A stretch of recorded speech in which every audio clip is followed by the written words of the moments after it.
If you were born before 1960, you will live out your life in a relatively normal climate. But those born after 1960 may have to confront the ultimate cataclysm of the year 2045. Extreme cold blizzards, earthquakes, polar day, and endless night. The prophecy has begun and the countdown to doomsday is underway. Are you ready? Mom. Mom. As Liang Chao's consciousness was about to dissipate, she heard her daughter calling her. Just moments before, she had detonated the gas tank, perishing together with that pack of beasts. At the instant the flames swallowed her, she heard her daughter's voice. Mom. I want milk. Mom. The voice grew clearer as if right beside her ear. Liang Chao's eyes flew open, her chest heaving violently, the tender child's voice still echoing around her. Following the sound, she turned her head stiffly and saw a 3-year-old girl lying beside her. The little one's big dark eyes stared at her without blinking. Her daughter, Shiryu. Her breath froze in an instant, her mind blank. Large teardrops burst from her eyes. Yaya, Mom is here with you. She pulled her daughter into a fierce embrace, choking out, Yaya, I'm sorry Mom came back too late. Liang Chao's voice was hoarse and broken, her fingers clutching her daughter's clothes in a death grip, as if loosening her hold would cause the child to vanish once more. But Mom has avenged you. Mom has come to find you. Liang Chao believed that in death she had finally reunited with her daughter. Little Shiryu was being held so tightly she could hardly breathe, but seeing her mother crying so hard, she obediently wriggled out a small hand and clumsily wiped at Liang Chao's face. Mom, don't cry. Yaya will be good. The words stabbed into Liang Chao's heart like a knife. She finally loosened her hold a little, yet still clasped her daughter's tiny hand tightly, terrified that, even in death, she might not be allowed to stay with her child. Warm sunlight filtered through the white gauze curtains and scattered into the room. Her daughter's small figure was cast in golden outline upon the wall. She looked around. On the bedside table stood her wedding photo with her kitchen, and the wardrobe was covered with her daughter's crooked stickers. This was her home, a little over 90 square meters, not large, but filled with warmth. Feeling the softness of her daughter's body in her arms and the faint milky scent she gave off, she wondered if the blizzard catastrophe and the deaths of her loved ones had all been a dream. Her temples throbbed dully, her body still seeming to remember the scorching heat of the flames at the moment of death. Yet now Liang Chao was lying here on the bed in her own bedroom, bright sunshine outside the window, and her daughter, her living, breathing daughter, was using her little hands to carefully wipe away her tears. Her phone suddenly vibrated, the screen lighting up. Still running a fever. I've made food for you, remember to heat it up before you eat. It was from De Chen, her husband, Sure Kitchen. Liang Chao stared blankly at the message, her fingers trembling as she unlocked the home screen. June 30th, 2045, Friday 33C. She tapped open the news. The top trending headline read boldly, 52-year-old film emperor Zhang XX caught cheating with 30-year-old internet celebrity. Liang Chao's pupils tightened sharply. She remembered this news. A little over 2 months later, this film emperor would hit the trending list again because of his divorce. At the time, she and Sure Kitchen had joked 52 and still so energetic. And now she had actually returned to 3 months ago, before doomsday descended. She had been reborn. Little Shiryu tugged lightly at the hem of her clothes. I want milk. Liang Chao, jolted back to herself, hurriedly got up and walked to the kitchen. Flustered, she grabbed the baby bottle, poured in 260 milliliters of warm water, then spoon after spoon piled in the formula, not stopping until the powder overflowed from the mouth of the bottle. It wasn't that she lacked common sense, but in her previous life, her daughter, starving from the food shortages, had eaten moldy bread, then suffered from diarrhea and a raging fever that would not break. When Liang Chao risked her life to go out and search for medicine, that pack of beasts pried open her door. When she stumbled back home covered in blood, all she found on the floor were a few strands of hair and her daughter's tiny hair clip. Later, as she searched for her daughter like a madwoman, she learned that the child had been used as food by several beasts in human skin. She fainted on the spot from the shock, ironically only to be rescued by that same pack of animals. At first, they saved her only because they intended to eat her too. But one of them, noticing that Liang Chao was rather good-looking, spared her life. She pretended to submit to them, waited for her chance, and when they were drunk and fast asleep, she detonated the gas tank, taking them all with her. And Sure Kitchen. That man who was always grinning and playful, while out searching for supplies, he fought 3 burly men to protect their provisions. When he finally knocked on their door with the food in his arms, Liang Chao saw his right hand still dragging, the intestines spilling from his abdomen. His last words were, "Don't cry, protect our daughter." Liang Chao bit down hard on her lip as tears rolled down once more. In this life, she would never allow the tragedy to repeat. Liang Chao wiped away her tears, handed the bottle to her daughter, and watched the little one gulp it down, her mind racing as she began to plan the days to come. How should she tell Sure Kitchen? The two of them were always joking around. If she suddenly said the world will end in 3 months, he would probably play along and act out. Then why go to work? Let's just splurge. And then still dutifully go to work the next day. Liang Chao recalled the web novels she had read. Whenever others were reborn, they would either be granted a system, a personal pocket dimension, or some kind of supernatural ability. Suddenly a thought struck her. In those stories, those pocket dimensions were usually converted from a piece of jade. Liang Chao immediately pulled out all her jewelry boxes and rummaged through them in search of some so-called ancestral jade pendant, though as far as she could remember there was no such heirloom. What she did have was a gold-inlaid jade pendant, given by a friend of her father's when she was 1 month old, and a jadeite bracelet that Shirkichin had gifted her when he was pursuing her. She still remembered how Shirkichin had claimed that it was an old piece passed down from his grandmother to his mother, his words clearly implying that it was meant for his future daughter-in-law. Only later did she learn that Shirkichin was in fact essentially an orphan, and that the jade bracelet had been something he bought on a business trip to Yunnan. Unwilling to give up, Liang Chao took out an eyebrow razor and drew a cut across her index finger. Fresh blood dripped onto the jade pendant and the bracelet. She waited for 5 minutes, nothing happened. Acting a little deranged, she pointed at the skincare bottles on the table and commanded, "Collect. Collect." Half an hour later, Xiao Shirwei tilted her head at her and asked, "Mom, are you one of the Halua? Where is your magic gourd then?" Liang Chao fell silent. All right, it seemed neither of these was a space. Resigned, Liang Chao took her daughter's feeding bottle and went to the kitchen to wash it. As the running water rinsed over the wound on her finger, she suddenly noticed that deep inside the cut something seemed to glint. Enduring the pain, she pried the wound open and saw a tiny piece of golden metal embedded in the flesh. What is this? She had no memory of there ever being a foreign object in her finger. The metal looked very much like gold. Instinctively, Liang Chao compared the wound with the gold ring on the ring finger of her left hand. Before she could see clearly, the gold ring vanished in an instant. If not for the pale mark left by long term where she would have suspected she was hallucinating. She turned on the faucet and splashed cool water on her face, forced herself to focus, then reached out to touch the bracelet on her left wrist. That disappeared as well. Is this a spatial ability? Liang Chao's heart pounded wildly as she immediately reached out to touch the rice cooker, but it did not budge in the slightest. Over the next half hour, she tried one thing after another, the television, the tablecloths, cups, only to fail every time. So, her spatial ability could only store gold. And it only goes in but can't come out. Liang Chao muttered in disappointment. She was unwilling to accept that. Since her body had manifested such an unusual anomaly, it had to serve some purpose. She simply had not yet discovered how to operate it. Steadying her thoughts, she went to the family medicine box and found a bandage to roughly treat the wound. Next, Liang Chao needed a plan. Even without a usable space, with the experiences of her previous life and 3 months of advanced preparation, she firmly believed that in this life she could lead her family safely through the arrival of the new world. Returning to the bedroom, Liang Chao helped Xiao Shirwei change clothes. After the two of them washed up, they ate the simple breakfast her husband had prepared for them before leaving for work. She decided to send Xiao Shirwei to her parents' place first, and then devote herself to studying how to unlock the mysteries of the space. Her parents lived in the same residential compound. The elderly couple had only this one daughter, and her father was the very picture of a doting girl dad. From the day she was born until now, Liang Chao had never been apart from her parents for more than a month. From kindergarten through high school, Liang Chao had always been a day student. Even in university, her father would drive about 2 hours every month to pick her up so she could stay home for a day, or the elderly couple would accompany her near the campus for a day, taking her out to enjoy good food. Her parents were laid back in most things. In that era when academics were fiercely competitive, they never signed her up for any tutoring classes. Yet there was one point on which they were entirely united. They demanded that she learn free combat from the age of 6. Because most other girls learned dance, piano, or similar things, Liang Chao had protested many times, wanting to quit.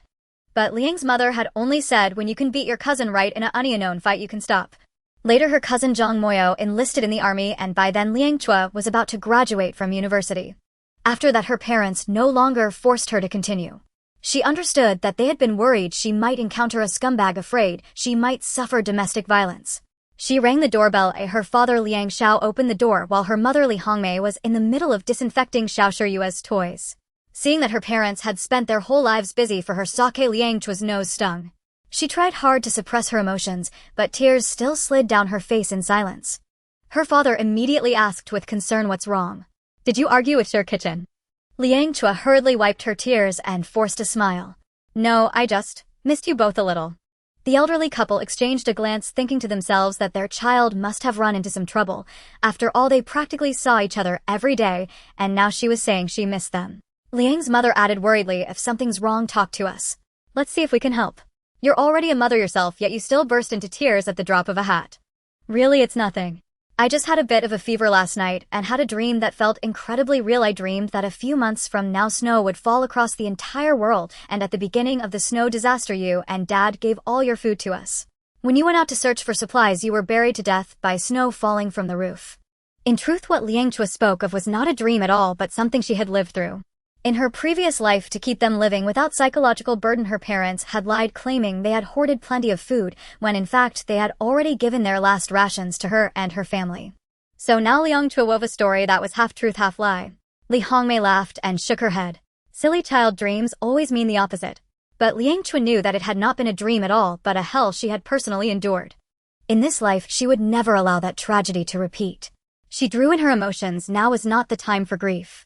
Though the apocalypse was still 3 months away, she had to hurry her preparations, because neither she nor Sher Kitchen was any sort of billionaire.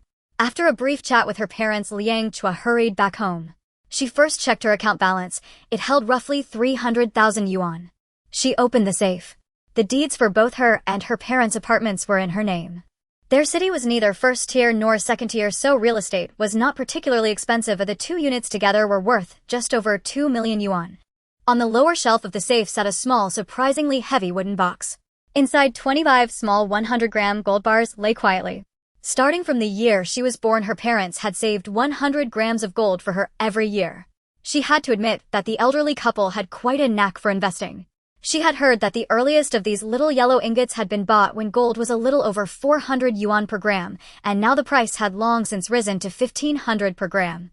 The moment Liang Chao's fingers brushed against one of the small gold bars, it vanished instantly, and then she blacked. Liang Chao's consciousness drifted in a space suffused with golden light. From the instant she entered this golden realm, an explanation of the space emerged in her mind, not delivered by any so-called system, but as naturally as a computer recognizing a USB drive the moment it was plugged in. From the moment she stepped into the space, everything was instinctively parsed: why she had been reborn, how this space had come into being, and why a doomsday of natural disasters would descend upon the world. When Liang Chao died in her previous life, her strong obsession caused quantum entanglement with high-energy matter in the universe. A meteorite fragment codenamed Kronos disintegrated at the edge of the solar system with its core remnants composed of degenerate gold lattice. This material was born in the core of a white dwarf star torn apart by a black hole 4.5 billion years ago, where its atomic nuclei were compressed to a quantum degenerate state, forming a unique super-dense structure. At the moment Liang Chao detonated the gas canister, her brainwaves peaked due to extreme emotions. Gamma wave band frequency 40 Hz, resonating with the meteorite fragment passing through the atmosphere. The degenerate gold lattice carried by the fragment combined with the iron elements Fe56 isotopes in her blood through quantum tunneling, forming a microscopic wormhole known as the Einstein-Rosen bridge. This process aligns with Novikov's self-consistency principle. Her consciousness must return to the past to maintain the integrity of the causal chain. The golden medium acts. The degenerate gold lattice can decompose matter into quark-gluon plasma, the initial state of the Big Bang. It can be stored without the constraints of time. The meteorite is a precursor to the solar system, traversing through the dark matter turbulence of the Milky Way, causing the Earth's magnetic layer to be continuously compressed, resulting in voids in the atmospheric ionosphere, which will trigger super snowstorms, tectonic movements leading to earthquakes, tsunamis, and a series of extreme weather events. The reason Liang Chao didn't initially open the tunnel to space was that the amount of gold absorbed was too little to establish a connection with space. Each gram of gold can be converted into 1 cubic meter of storage space. Living beings cannot temporarily enter space unless the absorbed space is large enough and the absorbed elements are sufficient to support the conditions for survival in space. These conditions include absorbing the basic elements of life: oxygen, 65, obtained through the decomposition of atmosphere or water; carbon, 18, requires absorption of organic matter, such as wood; fossil fuels, hydrogen, 10, separated from water through electrolysis; nitrogen, 3, extracted from compressed air. Absorbing trace elements like phosphorus, potassium, calcium, which constitute 1.5 of the human body to simulate metabolism, capturing chlorophyll molecules, or absorbing plants to establish photosynthesis modules, etc. The absorbed gold forms a quantum lattice network in space. Liang Chao can control the flow of time in different areas through the frequency of her brain waves, commonly known as consciousness. Besides gold, which cannot be controlled by Liang Chao's consciousness and will be directly absorbed and converted, other items need Liang Chao to touch them with her crystallized right hand while simultaneously marking them as static or active with her consciousness. The division of regions also requires sufficient gold storage before partitioning can occur. It hurts. Liang Chao slowly awakened, rubbing her temples with both hands, reflecting on everything that just transpired. I understand, yet I seem not to understand. One cannot have both fish and bear's paw. She had hoped to liquidate this gold, but liquidating space would prevent expansion. She used her consciousness to sense the size of the space. A bracelet, a ring, plus 100 grams of small gold bars, and the space is only this big. It appears to measure about 5 meters on each side. Let's expand the space. After all, the protagonist of an apocalyptic world should not live in vain. It appears to measure about 5 meters on each side. Let's expand the space. After all, the protagonist of an apocalyptic world should not live in vain. Meters on each side. Then she experimented with how to retrieve other items into space, touching the wooden box that once contained the gold bars, thinking, collect. Wow, it really disappeared, and she used her consciousness to control the retrieval of the wooden box. This feeling is truly wonderful, akin to the special effects used in films. Liang Chao felt both excited and somewhat anxious. She even doubted the authenticity of all that was happening. Thus she practiced repeatedly for the entire morning. With this space, she could prove to her family that the apocalypse truly was approaching. After ordering takeout, she quickly finished her lunch, and next she would begin researching how to make money, Given the current size of the space and the available funds, she must stock up on some essential supplies. She opened her notebook, and the disorganized folders on the screen reminded her that she was still an employee on medical leave. Liang Chao and her husband Shirkichan both worked at the same company, a medium-sized private enterprise primarily engaged in the production and sale of automotive wheels. Liang Chao was responsible for design, while Shirkichan was the supervisor of the sales department. Whenever Liang Chao designed a successful product that sold well, Shirkichan would take the opportunity to express his gratitude by sending her gifts or inviting her out for meals, and over time they naturally became a couple. The design department had 8 people in total, 6 men and 2 women. Before she arrived, the only other woman in the department was Lu Meiyu, a 35 or 36-year-old woman, still keen on wearing rhinestone hairpins. Her fashion sense could be described as whimsical: a navy-collared shirt paired with suit pants, an oversized sweater awkwardly tucked into her fitness shark pants, and even once showing up at a client proposal meeting wearing a butterfly hairpin with flapping wings.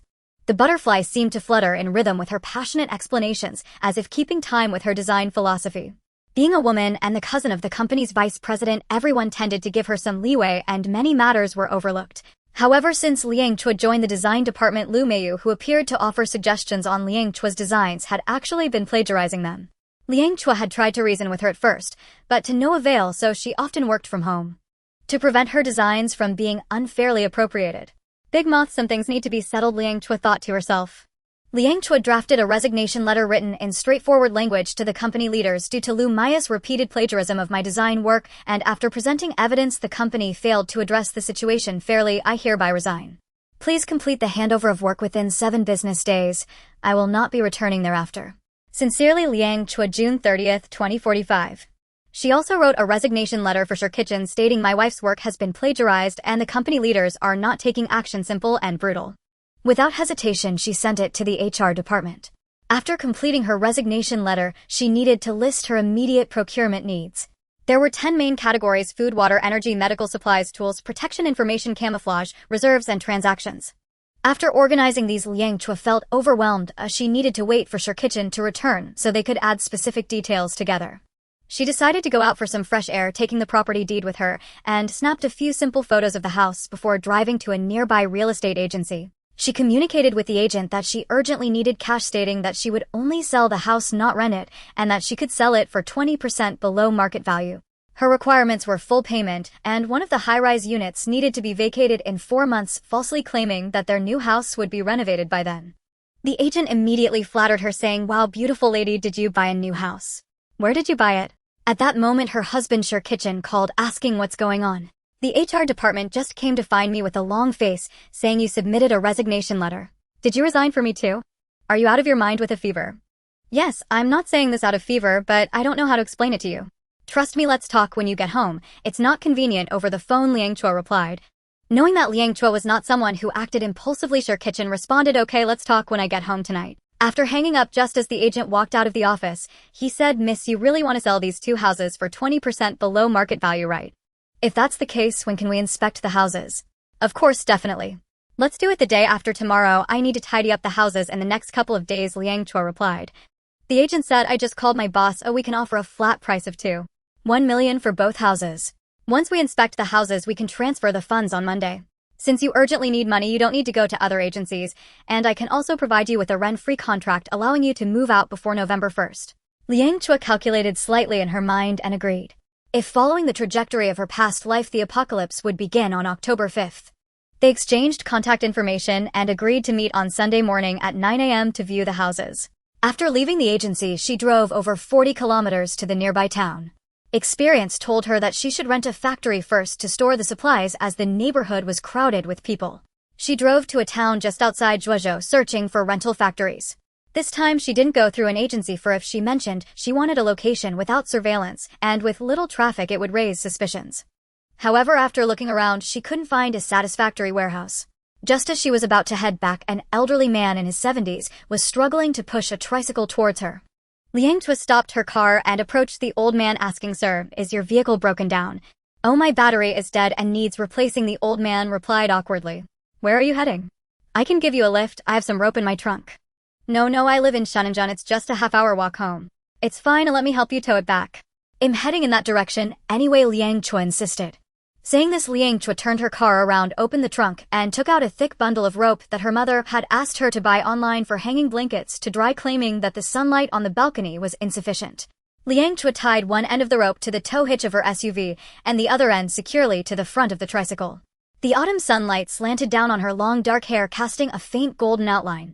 "Sir, please be careful while sitting on the tricycle. I'll drive slowly," Liang Chao said. The old man nodded, a simple smile revealing the wrinkles on his face. "Girl, you're really a lifesaver." "It's no trouble, just a favor on the way." Liang Chao smiled, her peripheral vision scanning the surroundings. This place called Shenzhen was indeed remote, with rows of poplar trees lining the road and vast rolling farmland in the distance, making it nearly impossible to see other vehicles. It perfectly matched her criteria of few people and hidden. The car gradually started and Liang Chao deliberately controlled the speed to stay under 20 miles per hour, noticing in the rearview mirror how the old man steadily held onto the handle of the tricycle, his gray-white hair gently swaying in the wind. The car turned onto a small road, bumping a few times. In the distance, dozens of households were sparsely distributed, mostly red brick bungalows with the occasional two-story house covered in tiles. "It's the third house on the right at the intersection ahead," the old man directed. Today I really owe you one, otherwise this old body of mine would have fallen apart pushing the cart back." "Just a little help." Liang Chao stopped the car and casually asked while undoing the rope, "Sir, do you know if there are any rental factories nearby?" "A larger one." The old man was brushing off the dust from his clothes and paused to ask, "A factory? What do you need to rent a factory for?" "Oh, I want to process agricultural products and need a warehouse." Liang Chao had already prepared her explanation. "The rent in the city is too expensive, so I thought it might be cheaper in the surrounding towns." The old man squinted his eyes and suddenly slapped his thigh. "What a coincidence. My neighbor Jianjun has a newly built factory that has been empty because the paperwork isn't complete." Liang Chua's heart raced, but she maintained her composure. "How large is it?" "It's quite large." The old man gestured. "At least 2,000 square meters. But," he lowered his voice, "since the paperwork isn't completed, it doesn't have water or electricity yet. But the rent will definitely be cheap." Jianjun is eager to recoup his costs. "Water and electricity are not a problem." Liang Chao blurted out, then realized she had overreacted and quickly added, "I can use temporary electricity for now, and we can discuss it when the paperwork is sorted out." The old man nodded and suddenly shouted towards a nearby house, "Jianjun.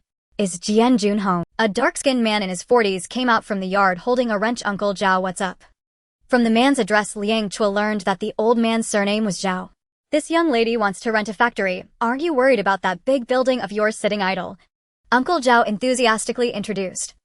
Zhang Jianjun scrutinized Liang Chao a few times, his brow slightly furrowed. "My factory hasn't been connected to water and electricity, and it's in a remote location." Liang Chao interrupted him, her voice tinged with just the right amount of urgency. "If it's suitable, I can finalize it today." 10 minutes later, the three stood in front of a massive steel-structured factory.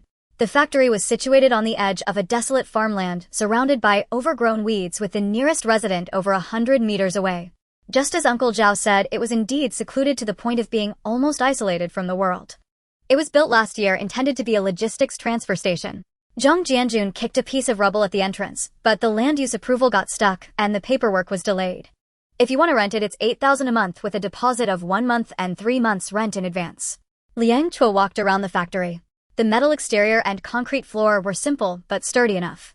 The best part was that there was a small piece of vacant land behind the factory enough to park her SUV without drawing attention. 5,000, she turned around to negotiate.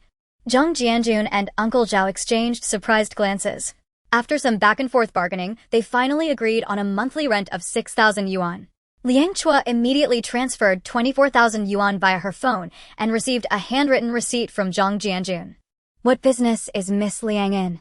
You settled so quickly. Zhang Jianjun counted the received payment on his phone, unable to resist asking. Agricultural product processing, packaging of green organic food. Liang Chao casually fabricated a story, swiftly changing the topic. By the way, is there anywhere nearby that sells second-hand generators? Uncle Zhao suddenly interjected. Old Li's son at the east end of the village sells electromechanical equipment in the county. I can ask for you. He took out an old mobile phone and deftly dialed the number. Hello Xiao Li, it's your Uncle Zhao. Liang Chao watched the old man's hunched figure, a warm feeling surging within her. The apocalypse was approaching, yet these simple villagers had no idea what awaited them. But at this moment, this elderly stranger was sincerely helping her. I asked. Uncle Zhao returned, his face beaming with pride at completing the task. Xiao Li said there's a nearly new diesel generator available with delivery and installation for 6,500. Thank you so much. Liang Chao said sincerely, Uncle Zhao, I truly appreciate your help today. How about I transfer this money to you, and you let Brother Li know to install it for me in the next couple of days. We will start moving things here on Monday. The old man waved his hand, a kind smile spreading across his age-spotted face. I'll give you Xiao Li's number. I've already spoken to him. You can just contact him directly. Besides, you helped me with the truck, and I helped you find the factory. This is simply neighborly assistance. That's what we rural folks value. As the sun set, Liang Chao stood in the vastness of the factory, her shadow elongated. Just as she was about to head back, Liang's mother sent a message, come home for dinner tonight. I've also messaged to Chen. Liang Chao replied with a okay, and sped off towards home.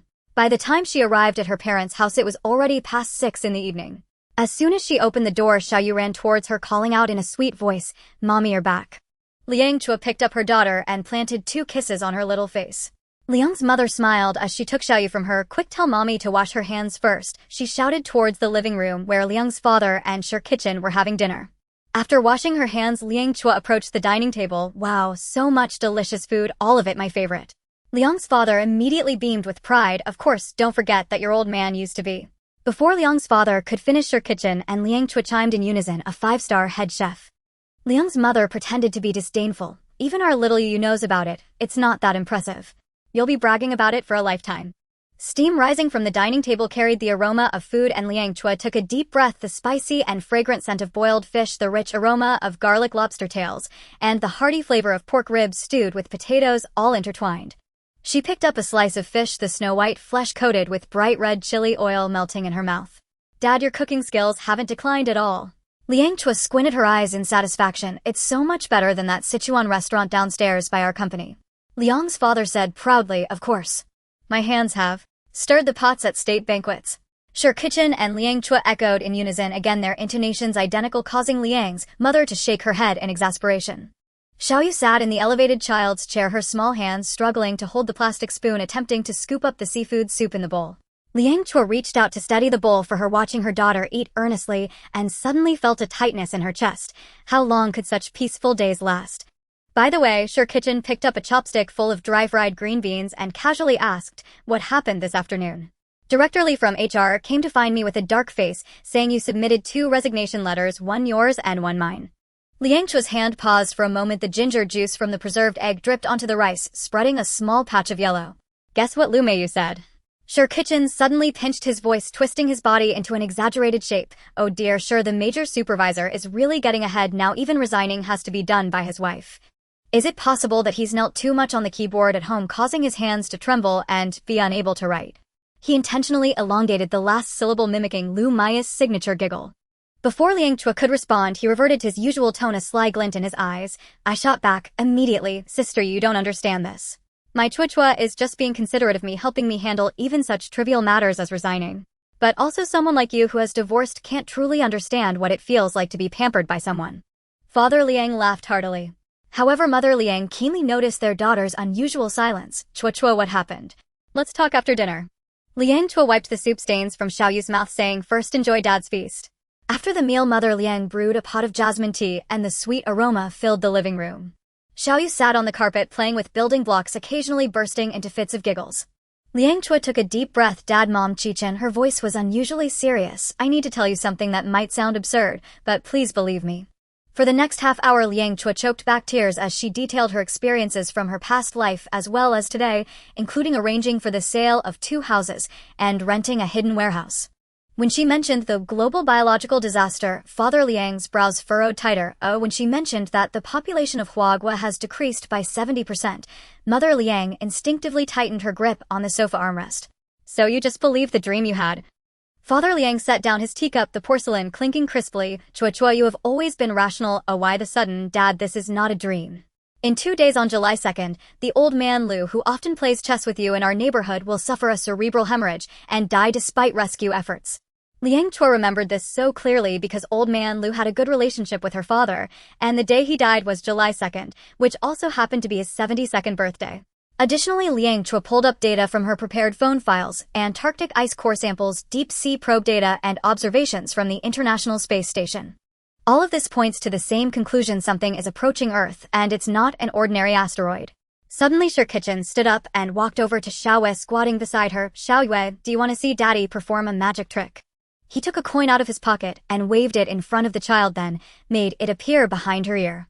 Xiaoyu clapped her hands happily, completely unaware of the serious expressions on the adults' faces. I'll take her to sleep first. Kitchen picked up their daughter and gave Liang Chua a knowing glance. You continue. Once the bedroom door was closed, Mother Liang lowered her voice. Chua, even if this is true, what can we do? Hide. How long can we hide? No, Mom, you have to believe me. This time I can definitely protect you. We will wait for the arrival of the new world together. Liang Chua's voice grew more choked with emotion. Father Liang shook his head. This is too crazy. It's simply the end of humanity. The living room fell silent, with only the ticking of the clock sounding particularly clear. Mother Liang suddenly stood up and walked toward the bedroom. A few minutes later, she returned holding a passbook. Your father and I have saved some money over the years. We originally planned to buy a school district house when Xiaoyu starts elementary school.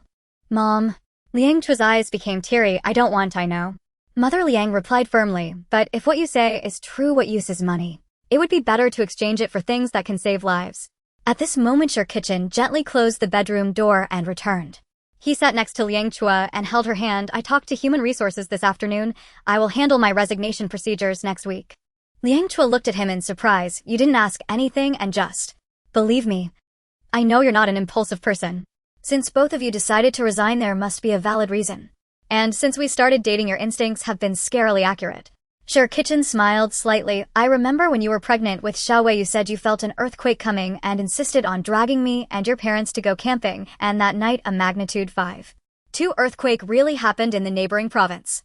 Our phones received the earthquake warning too. Wait. Liang Chua suddenly stood up, her fingers trembling involuntarily. I forgot to tell you the most important thing. She closed her eyes, took a deep breath to calm her heartbeat. Since her rebirth, she seemed to have forgotten her cheat key and didn't even dare to believe that the space was real. Watch closely. Liang Chua extended her right hand, her index finger trembling slightly. Just as she reached for Xiaoyu's doll, the plush toy disappeared in an instant. To prove this even more clearly, Liang Chua also stored the entire coffee table along with the items on it into the space. Is this an illusion? Father Liang's eyes widened. Mother Liang suddenly covered her mouth and the passbook fell with a thud to the ground. She even forgot to breathe. Kitchen quickly stepped forward, grabbing Liang Chua's hand and checking it repeatedly. When did you get this ability? What happened to this injury? I discovered it this morning. Liang Chua replied excitedly. She was also worried about the reality of the space, or its stability. After all, it felt too dreamlike. And verifying the existence of the space again, Liang Chua let out a sigh of relief. Saying this, she conjured a family bucket out of thin air, which was the takeout she hadn't finished at noon, and the fried chicken legs in the bucket were still slightly warm. I also converted all the dowries my parents gave me and the jewelry you bought into the space. She then explained the details of the space to everyone. The living room fell into an eerie silence. Xiaoyu's toy clock played a cheerful children's song at exactly 9 p.m., creating an absurd contrast with the heavy atmosphere. Father Liang suddenly strode into the study and returned shortly with a red velvet box. He trembled as he opened the box and took out an old-fashioned necklace. This was a relic left by Liang Chao's grandmother. Try it. Father Liang placed the golden necklace with guanine on it in his daughter's palm, his eyes turning red. If it's real. Liang Chao took the necklace. Before she could feel its weight, a faint golden light seeped through her fingers, and then she closed her eyes to sense the space. It had indeed increased by more than 20 cubic meters. Mother Liang suddenly turned and dashed toward the bedroom, and sounds of rummaging followed. When she returned, she was rubbing the bracelets on her hands and said, "I've liked wearing gold since I married your father. Back then many people thought gold was tacky, but I didn't care. I just felt that gold is both decorative and preserves value, so I have no other jewelry, all of it is gold." "Mom, this is too precious." Liang Chao stepped back. "Silly child." Mother Liang stuffed 2 bracelets, 3 necklaces, and some random earrings into her arms. If the world is really going to end, can gold be eaten or drunk? Sure Kitchen had already started downloading a doomsday survival checklist on his tablet. Father Liang suddenly sat heavily on the sofa, cradling his head in his hands. "So everything is true. Old man Lu really will." His voice caught in his throat. Liang Chao knelt in front of her father, holding his calloused hands. "Dad, this time it's different. We have space, we have preparation, and we are all together." She pointed to the calendar on the tablet. "In 2 days it will be July 2nd. If old man Lu really, then you will completely believe me. By the way," Sure Kitchen suddenly remembered something. "Can the space keep?" Liang Chao nodded. "To be precise, it guarantees the state at that time. For example, if you put in a piece of ice and at the same time put in a cup of boiling water a week later or a year later, when we take it out, the ice will still be ice, and the boiling water will still be boiling water." "That's awesome." Sure Kitchen clapped excitedly. "We can stock up on fresh vegetables and meat. Dad, do you know that wholesaler?" The discussion continued late into the night. When the clock struck 1 in the morning, Mother Liang forcibly ended the meeting. "Everyone go to sleep. Starting tomorrow, there will be plenty to do." Lying in bed, Liang Chao stared blankly at the ceiling. Sure Kitchen hugged her from behind, his warm breath brushing against her earlobe. "Are you scared?" "Much better than the last life."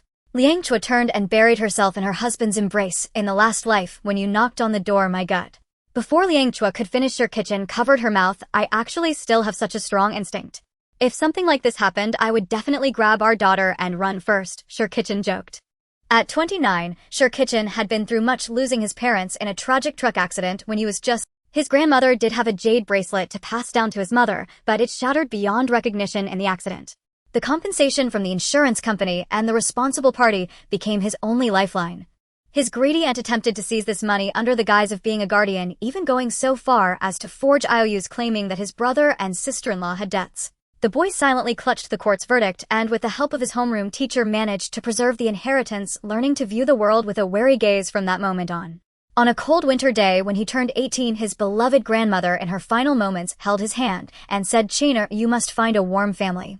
As snow fell outside the funeral home, he buried his face in his scarf, inhaling the last traces of the herbal medicine his grandmother had brewed. During his internship at the company, he often saw her from the design department bustling down the corridor with documents in hand. On one occasion, she chased after a manuscript blown away by the wind in her high heels, her ponytail sweeping across his coffee cup, far more vivid than the meticulously arranged hairstyles of the ladies from affluent families. When she boldly placed the remaining half-pack of tissues on the cafeteria table where he was nursing a cold, this man, who had always registered himself for doctor visits since childhood, suddenly felt his ears flush. On his first visit to the Liang family for dinner, he was so nervous that he nearly spilled the soup bowl, only to hear Liang's mother say, "Little Xiang, try your uncle's cooking. Knowing you were coming to eat, he went to the market early to buy ingredients, without knowing what you like. This old man bought so much, you must enjoy it." That night he returned home and smoked half a pack of cigarettes on the balcony, realizing that the warmth of hot soup and the warmth of solitude are not the same. Before the wedding, he insisted that the property deed only bear Liang Chaos name. "This is about reshaping what was once shattered into a new form." Now he saved his mother-in-law's contact as Mom and his father-in-law's as Liang Lauda. The complaints ranged from Liang Chaos' pregnancy to her sneaking ice cream. He particularly enjoyed watching Liang's mother pretend to discipline Liang Chao. Outside the window, an exceptionally bright meteor streaked across the night sky. Liang Chao instinctively counted this was the second one tonight. She remembered vividly that before disaster struck in her previous life, meteor showers became increasingly frequent until that fateful day. "Sleep now."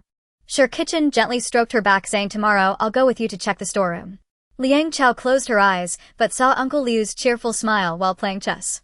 3 days later, this kind old man would succumb to a cerebral hemorrhage, becoming the first cruel confirmation of her prophecy. She held her husband tightly and silently prayed this time she would rewrite everyone's fate. The next morning, Sher Kitchen heard Liang Chao mumbling in her sleep, "Bastard, I want you to pay for my Yaya's life." Sher Kitchen quickly embraced Liang Chao and whispered in her ear, "You're just dreaming, just dreaming. Don't be afraid, your husband is here and our daughter is with us." When he opened his eyes, it was already 8 a.m. The three of them had spent the night at his parents' house, and everyone was waking up late except for Liang's father, who had hardly slept. At that moment, sounds from the kitchen indicated the exhaust fan was on, and the two of them synchronously got up to wash up. Xiaoyu had woken up quite early and was already watering the flowers with Liang's mother on the balcony. The aroma of the fried egg lingered on his tongue as Liang Chao and Sher Kitchen drove towards the outskirts. In the rearview mirror, Liang's father was speaking grandly on the phone to an old friend who was a wholesaler. "Old Joe, save me 50 boxes of your cold storage steaks." "Yes, the Argentine import from last time." "What?" "Opening a restaurant." "Haha, my daughter wants to start a community group by." The factory space was even better than expected. Behind the weathered iron gate lay over 2,000 square meters of open space with sunlight streaming in through the high skylights illuminating the floating dust. Liang Chao's footsteps echoed against the concrete walls as if measuring this place that would soon become a transit station.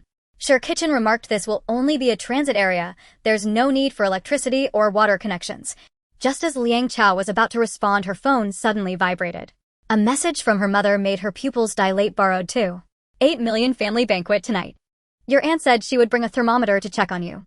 As the sun set in the west, the Liang family's living room was crowded with people. Liang Chao's Aunt Li Shui Mei, a retired gynecology professor, was scrutinizing her with a gaze as sharp as a scalpel. "So you say that the meteorite contains degenerate matter. Do you have spectral analysis evidence?" Her well-maintained fingers tapped the coffee table, the cold light reflecting off her Patek Philippe watch. After everyone had gathered, Liang's mother drew the curtains and recounted last night's events. "Elder sister." Liang's mother squeezed through with a fruit platter, "Let the child finish speaking first." As Liang Chao demonstrated her spatial abilities, once again the tray holding the watermelon vanished into thin air, causing the thermos in Zhang Zhongtao's hand to clatter to the ground. The elderly engineer suddenly dashed to the window, trembling as he pointed at the night sky. "Look." 2 or 3 meteors streaked across the sky, trailing eerie bluish-white tails, brighter and more enduring than usual. The aunt's expression finally changed as she grabbed Liang Chao's wrist. "Silly child. How can such abilities be displayed so casually?" She turned to everyone, her voice lowered to a whisper. "Even though we are all close relatives, the most dangerous thing in the apocalypse is human nature." Aunt Li Qingmei added softly, "I have seen the shelters after the earthquake in Sakura country. I know what resource allocation can turn people into." The air suddenly thickened. Liang Chao then noticed that her cousin Zhao Jiaxing was preparing to record with his phone, the reflection of the camera particularly glaring in the twilight. "Jiaxing." Aunt Liang Lu slapped her son's phone out of his hand, her callous finger drawing a circle around the crowd. "Everyone here has watched you siblings grow up. Who dares to speak of this today?" She suddenly grabbed a fruit knife from the platter, the cold light flashing as half an apple was embedded in the door frame. "It'll turn him into pulp in a straw shredder." Sher Kitchen suddenly laughed, breaking the tense atmosphere. "Since everyone believes it, we need a plan." He stood up and surveyed the crowd. "I propose we establish a family survival committee, with each person responsible for their area of expertise." The meeting lasted until 9 in the evening, transforming from a dinner gathering into a serious survival planning session. After thorough discussion, a detailed division of labor was determined. 27-year-old Liang Chao was responsible for resource collection and spatial management, with her primary task being to exchange gold for larger storage space. As the core of the team, she needed to oversee the overall situation, ensuring resources were stored orderly and that reports on remaining space were accurate. 29-year-old Sher Kitchen voluntarily took on the transportation duties. He planned to purchase a box truck which could be used for both transporting goods and keeping a low profile, as a warehouse that only received but never dispatched would surely raise suspicions. 56-year-old Liang's mother Li Hong Mei took on the crucial task of basic food reserves. This meticulous housewife would be responsible for procuring rice flour, cooking oil, seasonings, and various canned foods to ensure the most basic survival needs. 57-year-old Liang's father Liang Chao would leverage his experience as a 5-star chef to handle food processing. He would not only prepare a large amount of ready-to-eat meals, but also assist Liang's mother in purchasing the cheapest food from old friends. 62-year-old Aunt Li Shui Mei, as a retired gynecology professor, naturally took charge of medical supplies. From procuring medications to preparing medical equipment, this experienced doctor would handle all arrangements. Her husband Lu Hong'an, also 62 years old, specialized in financial matters, responsible for exchanging gold and liquidating financial assets, relying on his years of business experience. 33-year-old cousin Liu, although his wife Jia was not present, took the initiative to handle the procurement of outdoor equipment. He would be responsible for preparing everything from tents and sleeping bags to energy equipment, including gas canisters, gas stoves, and solar panels, essential survival items. 59-year-old second aunt Li Qingmei was in charge of information reserves. This retired teacher would organize the downloading of various textbooks, technical manuals, and audio-visual materials to prepare knowledge resources for a potentially long-term life. Her husband Zhang Zongtao, a senior engineer, would seek suitable reinforced shelters and professionally renovate the selected houses. 31-year-old cousin Zhang Mo Han and her husband Gao Xian were unable to attend, but second aunt indicated that she would make arrangements for them to handle drinking water reserves.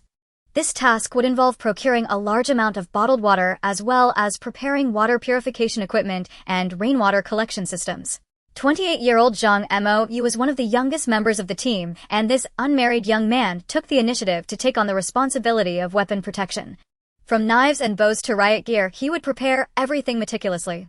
58-year-old Aunt Liang Lu was responsible for the storage of fresh fruits and vegetables, ensuring she procured varieties that stored well while also assisting Liang's father with food processing in her spare time. Her 34-year-old son Zhao Jiaxing, a staunch anti-marriage individual and owner of a gardening shop, was specifically responsible for procuring crop seeds and agricultural machinery. 29-year-old cousin Zhao Jia Ran and her husband Wang Huayu were absent, but Aunt indicated she would arrange for them to handle daily necessities, including hygiene products, clothing, snacks, and important maternal and infant supplies. As the meeting neared its end, Aunt Li Shui solemnly summarized, "Remember, the most terrifying thing in the apocalypse is not natural disasters, but human hearts. We must unite, but we cannot reveal the matter of the space even to close relatives who are not present." Second aunt Li Qingmei added, "We can bring reliable relatives a week before the disaster strikes, but they must be strictly screened. The fewer people who know about this, the better." Outside, another meteor streaked across the night sky. This time it did not disappear, but exploded in the air like an eye, slowly opening, silently watching these people planning for survival. After everyone left, Shi Qichen gently closed the door, turning around with a slight frown. He lowered his voice to Liang's mother. "Mom, why did you suddenly call so many relatives? This shouldn't be something told to so many people." Liang's mother was gently patting the sleeping Xiaorui when she looked up, a glint of shrewdness in her eyes. "Aren't I also screening them under the pretense of borrowing money?" She counted on her fingers. "Your elder aunt borrowed $1 million without a second word. Your second aunt gave $0,000,000 without even asking for a loan note. And your aunt, she didn't have enough money, so I said I would lend her $1 million, and she directly got it from your brother Jiaxing." Shi Qichen was taken aback, his tense shoulders slowly relaxing. He gazed out at the night, the moonlight casting a blurry shadow on the glass. Liang Chao approached, keenly sensing the change in her husband's emotions. She gently held his hand. "They are all your parents' siblings." Her voice was soft yet carried a certain certainty, just like the kind of family you have always wanted. Shi Qichen's throat moved. "I understand now." He finally nodded, a faint smile forming at the corners of his mouth. "That's fine. The more people, the greater the strength." He turned to Liang's mother, his tone becoming serious. "Mom, you did well. In times like these, relatives who can withstand the test are the most reliable partners." Liang's mother handed Xiaorui to Liang's father, speaking earnestly. "Let's not mention anything else. How many people can lend you this much money at this time? Moreover, today we assign the tasks for purchasing supplies. Just wait and see everyone's actions, and see if your mom can judge people accurately." "Mom and Dad, I have an appointment with the agent to view the house tomorrow at 9 a.m. Liang Chao lowered his voice and pointed towards the master bedroom. "Let's get some rest early. We need to tidy up the house tomorrow." Shi Qichen was bent down picking up scattered toys when he straightened up, a mischievous smile tugging at his lips. "If there weren't an apocalypse with your golden finger, we could easily run a moving company without breaking a sweat." He exaggeratedly gestured. "Chow chow, moving done in a second. I've even thought of the slogan." Liang's mother lightly patted her son-in-law's back. "Stop talking nonsense." But the wrinkles at the corners of her eyes relaxed. She looked down at her granddaughter in her arms, her voice suddenly choked. "This child. In the last life." "Mom." Liang Chao interrupted sharply, reaching out to take the sleeping daughter. "It's all in the past. This time is different." She pressed her face against the child's warm forehead and took a deep breath. "We will protect her well." Liang's father silently walked into the bedroom and emerged a moment later with several large storage boxes. "Let's start packing now. Saving time is saving time." At 2 a.m, as Shi Qichen placed the last picture frame into the box, Liang Chao stood in the center of the living room, looking around. This home, which she had lived in for 5 years, had become unfamiliar, the marks of hooks on the wall resembling scars. "Let's pack everything up," she said softly, her right hand brushing over the TV cabinet. In a moment, the entire living room's furniture vanished completely, leaving only a few barely noticeable scuffs on the floor. Liang's father gasped, This is too fast. In just half an hour, all the items in the house had been stored away. Liang Chao deliberately left a few pieces of old clothes and daily necessities to create the illusion that someone still lived there.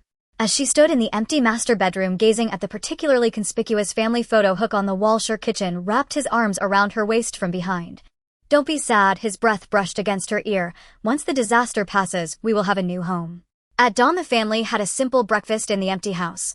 Liang's mother served soybean milk in paper cups bought on the spot, exclaiming, This is probably the strangest moving breakfast I've ever had. At exactly 9 a.m., the doorbell rang on time. The agent, sporting a slicked-back hairstyle, seemed taken aback when he saw the nearly empty house. Ms. Liang, you really packed up quickly. We hired a moving company to work overnight, Liang Chao lied, without changing her expression. The agent walked around the house, critically tapping on the walls. The decoration is a bit old. The price can't be lower than this, Liang Chao quickly responded. We are indeed eager to sell, but I think this price is also. Before Liang Chao could finish, the agent immediately interjected, Ms. Liang, please don't misunderstand. I am not trying to lower the price. If there are no issues, we can sign the contract today. The related formalities took the entire morning. Ultimately, the two properties were sold for $1 million, nearly 25 lower than the market price. As Liang Chao signed the contract, her fingers trembled slightly. This was her parents' lifetime savings and their hope for survival in the apocalypse. The transfer will be on Monday, the agent said cheerfully as he organized the documents. Ms. Liang is truly straightforward. After sending off the agent, Liang Chao let out a long sigh, only to turn around and find Sir Kitchen frowning at his phone. What's wrong? Old Mr.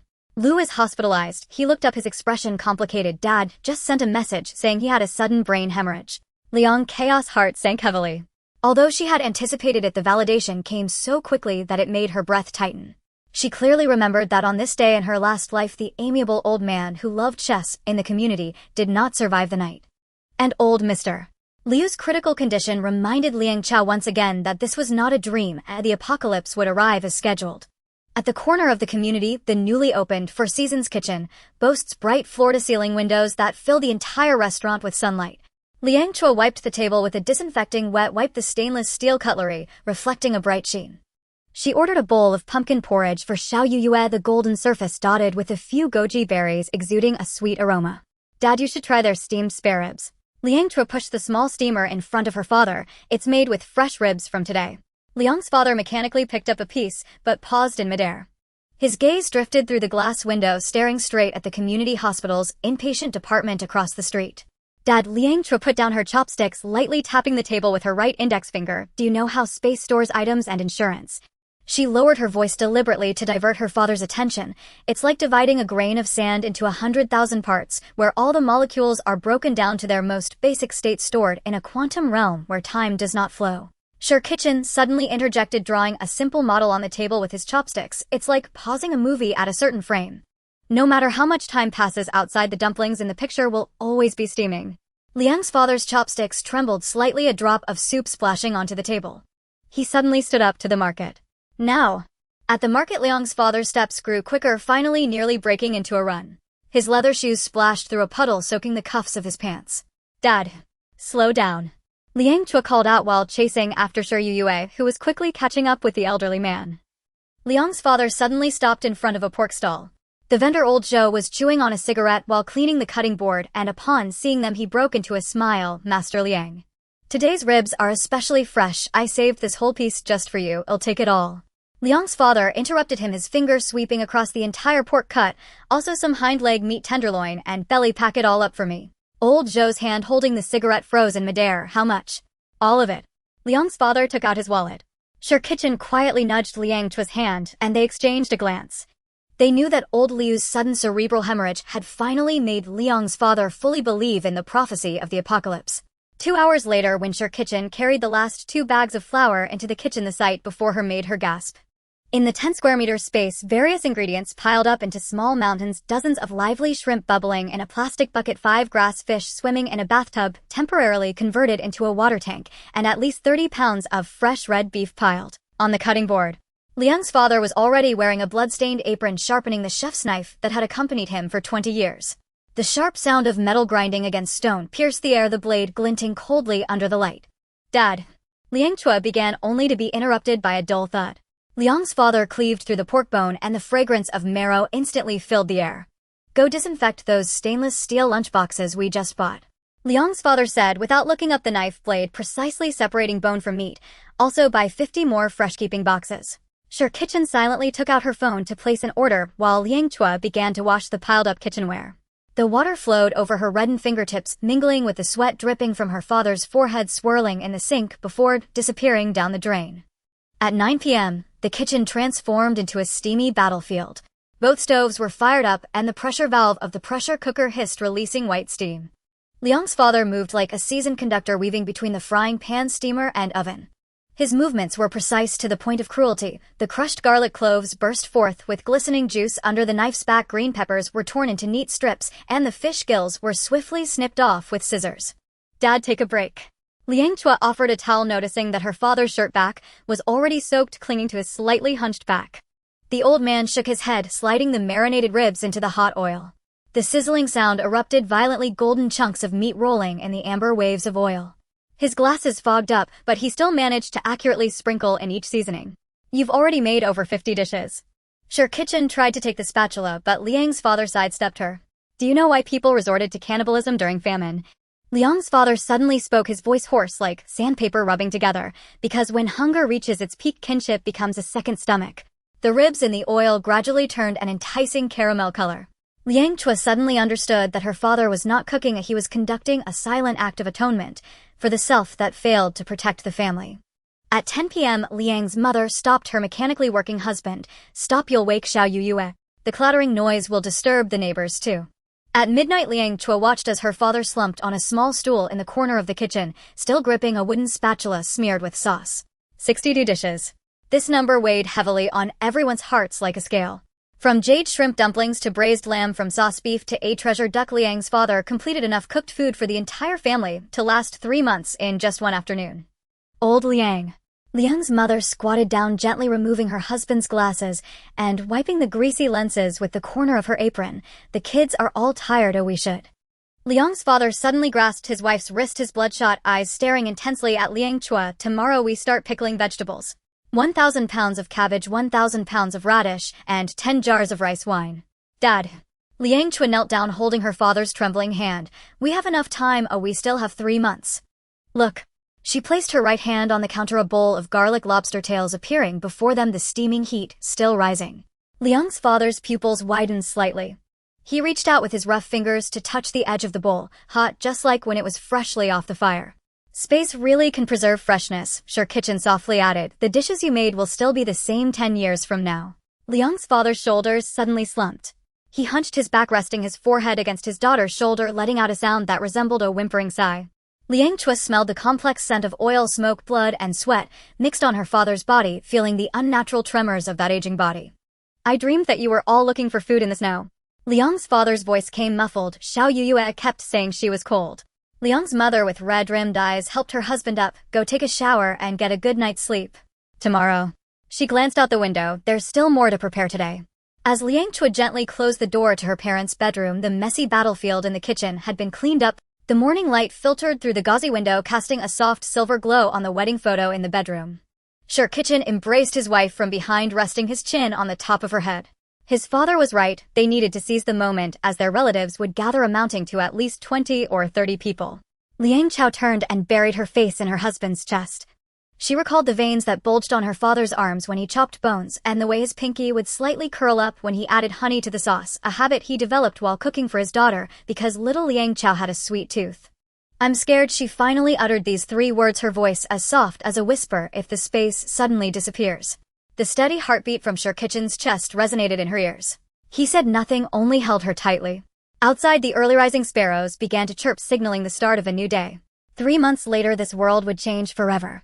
The morning sun spilled through the thin mist onto the country road as Liang Chao and Sure Kitchen drove towards their grandmother's old house. This house was located in Shandong village on the outskirts of Zhuo City, surrounded by scant residents, most of whom had moved to the city. Since their grandmother's passing, Sure Kitchen returned every year to clean, so although the yard was old, it was not in disrepair. The car stopped in front of the rusty iron gate, and Liang Chao jumped out surveying the old residence. The courtyard walls were high, covered in wild vines, and the branches of a few old locust trees peeked over the top, rustling gently in the breeze. Sir Kitchen took out the key and pushed open the creaking iron gate, a faint scent of grass and wood wafting towards them. "It's much cleaner than I imagined," Liang Chao said as she stepped over the threshold and walked along the red brick path inside. The yard wasn't large, but it was spacious. "I come back to tidy up every year," Sir Kitchen said, brushing the dust off his hands. "Since Grandma passed, the things here have mostly remained untouched, just in case one day I want to come back and see." As he spoke, he lifted the well cover and turned on the main valve for the water supply. Liang Chao nodded, not saying more. She knew Sir Kitchen had deep feelings for his grandmother, and this old house held some of his few warm memories from childhood. They didn't waste any time and immediately got to work. They unloaded the gas canisters, stove, pressure cooker, and storage boxes they had bought beforehand from the car, then went to town to buy some simple folding tables to use as temporary workstations. Sir Kitchen set up an earthen stove in the yard and arranged 4 gas stoves, while Liang Chao scrubbed clean the old iron pot in the kitchen, preparing to use it for stir-frying and stewing meat. Just as they were busy, Sir Kitchen's phone rang. He wiped his hands and answered the call. "Hello, how good?" On the other end, Lu Hao's voice came through. "Kitchen, send me the warehouse address. I've procured a batch of outdoor gear and plan to send it over first." Sir Kitchen replied affirmatively, and after hanging up he turned to Liang Chao and said, "The supplies from Haogu are already being prepared. I need to make a trip to the warehouse and also get a few more keys for everyone to store the supplies." Liang Chao nodded. "Okay, you go ahead. I'll continue tidying up here." After Sir Kitchen drove away, Liang Chao busied herself in the yard. She cleaned each of the storage boxes, thoroughly laid them out in the sunlight to dry, and checked the valves on the gas canisters to ensure safety. While she was organizing, her phone vibrated. She took it out to check and saw a message from the new WeChat group created by Sir Kitchen, Doomsday Survival Team.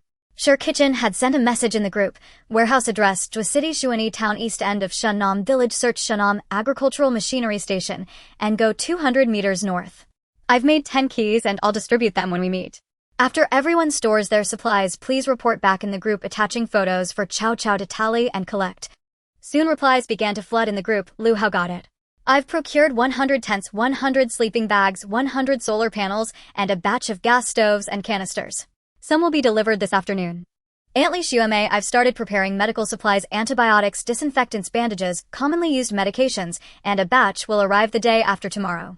Aunt Li Qingmei Zhang and I are downloading various survival manuals, agricultural technical materials, as well as movies and ebooks to ensure everyone won't be bored in the apocalypse. By the way, does anyone know who can buy a large quantity of gasoline and diesel?" Lu Hao added, "Auntie, don't forget that Chia's dad runs a gas station." Liang Chao looked at the continuously buzzing messages and felt much more assured. With so many people preparing together, the chances of survival would increase significantly. In the evening, Sir Kitchen returned carrying several newly made keys.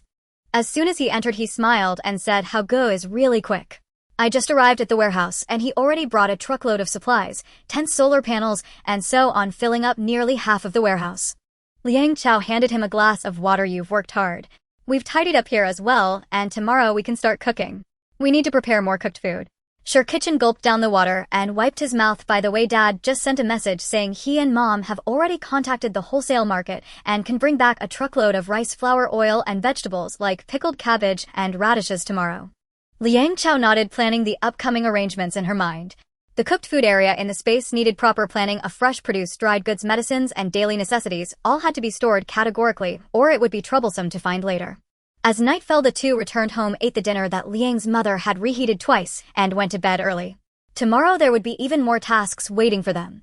Meanwhile, the messages in the group continued to flash. "Cousin Zhao Jiaxing, I've already ordered seeds and farming tools, cold-resistant vegetable seeds, peanut seeds, wheat seeds, corn seeds, and a medium-sized flour mill, which will arrive in a week.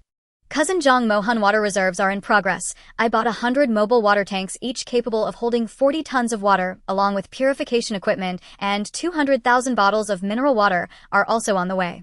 Moreover, Gao Xian has contacted several water supply plants, and our water tanks will go there to be filled with water. However, our funds are already running low. Aunt Lu Hongmin, send me your card number. I'm going to stock up on 1 million worth of water. It's the source of life. Cousin from Auntie's side, big sister, think flexibly and quickly sell your house in the capital, then go rent a place." Zhang Mo's message reminded everyone to liquidate their assets. Liang Chao looked at her phone and let out a gentle sigh. In this lifetime, she would not feel so desperate and lonely. At 5 a.m., As the sky began to brighten with the first light of dawn, Liang Chao and Sher Kitchen quietly stepped out. Liang's father had already been waiting in the parking lot for some time before they arrived at their grandmother's small courtyard. Liang's father spoke somewhat awkwardly. Chua, take out the thermos I bought yesterday. Liang Chao corrected him. Dad, it's not take out, it's retrieve. Saying this, she retrieved 30 thermoses neatly arranged by the stove. These thermoses have good sealing properties. Liang's father knocked on the barrel. Each can hold 50 liters and can keep boiling water warm for at least 3 days. Liang Chao nodded, and the three of them immediately divided their tasks. Sher Kitchen skillfully started the earthen stove. Liang's father lined up the 30 thermoses to prepare for filling with boiling water, while Liang Chao began to handle the ingredients purchased yesterday. Soon wisps of smoke began to rise in the courtyard and the water in the iron pot was bubbling away. The ding-dong sound of a message notification shattered the morning tranquility. Liang Chao wiped her hands and took out her phone to check the group message from Doomsday Survival Squad. Lu Hao image: the first batch of supplies has been stored. 100 military tents, 100 polar-rated sleeping bags, 100 sets of 300 watt solar panels, and 500 butane canisters. Next came a message from Chuya. My dad's gas station offers 50 tons of 92 gasoline, about 13000 liters, and 50 tons of zero diesel. I've contacted a hazardous materials transport truck, which will arrive the day after tomorrow. It will be weekly afterward, as a large quantity in a short time would raise suspicion, but Chua needs to come directly to the gas station to collect it. They will prepare the oil tanks and static electricity eliminators, and my dad will turn off the monitoring beforehand. Just as Liang Chao was about to reply, another message from her aunt Liang Lu popped up. Fresh produce procurement list: 5000 pounds of storable potatoes, sweet potatoes, 5000 heads of cabbage, 5000 pounds each of apples, pears, and oranges, 5000 watermelons, 2000 pounds of kiwis, and 1000 pounds each of durian and mangosteen. What surprised her the most was the list sent by her cousin Zhao Jiran. Huayu and I are still compiling a list for daily necessities. Check if there's anything to add: 500 cans of infant formula for each stage, 500 boxes of diapers in various sizes, 2000 boxes of sanitary napkins, 1000 boxes of toothpaste for adults and children, and 1000 sets of toiletries. Shampoo and body wash: 2000 bottles of each, face cream, sunscreen, and lotion, 500 bottles each, seasonal clothing from infants to adults in each size, 100 pieces of each, of various snacks and dried goods that could fill half a warehouse. That's great. Liang Chao couldn't help but exclaim. Sher Kitchen leaned over to take a look and smiled. Chia really helped a lot this time. Gasoline and diesel are strategic resources. Liang's father lifted the pot lid and scalding steam rushed out. The first batch of boiling water is ready. Chua, please store it away first. With a light touch of her right hand on the thermos, 10 containers filled with boiling water vanished in an instant, landing steadily in the designated drinking water area of her space. She had practiced this action hundreds of times, and now she could almost precisely control the storage position of each item. Dad, the second batch of rice can go into the pot now. Sher Kitchen added wood to the fire while saying, I calculated that we can steam enough for 200 pounds today. Liang's father wiped his sweat and suddenly lowered his voice. Do you think we should prepare some special self-defense tools? The three of them exchanged glances, each seeing the same concern reflected in the other's eyes. Just as Liang Chao was about to speak, her phone vibrated again. Zhang Maxiao. Just got my hands on a batch of good stuff: 100 compound bows, 5000 carbon fiber arrows, 50 riot shields, 100 tactical daggers to be delivered to the warehouse tonight. Another private message from Xiaoga. Zhang Maxiao read, go get our passports tomorrow. We will take a trip to the beautiful country next week. I've contacted someone to get some noise-making devices. Liang Chao inhaled sharply and handed her phone to her father for him to see. Liang's father's tense shoulders finally relaxed. This kid really has connections to actually.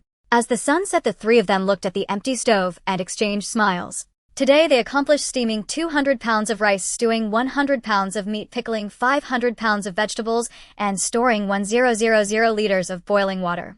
Liang Chao checked the categorized supplies stored in her space and suddenly noticed Sher Kitchen staring intently at an old photo of her grandmother. She gently held her husband's hand. Once the supplies are ready, let's bring Yaya back to have a look. Sher Kitchen held her hand back and nodded. In the distance, the last rays of sunlight disappeared below the horizon while their phone screens continued to flash. New supplies were continuously being delivered to the warehouse. The next morning, Liang Chao suddenly opened her eyes, a thin layer of cold sweat on her forehead. She instinctively reached out beside her, but Sher Kitchen was no longer in bed.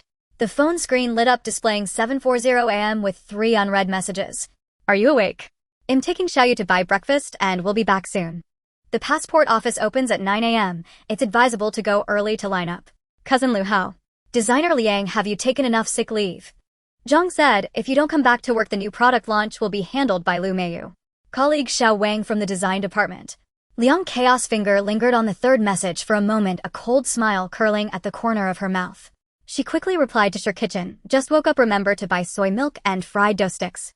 Then she completely ignored Xiao Wang's threat. In the bathroom, cold water splashed on her face. Liang Chao looked up at her reflection in the mirror. There were prominent dark circles under her eyes, but her gaze was sharper than it had ever been in her past life. She extended her right hand. The wound on her index finger had already scabbed over, but when she pressed it lightly, she could feel a hard foreign object inside. The degenerate state of the gold crystal lattice. She muttered, recalling the information transmitted to her. The aroma of food wafted from the kitchen, and Sure Kitchen returned with Xiaoyu. As soon as the little girl saw her mother, she pounced over her sweet voice, calling, Mom. Dad bought me little rabbit buns. Liang Chao bent down to hug her daughter and kissed her soft cheek. Sure Kitchen stood at the door holding a breakfast bag. Sunlight streamed in from behind him, casting a long shadow on the floor. Mom and Dad have already eaten. They took a stroll downstairs, and Dad will go with me to Grandma's old house to continue cooking later, Sure Kitchen said as he handed Liang Chao the soy milk with a straw. The secretary of Zheng just called me saying that if we don't go to handle the resignation procedures today, last month's salary will be deducted. Liang Chao took a bite of the fried dough stick, the crispy outer skin crumbling between her teeth. Then, let's go today. Just right. She squinted her eyes. I have some accounts to settle with Lu Meiyu. Sure Kitchen raised an eyebrow. Let's go handle the procedures together after you finish with the passport. All right, you take Dad. By the way, he said last night that he won't be coming back starting today. He wants to stay in Grandma's courtyard. It'll help him pack some clothes and toiletries. Don't forget to take them with you. Liang Chao wiped her fingers. By the way, you said he wants to go to the beautiful country to get some loud stuff. Do you think there will be a Gatling gun or such a destructive weapon? Sure Kitchen almost spat out the soy milk. A Gatling gun. Do you have any idea how heavy that thing is? It's almost as heavy as the two of you. I think it's pretty good. I like using it in games to avoid reloading at critical moments, Liang Chao said mindlessly. Sure Kitchen replied, if possible it's better to get some light machine guns and handguns, and make sure to buy plenty of ammunition. Mom, eat the bun. Xiaoyu raised the half-eaten rabbit bun and shoved it towards Liang Chao's mouth. Liang Chao opened her mouth to take it, ruffling her daughter's hair. Thank you, darling. At 8:50 a.m., Liang Chao stood alone at the entrance of the Administrative Service Center. The line of people had already wrapped around the square, and she was considering whether to call Lu Hao when someone suddenly tapped her shoulder. Liang Chao. Is it really you? A middle-aged woman with curly hair and bright red lipstick stood behind her. The strong smell of perfume made Liang Chao take a step back. It was Sisterly from the finance department.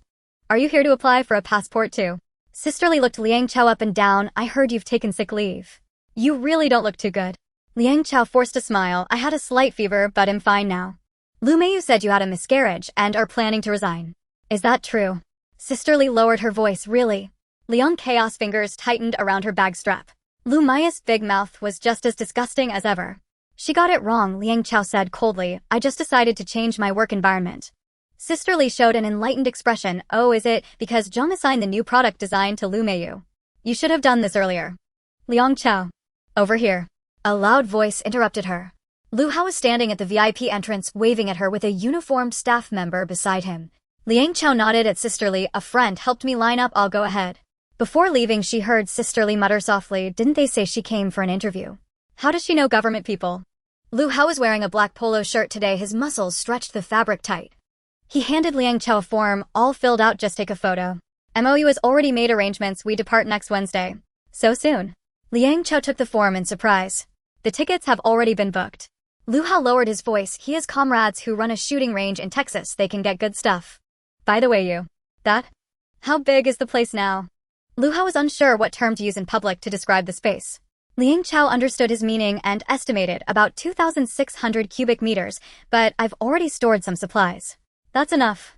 Lu Hao patted her shoulder. When the goods arrive, just put them in your space. Customs won't find it.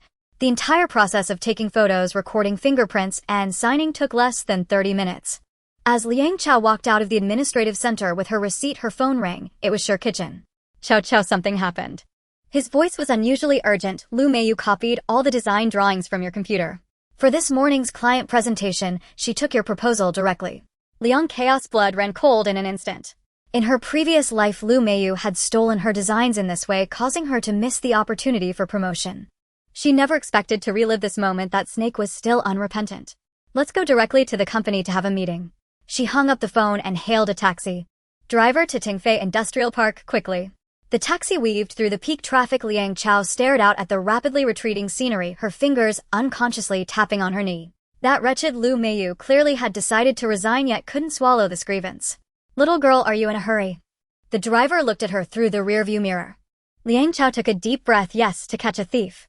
At the entrance of Tingfei Will Company Share Kitchen waved at Liang Chao. Here, take this. It contains the surveillance footage of Lu Meiyu copying files from your computer. Saying that he stuffed a blue USB drive into Liang Chao's hands. Xiao Zheng at the front desk was playing with her phone, and when she saw Liang Chao enter, she jumped in fright. Sister Liang. Weren't you on leave? Where is Lu Meiyu? Liang Chao asked directly. In the conference room. Zheng is meeting with the client from Fengrui. Xiao Zheng stuttered. Sister Liang, please don't be impulsive. Liang Chua strode towards the conference room. Through the glass wall, she saw Lu Meiyu standing in front of the projection screen where her 3D wheel design, crafted over 3 sleepless nights, was prominently displayed. Inside the conference room, Lu Meiyu was dressed in her signature eccentric outfit, a fluorescent pink suit jacket paired with a fluorescent green pencil skirt topped with a butterfly hairpin that seemed ready to take flight. Holding a laser pointer, she explained in a deliberately lowered voice, the streamlined design of this wheel is inspired by the fluid dynamics of a shark's fin. The glass door was suddenly pushed open and Liang Chua walked in wearing high heels, the sound of her heels echoing on the marble floor. Everyone in the conference room, General Manager Zhang, the procurement director of Fengrui Group, the technical supervisor, and 3 other colleagues, turned their heads in unison. Liang Chua. General Manager Zhang frowned. Didn't you take a sick leave? Lu Meiyu's laser pointer wobbled on the projection as her hairpin shook violently with her movement. She quickly replaced her expression with a forced smile. Designer Liang arrived just in time. I am currently showcasing our team's latest design to the client. Liang Chua walked straight to the projector and pulled a USB drive from her bag, inserting it into the port. The screen flickered twice and Lu Meiyu's PPT was replaced by surveillance footage. On the screen, Lu Meiyu was sneakily operating Liang Chua's computer, transferring files onto her own USB drive. Lu Group Leader's so-called team design. Liang Chua clicked the mouse, bringing up another comparative image. On the left is the old draft that was rejected by the client 3 months ago, and on the right is the new scheme that Lu Meiyu stole from my computer. An uproar erupted in the conference room. Fenrui's technical supervisor adjusted his glasses and leaned closer to the screen. The rendering parameters are even identical. Lu Meiyu's face turned the color of pig liver and her butterfly hairpin fell to the ground with a loud pop as she exclaimed, "You're slandering me. This is clearly my... What is yours?" Liang Chua retrieved a recording and Lu Mei유's sharp voice echoed from the speakers. General Manager Zhang, Liang Chua's scheme is completely unworkable. What the client likes is my glamorous style. The recording continued to play while Liang Chua opened her email, displaying the copyright registration receipt she sent to the International Design Association a week ago. With undeniable evidence, Lu Mei유's lips began to tremble and the carefully drawn eyeliner blurred with cold sweat. General Manager Zhang. Lu Meiyu suddenly turned to her boss, her diamond-studded nails pointed at Liang Chua. She is maliciously editing. Moreover, she has long been preparing to jump ship. I even saw her last week. Enough. The procurement director of Fengrui slammed his notebook shut. General Manager Zhang, we have been cooperating for 10 years. Is this your professional ethics? As he stood up, the chair screeched loudly against the floor. It seems we need to reevaluate the supplier list. General Manager Zhang's face turned as dark as the bottom of a pot. Lu Meiyu. Explain yourself immediately. Lu Meiyu suddenly grabbed the projector and hurled it at Liang Chua. Bitch. You set me up. Liang Chua sidestepped to avoid it and the projector crashed against the wall, sparking electricity. Amidst the gasps of the crowd, Lu Meiyu lunged at her, her diamond-studded nails aimed directly at Liang Chua's eyes. Liang Chua was prepared as she swiftly executed a hold, pinning Lu Mei유's neck and using her momentum to slam her onto the conference table. With a loud splash, Lu Mei유's meticulously matched fluorescent outfit was smeared with coffee stains. This move, Liang Chua whispered into her ear, was taught to me by your brother-in-law at the hotel last week. Liang Chua deliberately mentioned Lu Mei유's brother-in-law because everyone knew she often sought his help after her divorce, and she always dressed provocatively. She raised her voice intentionally. By the way, do you all know how Lu Meiyu got into the company? Lu Mei유's struggles suddenly froze, her face drained of color. The conference room fell into dead silence, with everyone curious about the reason Lu Meiyu could enter the company. Her cousin is the lover of Vice President Wang, and this big moth is also pregnant with Vice President Wang's child, so that's why. Liang Chua deliberately left it unfinished, allowing everyone to imagine. Releasing her grip, she pulled out 2 resignation letters from her bag and slapped them on the table. I and Sure Kitchen formally resign. She turned to the dumbfounded Fengrui director, Director Zhao, if you are still interested in this will design. Handing him a business card. Lu Meiyu slipped to the floor like a dehydrated fish, her hairspray fixed hairstyle coming undone into a messy tangle. She suddenly grabbed Liang Chao's pant leg. You're talking nonsense, you're maliciously slandering me. Liang Chao looked down at this once arrogant woman, kicking away Lu Mei's hand that clutched her pant leg, recalling the words Lu Meiyu had said in the tea room when she had been furious enough to resign in her last life. Without a background, you deserve to be a stepping stone. She slowly crouched down and whispered, just loud enough for only the 2 of them to hear, by the way, I also know that the child you terminated before wasn't actually President Wang's, so you better not provoke me again or else. As Liang Chao stood up, she saw Sure Kitchen standing at the conference room door waving the HR department's resignation certificate, giving her a thumbs up. She took one last look at the limp Lu Meiyu on the floor, suddenly feeling it all quite boring. Compared to the impending apocalypse 3 months later, these workplace intrigues felt like a kindergarten playhouse. When she went to the office to pack her things, she saw Chen Mingze at the adjacent desk, staring down at his phone, checking the lottery results. She smiled and said, Brother Chen, persistence is key in buying lottery tickets. I wish you hit the jackpot soon.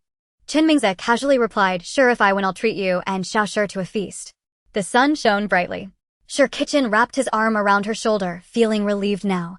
Liang Chao gazed at the azure sky where an airplane was drawing a long contrail across the horizon.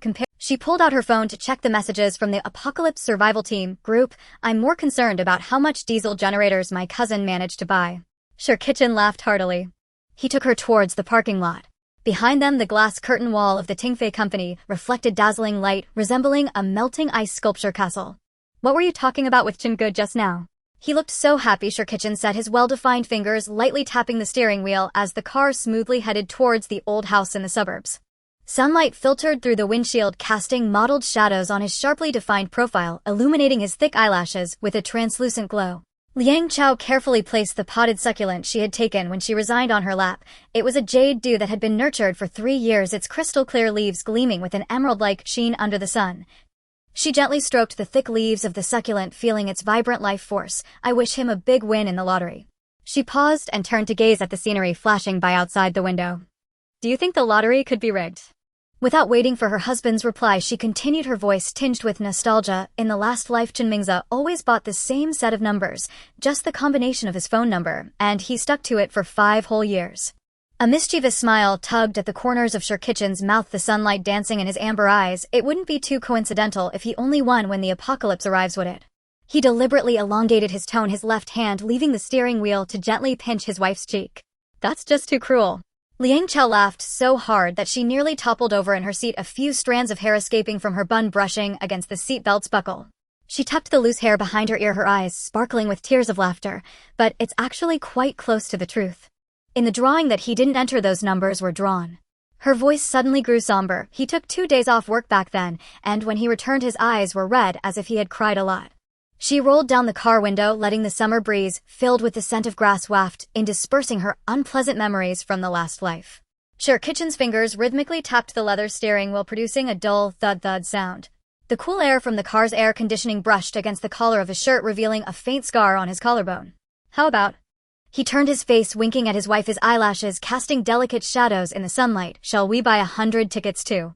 After all, we know the winning numbers now. He lowered his voice, a mischievous grin on his face. Let's call it a pre-apocalypse celebration fund.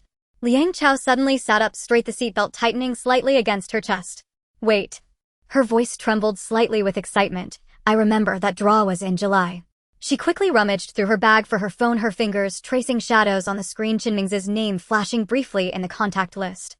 The winning numbers are 0308, 17, 25, 31, 33, with a special number of 5. She pronounced each number slowly as if reciting some mysterious incantation. Sure Kitchen let out a long whistle, his right hand leaving the steering wheel to make an exaggerated salute. Wife, your memory is truly impressive. He turned the steering wheel into the gas station, the tires crunching over the gravel. Shall we go buy them now? He asked, his gaze sweeping over the glass doors of the convenience store at the gas station, where a conspicuous lottery advertisement was posted. Liang Chao shook her head thoughtfully. Not quite. Chen, guess phone number 138172253. Separate it, and you get that set of numbers. She tapped her finger on the phone screen. Basketball is his lucky number 5. Everyone in our office knows that. The wind chimes at the entrance of the convenience store jingled crisply as they entered. A rush of cold air hit Liang Chao, making her shiver involuntarily. In front of the lottery machine, she watched Sir Kitchen's long fingers dance over the buttons, the printer whirring squeak squeak, spitting out 100 thin tickets, the scent of ink mingling with the cold air, presenting a strangely unreal allure. 100 tickets will be 200 yuan, the clerk said lazily, not even looking up from the phone screen. Good luck with your win. He mechanically added, his tone devoid of any hint of blessing. On the drive back, Sir Kitchen fantasized about what he would buy if he won. Liang Chao carefully tucked the lottery tickets into the space where various supplies were already neatly stacked. Once we win, her eyes sparkled, we'll buy a villa in the suburbs and turn it into a shelter. She paused, her brow slightly furrowed, but we need to find a way to explain the source of the funds. Her nails unconsciously scratched the surface of the leather seat, leaving a faint mark. Simple, Sir Kitchen said, turning on the turn signal as the indicator light on the dashboard blinked in rhythm. He smoothly turned the steering wheel with one hand as if playing a musical instrument. Just say my grandmother's hometown was demolished. After all, her village is indeed within the demolition zone.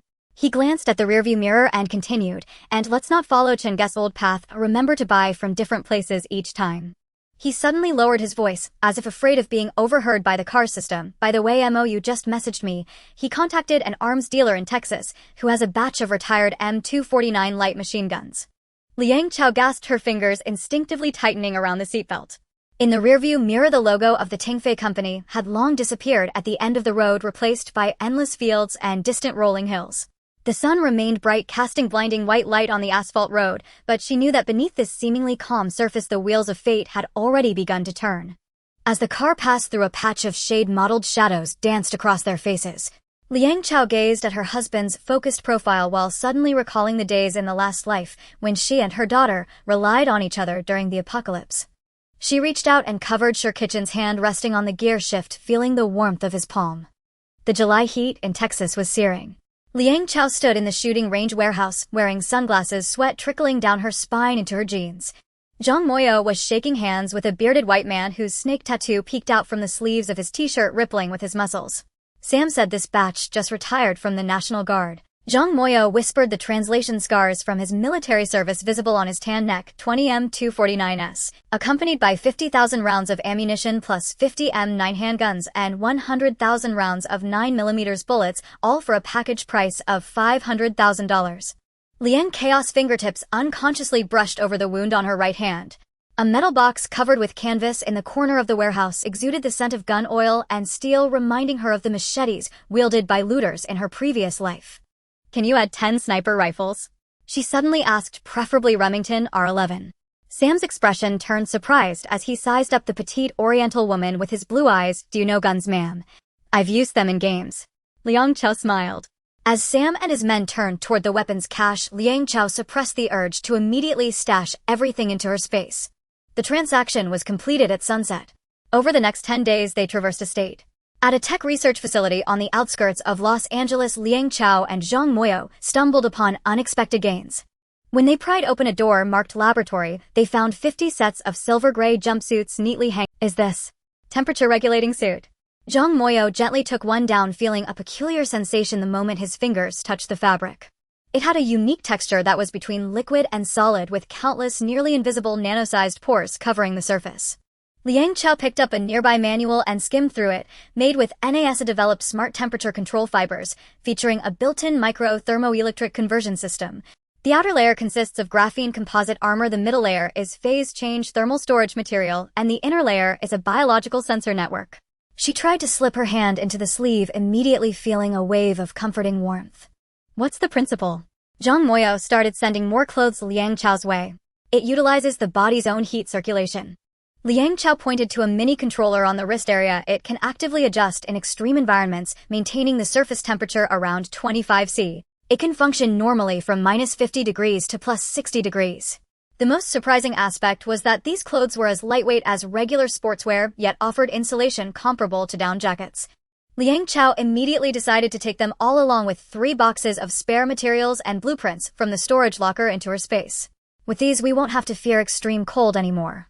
Zhang Moyo whistled. As they left, the alarm at the research facility finally sounded, but the two had already vanished into the night. In a large storage supermarket outside Houston, her fingers lightly brushed over the metallic surfaces of canned goods. Her heartbeat quickened not from anxiety, but from the thrill of impending success. "Have you finished counting?" Zhang Moyo's voice came through the earpiece, deep and steady. A section shelves 248 boxes of canned food, all with a shelf life of over 5 years. Liang Chao answered, quietly pretending to check her phone, but actually confirming the supermarket's blind spots in the surveillance. They had spent 3 days scouting, and the supermarket security system had a blind spot. Near the emergency exit behind the cold storage there was a 15-minute window, without camera coverage. Liang Chao pushed the shopping cart, seemingly casually selecting items, yet precisely calculating the time. Her cart was already filled with various high-calorie foods, serving as a cover. Leaving empty-handed would raise. 3 minutes left, Zhang Moyo reminded. The janitors are about to shift.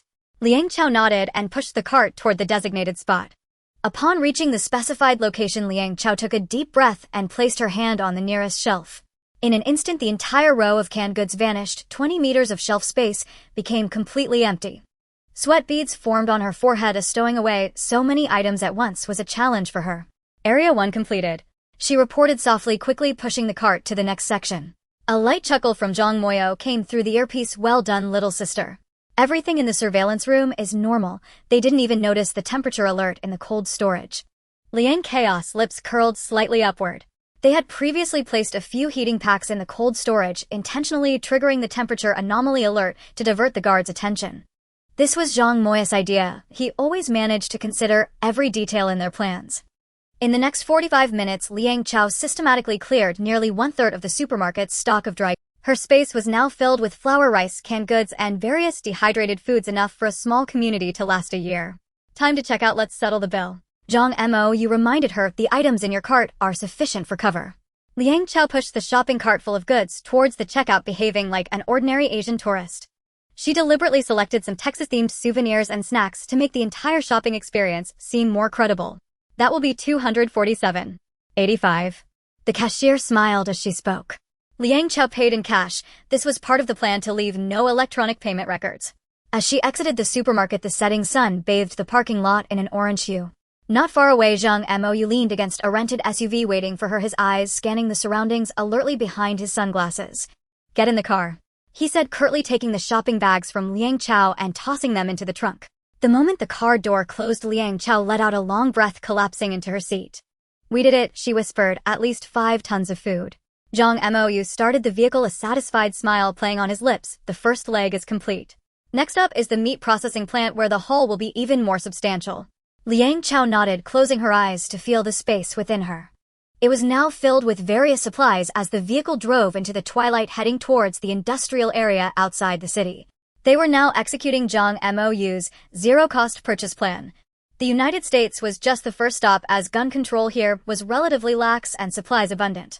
The 10-day itinerary was meticulously planned, with specific categories of supplies to acquire each day. "We have arrived." Zhang Mo's voice pulled Liang Chao back to reality. They stopped in the woods surrounding a large meat processing plant. This factory was renowned for supplying beef products across the United States, with hundreds of tons of meat stored in the cold storage. According to the plan, the power outage will start at 2307 and last for 25 minutes. Zhang Mo checked his watch. "That's shift change time. The security will go check the generator, giving us about a 15-minute window." Liang Chao nodded, taking out the factory's blueprints from her backpack to confirm again. They had studied this target for a day, even paying a former employee for insider information. Time ticked by, and the two waited silently.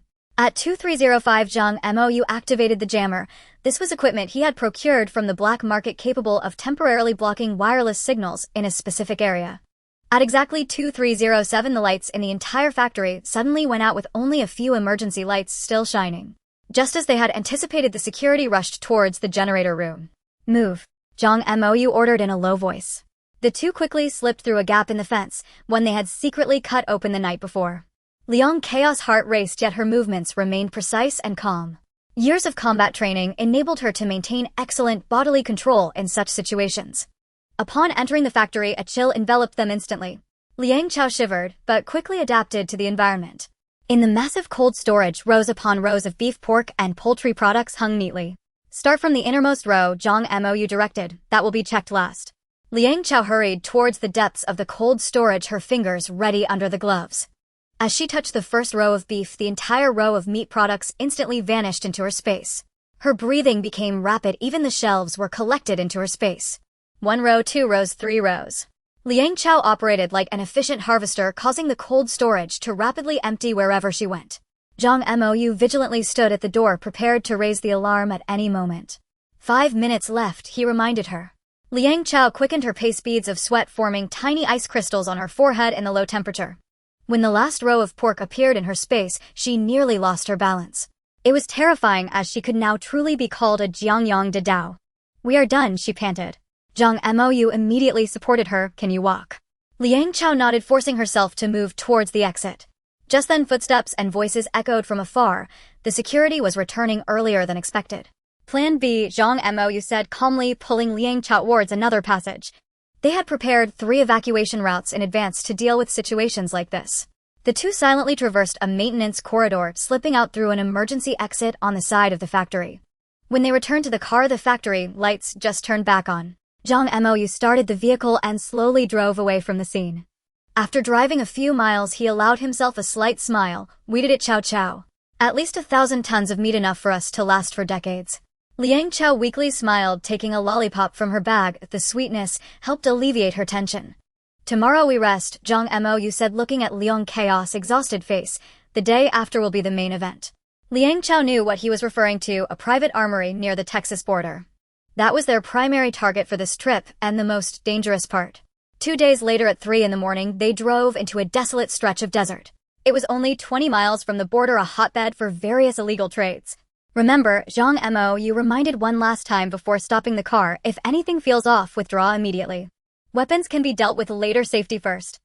Liang Chao nodded, seriously checking her gear: all-black tactical suit, night vision goggles, and a silenced pistol. These were all legally purchased in preparation for the worst case.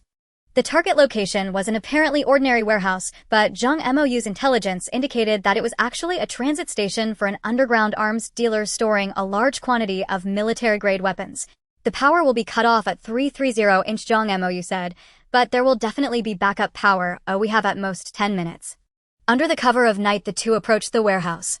To their surprise, there were almost no security measures outside. This was a typical feature of such underground transactions, as overly conspicuous security would attract the attention of authorities. Zhang Mou skillfully picked the lock on the side door, and the two quietly slipped inside. The interior of the warehouse was much larger than it appeared, divided into several areas. The outer area was filled with ordinary goods, as a disguise, but deeper inside lay the real treasure. After passing through 2 concealed doors, they arrived at their target, a room stocked with various weapons.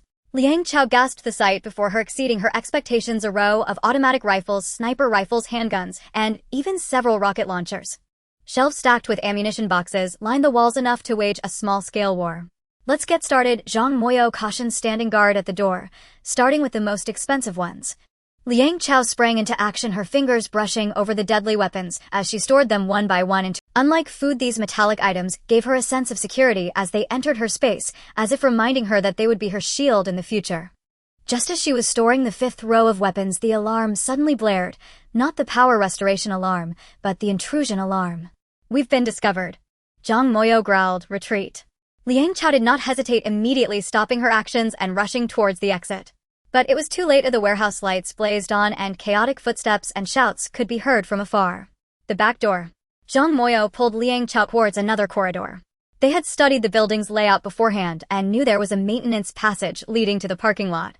Gunfire erupted behind them, bullets striking the nearby metal shelves, sending sparks flying.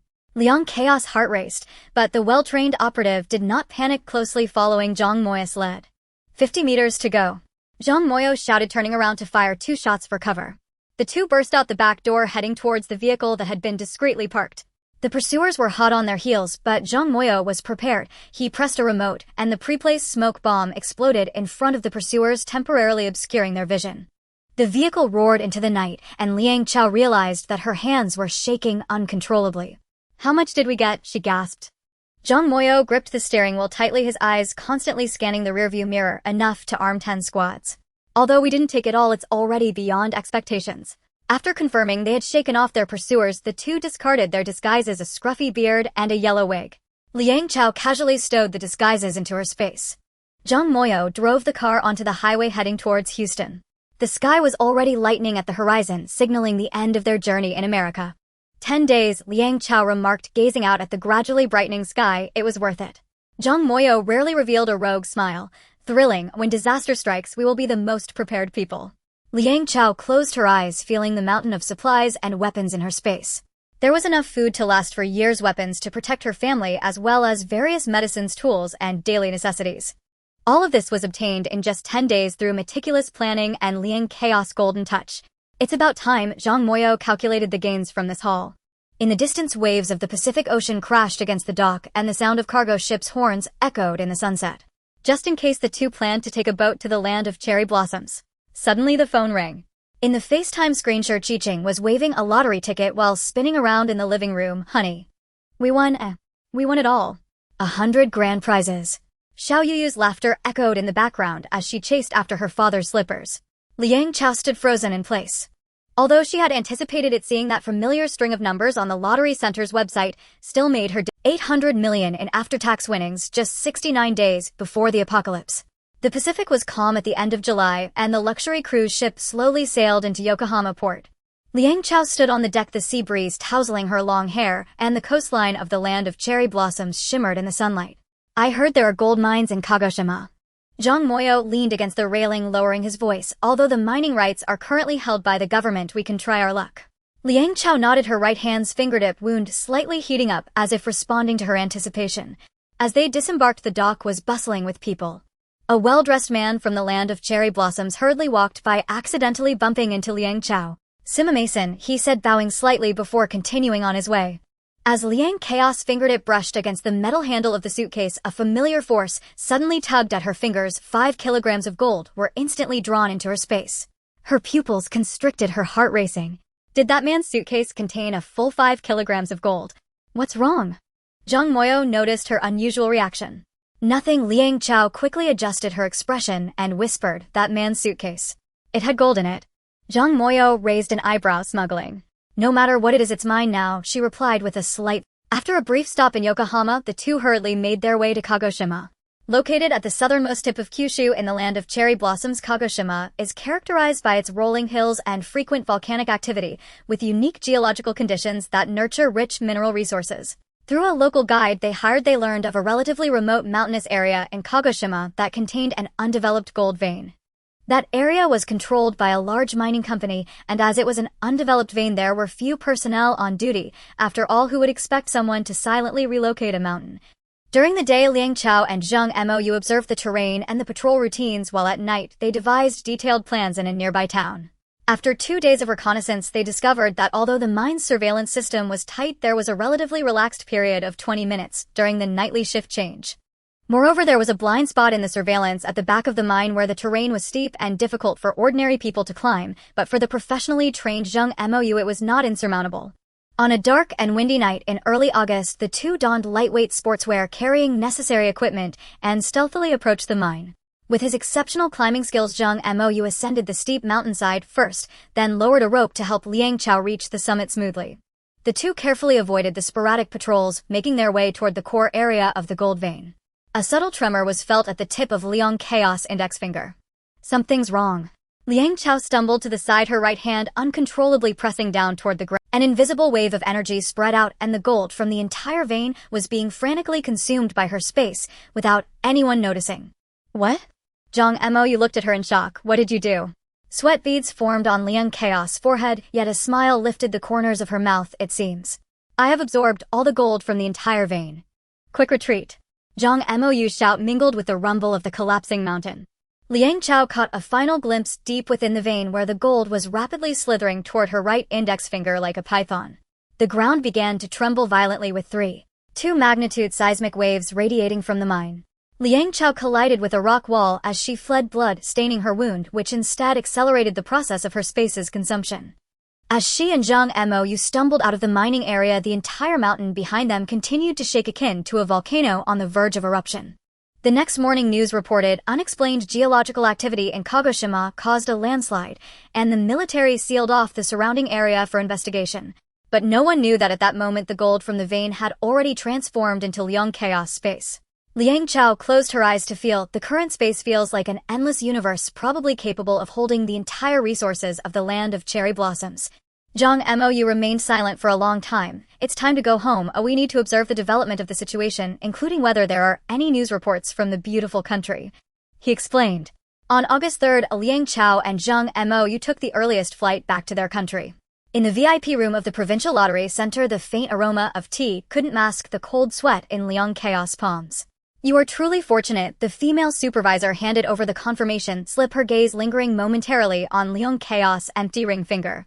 Many couples end up regretting after winning. Neither of them said much, simply exchanging a perfunctory smile. The post-tax prize of 800 million combined with the gold from the consumed vein in the land of cherry blossoms made her space already vast beyond measure. When the notification of the successful transfer chimed, her heart raced. If it weren't for the impending apocalypse, she could have relaxed with her husband.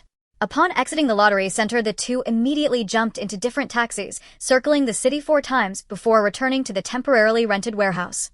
Sure Kitchen closed the door and burst into laughter, lifting Liang Chao and spinning her around. We hit it big. We really did. Liang Chao laughed as she hugged his neck, whispering, not just the lottery. I also swallowed a gold vein in the land of cherry blossoms.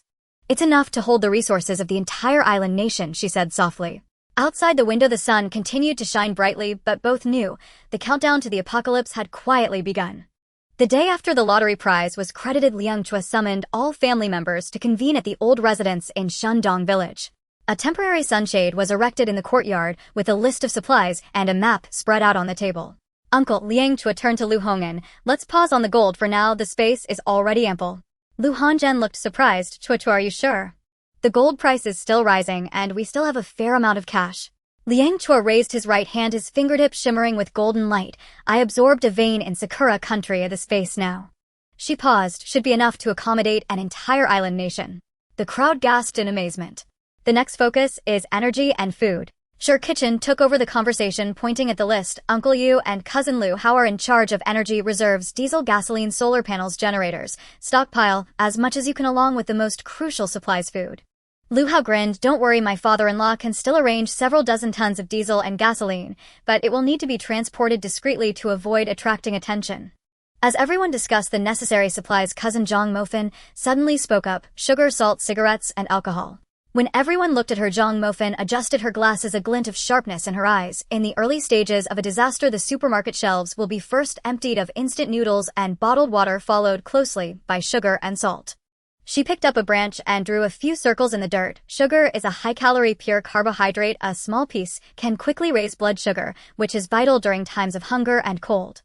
Moreover, it can be used for food preservation and brewing, extending the shelf life of ingredients. When mentioning salt, Zhang Mofan's tone grew serious. The human body needs salt intake daily to maintain electrolyte balance. Without salt, one would feel weak and disoriented. After a disaster, the salinity-alkali lands will be covered in heavy snow, making salt harvesting a far-fetched dream. At that time, a bag of salt will be priceless. She patted her younger brother Zhang Moya's shoulder. Do you remember how Grandma used salt water to treat your sore throat when you were little? Salt can kill bacteria and reduce inflammation. In critical moments, it's a lifesaver. She took a sip of water and continued. Cigarettes and alcohol are the spiritual food in the apocalypse. They are also temptations that cannot be resisted when negotiating behind closed doors. Sure Kitchen nodded thoughtfully. So cigarettes and alcohol are not just supplies, but also currency. Exactly. Zhang Mofan opened her notebook, densely packed with the market price trends of various supplies. Currently, the prices of cigarettes and alcohol haven't skyrocketed, yet once the news of the disaster spreads, their prices will soar. If we stock up in advance, we can both respond to emergencies and barter when necessary. Liang Chao wrote the words, sugar, salt, cigarettes, alcohol, heavily on the supplies list, the pen almost tearing through the paper. Let's do as cousin says, we need to stock at least 10 years worth of each. She paused, her gaze sweeping across everyone present. In the apocalypse, sometimes a piece of candy or a pack of cigarettes can bring hope for survival. Sure Kitchen suddenly spoke up. Uncle, can you get a smuggling vehicle? It would be very cheap, an armored RV, an off-road vehicle, and a few buses, because when everyone gathers it could be dozens of people. Lu Hongyan frowned slightly, and then said, no problem, I'll contact them tomorrow. 3 days later, in the rainforests of the China-Myanmar border, a jeep bumped along the dense tropical vegetation. Zhang Moyo held the steering wheel with one hand and a cigarette with the other, his vigilant gaze sweeping the surroundings. This place is wilder than Texas, Liang Chao said, looking out the car window at the faint outline of a checkpoint in the distance. Are you sure you can get the goods? 30% cheaper than market price and plenty of bullets. Zhang Moyo exhaled a smoke ring. Here money is the only thing that matters. The transaction was set at an abandoned rubber plantation. The seller was a tall, dark-skinned man with a heavily worn pistol holstered at his waist. 500 automatic rifles, each with 20,000 rounds of ammunition. The tall man spoke Mandarin with an accent. Plus 100 boxes of grenades. The package price is 10 million. Liang Chao did not haggle. When the man lifted the oilcloth to reveal the cold, gleaming weapons, her right hand felt a slight heat. Deal. After the man left, Liang Chao confirmed that no one was nearby and that this place had no electricity before storing the weapons in her space. On the way back, the rear seat of the Jeep was piled high with vacuum-sealed tropical fruits. Zhang Moyo claimed it was a cover, but Liang Chao felt he simply wanted to eat. The heat of August swept through Zhuo City, accompanied by the chorus of cicadas. Liang Chao stood in front of the computer in the living room, the screen flashing with news updates. The air conditioner emitted a faint hum, yet it could not dispel the heaviness on her brow. With 2 months until the apocalypse, supplies were piling up like mountains, but her unease was growing day by day. In this life, she not only wanted to protect her family, but also to do something for her country. Her daughter Yaya was still so young, and Liang Chao did not want her daughter to grow up in such dire circumstances, recalling the soldiers from her past life who fought for the people. What are you thinking about? Zhang Moyo's voice came from behind. He leaned against the door frame, his camouflage pants stained with oil, playing with a bullet in his hand. Liang Chao turned around. Can you still contact your former unit? Zhang Moyo paused for a moment. It's been 2 years since I retired, but the old squad leader is still around. Why? I need to anonymously send a document. She pulled up an encrypted document, predicting the major disasters of the upcoming week. Zhang Moyo squinted, leaning closer to the screen. August 6, A7. 2-magnitude earthquake strikes a certain country in South Asia.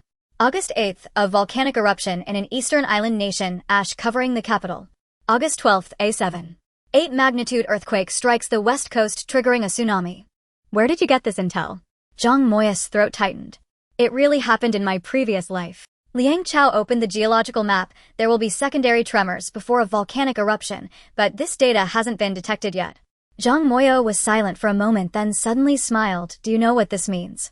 If the predictions come true, we will become the primary targets of the National Intelligence Agency. So it must be anonymous. Liang Chao brought up a virtual IP generator. Send it via the dark web protocol with over 50 IP hops. The document must include the verification code for your special mission. Zhang Moyo's pupils constricted. The rainforest operation from 2 years ago was classified. All right, I will handle it tonight. August 5, 2347, at an intelligence center. Duty Officer Chen Feng stared at the suddenly popped up encrypted email. The sender was displayed as garbled text, and the title was written in red: Major Disaster Warning. Oldly. Come look at this. He called to his comrade. It was sent via the Ghost protocol, jumping through 72 IPs. Li Weiguo rubbed his eyes and leaned closer to the screen. Volcanic eruption in the eastern island nation. This is ridiculous. But the attachment has the verification code from the rainforest operation. Chen Feng's voice tightened. The two immediately reported it. Half an hour later, Director Zhou Zhenhai burst into the control room with his team. Immediately contact the Geological Bureau. Zhou Zhenhai loosened his tie. Verify the volcanic monitoring data for the eastern island nation. August 6, 0900, South Asia. The alarm at the geological monitoring station suddenly blared. The duty officer watched the graph on the screen fluctuate violently. 7.2 magnitude earthquake. Depth of 10 kilometers. The mountains collapsed violently and the entire village was engulfed by a mudslide. August 6, 1130, a certain military district in Huaguo. The South Asia earthquake has caused significant casualties, the technician typed on the keyboard, with less than a 10-minute discrepancy from the predicted time in the document. Zhou Zhenhai stared at the document. What about the eastern island nation? The Volcanology Institute reports that Mount Fuji has indeed shown abnormal activity recently. The room fell silent. Everyone looked at the second line of the document. August 8th, volcanic eruption. August 8th, 150 to Eastern Island Nation. The alarm at the Volcanology Institute echoed through the corridors. The director looked at the wildly fluctuating data on the monitoring device. Volcano eruption warning for Mount Fuji. Immediately activate the emergency plan. An hour later, the sky above the capital was shrouded in a cloud of ash. August 12th, early morning, West Coast. Marine Hawk was awakened by the warning broadcast, earthquake warning. She picked up her daughter and rushed to the yard, the ground cracking wide open the moment she stepped outside.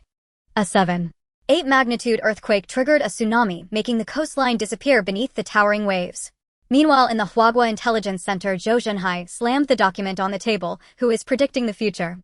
August 13th, 0900 Zhuo City. Liang Chao closed the news page. Reports of the three disasters matched perfectly with the document. Footsteps approached from behind and Zhang Moyo walked in. The military is going crazy. Director Zhou contacted me using code words. Do they believe it? They completely believe it. Zhang Moyo handed over the recording. The higher-ups are now looking for the prophet. The recording played a hoarse voice. The document mentions a global blizzard on October 5th, which the meteorological model has already verified. If the apocalypse truly arrives, please leave a spark for Huagua. Liang Chao turned off the recording and looked out at the rolling dark clouds. In the distance on the highway, military green trucks were gathering, and she knew the nation had taken action. With less than 3 months left until the apocalypse, the Liang family decided to act separately, each heading to different countries to procure supplies. To avoid drawing attention, they contacted suppliers under various pretenses and requested that all goods be shipped to remote, unmonitored warehouses or vacant lots, coordinating the timing for Liang Chao to retrieve them using spatial manipulation. This not only saved transportation time and costs, but also allowed them to evade customs inspections, minimizing risks to the greatest extent. August 15th, de Guamu and Ihe armored vehicles and modified vehicles. Uncle Lu Hongzhen contacted a factory specializing in modifying military vehicles under the guise of a film company procuring props. We need 5 armored RVs with bulletproof levels capable of withstanding EMP attacks, Lu Hongzhen stated, pointing at the models in the brochure. The sales manager Carl frowned. This quantity needs to be booked in advance, and transportation. You don't need to worry about transportation. Lu Hongzhen waved his hand. We have our own logistics team, and you just need to deliver the vehicles to this address. He handed over a note with the coordinates of an abandoned industrial area.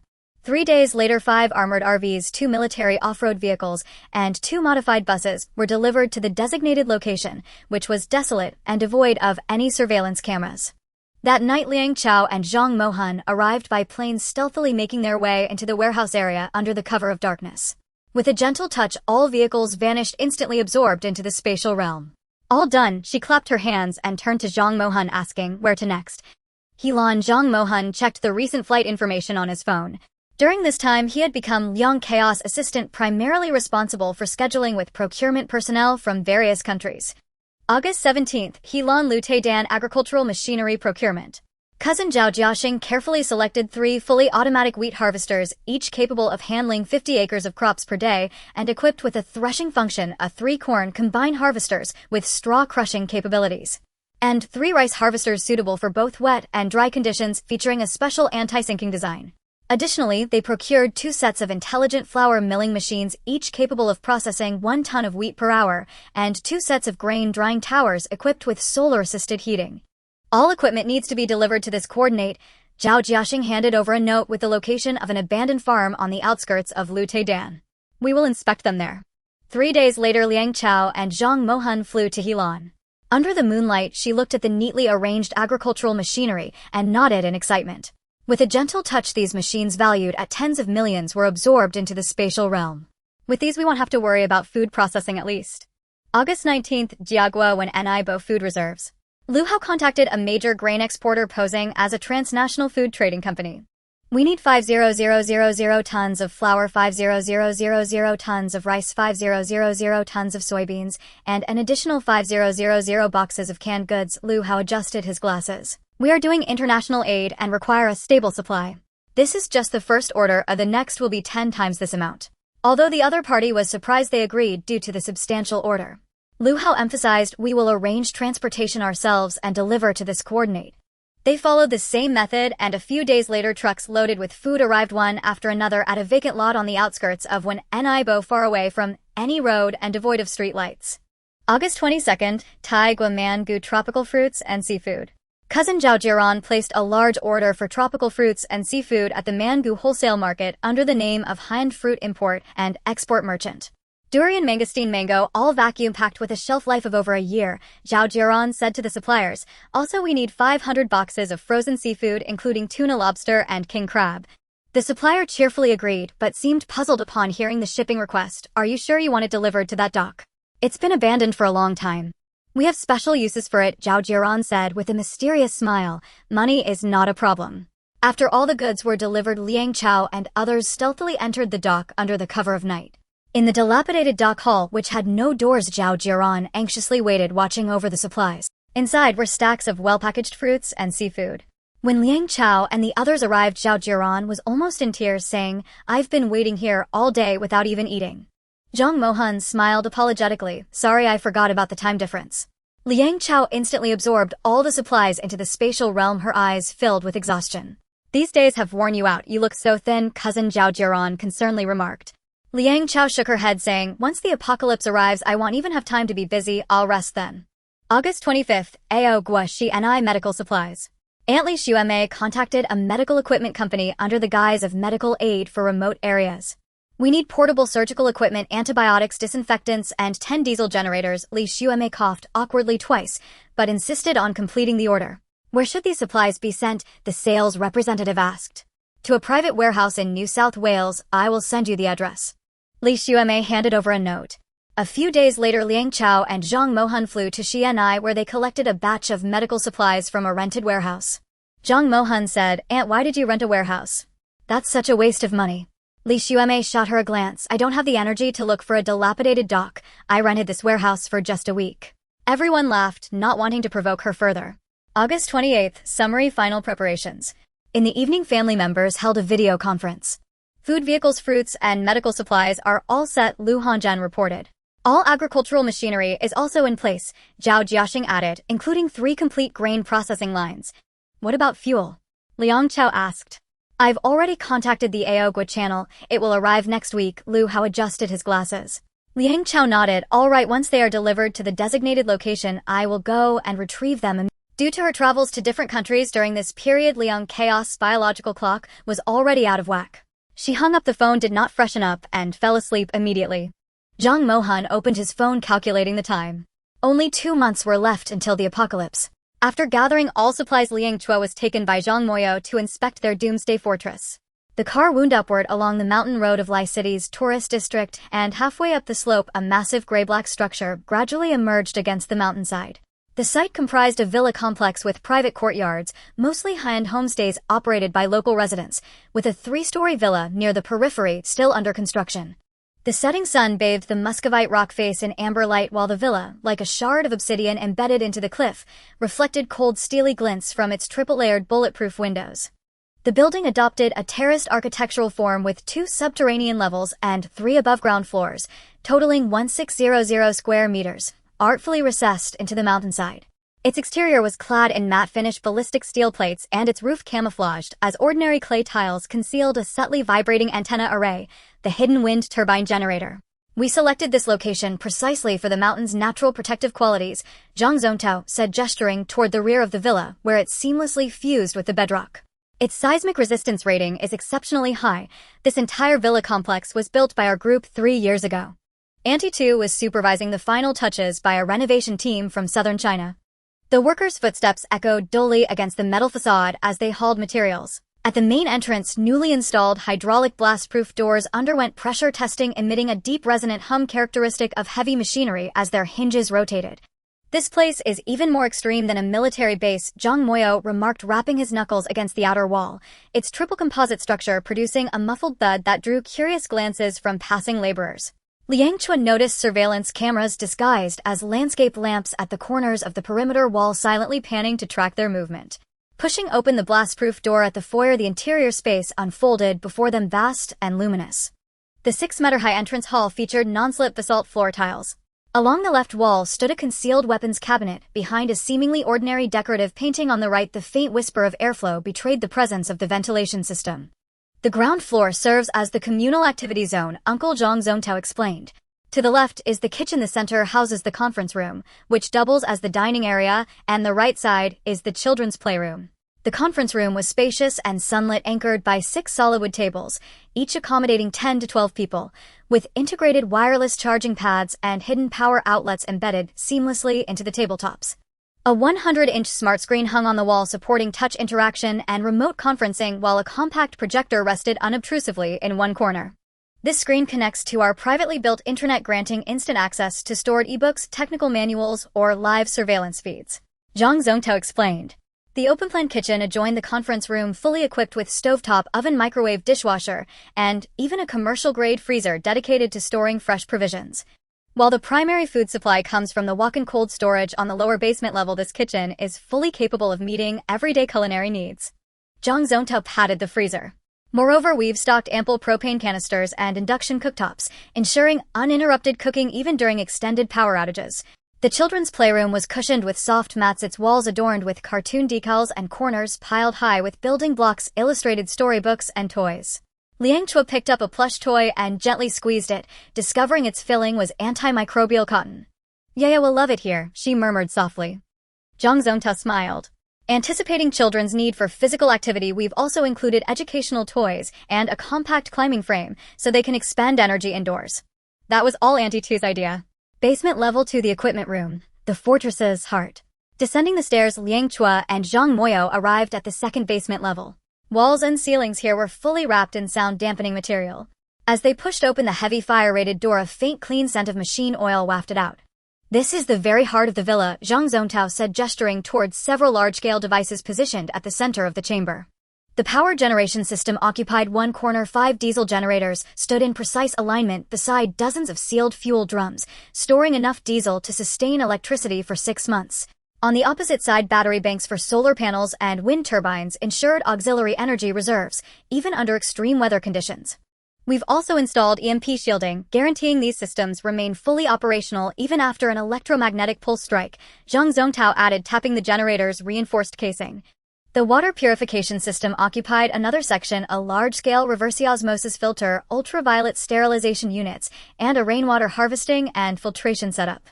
Hundreds of sealed water jugs were stacked nearby as emergency reserves. Rainwater collected via rooftop gutters undergoes multi-stage filtration and becomes potable immediately. Most striking was the air circulation system, a row of industrial-grade air purifiers mounted on the wall fed filtered air through ducts to every room, ensuring consistently fresh indoor air. Adjacent stood compressed oxygen tanks and carbon dioxide scrubbers, ready to sustain breathable air should the external atmosphere become unsafe. This system filters 99.9% of all harmful particulates, including viruses and radioactive dust, Zhang Zongtao stated. In absolute isolation mode, we could survive entirely on internal recirculation for at least 5 months. Basement Level 1 entertainment, medical care, and combat training.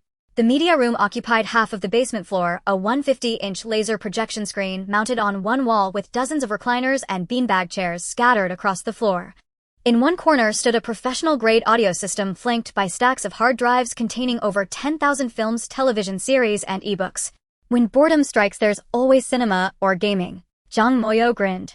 I've even prepped several PS9 and Switch consoles, just for passing. The gym abutted the media room, fully outfitted with treadmills, stationary bikes, dumbbell racks, yoga mats, and even a compact climbing wall. Prolonged confinement demands rigorous physical activity, or muscle atrophy sets in swiftly, Zhang Zongtao said, slapping the treadmill. 1 hour daily ensures 50 years of vitality. The medical suite ranked among the most critical zones on this level. A surgical table, ECG monitors, ventilators, and UV sterilization cabinets stood ready for immediate use. Pharmaceutical cabinets held meticulously categorized supplies, antibiotics, analgesics, suture kits, anesthetics, and even dental tools and ophthalmic diagnostic instruments. Your Auntie One personally curated this inventory. It covers nearly every common illness and trauma. Auntie Tu Li Qingmei slid open a drawer, revealing dozens of neatly stacked boxes of essential medications. If a condition truly defies treatment, then fate alone decides. The shooting range lay at the corridor's end. Beyond its heavy blast-proof door lay a 30-square-meter sealed chamber, 3 walls lined with honeycombed acoustic foam, and the 4th featuring a 10-meter-long target lane. Above ground floors 2 and 3 residential quarters, the final line of home defense. Returning to ground level, Liang Chao and Zhang Moyo continued their ascent. Each floor contained 10 rooms, each approximately 26 square meters, designed in a tatami-style dual-level layout. The lower level served as a multipurpose living area with a double bed, while the upper level functioned as a dedicated sleeping loft. Each room included built-in wardrobes, desks, storage cabinets, and even a self-contained chemical toilet and shower stall. 6 people can comfortably occupy a single room, with tight packing. The entire villa accommodates well over 100. Zhang Zongtao remarked, yet only family members are currently assigned residence, so space remains abundant. Every window featured manually operated blackout shutters deployable to seal off external observation completely. Doors employed dual lock mechanisms, electronic and mechanical, ensuring secure manual locking even during total power failure. All these workers were hired from the south. Their departure tickets are already booked for the day after tomorrow, Auntie Tu Li Chimei said enigmatically. That way no lingering temptation remains once the work concludes. After the tour concluded, Liang Chao stood on the villa's rooftop terrace gazing across the distant mountain ranges. The fading sunlight spilled across the bulletproof glass, casting a warm golden glow. Can this place truly carry us to the end? She whispered. Zhang Moyo flashed a wry grin. If all else fails, we still have armored vehicles to make a run for it. Liang Chao smiled in return, the quiet unease within her heart easing just slightly. In August, the sky was an intense blue. Liang Chao stood in the first-floor hall of the Doomsday Fortress, a corner of her checklist already soaked with sweat. She glanced down at her phone's calendar, September 5, 2045, with only 30 days left until the apocalypse. Auntie and her family have arrived. The voice of Sher Kitchen came from outside. Liang Chao quickly walked out and saw 3 SUVs parked in succession not far away. As the first car door opened, Aunt Li Xuemei jumped out energetically, her white t-shirt revealing a mix of camouflage pants and sneakers. Chow chow. Auntie hugged her tightly, a faint scent of disinfectant emanating from her. I've prepared all the medical supplies, bringing 2 full trucks of medicines and equipment enough to set up a small hospital. In the back of the truck, Uncle Lu Hanzhen was directing several young men unloading the cargo. Liang Chao recognized that the leader was her cousin Lu Hao, who was carefully carrying down metal boxes marked with medical symbols. Antibiotics, surgical instruments, dental equipment, it's all here, Auntie whispered. And the anesthetics and sutures you asked for, all prepared according to wartime standards. Liang Chao nodded, and once everyone left, gently stroked the boxes with her right hand, storing them one by one into her space. She could feel that a dedicated medical zone was already established in her space, with various medicines neatly arranged on metal shelves ready for use. Grandma, Grandpa. Xiaoyu ran out of the house, rushing towards Liang Chao's parents, who had just gotten out of the car. Liang's mother was holding a huge thermal container filled with various pickles and preserved foods that she had hurriedly prepared overnight. Grandma brought you your favorite garlic candy, Liang's mother said, kissing her granddaughter's cheek before turning to Liang Chao. Your father has filled up your old house with pickling jars, and someone in the property group even asked who is that strange smell all the time. Liang's father grunted as he unloaded several heavy woven bags from the car. This is 500 pounds of chili powder and 500 pounds of Sichuan pepper. Without seasoning in the apocalypse, even the best ingredients are useless. He wiped his sweat and said, my apprentice's restaurant has started processing ready-to-eat meals full force today. The first batch of big pot dishes will be ready by the afternoon. You and Chen can drive the truck to pick them up directly. The yard soon became lively. Liang Chaos' second Aunt Li Qingmei and her family arrived right after. Her husband Zhang Zontao drove a modified pickup truck filled with dozens of laptops and boxes of books. Knowledge is power, the second aunt said, patting the hard drives. This contains all the textbooks from elementary school to graduate school, 50,000 ebooks and various technical manuals. From tractor repairs to childbirth, everything you need is here. Zhang Moyo jumped down from the passenger seat and winked at Liang Chao. I've brought all the machines from Jiaxing's store. There are a lot of chainsaws in there, don't underestimate their lethality. Liang Chao felt a warmth in her heart. This cousin who once served in the special forces did not. Around noon, Aunt Liang Lu arrived with her entourage. Zhao Jiaxing drove a small truck filled with seeds and farming tools. Zhao Jiran and Wang Huayu came with their 4-year-old son and in-laws. The back seat was stuffed with baby supplies, formula diapers, children's vitamins, and this. Zhao Jiran mysteriously pulled out a box, ovulation test strips, and pregnancy tests, a full 500 pieces. I was thinking that restoring the population after the apocalypse is also very important. Liang Chao blushed quickly, taking the box and storing it in her space. Sher Kitchen laughed mischievously beside her, earning a fierce glare. By 3 in the afternoon, nearly 30 people had gathered in the yard. Liang Chao stood on the steps looking at this group of blood relatives with a tightening throat. In her previous life, she lost everything, but in this life, so many people believed in her and supported her. Everyone, she cleared her throat. Starting today, we officially move into the Doomsday Fortress. The supplies are almost ready, but the most important food processing requires everyone's cooperation. She unfolded a huge schedule. We will divide into 3 shifts, processing ready-to-eat meals non-stop for 24 hours. Dad will be in charge of the dishes. Mom and Auntie, the second aunt, will handle the noodles, and the relatives from Auntie's side will be responsible for rice and porridge, while Hao Go and his wife will prepare hot water. Uncle and second uncle will be in charge of liquidating assets, these vehicles and the houses you haven't dealt with. What about me? Zhang Moyo raised his hand. You and I have special tasks. Chi-Chin will be in charge of transportation, Sure Kitchen chimed in. What special task? Can't I go with you? Liang Chao shook her head and smiled. Your combat power isn't as strong as Moya's. Just like that, the Doomsday Survival Plan entered its final sprint phase. Food War. At 5 in the morning before dawn, Liang's father was already busy in the makeshift kitchen area. 10 gas stoves were lit simultaneously with a large wok used in restaurants above. His 5 partners moved swiftly in and out, chopping vegetables, boiling water, and stir-frying, their movements as nimble as if performing acrobatics. Hongmei, is the pork belly chopped yet? Jiaxing, peel those potatoes. Turn up the heat. This is not even close to stir-frying. Liang's father's shouts echoed through the yard. Liang Chao walked over, rubbing her sleepy eyes, and was stunned by the sight before her. 5 large woks were simultaneously stewing different dishes, the braised pork bubbling on the left, golden curry chicken on the right, and a whole grass fish rolling in red oil in the center. Dad, it's only the first day. Liang Chao took the spoon her father handed her, tasted the fish-flavored shredded pork from the pot, and the sweet, sour, spicy, and fresh flavors exploded on her tongue, instantly waking her up. You think it's just us? Liang's father wiped his sweat. I contacted 20 restaurants in Zhuozhou, and they all started processing ready-to-eat meals. Your uncle paid double the wages, and they were happy to take the job. Sure enough, by 9 in the morning, the first batch of dishes was ready. Liang's father shouted to Sure Kitchen, whose hair was messy, to Chen, go wash your face quickly. You and Chao Chao go to Tianshunjai in Zhuozhou to pick up the dishes. I sent you the phone number on WeChat. Sure Kitchen replied, why wash my face? Let's go, wife. Time to collect the food. At the entrance of Tianshunjai hung the 4 big characters of temporarily closed for business. Inside, the manager enthusiastically introduced, here are 50 buckets of braised beef, 50 buckets of dry-fried green beans, and 50 buckets of spare ribs stewed with potatoes. I used thermal containers as per your request. After loading the truck and driving for a while, Liang Chao gently touched the thermal containers stacked into small hills. In the blink of an eye, the mountain of food disappeared and appeared neatly in her space's ready-to-eat area. 1 truck isn't enough. A call Moyo and have him drive the 4.2-meter truck to collect as well. I'll find a place without surveillance where you can wait for us, specifically responsible for storing the goods in the space. Sure Kitchen said, feeling both tired and happy. Throughout the day, delivery trucks came and went. By 8 in the evening, Liang Chaos Space had accumulated 2,000 buckets of various dishes. She looked at the ever-expanding ready-to-eat area, feeling much more at ease. These steaming hot meals meant that her family would not have to suffer from hunger in the harshness of the apocalypse. Thus 20 days passed in a hurry, with everyone busily working, as they did not know how many years the apocalypse would last. 10 days remain until the apocalypse. Liang Chua stood on the terrace of the villa's 2nd floor, gazing at the gloomy sky in the distance. The September breeze had already carried a hint of chill, as if foretelling the impending cold.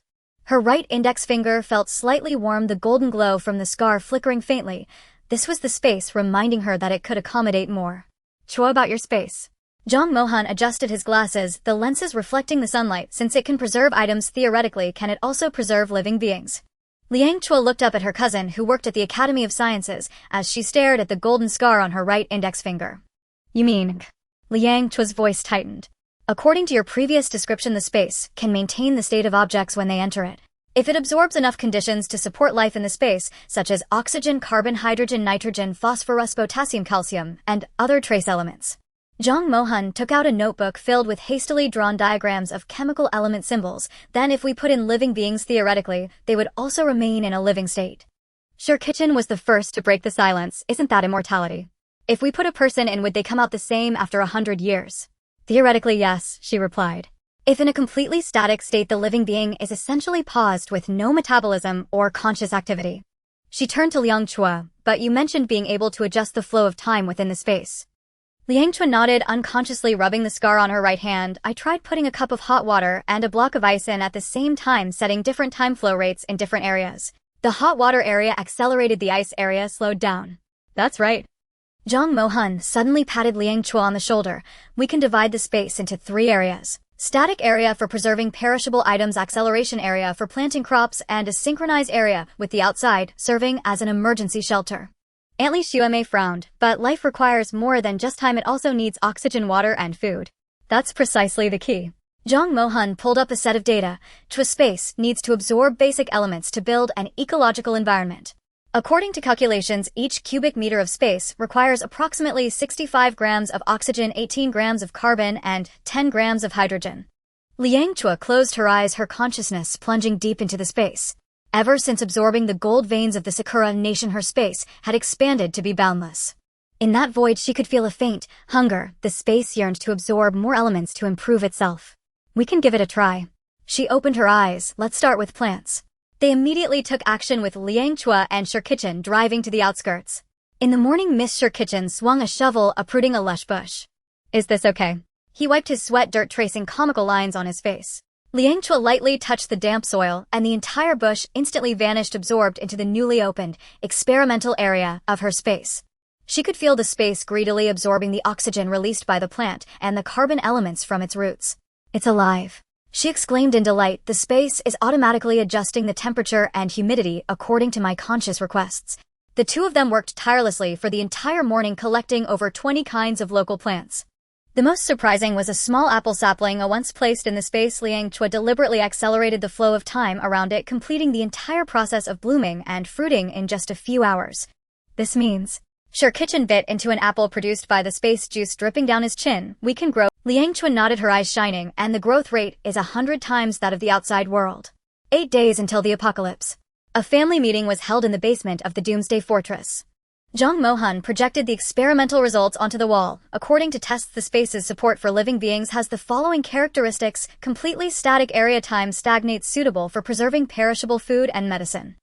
100 times acceleration area, crops grow extremely fast, but consume nutrients in proportion. Synchronized area, the flow of time matches the outside, maintaining a constant temperature and humidity of 26°C, suitable as an emergency shelter. The problem lies in the elemental reserves. She pushed up her glasses. Currently, the oxygen, carbon, and hydrogen absorbed by the space is only enough to sustain the existing plants for a week. If we want to accommodate humans, we need to absorb at least wood or an equivalent amount of organic matter. Zhang Mohan's husband Gao Xian interjected. Liang's father tapped on the table. We also need fertile soil. Just having wood isn't enough. Crops need to grow in soil. I'll take care of that. Zhao Jiaxing raised his hand. After the meeting, the family members split into 3 groups, one led by Lu Hao heading northeast to procure logs. The second group, led by Zhao Jiaxing, was responsible for collecting various soils and seeds. And the third group consisted of Liang Chao and Shirkichan, specifically zero-cost purchasing various living plants. 5 days until the apocalypse. The warehouse in Shunan village was filled with burlap sacks and containers. Zhao Jiaxing was excitedly labeling and categorizing various soils: black soil on the left, red soil on the right, sandy soil separately. Liang Chao walked over, placing her right hand on the pile of soil, and in the blink of an eye absorbed it into the space. Under her conscious manipulation, the soils were evenly spread out in the acceleration area, forming tidy patches of farmland. The seeds have arrived. Zhang Mo drove in a small truck the cargo area filled with various types. He took a sip of water and said, I also ordered 10 tons of seeds, expected to arrive in Zhuozhou tomorrow night. Chua, have you seen the news? The country is urging people to stock up on supplies. Shirkichan walked over and handed her his phone. A major news story was spreading like wildfire across various media platforms. The government issued an emergency notice declaring a 10-day leave for all positions except for key roles, such as military, police, and government departments. This move instantly sparked heated discussions among the public, and, even more shocking, was another detail in the announcement. The country called on citizens to actively stock up on supplies, explicitly stating that an asteroid codenamed Kronos was approaching Earth with a 90% probability of triggering extreme weather. The news detailed the asteroid's information, stating it originated from the core remnants of a white dwarf torn apart by a black hole 4.5 billion years ago during the early formation of the solar system. Its unique degenerate gold lattice structure endowed it with the ability to rewrite the entropy of matter at the quantum level, potentially compressing the Earth's magnetic field and creating voids in the atmospheric ionosphere, thus leading to a series of catastrophic extreme weather events, such as super snowstorms, earthquakes, and tsunamis.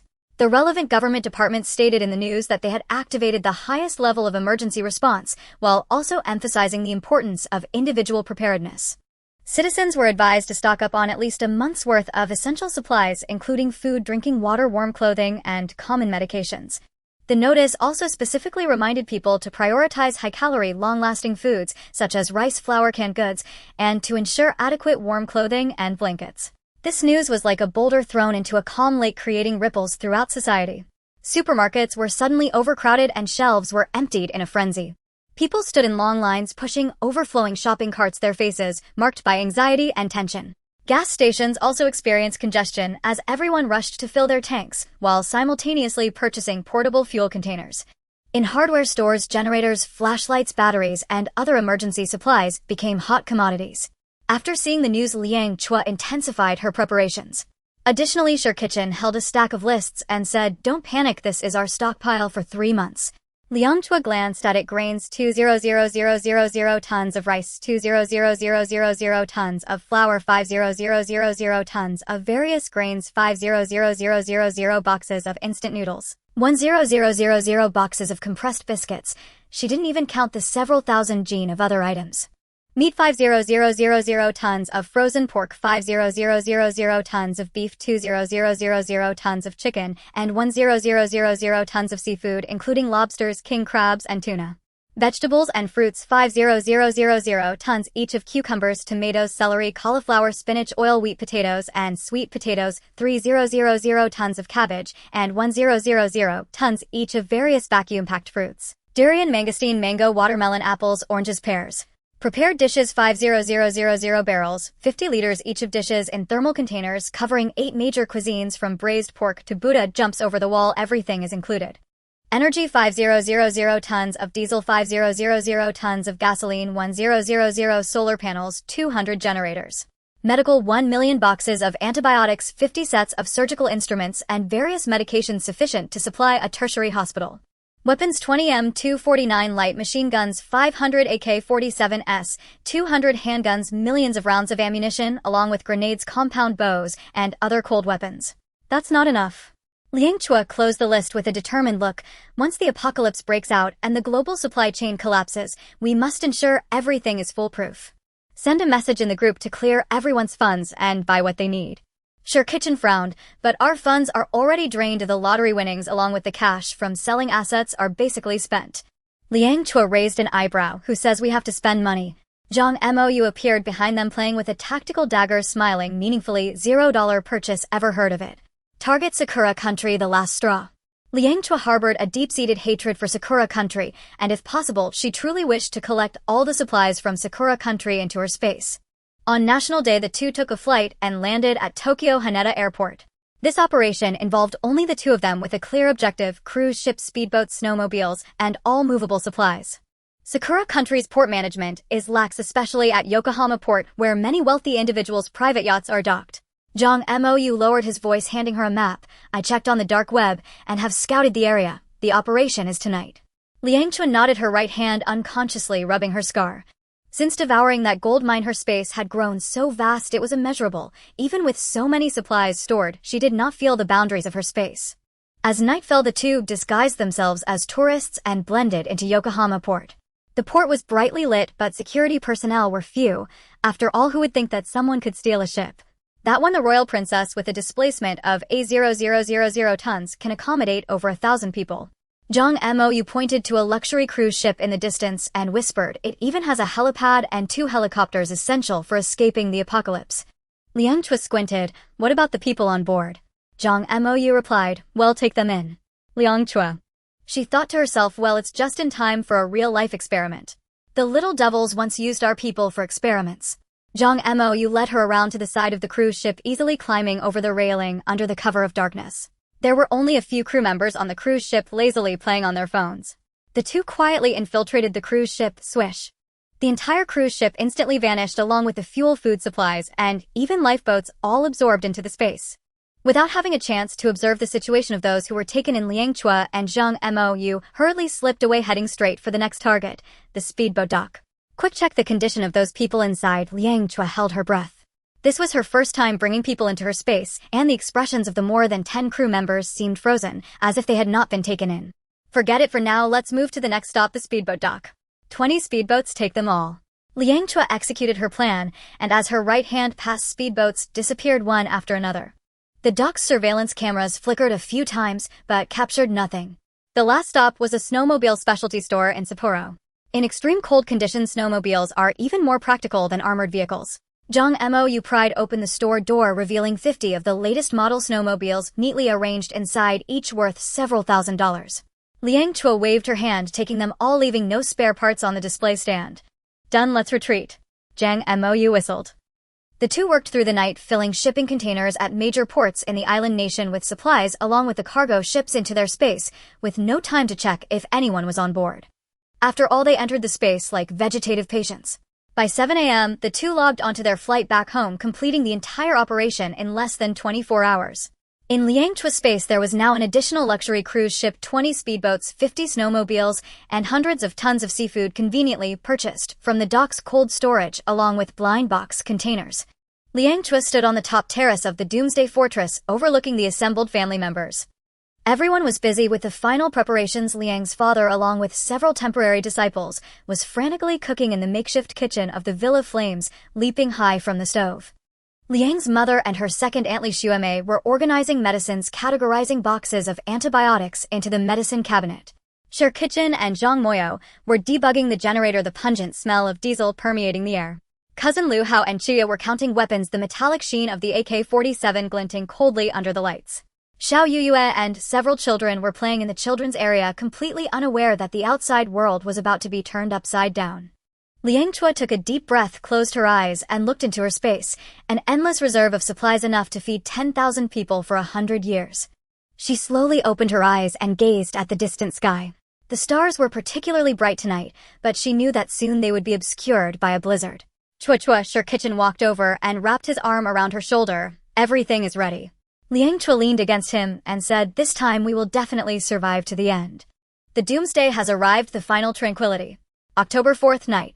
Liang Chao was awakened by a series of urgent knocks on the door. She sat up abruptly, and Sher Kitchen had already rolled out of bed, grabbing the handgun placed on the bedside. Chua. "Hurry and check the news," came Zhang Moyo's deep voice from outside. Liang Chao grabbed her phone and an emergency news alert popped up on the screen. Breaking. Abnormal snowfall reported in multiple locations worldwide. Antarctic glaciers melting at an accelerated rate. Scientists warn of climate mutation. She rushed to the window and pulled back the curtain. Outside, what should have been a crisp autumn night was now filled with falling snowflakes. The apocalypse had arrived ahead of schedule. The entire villa was brightly lit, and everyone was kept awake by the impending doom. Liang Chao tossed and turned in bed. Sher Kitchen asked, "Are you troubled?" Liang Chao replied, "There are still some people from Sakura Nation in my space. They are in my space, and I find it particularly disgusting." 10 minutes later, Liang Chao, Sher Kitchen, Zhang Mohan, and Gao Xian sat together, the atmosphere heavy like the stillness before a storm. Liang Chao bit her lip, her eyes filled with hatred as if it would burst forth. These people, their country, committed unforgivable crimes against our ancestors back then. Now that they have fallen into our hands, I cannot let them off easily. Sher Kitchen gently patted her shoulder, trying to calm her down. "I understand your hatred, but we need to consider the consequences and not act impulsively." Zhang Mohan adjusted his glasses and analyzed calmly. "Killing them directly would indeed relieve the hatred in our hearts, but where would we put the bodies? Now that order still exists, wouldn't keeping them in space be even more disgusting?" Gao Xian nodded in agreement. Just as everyone fell into deep thought, Zhang Moyo rushed over. After hearing the situation, he pondered for a moment and said, "We can take them out to the depths of the Bohai Sea by helicopter and then throw them down. This way they won't leak our secrets, and it counts as their punishment. The Bohai Sea is so vast that even if they wanted to call for help, they wouldn't have the chance." Liang Chao's eyes flashed with determination. "All right, let's do this. I want to personally make them pay for their past sins." Sher Kitchen wanted to dissuade her, but looking at Liang Chao's resolute gaze, he finally sighed and reminded her, "Make sure to pay attention to safety." Before dawn, Zhang Moyo piloted the helicopter, taking Liang Chao towards the Bohai Sea. Along the way, Liang Chao gazed out the window, her mind flooded with images of her relatives suffering in her past life. Those painful memories pierced her heart like sharp blades. When the helicopter reached the depths of the Bohai Sea, the vast ocean roiled beneath them, not a trace of land in sight. Zhang Moyo turned to Liang Chao and said, "We've arrived. Are you really sure about this?" Liang Chao knew her cousin was not concerned about the lives or deaths of these people, but worried about her emotions. However, after experiencing the inhumanity of her past life, especially regarding a few from Sakura Nation, she took a deep breath and said, "There's nothing to hesitate about." She focused her mind, pressed her index finger tightly against the glass, and used her consciousness to directly cast those few from Sakura Nation into the sea. Liang Chao watched them, feeling no pity in her heart, and coldly said, "This is the retribution you deserve. Your ancestors inflicted so much cruelty upon us, and today you shall be buried here." Seeing them struggle in the water until they quickly disappeared, Liang Chao's heart was filled with mixed emotions. The hatred found a brief release at that moment, but she knew it would not completely heal the scars of history. "Let's go, Yug." Liang Chao said softly. Zhang Moyo nodded silently, piloting the helicopter. Upon returning to the villa, Liang Chao's mood did not lighten much. Sure Kitchen came up to her and held her tightly. It's good that you're okay. Let the past be the past, we have more important matters to attend to, facing the challenges of the apocalypse together. After this incident, the people in the villa cherished each other even more and were more determined to survive in the On October 5, 2045, when the news of the successful deflection of the Kronos meteorite's trajectory spread across the world through major television networks and social media, it felt like a shot of adrenaline for all humanity. On the streets, people cheered as they poured out champagne bubbles, spraying wildly under the falling snow, strangers embracing tightly, tears and smiles intertwined. In a bar, a drunken man raised his glass, shouting at the top of his lungs, "To hell with the apocalypse. I'll live another 100 years." His ecstatic voice drowned out the raucous music and the sound of clinking glasses. In the office, the employees who had been nervously staring at the live broadcast, their fingers turning white from tension, erupted into enthusiastic applause as the news broke. Someone excitedly pounded on the table, shouting, "I told you the government would have a way. The apocalypse is..." That voice was filled with the relief of having survived a disaster. The community group chat was abuzz, the news flooding in like a tidal wave. "I stocked up on so many supplies, haha. The supermarkets ran out of instant noodles, can we return them now? Who hoarded salt? Lend me a couple of packs, mine have gone hard." Someone half-jokingly, half-seriously teased, "Why didn't the meteorite just crash down directly? After all, the Earth is bound to end someday, why not get it over with?" The words were laced with a light-hearted mockery of the departing disaster. However, this joy was as fleeting as a brilliant firework. As people were still basking in the joy of having survived, the meteorological station suddenly issued a new warning, like a heavy hammer shattering everyone's illusions due to the gravitational disturbances caused by the meteorite. The global climate system is in chaos. Our country is about to experience continuous snowfall nationwide, expected to last for a month, with temperatures plummeting to -60 degrees Celsius. Upon hearing this sudden news, people initially did not take it to heart. "It's just snow, isn't it? Isn't this how winters are in the north? Perfect, no need to go to work, I can play games at home." The light-hearted words still carried a sense of dismissiveness towards the disaster. On the third day, the snow fell gently, arriving earlier than usual, but it was merely a few scattered flakes. Children excitedly rushed outdoors, their little hands turning red from the cold, yet they enthusiastically built snowmen. Couples strolled in the snow, capturing the moment of this first snow romance on their phones, joyfully sharing it on social media. By the fifth day, the snowfall suddenly intensified, thick feather-like snowflakes swirling down as if to bury the entire world. City transportation completely ground to a halt under the impact of the heavy snow. The subway was suspended due to snow-related malfunctions, and buses were trapped on deeply snow-covered roads, caught in a dilemma. Countless office workers gazed at the heavy snowfall outside, and with no other choice, they opted to walk home. They trudged through the snow, the biting wind cutting like a knife against their cheeks. In the supermarket, people seemed to recall the panic of the meteorite's approach. Instant noodles, bread, and other convenient foods were completely sold out. Even so, most people still held an optimistic outlook, believing it will stop in a few days, regarding the snowfall as merely a slightly larger mishap. On the 10th day, the situation worsened.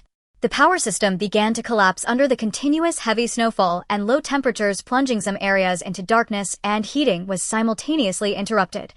The indoor temperature plummeted like a roller coaster, people wrapped in thick blankets curled up in cold rooms, their bodies shaking uncontrollably. Mobile signals flickered in and out, and panic-laden discussions spread across social media. "Our heating has stopped, I can't sleep from the cold." "The supermarket is completely empty, there's nothing to eat." "Who has a diesel generator? Willing to pay a high price?"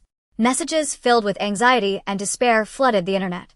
On the 15th day, the blizzard showed no signs of stopping, but rather intensified. The city was utterly paralyzed, roads completely buried under thick snow, and what were once wide streets transformed into a vast expanse of white snow. Rescue vehicles were unable to enter, stuck halfway, and unable to move. Hospitals were filled with frostbite patients, and the hallways and wards echoed with the sounds of painful groans. In the morgue, countless unclaimed bodies lay piled up, the icy room suffused with a suffocating aura of death. Those who once joked the meteorite is better off crashing down were now utterly panicked. In the community group chat, curses and pleas intertwined. "Where has the property management gone? Why aren't they clearing the snow? Who has food? My child is crying from hunger, please. My elderly family member is about to give up, I can't even call an ambulance." Anger, fear, and despair festered in the group. On the streets, order began to break down. Some searched through garbage for something to eat among the rotting food. Others went so far as to break into neighbors' homes to seize supplies. Once harmonious communities under the impact of disaster turned overnight into a jungle of survival of the fittest, exposing the ugliness of human nature in dire straits. In the supermarket, the final battle for supplies unfolded fiercely. A middle-aged man clutched a box of instant noodles tightly, his eyes filled with vigilance and fear. A group of young people surrounded him, their eyes glimmering with greed. "Share a few packs with me. I have kids at home." One young man shouted, his voice tinged with a hint of pleading. "Get lost. Who cares about your kids?" The middle-aged man roared, protecting his instant noodles. In the scuffle, he was struck down to the ground, hitting the cold floor hard, pain shooting through his body. The instant noodles scattered across the ground, instantly snatched away by the crowd. He looked at the chaos around him, despairingly collapsing to the ground, tears streaming uncontrollably. In the hospital, a desperate mother held her feverish child kneeling in the corridor, tears dripping onto the child's burning face. She cried out, "Doctor, please save him." Her voice was piercing and full of despair, echoing in the empty corridor. But the doctors themselves were shivering from the cold, and the hospital's supplies had long been exhausted. Faced with the scene, they could only shake their heads helplessly. "I'm sorry. We can't help you either." Each apology felt like a knife stabbing at everyone's heart. On the 20th day, the television finally aired an emergency announcement from the government. The nation has entered a state of emergency. All residents are advised to stay at home and await rescue. Repeat, do not go outside. However, it was all too late. The power had fully collapsed, the network was down, and the city plunged into endless darkness. The blizzard continued to rage madly, the snow having inundated the windows of the second floor, as if to swallow the entire city. Those who once mocked the doomsday theory now curled up in cold, dark rooms, listening to the howling wind outside, filled with fear and regret. They finally understood that disaster had truly arrived, and it was far more terrifying than they had imagined. This disaster, triggered by the meteorite, was like a nightmare, completely altering the lives of everyone and revealing the fragility and vulnerability of human nature in desperate situations. In this endless darkness and cold, people did not know when this disaster would end, nor if they would ever see the light of hope again. By the end of November, the blizzard had persisted for nearly 2 months, covering the entire world in a thick blanket of snow, as if the pause button had been pressed. Inside the doomsday fortress, the family had been tirelessly preparing various food supplies for nearly a month. Liang Chao stood by the window, gazing at the white expanse outside, her eyes cold and firm. "I want to go back," she suddenly spoke, her voice low but resolute. Sir Kitchen set down his tools, frowning as he looked at her. "Where to go?" "To Jinya Bay Community." Liang Chao turned around, her gaze sharp as a blade. "I want to find those people." The room fell silent in an instant. Everyone understood who she was referring to, those beasts who had harmed Xiaoyu in her past life. Sir Kitchen's fists clenched involuntarily, his knuckles turning white, but he quickly calmed down. "It's too dangerous outside now. The snow hasn't stopped, and the temperature is low enough to freeze someone to death." Liang Chao let out a cold laugh. "Danger. Compared to the last life, we are now equipped and prepared. What is there to fear?" She walked to the weapons rack, picked up a handgun, and expertly checked the magazine. "I've waited too long. I can wait no longer." Zhang Moyo stood up from the sofa and patted Sir Kitchen on the shoulder. "I'll accompany her." His tone was calm, yet it carried an undeniable determination. Liang's father set down the spatula in his hand, sighing. "Chao Chao, hatred will blind your eyes." Liang Chao shook her head, a flicker of pain crossing her eyes. "Dad, this isn't hatred, it's a debt. They owe they owe us, and it must be repaid." Xiaoyu was building blocks in the corner. Hearing her name, she looked up and smiled innocently. "Mommy, look at the house." Liang Chao walked over, squatted down, and hugged her daughter, her voice trembling slightly. "Yaya is so amazing.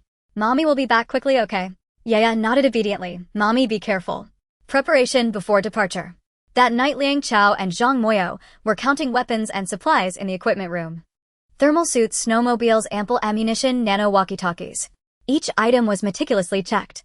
"This time it will only be the two of us," Zhang Moyo said quietly. "Having more people would only risk exposure." Liang Chao nodded. "I know the route and where those people live." Her tone was icy, as if discussing a herd of livestock awaiting slaughter. Sir Kitchen stood at the door, his expression dark. "Why can't I go? She's also my daughter." Liang Chao walked over and gently embraced him. "Right, brother said that more people would risk exposure. If the situation becomes urgent, we can hide in the space. Don't worry, we will come back safely." Sir Kitchen fell silent for a moment, ultimately relenting. "1 week. If you don't return within a week, I will go find you." Liang Chao smiled. "We won't take that long." Night infiltration in the snow. The next morning before dawn, Liang Chao and Zhang Moyo drove the snowmobile away from the doomsday fortress. The cold wind howled and snowflakes battered their helmets. The sound of the motorcycle engine was drowned out by the wind, and the two moved like ghosts across the snowy Jinya Bay community was about 50 kilometers from the Doomsday Fortress, a journey that usually took only an hour by car but now seemed exceptionally long in the thick snow. Along the way they passed several villages buried in snow, occasionally spotting faint smoke rising from chimneys, but most houses had fallen silent, as if forgotten by the world. Up ahead is Jua City. Zhang Moyo stopped the motorcycle, pointing at the vague outline of buildings in the distance. Liang Chao narrowed her eyes as the tall buildings of Jinya Bay community flickered in and out of view amidst the snow. Her heart raced, memories of her past life flooding her mind, flames, screams, her daughter's hairpin. She took a deep breath, suppressing the surging emotions. Let's go, swift and decisive. The entrance and walls of the community were covered in snow, leaving only a few protruding outlines. The two arrived leisurely at Building 8, Room 1505. The door had been pried open, and the one homely abode was now in disarray. Liang Chao quickly tidied up the room, taking out 2 lazy sofas and 2 thermoses filled with ginger tea that still emitted steam. She handed 1 bottle to Zhang Moyo, saying, "Let's rest for a moment and warm up. Now that it's dawn, we need to act tonight." Zhang Moyo nodded in agreement. Liang Chao then took out a blueprint and said, "The building in front of us is Building 6. Those people are living on the opposite 8th floor." Zhang Moyo responded with a nonchalant hum, showing no signs of tension. For him, a retired Special Forces soldier, they were merely a group of incompetent fools, not worth his concern. They had observed for a day and confirmed that these people were still gathering here, just like in the previous life. At 3 a.m., the two arrived at the 8th floor of Building 6. Against the backdrop of the white snow outside, the corridor did not seem entirely dark. Zhang Moyo took out his tools from his backpack and quickly pried open the door lock. As the door swung open, a mixed odor of alcohol, sweat, and rotting food assaulted their senses. Faint sounds of snoring and drunken murmurs could be heard from within. Liang Chao tightened her grip on the pistol and stepped inside. A few people lay sprawled across the living room with empty bottles and leftover cans scattered on the floor. In the fire pit, a few pieces of wood burned, casting a dim light that illuminated several grim faces. Those were indeed the demons from her previous life. Her finger rested on the trigger, her breathing quickening. Zhang Moyo pressed down on her shoulder and whispered, "Calm down, let's first confirm their numbers." Liang Chao forced herself to steady her nerves and scan the room. 5 people were fast asleep.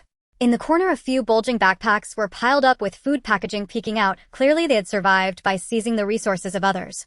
Not enough, Liang Chao frowned. There were 7 people in the last life. Zhang Moyo pointed towards the inner room, saying they might be in the bedroom. The two silently pushed open the bedroom door. On the bed lay 2 individuals, one of whom was the scar-faced man who led the attack on Yaya in the previous life. Liang Chaos pupils suddenly constricted, and a surge of killing intent erupted. The scar-faced man seemed to sense something and groggily opened his eyes. Before he could focus, a cold gun muzzle was already pressed against his forehead. "Do you remember me?" Liang Chaos' voice was like the icy winds of hell. The scar-faced man instantly woke up, fear flashing in his eyes. "You. Who are you?" "In the last life you killed my daughter," Liang Chao said with a cold smile, removing her mask. The scar-faced man's face turned pale instantly, and he frantically reached for the knife under his pillow, but Liang Chaos' gun was faster. Bang! The gunshot echoed sharply in the silent snowy night. The scar-faced man's head slammed back against the pillow, blood splattering against the walls. The woman beside him was startled awake, and before she could scream, Zhang Moyo swiftly silenced her with a knife to the throat. The 5 in the living room were awakened by the gunfire, hastily grabbing their weapons. But Liang Chao and Zhang Moyo had already charged out bullets and blades, reaping the lives of these beasts like the scythe of death. The battle ended swiftly. Out of the 5, 3 were shot dead on the spot, and 2 were severely injured, groaning and pleading for mercy. Liang Chao approached one of them, stepping on his chest. "The supplies you seized, who did you take them from?" "Over there." The man trembled, pointing towards the kitchen. "Please don't kill me." Liang Chao glanced at the kitchen, where numerous cans and bags of rice were piled up along with a few bags of milk powder. Liang Chua and Zhang Moyo finished dealing with those people and descended the stairs. The corridor was eerily silent, punctuated only by the faint sound of their boots crushing the thin ice. Suddenly Liang Chua sensed something unusual. The fire door at the corner of the stairs was slightly ajar, revealing a pair of terrified eyes peering through the crack. It was a gaunt woman, her disheveled hair clinging to her pale face, tightly holding a child in her arms. Liang Chua hesitated, recognizing her, Li Wen, a single mother in the community, who often played with her daughters, Mei Mei and Yu downstairs. Liang Chua. Li Wen called her name tremulously, her gaze shifting from Liang Chua's bloodied gloves to Zhang Moyo behind her, her pupils instantly constricting. She had evidently heard the gunshots earlier. Zhang Moyo silently placed his fingers on the dagger at his waist, looking at Liang Chao with a questioning gaze. However, Liang Chao shook her head. She removed her half-mast helmet and looked directly at Li Wen, asking, "What happened to Mei Mei?" Tears rolled down Li Wen's cheeks instantly. "She's had a high fever for 3 days. There's no medicine. The community hospital across the street has been looted." The child in her arms had flushed cheeks and was breathing rapidly, wrapped in layers of thin clothing. Liang Chao remained silent for a moment, then using her backpack as cover took out a box of fever-reducing medicine, several cans, and 2 bags of milk powder, supplies she had seized from those beasts. She stuffed them into Li Wen's trembling hands, saying, "Take with warm water, half a tablet at a time. Mix the milk powder with water at 40 degrees Celsius, don't make it too thick." Li Wen was stunned, tears splattering on the medicine box. "This is too precious. When you and Mei Mei played house, Mei Mei always shared her cake with her." Liang Chao's voice was soft, yet it cut through like a knife on ice. "Let's go, don't tell anyone you've seen us." Li Wen hugged her child and the supplies tightly, stumbling into the darkness of the corridor. Zhang Moyo sheathed his dagger and whispered, "Have you softened your heart?" "Just returning a favor," Liang Chao replied, adjusting her helmet, her voice coming through the mask cold and hard as iron. "Let's go, it's time to go home." The snowfields raced by. The engine of the snowmobile roared in the silent wilderness. Liang Chao hunched low, the cold wind carrying ice particles hitting her cold weather suit, creating a crisp sound. The Jinyuan community behind them had long been engulfed in the storm, resembling a bloody nightmare. Zhang Moyo suddenly slowed down and raised his hand to signal. In the snow ahead, a crooked tire track wound its way toward the distant woods. Someone had passed through here not long ago. "Take a detour." Liang Chao opened her helmet. In the apocalypse, any unfamiliar trace could signify an ambush. The two moved along the base of the abandoned overpass, its pillars covered in icicles resembling hanging swords. Yet Liang Chao's thoughts drifted back to Li Wen's desperate eyes. In her past life, she had seen too many mothers like that, rummaging through supermarket ruins for milk powder, begging for fever-reducing medicine at clinic doors, and ultimately sobbing silently, holding their frozen children's corpses. Bang! A gunshot suddenly shattered the night sky. The bullet grazed the motorcycle's fuel tank, sparking flames as Zhang Moyo sharply swerved and braked, and both rolled into the embankment.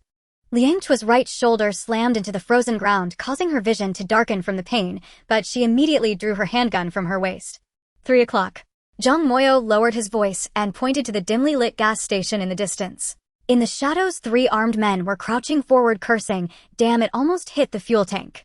That motorcycle could trade for half a month's rations." Liang Chao narrowed her eyes. They were roaming bandits. She signaled to Zhang Moyo, who understood and retrieved a stun grenade from his tactical belt. Boom! Amidst the blinding white light and explosive sound, Zhang Moyo dashed out, shooting down 2 men with 3 precise shots. The last bandit had just raised his shotgun when a dagger pierced his wrist, and he screamed, collapsing into the snow. Don't kill me." The man clutched his bleeding hand, tears and snot smeared across his face. "My wife and child are still waiting for me at the gas station." Liang Chao's gun remained unwavering. She had heard too many lies like this. In her past life, those beasts had also claimed, "We have elderly to take care of at home." Chua.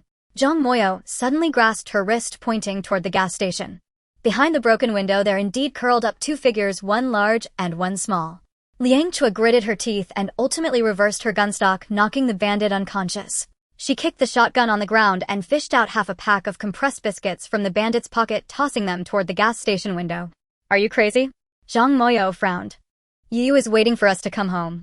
Liang Chao strode toward the motorcycle without looking back. Before dawn, the outline of the apocalyptic fortress finally emerged in view. Lu Hao on the 5th floor terrace immediately opened the gate, and Sher Kitchen almost rushed out, embracing Liang Chao. "Why are you back so soon? Are you hurt?" Liang Chao shook her head, allowing him to check her bloodstained jacket. Inside the fortress it was as warm as spring. Xiaoyu ran out of the room barefoot and leaped into her arms. "Mom. Dad and I saved you a strawberry cake." On the dining table, a lopsided cream cake with candles was placed. It was made by Sher Kitchen and his daughter together. On November 30th, it was her birthday. Liang Chao suddenly felt her eyes welling up. She picked up her daughter and buried her face in the child's milk-scented hair. "Is everything taken care of?" Liang's father served hot soup and asked in a deep voice. "Yes," Liang Chao replied, taking the bowl, the steam obscuring her expression. "Not a single one left." Zhang Moyo kicked her under the table, nodding toward the corner. Chia was coaxing her feverish son to take medicine. Liang Chao paused and added, "We also saved a child on the way." Sher Kitchen keenly sensed her abnormality, but asked nothing. Until late at night, when Liang Chao stood alone on the watchtower, he finally wrapped his arms around her from behind, resting his chin on the top of her head. Li Wen's daughter is sick, Liang Chao suddenly spoke. I gave her medicine. Just like when no one helped us back then. Sure, Kitchen tightened his embrace. He knew this was not a soft heart, but the last trace of humanity that his wife had struggled to retain in the midst of blood and fire. In the distance, the blizzard continued to rage. Yet the lights within the fortress pierced through the wind and snow like stars that would never extinguish. The blizzard had persisted for more than 2 months, with the December wind whipping up snowflakes that battered Blue Star. The villa cluster in Leisure was already buried under a thick layer of snow, with only the first floor of the originally 3-story buildings exposed. However, the doomsday fortress of the Liang Chao family stood out. Outside the courtyard walls, a 3-meter-wide trench had been cleared, and a 2-meter-wide path had been opened in front of the door winding down the mountain. Every day, the young members of the family took turns clearing the snow while Liang Chao collected the snow and stored it in a space for potential use during future extreme heat.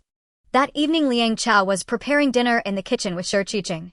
A large pot on the stove was stewing beef, and a rich aroma filled the entire villa. Xiaoya was leaning against the window, her small hands drawing crooked patterns on the foggy glass. Mom, there's someone outside. Yeda suddenly shouted. Liang Chao paused the spoon in her hand, immediately putting down the spatula and moving to the window. Through the foggy glass, she saw a man in his 50s struggling through the snow, seemingly carrying something in his arms. Qiqing, bring the binoculars, Liang Chao whispered. Sure, Qiqing quickly fetched the binoculars, and Liang Chao adjusted the focus to see the man's appearance clearly. It was a haggard, middle-aged man holding a boy of about 3 years old in his arms. The child's cheeks were flushed, clearly suffering from a high fever. A person with a child. Sure, Qiqing frowned. In this weather. Liang Chao put down the binoculars, her brow furrowed. Go call Zhang Moho and Lu Hao over. A few minutes later, several people were gathered in the monitoring room on the first floor of the villa. The surveillance footage showed that the man had reached the front door of the villa, looking up at it with his lips moving, as if he were shouting something. Is he here to ask for help? Lu Hao asked. Before Liang Chao could answer, Zhang Moho and Chia had already walked in. Chia was accompanied by her 5-year-old son. Upon seeing the child in the surveillance footage, her eyes instantly reddened. That child looks seriously ill. Oh, we must save him. Wait a moment, Zhang Moho said calmly. A stranger appearing suddenly at such a time is concerning. But he's just a child. Zhang Moho said excitedly. We have stored so many medicines, so what's wrong with saving a child? Liang Chao took a deep breath. You don't know how worthless humanity is in a doomsday scenario. This is different. Chia's voice trembled. The child looks about the same age as Ye. Just then the doorbell rang. Everyone fell silent, their eyes focused on Liang Chao. I'll go take a look, Liang Chao said, picking up the intercom. Everyone prepare to go down and stay alert. She put on her clothes and walked to the front door of the villa, opening a small window on the door, which was reserved for shooting. The man stood outside the blast door, and the child in his arms looked like he was on the verge of death. His lips were frozen and purple, his voice hoarse. Please. Save my grandson. We are just here on vacation, and we got trapped here. Just a bit of medicine would suffice. Liang Chao's fingers tightly gripped the door handle, her knuckles turning white. Footsteps approached from behind as Zhang Moho and Chia stood behind her, their eyes filled with pleading. Chao Chao, Zhang Moho said softly, I know what you're worried about, but if we turn a blind eye to someone in need, how are we any different from the beasts outside? Liang Chao closed her eyes. Flashes of her past life, scenes of looters fighting for supplies crossed her mind, along with the image of Ye's tragic death. But when she opened her eyes again and saw the child's pained expression through the peephole, her heart softened. Give me the medicine and food, she said to Zhang Moho. I will handle it.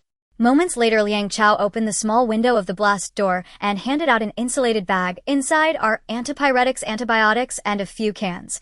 There's an official shelter 5 kilometers to the east where you can stay. The old man was stunned, trembling as he accepted the bag. Can you let us in so the child can take the medicine first? It's too cold outside. Sorry, that's not possible. Liang Chao's voice was cold, but her fingers holding the window frame trembled slightly. The old man suddenly knelt down, tears streaming down his face. Please. My son and daughter-in-law are dead. This grandson is all I have left. Chao Chao. Chia called from behind, her voice laced with tears. Liang Chao gritted her teeth, about to speak when Shi Qiqing suddenly appeared beside her, pressing down on her shoulder. We've already given medicine. Please leave now. After saying this, he decisively closed the small window. Inside, Chia collapsed on the floor, sobbing. Enough. Liang Chao suddenly raised her voice. Do you think I'm heartless?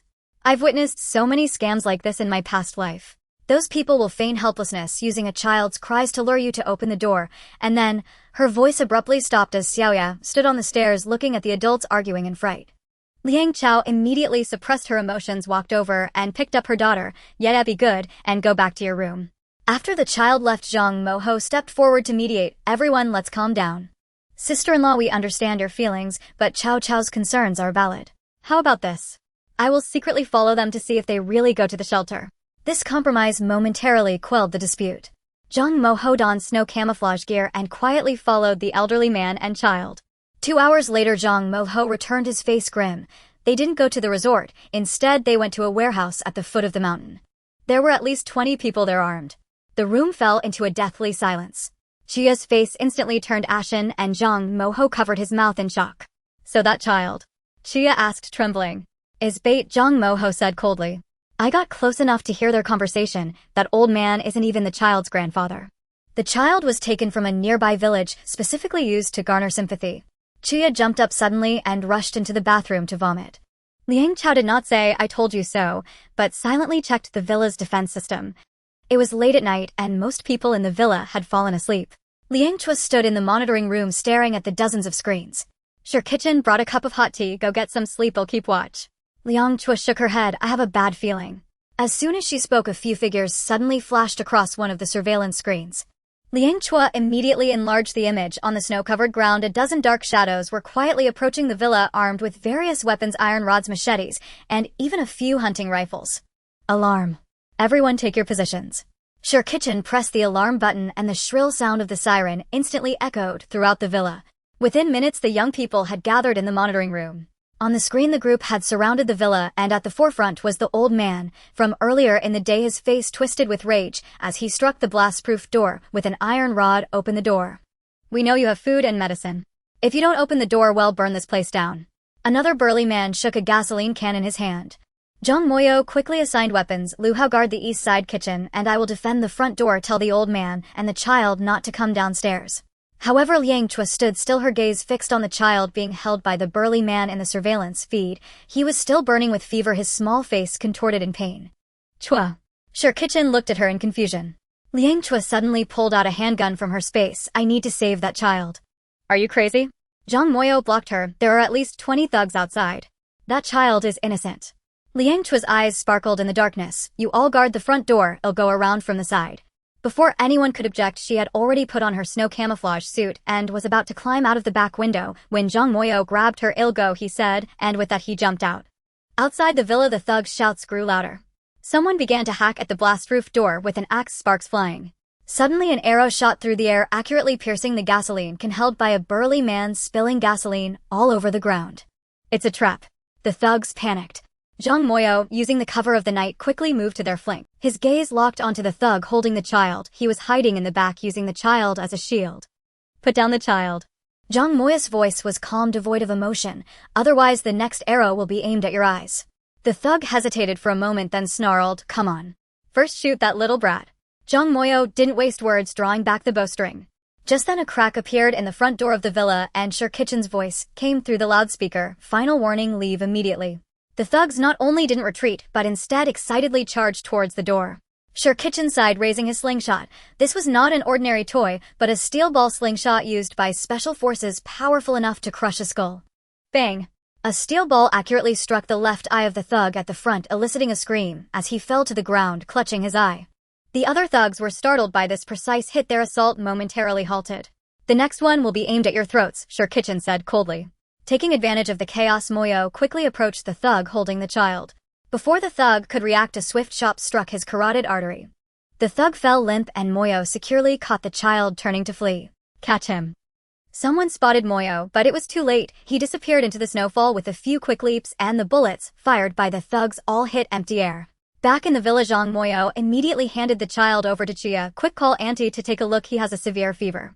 Chia hurriedly took the child and ran toward the medical room with Zhang Moyo. Seeing their surprise attack fail and having lost their hostage, the thugs began to frantically assault the villa.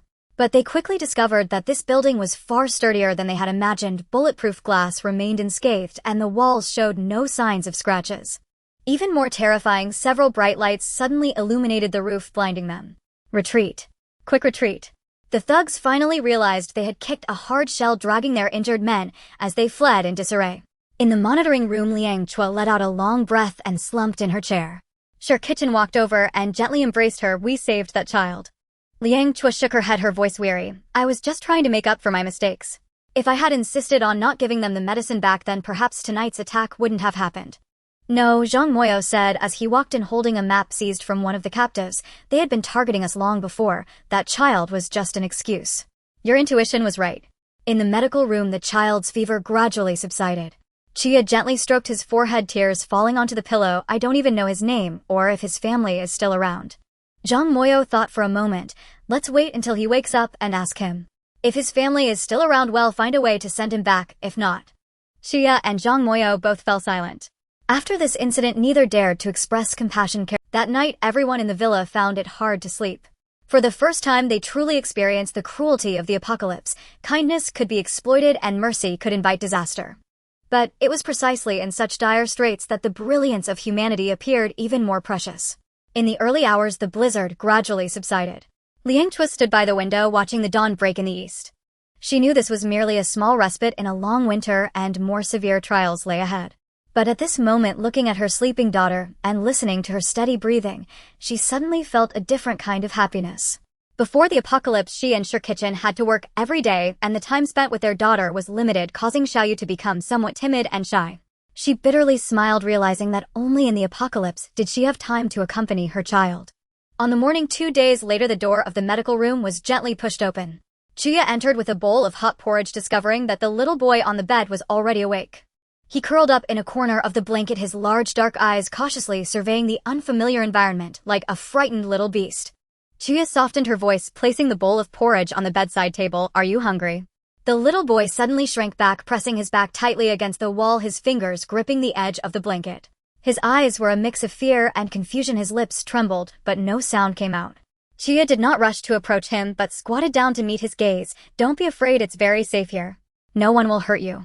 The little boy's gaze fell on the bowl of porridge in her hand. His throat moved, but he remained silent. His cheeks were still flushed from the fever, and the hair on his forehead clung to his skin, making him appear particularly fragile. At that moment, Zhang Mohan entered with a thermometer, and upon seeing the situation, also softened his footsteps as the fever subsided. The little boy tensed further at the sight of another stranger, his eyes turning red instantly. We are not bad people. Zhang Mohan placed the thermometer by the bed and slowly backed away. What is your name? The little boy's lips moved a few times and finally squeezed out a weak voice. Zhou Jian. How old are you? Chia asked. Zhou Jian extended 4 fingers, then timidly pulled them back, softly adding, almost 5 years old. His voice was thick with nasal tones, as if he hadn't spoken in a long time. Jian, where are your parents? Zhang Mohan asked tentatively. Upon hearing the words, parents, Zhou Jian's body trembled violently. His pupils suddenly contracted, his breathing became rapid, as if gripped by some terrifying memory. Suddenly, he grabbed the blanket and covered his head, shaking violently inside, muffled cries escaping. Don't kill my parents. Grandma is bleeding. Chia and Zhang Mohan exchanged glances, their hearts sinking. Chia gently pulled back a corner of the blanket, discovering that Zhou Jian was already in tears, his small face filled with terror. He tightly closed his eyes as if that would allow him to escape those horrifying images.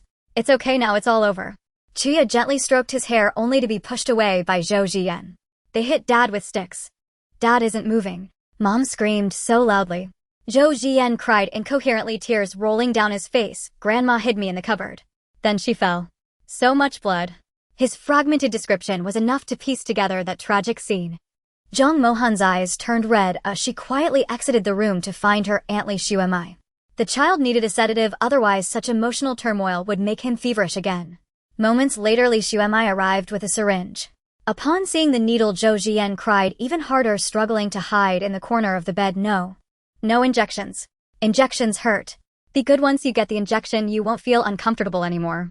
Li Xuemai skillfully held his little arm and quickly completed the injection. The medication quickly took effect. Zhou Jian's cries gradually diminished until he curled up in Chuya's arms and fell asleep, teardrops still hanging on his eyelashes. During the family meeting at noon, Chia recounted Zhou Jian's situation. The living room fell silent. So his entire family was killed by that group of beasts.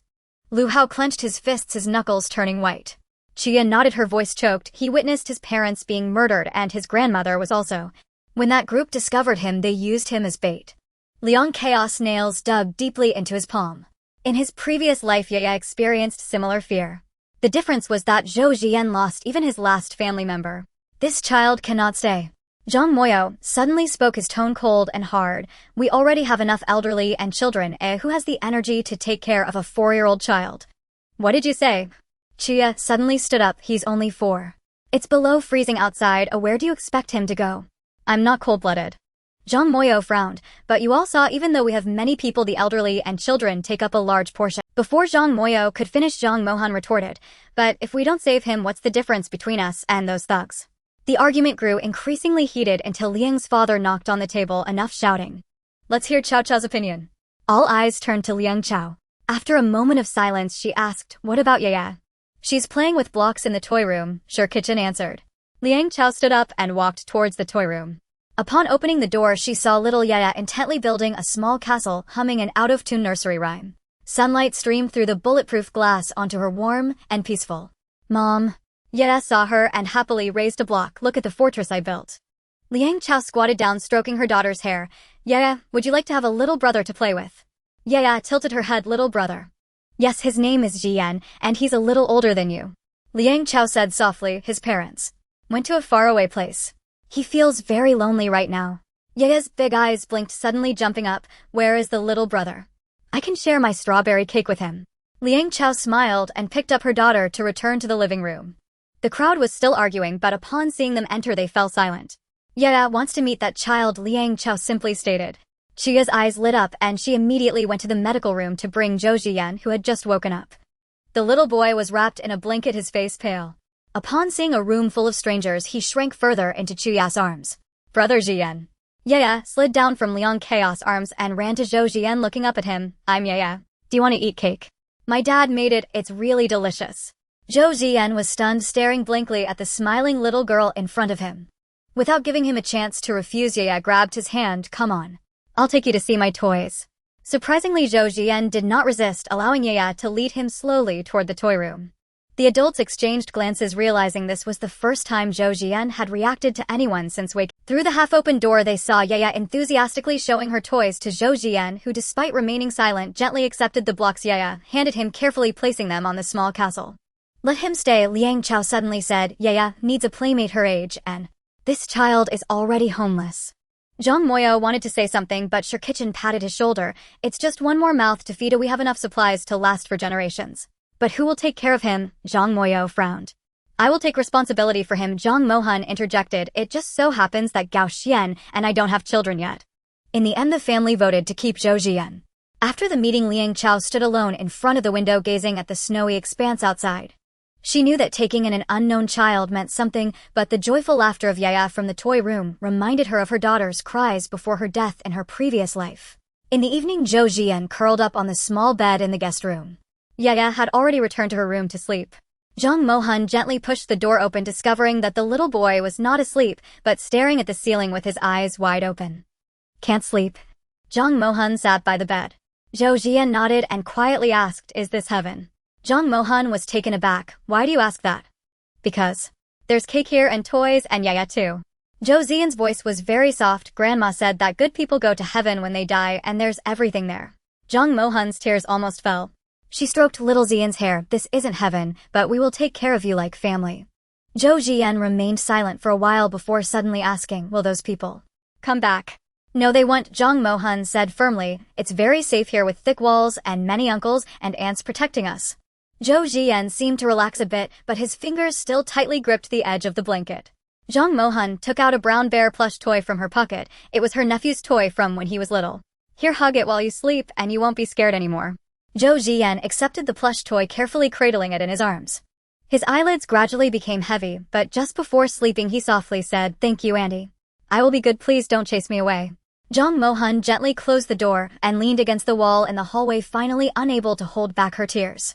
This 4-year-old child had already learned to use being good to exchange for a chance at survival. That night the villa gained a small new member. Outside the wind and snow continued to rage, but the warmth inside felt like spring. Perhaps in this apocalyptic world hope is passed on little by little. On the morning of the 5th day after the blizzard ceased, the sun finally revealed itself, casting dazzling rays upon the snow-covered ground. Liang Chao stood on the observation deck using binoculars to survey the distant mountain road. Suddenly several black dots appeared in the field of vision, slowly moving towards the villa.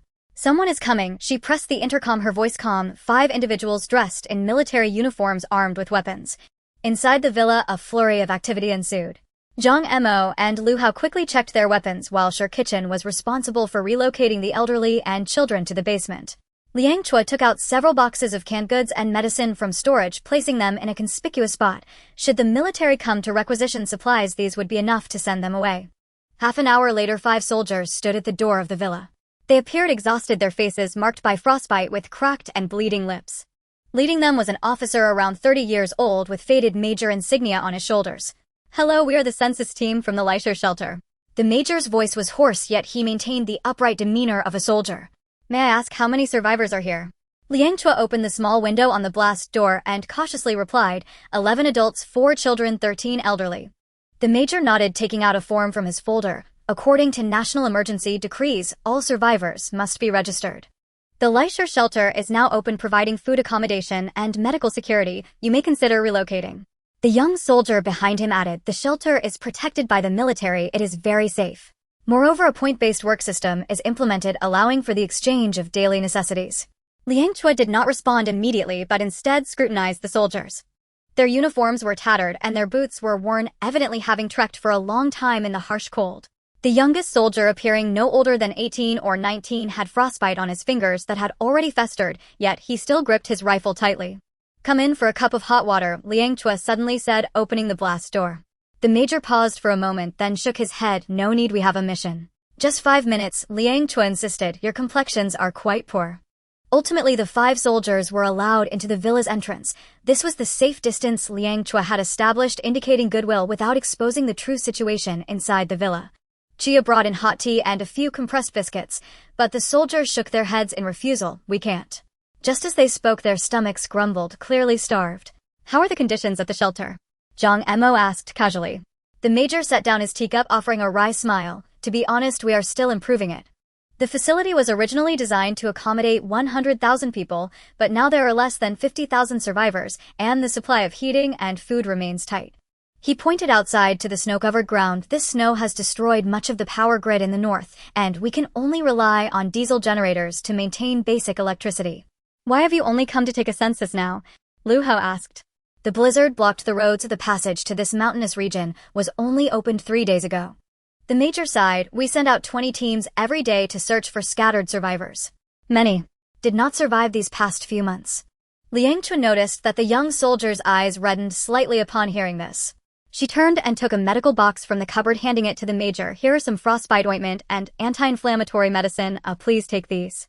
The major was taken aback, then repeatedly waved his hands. "This is too precious. We cannot take the people's things."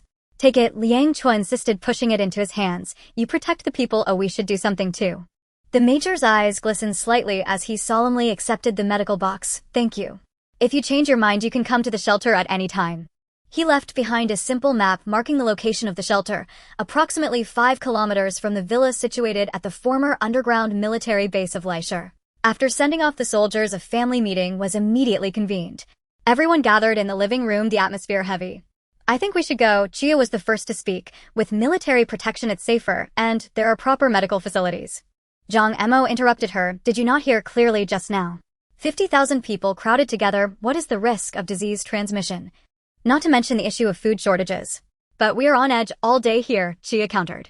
Liang Chao shook her head. "As long as there are no artillery bombardments, safety is not a problem. But children need social interaction and education," Zhang Mohan said softly. "Xian, and you cannot be kept here indefinitely away from other children. Where is the education in a military shelter?" Lu Hao scoffed. "It's good enough just to survive." The argument grew more heated until Liang's father rapped on the table. "Stop arguing. Let's hear Chua's opinion. She has the experience of her past life." Liang Chao pondered for a moment before speaking. "I do not recommend moving to the shelter. First, our supplies and space capabilities cannot be exerted there. Second, with so many people, keeping secrets is very difficult. Most importantly." She paused. "Based on my past life's memory, shelters are often far worse than we imagine, living in a mechanical manner. Given a second chance, I do not wish to live that way again." "But the military is surely better than us going it alone, right?" Chia asked unwillingly. "Not necessarily," Zhang Mo scoffed. "In the apocalypse, the most dangerous thing is human nature. 50,000 people crowded underground once a riot occurs. Sure Kitchen suddenly suggested, why not this tomorrow? I will go to the shelter to see the actual situation then decide. I will go with you, Zhang Emo immediately said. Liang Chao nodded, it's settled then. The rest stay in the villa, strengthen security. After the meeting concluded, Liang Chao stood alone by the window gazing in the direction the soldiers had departed. She recalled the young soldier's festering fingers and the grateful look in the major's eyes when he received the medical box. These soldiers were indeed doing their best to protect the people, but in the face of this global disaster, individual strength was truly too insignificant. In the still of the night, Sure Kitchen embraced her from behind. What are you thinking about? I was thinking. Liang Chao whispered, if I had disclosed the information to the government sooner, would more people have survived? Sure Kitchen kissed the top of her head, you've already done enough. That anonymous document at least allowed the government to start preparing 2 months in advance, otherwise the death toll now might be 10 times what it is. Liang Chao did not answer. She recalled the gruesome scenes of her past life, frozen corpses piled like small mountains, murderers killing for a packet of biscuits, and desperate parents resorting to cannibalism. At dawn the next day, Zhang Moyo and Sure Kitchen set out fully equipped, wearing thermal-regulating suits, riding snowmobiles, and carrying ample weapons as a precaution. Stay safe, Liang Chao adjusted Sure Kitchen's color. Return immediately if anything seems amiss. Sure Kitchen smiled and gently squeezed her hand. Don't worry, we're only scouting. We won't provoke trouble. Watching their figures vanish into the snowy expanse, Liang Chao returned to the villa to begin her daily routine, inspecting the defense systems, inventorying supplies, and training family members in weapon handling. Yeda and Jian, under Zhang Mohan's supervision, learned to read with their second aunt Li Qingmei, while Chia led the other women in food processing. At noon, Liang Chao was kneading dumpling wrappers in the kitchen when the walkie-talkie crackled to life. Chichuo, we've reached the shelter situation. Far worse than anticipated, Sure Kitchen whispered, his voice nearly drowned by chaotic background noise. Liang Chao instantly set down her rolling pin and seized the walkie-talkie. Explain in detail. This used to be an underground military base. Now it's packed with people, Sure Kitchen reported. Tents line both sides of every corridor. The air is thick and suffocating. Many are ill. The coughing never ceases. Zhang Moyo's voice cut in. Rations are strictly enforced, 2 thin porridge meals, and half a compressed biscuit per person daily. A point-based labor system does exist, but corpses are hauled for points. Dozens are carried out each day. Liang Chao's heart sank. It mirrored the shelters she'd witnessed in her past life, cramped, squalid. Worst of all is the lawlessness, Sure Kitchen continued. Within our first hour inside, we witnessed 2 thefts.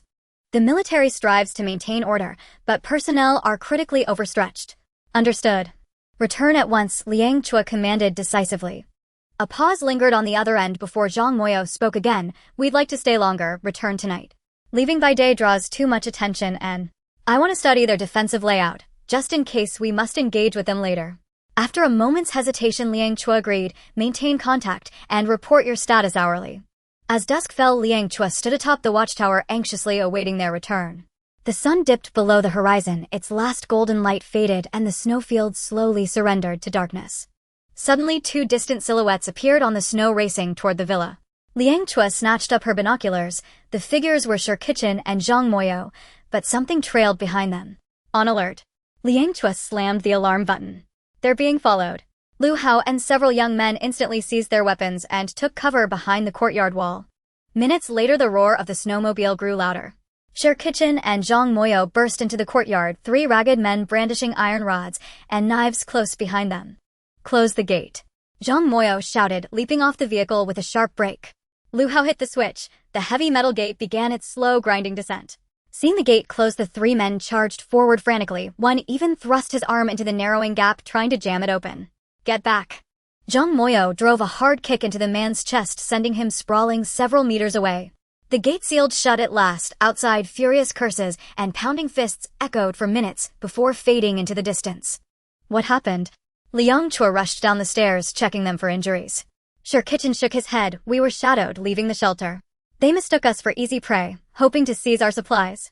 Conditions there are even grimmer than we Zhang Moyo shrugged off his snow-dampened coat, his expression grim. A black market has already taken root. Even children are sold for food. In the living room, everyone gathered to hear their account.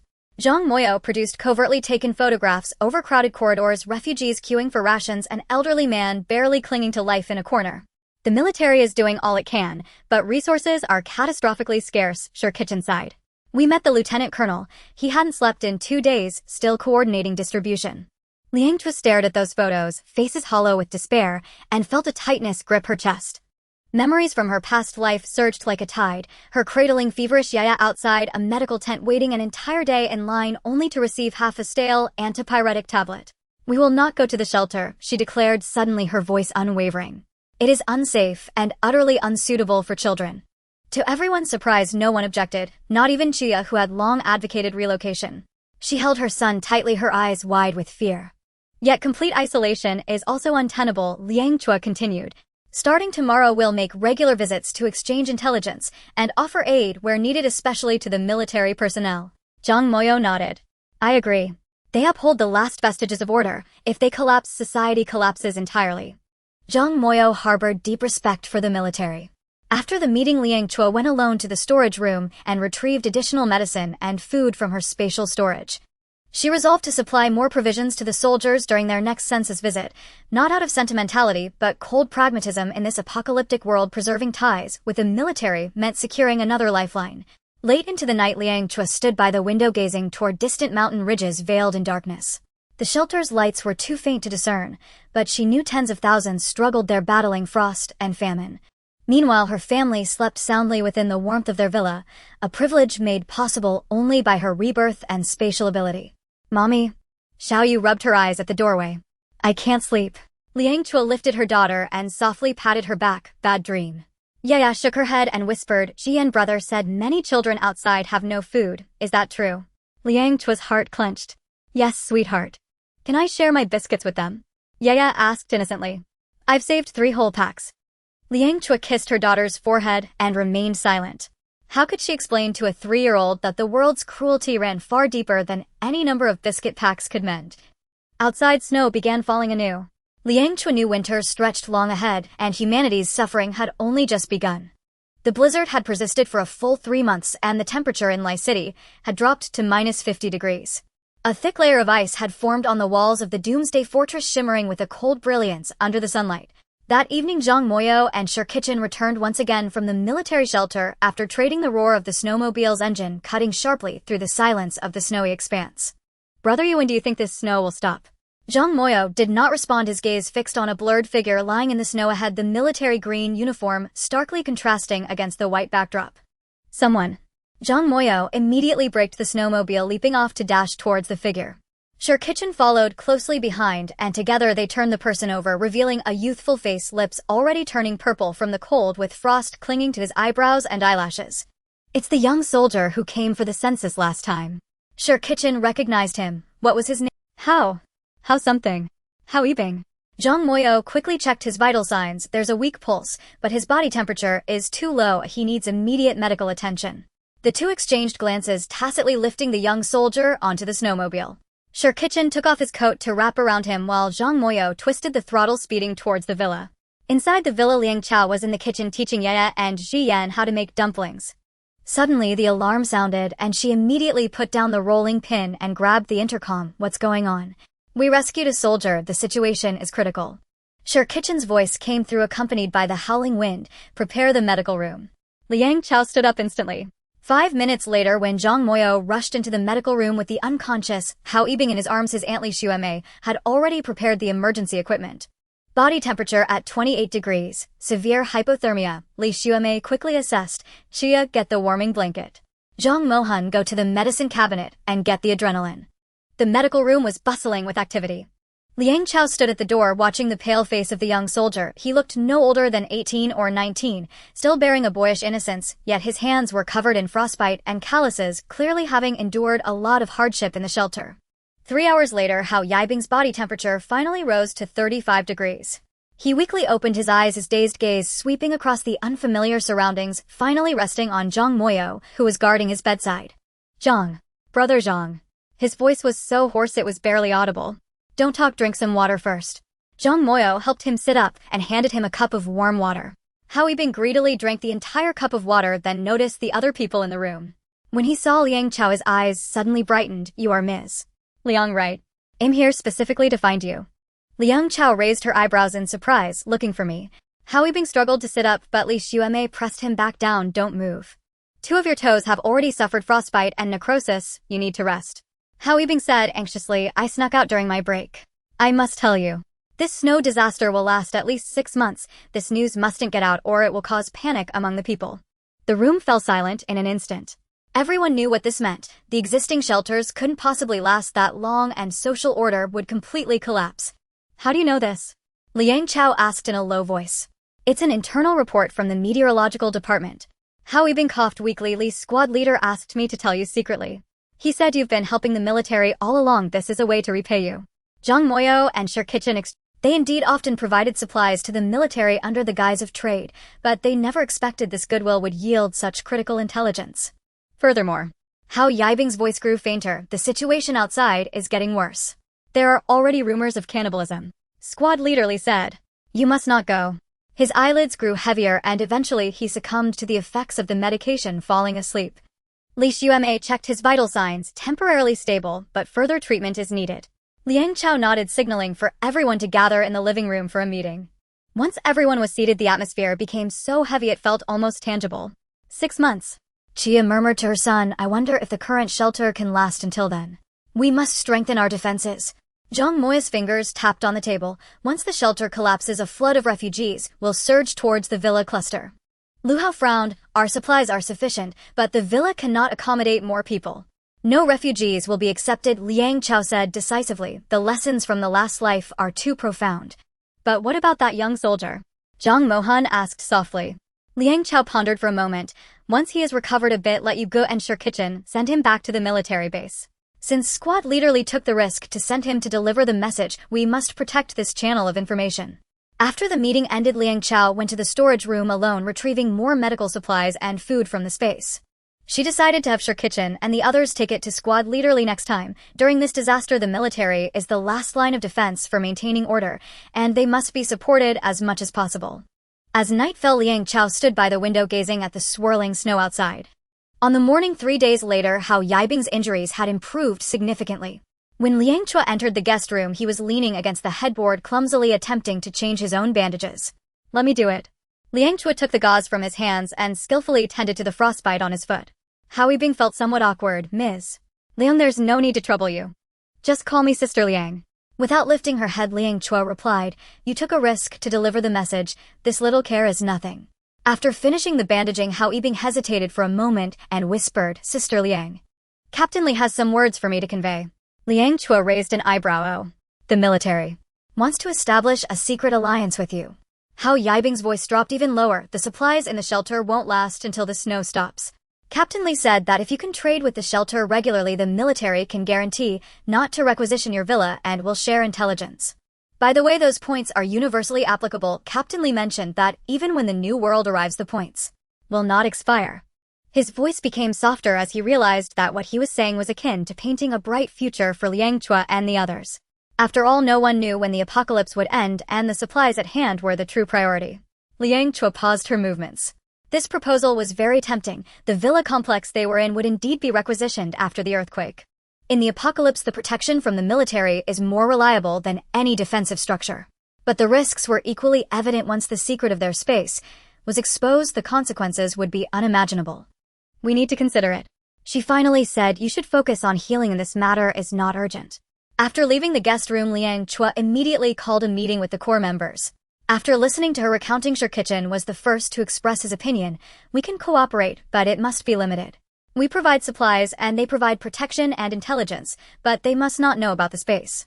The risks are too great. Zhang Mo frowned and shook his head. With so many people involved, the secret will inevitably leak out. But not cooperating is more dangerous. Lu Hao pointed out, if the military really runs out of supplies, they might forcibly requisition civilian homes. What will we do then? Fight against the entire army. The debate continued throughout the morning, and ultimately Liang Chao decided limited cooperation. Zhang Mo and Shirkichin would regularly meet, with Captain Li providing an appropriate amount of supplies in exchange for intelligence and a promise of non-interference from the military. In the afternoon, Liang Chao personally cooked and prepared a lavish meal. Hao Yibing stared at the spread of dishes, his eyes wide. He hadn't had a warm meal in the shelter for 3 months. Eat up, don't be polite. Liang Chao served him a full bowl of rice. Hao Yibing devoured the food and suddenly he cried, Sister Liang. So many children in the shelter.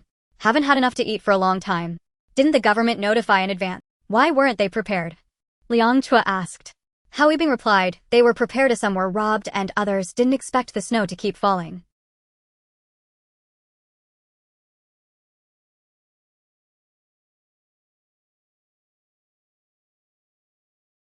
Hao Yibing's tears flowed even more fiercely. Liang Chao gently patted her daughter's head, making a decision in her heart.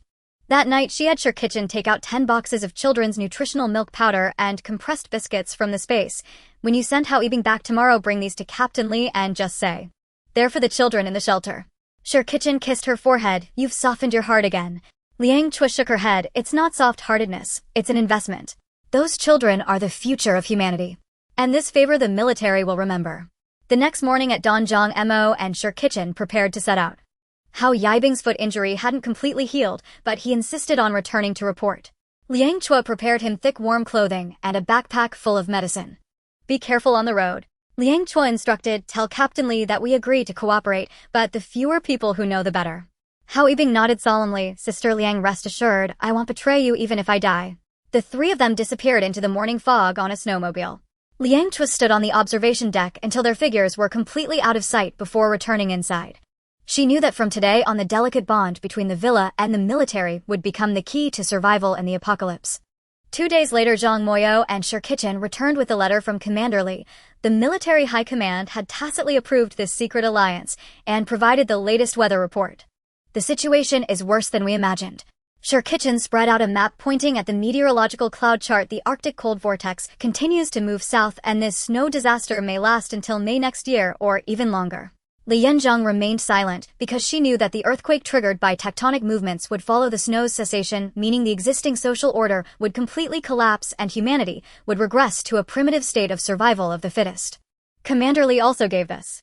Zhang Moyo took out a small walkie-talkie. This walkie-talkie can connect to him as long as it is tuned to his exclusive channel within the borders of Huaguas. Liang Chao took the walkie-talkie, her emotions complex. On one hand, the military's cooperation greatly enhanced security. On the other hand, although the state had made preparations, it still exceeded expectations, and even the military began to brace for the worst.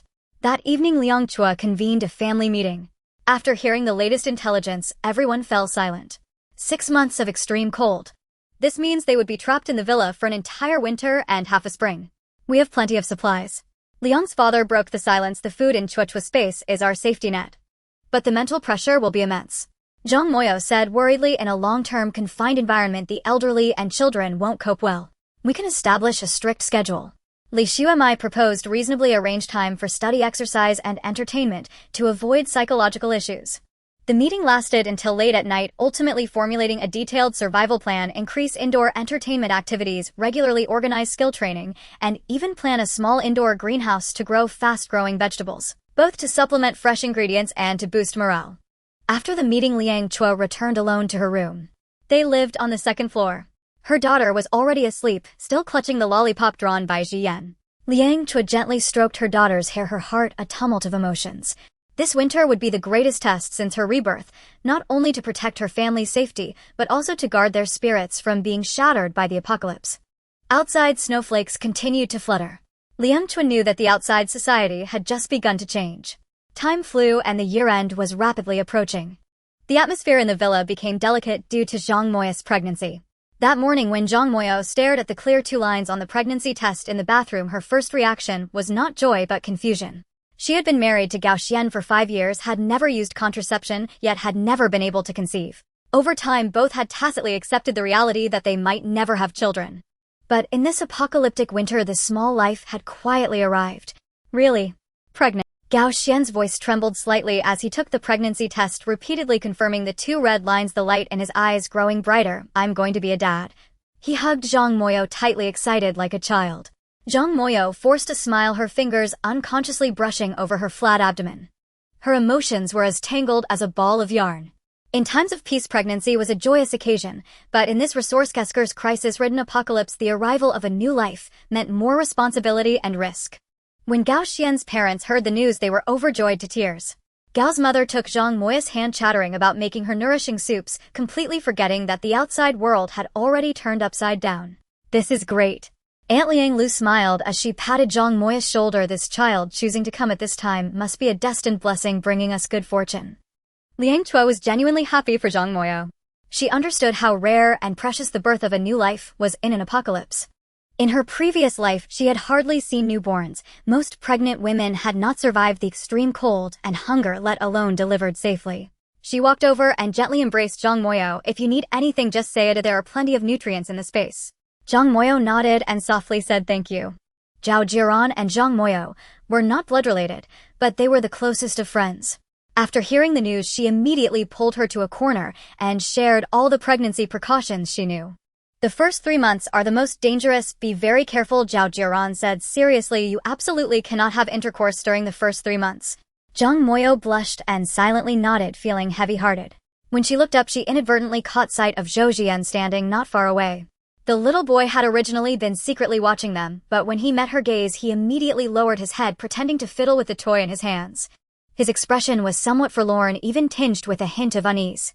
In the quiet of the night, Zhang Moyo lay in bed tossing and turning, unable to sleep. Gao Xian was already asleep, a satisfied smile lingering on his lips. She quietly got up, put on her coat, and walked to the living room on the second floor. The moonlight poured through the window, casting mottled shadows on the floor. She poured a cup of warm water, and just as she took a sip, she heard rustling sounds from the corner. She turned alertly and discovered it was Zhou Jian. The little boy was curled up in a corner of the sofa, holding the brown bear plush toy, his eyes sparkling in the darkness. Jian, why aren't you asleep? Zhang Moyo walked over and asked softly. Zhou Jian lowered his head, his voice as tiny as a mosquito's buzz. I had a nightmare. Zhang Moyo sat down beside him, ruffling his hair. What did you dream about? I dreamed that my parents didn't want me anymore. His voice quivered with tears. They said if they had a younger brother or sister, they wouldn't like me anymore. Zhang Moyo was taken aback and then understood. The child had heard the news of her pregnancy, causing him to feel insecure. She tenderly hugged Zhou Jian. Silly child, how could that be? We all love you very much and will never abandon you. Zhou Jian looked up, his eyes filled with trepidation. But I told my parents I wanted a younger brother or sister before, and Grandma said that if there's a younger brother or sister, all the good food and fun would go to them, and I wouldn't have any. Zhang Moyo felt a lump in her throat. This 4-year-old child, after experiencing the tragedy of losing his family, had already learned to read the room, even using being obedient to barter for survival opportunities. Now he was starting to worry about being replaced by a new family member. Jian, listen to me, she cupped the little boy's face, speaking earnestly. Even if there's a younger brother or sister, our love for you will not diminish. You will always be a part of our family, understand? Zhou Jian blinked, seemingly evaluating the truth of her words. After a moment, he quietly asked, Really? Really? Zhang Moyo nodded firmly. And you will have an extra playmate. You can be a big brother to protect him and play together. How wonderful. Zhou Jian's eyes gradually brightened, the corners of his mouth lifting slightly. I will be a good big brother. Zhang Moyo smiled and ruffled his head. I believe you. Now it's time to sleep. Tomorrow we still have to learn to read with Grandma Li. Zhou Jian nodded obediently, standing up. After taking 2 steps, he suddenly turned back and whispered, Aunt Zhang. Thank you. Zhang Moyo watched him return to his room, feeling both warmth and bitterness in her heart. This child, amidst the apocalyptic winter, still retained his innocence and kindness. And the new life in her womb might truly become everyone's hope. On the morning of the second day, Liang Chao gathered his parents, his Aunt Liang Lu, and his cousin Zhao Jiaxing, along with his uncle and aunt, in preparation for the spatial harvesting task that occurs every 10 days. Since the spatial zones were adjusted, they established an accelerated area specifically for growing grains and vegetables. The growth rate there is 100 times that of the outside world, and in just a few months they had already harvested over 10 batches. Is everyone ready? Liang Chao stood in the center of the living room, his right index finger glowing faintly. The group nodded and stood in a circle holding hands. Liang Chao closed his eyes, his consciousness sinking into the space as he adjusted the flow of time. 1 hour outside equates to 8 hours inside. This ensures that the crops mature quickly while preventing the entrance from aging rapidly. A faint golden light flickered and the group instantly vanished from their original spot. Although they had been here many times before, the sight that greeted them still left everyone in awe. Endless fields of wheat rolled like golden waves, the heavy heads of grain bending the stalks. Beside them in the vegetable garden, tomatoes glowed red like lanterns, cucumbers were lush and plump, and cabbages were firm and as solid as jade. Further away was an orchard, trees laden with apples and pears exuding an enticing aroma. This is too extravagant. Zhao Jiaxing exclaimed, eyes wide. The potatoes we just planted last week can be harvested now. Liang Chao replied somewhat speechlessly, brother, every time you come here you act surprised. Can you use some different phrases? Liang's father squatted down, parting the roots of a potato plant and digging out several fist-sized tubers, nodding in satisfaction, growing well with a high starch content. Liang's mother walked to the vegetable patch, picked a tomato, and with a gentle twist, juice burst forth. "The taste is so much better than those outside," she exclaimed with delight. Of course, Liang Chao smiled. There's no pollution here, the soil is fertile, and with a 100-fold growth rate the quality of the crops is naturally superior.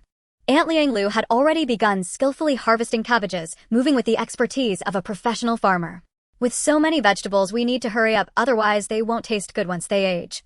The group worked together with Liang's father and Zhao Jiaxing operating machines to dig up potatoes and sweet potatoes, while Liang's mother and Liang Lu harvested vegetables, and Liang Chao used his consciousness to categorize and stack the mature crops.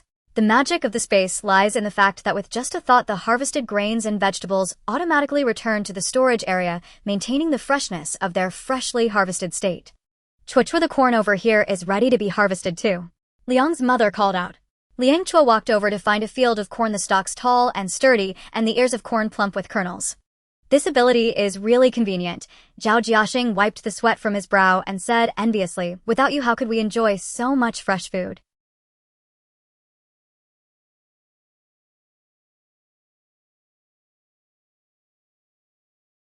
Liang Chao smiled, but did not respond. She understood that the abilities of the space were both a blessing and a responsibility. These supplies were the guarantee for her family's survival in the apocalypse.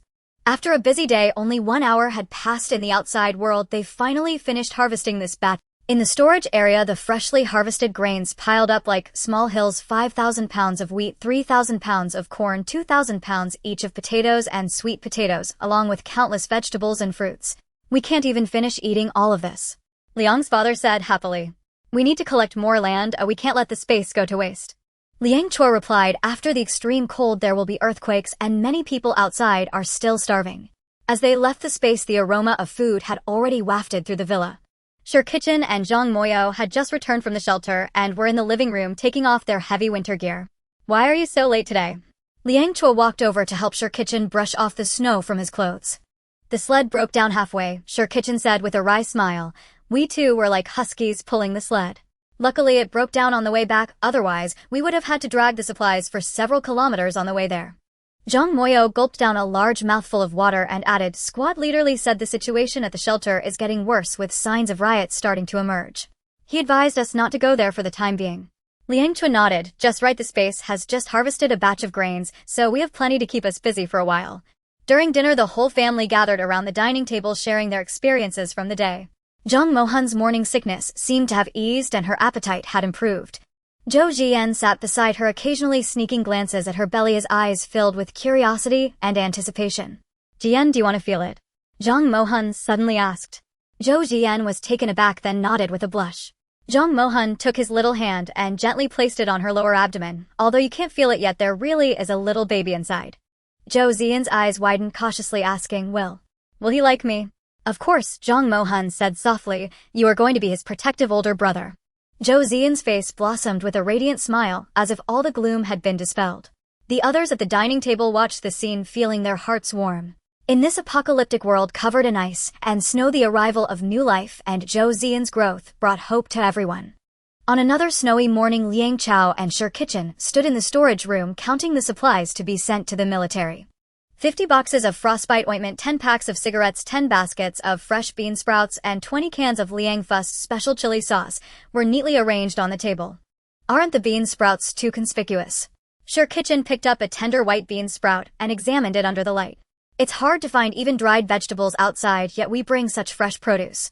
Liang Chao carefully packed the bean sprouts into an insulated box, saying, "That's why I chose bean sprouts. They can be grown hydroponically indoors and have a short growth cycle, which is quite reasonable."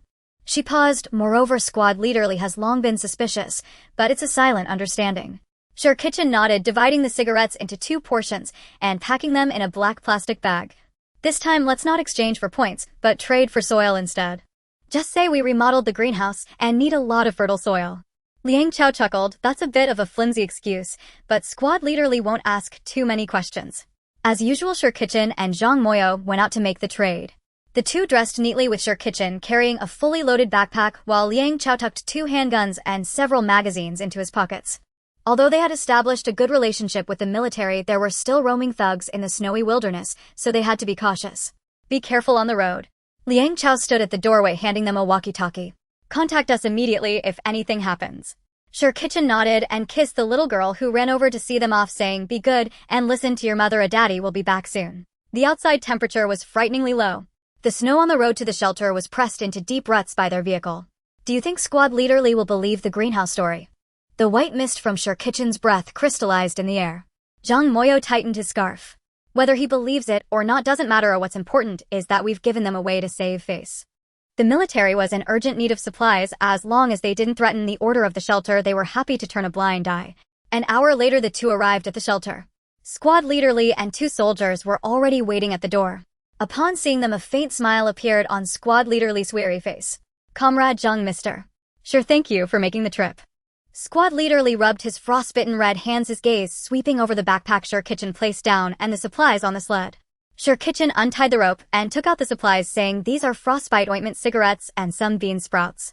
And 20 cans of my father's special chili sauce to help warm the soldiers." Upon seeing the fresh bean sprouts, Squad Leader Lee's eyes lit up, but he quickly regained his composure. "Thank you very much. These supplies could save a lot of lives." He gestured for the soldiers behind him to take the supplies. "How many points do we need to exchange this time? We would like to trade for some items." Zhang Moyo took over the conversation, saying, "The basement at home has been converted into a greenhouse and requires a lot of fertile soil. If you have any, we would like to use this batch of supplies to trade for soil." Squad Leader Lee raised an eyebrow. "A greenhouse? In this weather? The hydroponic bean sprouts have been successful, so we want to try growing other crops." Sure Kitchen replied without changing his expression, "The children need fresh vegetables." Squad Leader Lee stared at Sure Kitchen for a few seconds before suddenly laughing. "All right, in a few days I'll send someone with 5 tons of soil." Zhang Moyo knows that Squad Leader Lee doesn't really believe in the greenhouse story, but he chooses to accept the excuse. This tacit understanding was the foundation of their cooperation. "There's one more thing," Squad Leader Lee lowered his voice. "Recently, armed gangs have appeared around the shelter, specifically robbing passing transport teams. Be careful on your way back." Sure Kitchen nodded, saying, "Thank you for the reminder. By the way, the Spring Festival is coming soon. This is our small token of appreciation." He took out 10 sets of temperature-regulating clothing from his backpack. Though they looked thin, they were incredibly warm, all thanks to advanced technology. Squad Leader Lee accepted the clothes, his fingers trembling slightly. In this uncertain apocalypse, such thoughtful gifts were more precious than gold. "Thank you." His voice was slightly choked. "On behalf of all the soldiers in the company, we thank you."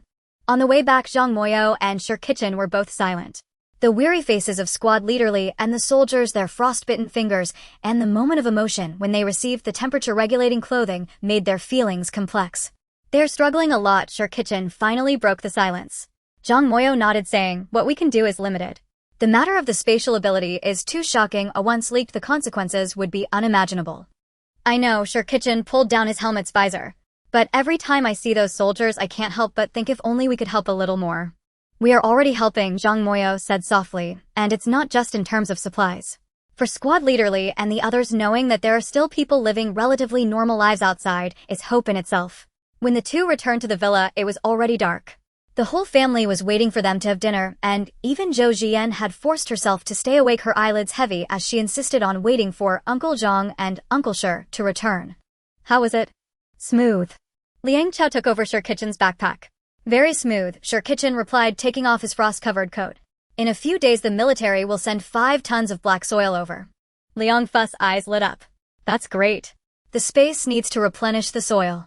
During dinner, everyone sat around the table sharing their experiences from the day. Zhang Mohan's morning sickness had improved a lot and her appetite was great. She devoured 2 bowls of Liang Fu's braised pork. Zhou Jian sat next to her, occasionally glancing curiously at her slightly protruding belly. "Auntie checked me today," Zhang Mohan suddenly announced, her face beaming with an uncontainable smile. "It's twins." Cheers erupted at the dining table. Liang Mu stood up excitedly. "That's wonderful. Now we don't have to worry about no one to take care of the children. With our big family, we won't even be able to take turns holding them." Gao Xian's parents were even more overjoyed, repeatedly serving Zhang Mohan food. "Eat more, you're now." Liang Chao watched the lively scene, a warm current surging in her heart. In this snow-covered apocalypse, the arrival of new life gave everyone a glimpse of hope. February 5th, 2046, the eve of the Lunar New Year. Before dawn broke, Liang's father and mother rose to prepare the reunion dinner. Steam billowed from the kitchen, and the rich interwoven aromas of fresh ingredients stirred an irresistible hunger. "Lao Liang, is the dumpling filling ready?" Liang's mother asked while frying glutinous rice cakes. "Done already." Liang's father wiped the sweat from his brow. Triple ingredient filling pork and cabbage, and your favorite chivendag. Aunt Li Chi Mei and Uncle Zhang Zongtao deftly folded dumplings, each plump and golden like ingots, lining them neatly across the chopping board. Aunt Liang Lu and her in-laws prepared cold dishes. Braised meats, aspic jelly, and marinated beef filled half the dining table. Liang Chao and Shi Qiqing guided the children as they pasted spring festival couplets and hung red lanterns. Though snow and ice blanketed the world outside, the villa shimmered with festive lights, red paper golden tassels, and palpable joy. Mom, why do we paste red paper during the new year? Yaya tilted her small face upward, eyes wide with wonder. Red symbolizes celebration and auspicious fortune. As Liang Chao affixed the character Fu, meaning blessing, to the doorframe, she explained, legend tells of a fearsome beast named Nian who dreaded both crimson hues and loud noises. So our ancestors used red decorations and firecrackers to drive it away and welcome the new year. Zhou Jian listened rapt, then whispered, then, are the snow and cold outside also monsters? Shi Qiqing ruffled his hair gently. Yes, but we are far stronger than our ancestors. We have warm homes and abundant food. We will surely vanquish this winter beast. At 10 o'clock that morning, Aunt Li Xuemei performed a thorough prenatal examination on Zhang Mofan. On the ultrasound screen, 2 tiny silhouettes rested peacefully within the womb. Both are thriving, Aunt Li smiled. Judging by their heartbeats, they're likely a boy and a girl. Dragon and Phoenix twins. Gao Xian clasped his wife's hands, elated. We are truly blessed. Tears glistened in Zhang Mofan's eyes as she tenderly stroked her belly. In this post-apocalyptic world, carrying twins to term in safety was nothing short of miraculous. They ate lightly at noon, saving room for the grand reunion feast. In the afternoon, the men gathered for cards and banter. The women finalized the last dishes. Children played in the living room. Yea and Jian, clad in brand new crimson padded jackets, looked like twin incarnations of prosperity and joy. Dinner is served, boomed Liang's father at 6 p.m., his voice echoing through the villa. 2 long tables groaned under the weight of the feast. At the center stood a steaming basin of dumplings surrounded by braised carp, poached chicken, foie gras meatballs, shrimp in oyster sauce, preserved mustard greens with braised pork, and Buddha jumps over the wall, alongside over a dozen other sumptuous dishes. Also present were a platter of fresh watermelon and another of chilled cucumber, both freshly harvested from the spatial realm. Come, raise your glasses. Liang's father lifted his wine cup. Though frost grips the earth beyond our walls, our family's safe reunion is the greatest blessing of all. May calamities recede and all things renew in the coming year. Happy New Year, chorused the gathering. Even Ye and Jitan raised their juice cups, mimicking the adults with solemn delight. Laughter and lively chatter filled the air throughout the meal. Liang's father recounted hilarious tales from his days as executive chef at a 5-star hotel, drawing peals of laughter. Zhang Moyo shared cringeworthy training mishaps from his special forces days. Even the usually stern Zhang Zongtao cracked a few engineers' dry jokes. Liang's mother sat on the living room sofa, cracking sunflower seeds with a twinkle in her eye. Your father back in his youth, oh, where to begin? He nearly got lured to Myanmar by a girl he met online. Liang's father peeling an orange nearby, choked mid-bite, juice nearly spraying. Enough about those dusty old stories. Liang Chao and Shi Qiqing exchanged amused glances. Xiao Shirwe perched on her grandfather's lap, blinking up with wide, curious eyes. Grandpa, what's online dating? Liang's father flushed quickly, slipping a segment of orange into her mouth. No questions for little one. Liang's mother dissolved into helpless giggles. He swore she was gentle and thoughtful, but every photo was filtered. Then she demanded money for a plane ticket to meet him. If I hadn't stopped him, he'd have wired his entire savings. The whole family erupted in laughter. Liang's father shook his head, resigned. Online dating had just begun. We had no idea how many scammers were out there. After the mirth settled, Liang Chua's eyes suddenly lit up. Oh, I just remembered. Those cargo ships and containers we seized at the Sakura Nation port, we haven't opened them yet. Shi Qiqing smacked his thigh. Right. We've been so busy, we almost forgot. Zhao Jiaxing leaned forward, intrigued. Let's go, blind box time. Inside the spatial realm beside the moored freighters, Liang Chao stood before a mountain of shipping containers and took a deep breath. Let's start with these 2. After considerable effort, the lock on the first container clicked open. Everyone crowded close, then fell silent.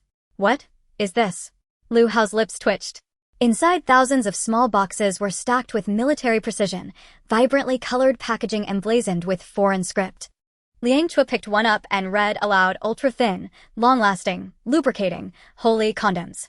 Zhang Moyo burst out laughing. An entire container full of condoms. Shi Qiqing rubbed his forehead. Truly the people of Sakura Nation. He trailed off, tactfully omitting the rest in front of his sister-in-law. Liang Chao laughed despite herself and stowed the strategic reserves into a quiet corner of the spatial realm. Fine, call them medical supplies. Might come in handy someday. They opened the second container and stared. Condoms again. Zhao Jiaxing gaped. Does Sakura Nation have that much of a shortage? Speechless, Liang Chao sighed and rubbed her brow. Next one.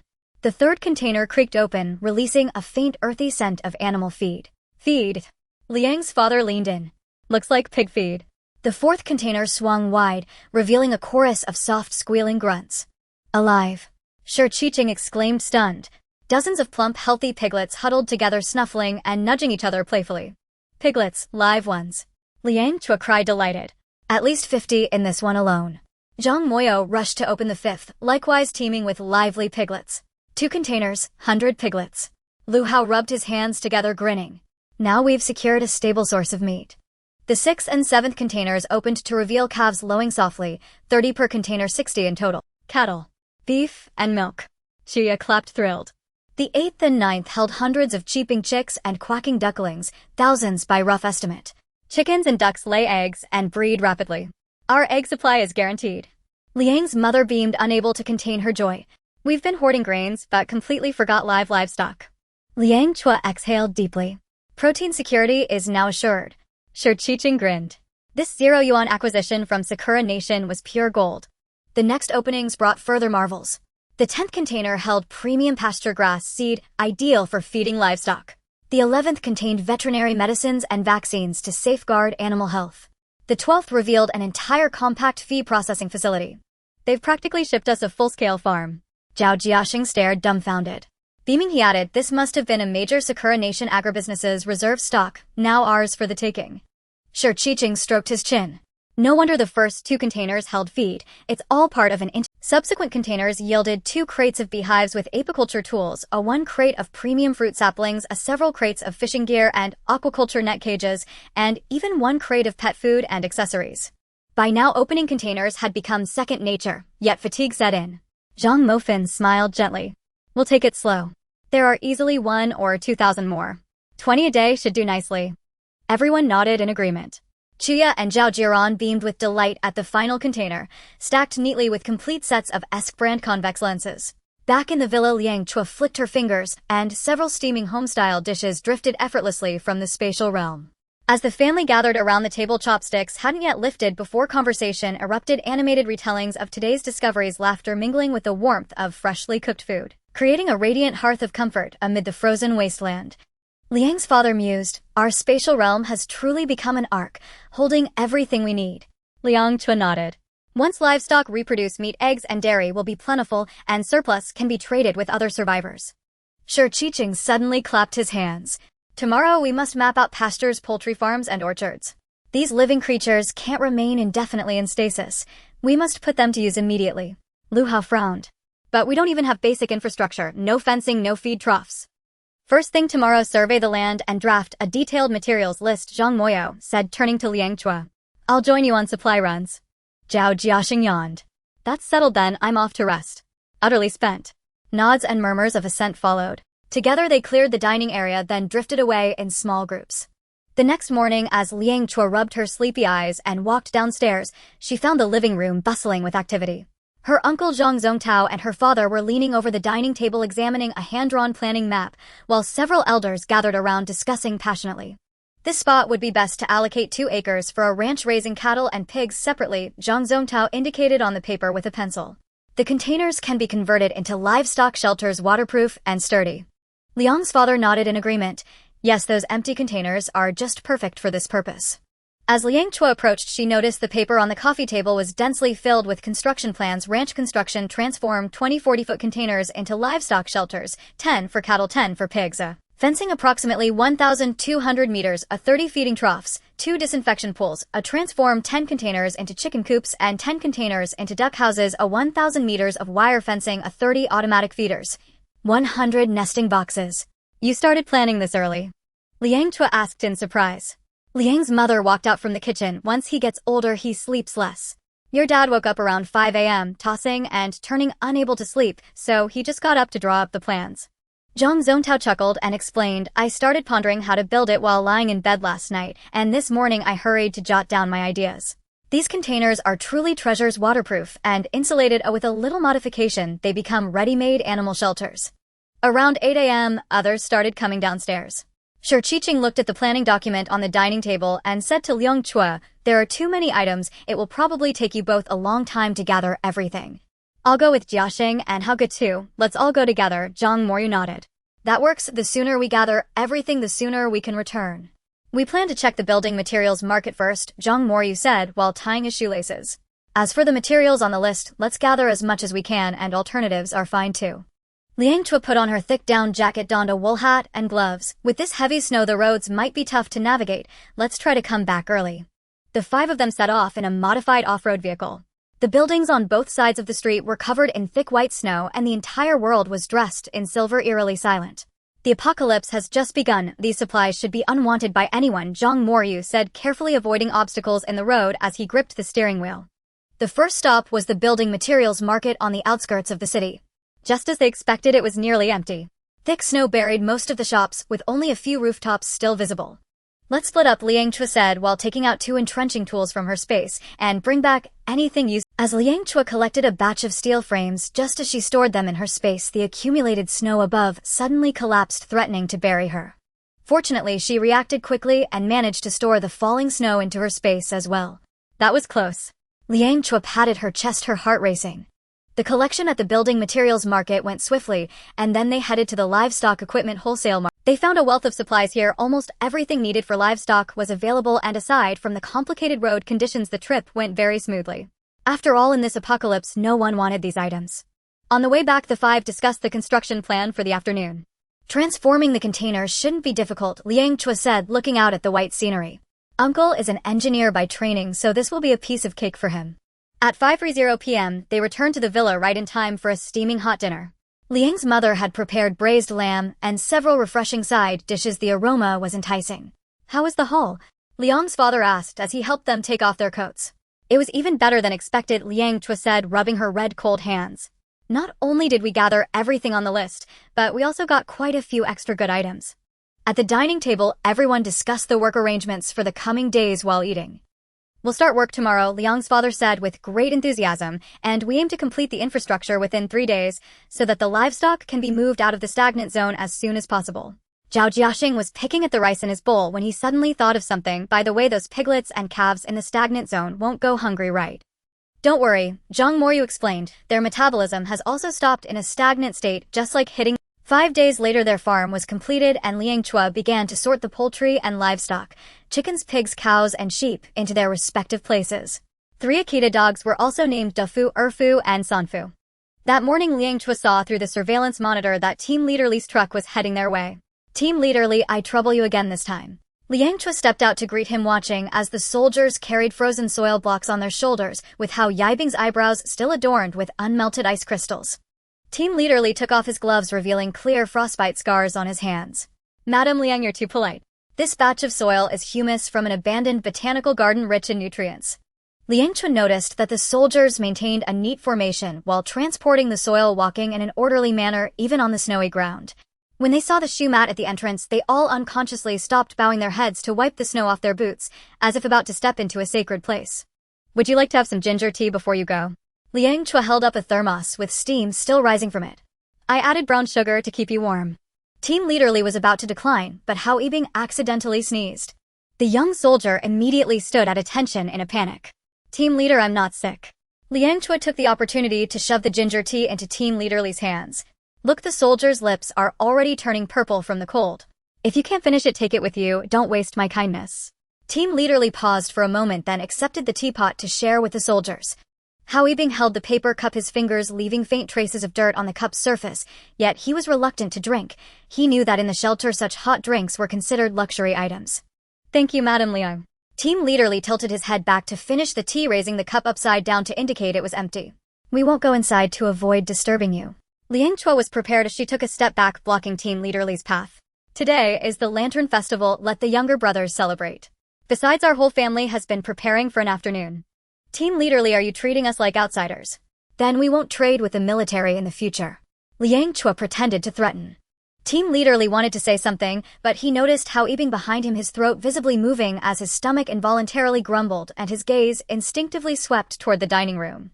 Team Leader Li glanced back at the soldiers who stood straight, but with vacant expressions. The aroma of soy sauce wafting through the air was a luxury that hadn't been experienced in the shelter for half a year. Then, I suppose we will intrude. Team Leader Li finally conceded.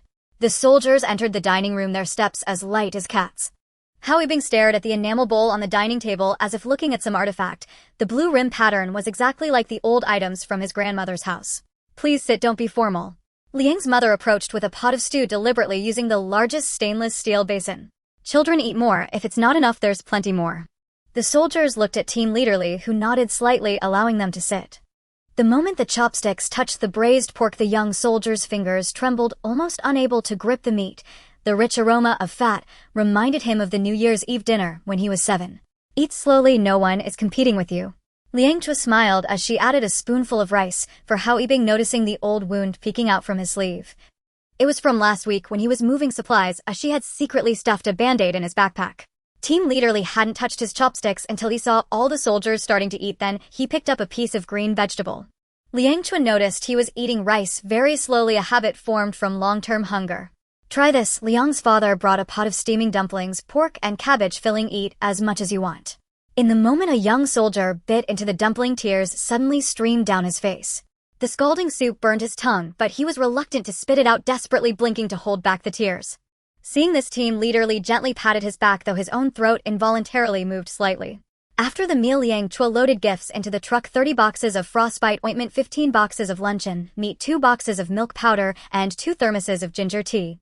Team Leader Li frowned. Madam Liang, this is too extravagant. The extravagance is on your side. Liang Chao pointed at the truck full of frozen soil. Without this soil, my vegetables won't grow. She spoke the truth. Team Leader Li looked at her deeply and suddenly stood at attention and saluted. Madam Liang, if you ever need anything, as long as I'm on duty, the shelter's defenses will always be open to you. Liang Chao responded with a smile, watching the truck disappear into the snow fog. Hao Yibing leaned against the car window, hugging a large plastic bag that Liang's mother had forcefully stuffed into his arms. Inside were dozens of steaming buns. Sure Kitchen put his arm around her shoulder. People like Team Leader Li are too rare in this apocalypse. Liang Chao nodded, recalling the soldiers' awkwardness while eating and the tears Hao Yibing shed in the dumplings. Some feelings need not be spoken, some kindness requires no questioning, just like she would never tell Team Leader Li that she had deliberately added vitamin tablets to the ginger tea. The snow began to fall heavily again. Liang Chao gazed toward the shelter, imagining the scene of Hao Yibing sharing the buns with his comrades. The daylight lamp in the space continued to work silently, melting the accumulated snow into fresh water, nourishing the grass and livestock. She knew that in this cold world there would always be warmth worth protecting with lies. The snowflakes in Leisure pattered against the helmet, while Sure Kitchen and Zhang Moryu had icicles hanging from their collars, appearing from a distance, like 2 moving snowmen. In the sled's trailer, 20 boxes marked military special supply with a marker were neatly stacked, and the bottom layer was wrapped in thermal cloth, holding 5 baskets of fresh romaine lettuce, with glistening droplets of water on the leaves exuding vitality in the reflection of the snow. These vegetables are fresher than the last batch. Zhang Moryu lifted a corner of the tarpaulin. The white breath he exhaled instantly crystallizing into ice. Li's squad leader wouldn't suspect what he. Sure Kitchen paused with the reins in hand, recalling Liang Chaos reminder 3 days ago in the storage room.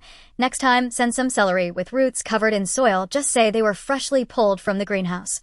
She always manages to be flawless in details, even controlling the moisture of the soil to fit the logic of. The guard post of the shelter was vaguely visible in the snow fog, and the armed sentry raised his hand to signal upon seeing the sled. Li's squad leader emerged wrapped in his military coat, a new frostbite scar across his right cheek resembling a dark red centipede resting on his pale skin. You all risked your safety again. Li's squad leader grasped Sure Kitchen's hand, the ice shards on the gloves digging painfully into her skin. Yesterday at dawn, over 10 refugees attempted to storm the shelter. If it weren't for the frostbite ointment you sent, the sentry couldn't have pulled the trigger at all. While helping to unload supplies, Zhang Moryu intentionally tilted a box of biscuits, revealing the romaine lettuce at the bottom. Li's squad leader's pupils suddenly constricted, staring at the green for 2 seconds, swallowing hard. This. Sure Kitchen pretended to casually say. The elders at home insisted on sending more, saying the soldiers have been eating canned food for too long and needed to see some greenery. Li's squad leader bent down to pinch a leaf of the vegetable, his fingertips getting a bit of dirt. This vegetable is too precious. His voice was soft, but pierced through the silence of the snowy expanse like an icicle. Zhang Moru felt a tightness in his chest, but smiled naturally. We've grown quite a bit in the basement, and my mom says if people don't eat vegetables their health will decline.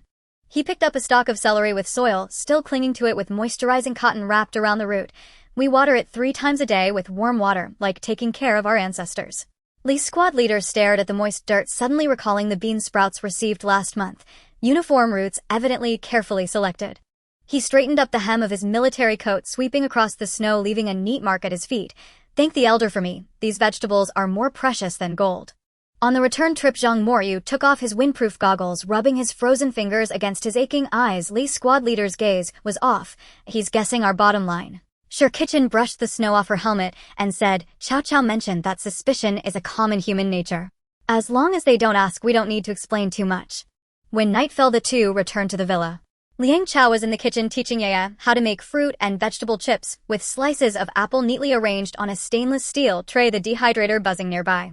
When delivering vegetables today, Li's squad leader touched the dirt. Kitchen took off her gloves, her fingers turning purple from the cold. His expression was complex, a mix of confusion and contemplation. Liang Chao pushed the tray into the dehydrator, and the glass door emitted a crisp click as it closed. He's more perceptive than we imagined. The bean sprouts and leeks sent previously were all fast-growing varieties, but this time the romaine lettuce had a longer growth period. He must be wondering how large our planting scale truly is. Zhang Moru took a piece of frozen meat from the refrigerator, using the back of the knife to break the ice layer. If you ask me next time, send some wilted vegetable leaves. Of being too fresh makes it seem unrealistic. Liang Chao shook his head. No. The shelter currently has 30 cases of scurvy patients. Every day fresh vegetables are life-saving. Even if Li's squad leader is suspicious, he would weigh the pros and cons and choose to remain silent. After all, the supplies we provide can stabilize morale. At 1 in the morning in the shelter. It's impossible to get advance notice. Greenhouse. Li's squad leader kept thinking.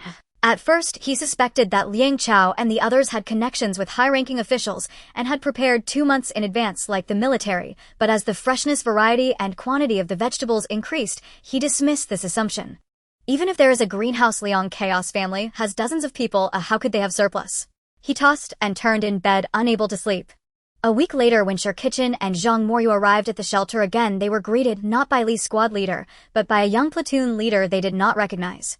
Li's squad leader is in the command center. Let me take you two over. The platoon leader's tone was very respectful, but his gaze held curiosity. I heard you two often send us fresh vegetables. The soldiers all call you logistics comrades. Zhang Moru patted his shoulder. That title fits well. I used to be a veteran. In the command center, Li's squad leader was staring at an old map, the cheap tea leaves floating in the enamel cup, giving off an unpleasant smell. He looked up upon seeing the two, immediately stood up to offer them a seat, and the flashlight on the table rolled twice, illuminating the map with Zhuozhou circled in red. Try this. Li's squad leader took out a tin box from the drawer inside, filled with deep green powder. I drank this while on peacekeeping duty in Africa. The locals called it life grass, but it's actually just dried spinach powder. Kitchen pinched a bit of powder and placed it on her tongue, feeling the salty bitterness mingled with a rough plant fiber. This flavor is quite refreshing. Li's squad leader paused, then realized Kitchen was expressing her distaste. He suddenly laughed, patted both of their shoulders as if lecturing subordinates. From now on, for trading supplies, just look for Wang platoon leader at the entrance. I'll be transferred to the Zhuozhou command next month. They want to learn from us.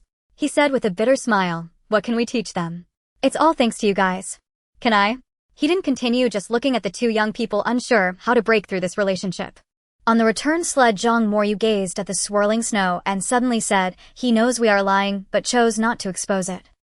Kitchen tightened her scarf, covering half her face, because we are his cards. During a refugee riot, fresh vegetables can stabilize people's hearts more than bullets. In the villa, Liang Chao listened to Kitchen's account. Li's squad leader is being transferred.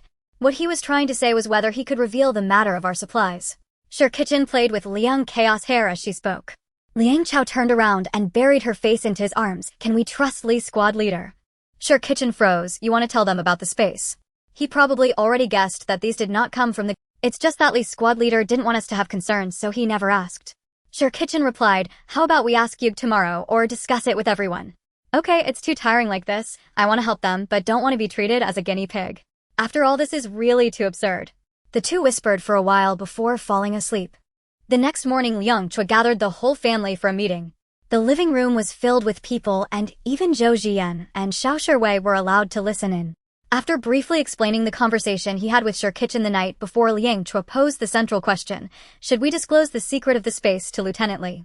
Zhang Moyo was the first to stand up, his voice resolute. I support telling Lieutenant Li. The military has always protected the civilians, and Lieutenant Li, having been selected by the state, is someone we can trust. If we can offer help without reservation, we can save more people. Lu Hao followed closely. I agree as well.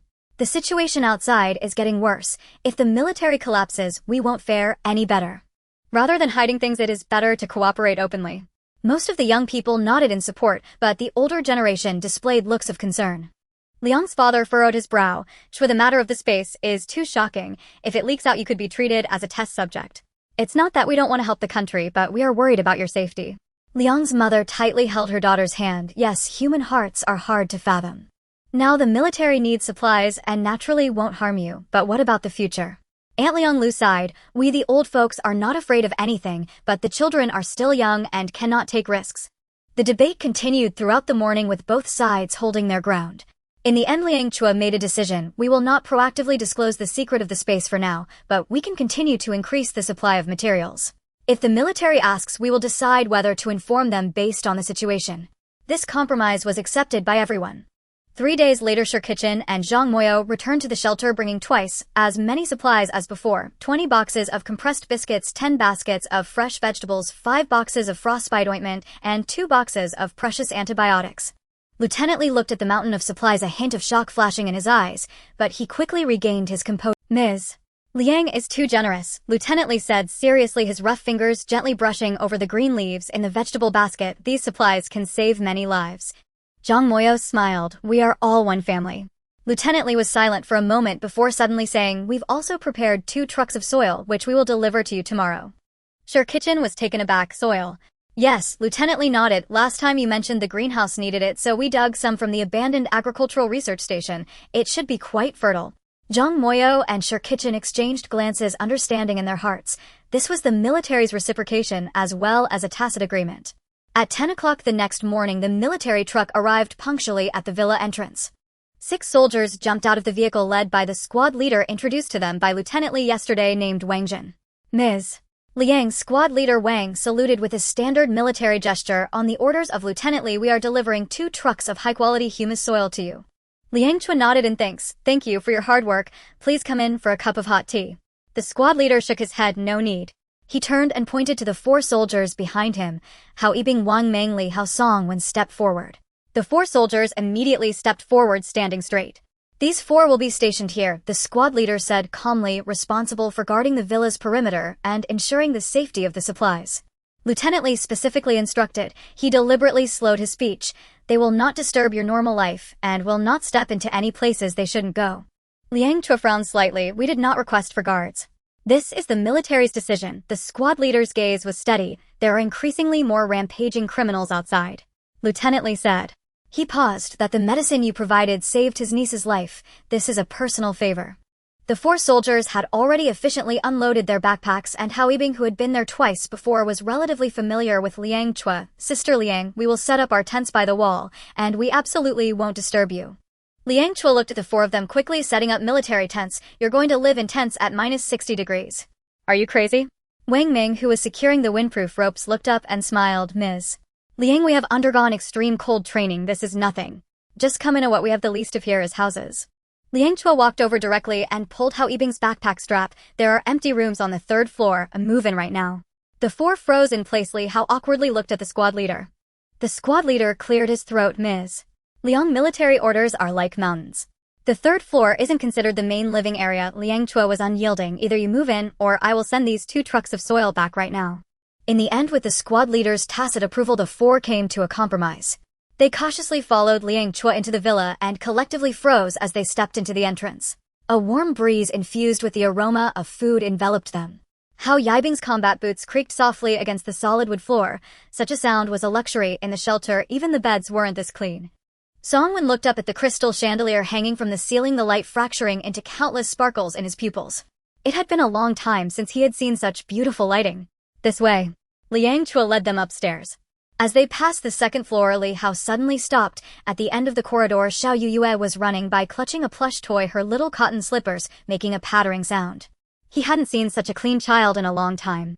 The two guest rooms on the third floor were tidy and welcoming. Wang Ming stood at the door, his fingers unconsciously stroking the door frame, real solid, would not the pressed board feel of the shelter. The bathroom is over there, Liang Chao pointed, 24-hour hot water, the toilet is chemical, no water needed. Hao Yibing turned abruptly, chemical. Liang Chao demonstrated how to use the flush button and the four soldiers stared wide-eyed, as if watching a magic show. In the shelter they had used pit toilets, freezing their backsides while waiting in line. The sheets and blankets are all new. Liang Chao opened the wardrobe. There are some clothes here though they might not fit well. I'll look for you when I turn back and let me know your shoe sizes.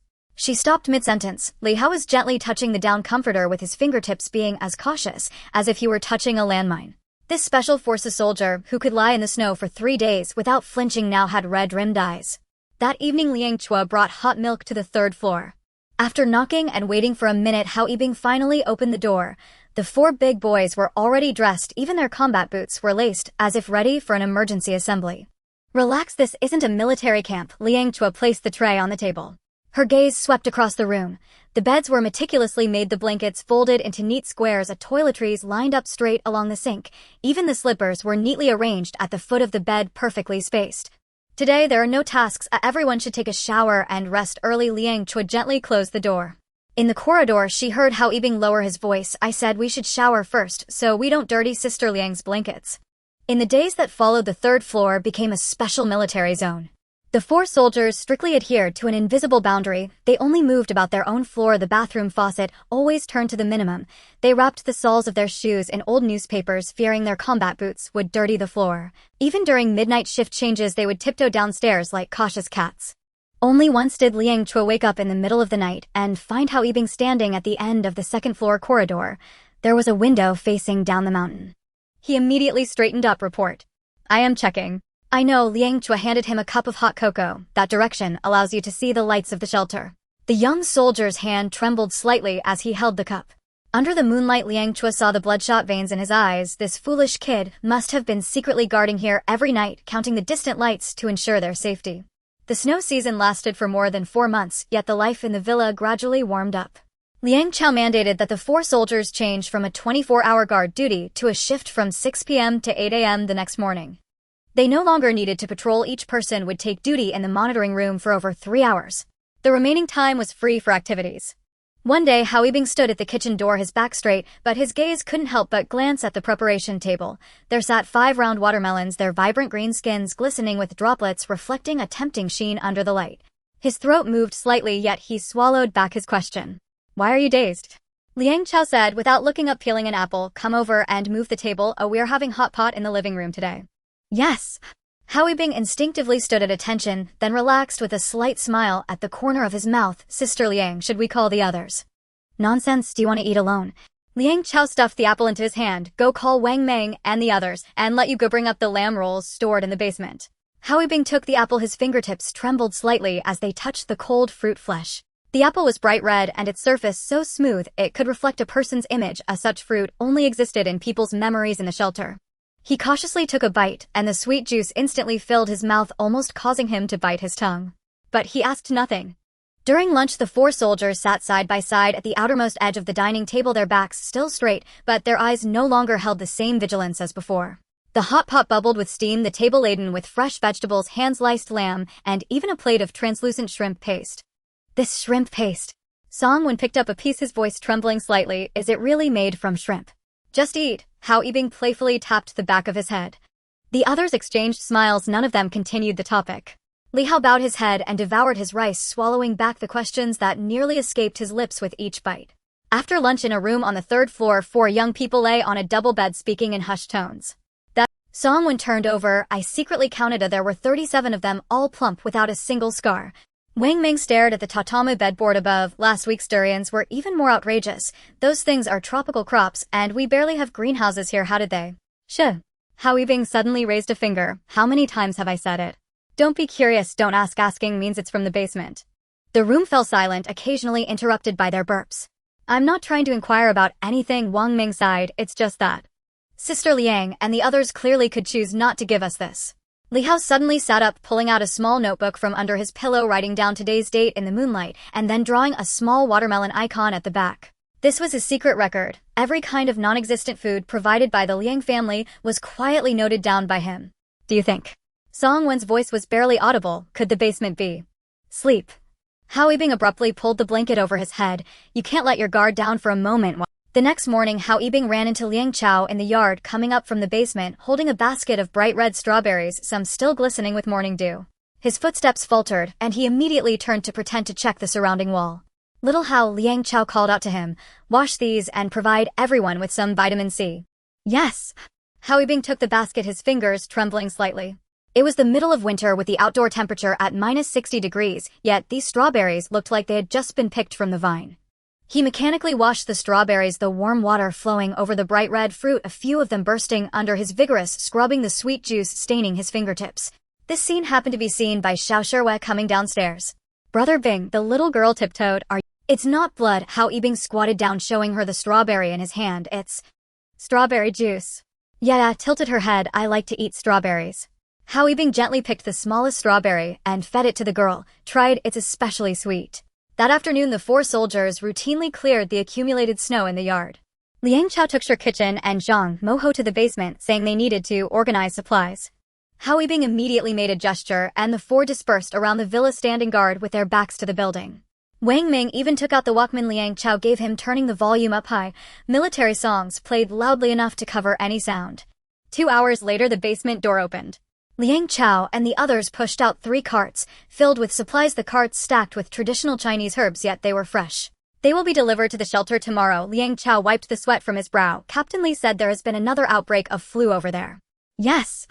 Hao Yibing immediately stepped forward to help load the cart, his gaze always avoiding the gaps in the cardboard boxes. There were a few fresh green leaves peeking out which should not exist in this season. Late at night, Hao Yibing stood alone by the window on the 3rd floor. Outside, the heavy snow fell in flurries, while the villa was warm as spring. On the table lay the late-night snack sent by Liang's mother, a bowl of glutinous rice balls floating with a few goji berries. He gently stirred with a spoon when he suddenly heard movement behind him. Still not asleep, Zhang Moho leaned against the door frame holding 2 cans of beer. Hao Yibing immediately stood straight. You go, I am watching to see if there's any situation outside. Enough already, Zhang Moho tossed him a can. It's not your watch, just relax, there are no outsiders here. The 2 drank in silence. Through the window, they could see faint lights in the direction of the shelter. Yuka, Hao Yibing suddenly spoke, my sister is at the medical station in the shelter. Zhang Moho paused in his drinking motion. She is 16 and has leukemia. The young soldier's voice was calm. Last week, the oranges you sent. Captain Li specifically allocated 1 for her. Under the moonlight, Hao Yibing's fingers tightly gripped the beer can, the metal shell creaking slightly. Zhang Moho said nothing, just patted his shoulder. I won't ask anything. Hao Yibing looked up, his eyes glistening with tears, but please thank Sister Liang and thank you all. The next morning, the 4 soldiers stood neatly beside the truck, ready to escort the supplies to the shelter. The engine of the military truck rumbled low on the frozen ground while Song-Wen gripped the steering wheel tightly, the anti-skid chains crunching rhythmically over the accumulated snow. This Dongfeng measure was specifically left by squad leader Li, its rear compartment filled with the humus soil obtained from the shelter, the dark brown earth emitting a faint dampness beneath the canvas cover. The only thing the shelter could offer to Liang Chaos family was soil and points. In the passenger seat, Sher Kitchen adjusted the rearview mirror repeatedly, trying to see the conditions behind. Zhang Moyo and Li Hao sat in the back seat, the former sharpening a piece of wood with a military knife, claiming it was for making a toy for Xiaoyu. We'll be there in 20 minutes. Song-Wen glanced at the fuel gauge, his voice filled with youthful vigor. This batch of soil is better than last time. Sister Liang will surely be pleased. Just as Sher Kitchen was about to respond, he suddenly squinted. 500 meters ahead, there's movement by the roadside. Everyone instantly tensed up. Zhang Moyo put away the military knife, his fingers silently resting on the holster of the Type 92 pistol. Li Hao quietly rolled down the window a crack, and the biting cold wind rushed in with snowflakes. It might be refugees. Before Li Hao could finish, a sudden explosion of flames erupted on the road ahead. RPG. Turn left. Zhang Moyo shouted loudly. Song-Wen sharply turned the steering wheel, causing the truck to tilt violently. The shockwave from the explosion made the bulletproof glass hum, and shrapnel sparked as it scraped against the armored door. The soil in the rear compartment made a dull sliding sound due to the sudden turn. Abandon the vehicle. Find cover. Song-Wen kicked open the car door, his Type 95 rifle already resting on his shoulder. Sher Kitchen tumbled out of the car, his right leg numb from the impact with the ground. 7 figures wrapped in animal skins rushed out from behind the abandoned toll station, led by a burly man who carried a smoking launcher on his shoulder. Leave the vehicle. The burly man shouted madly, "We know the military has sent you good stuff." Shirkichin drew his Type 77 pistol, his hands trembling uncontrollably as he had never shot at a real person before. Zhang Moyo and Li Hao fired back using the wreckage of the truck as cover bullets, carving grooves in the snow. "Take out that kid first," a frostbitten thin man screamed, pointing at Shirkichin. "He obviously isn't military." Fear washed over Shirkichin like icy water along his spine.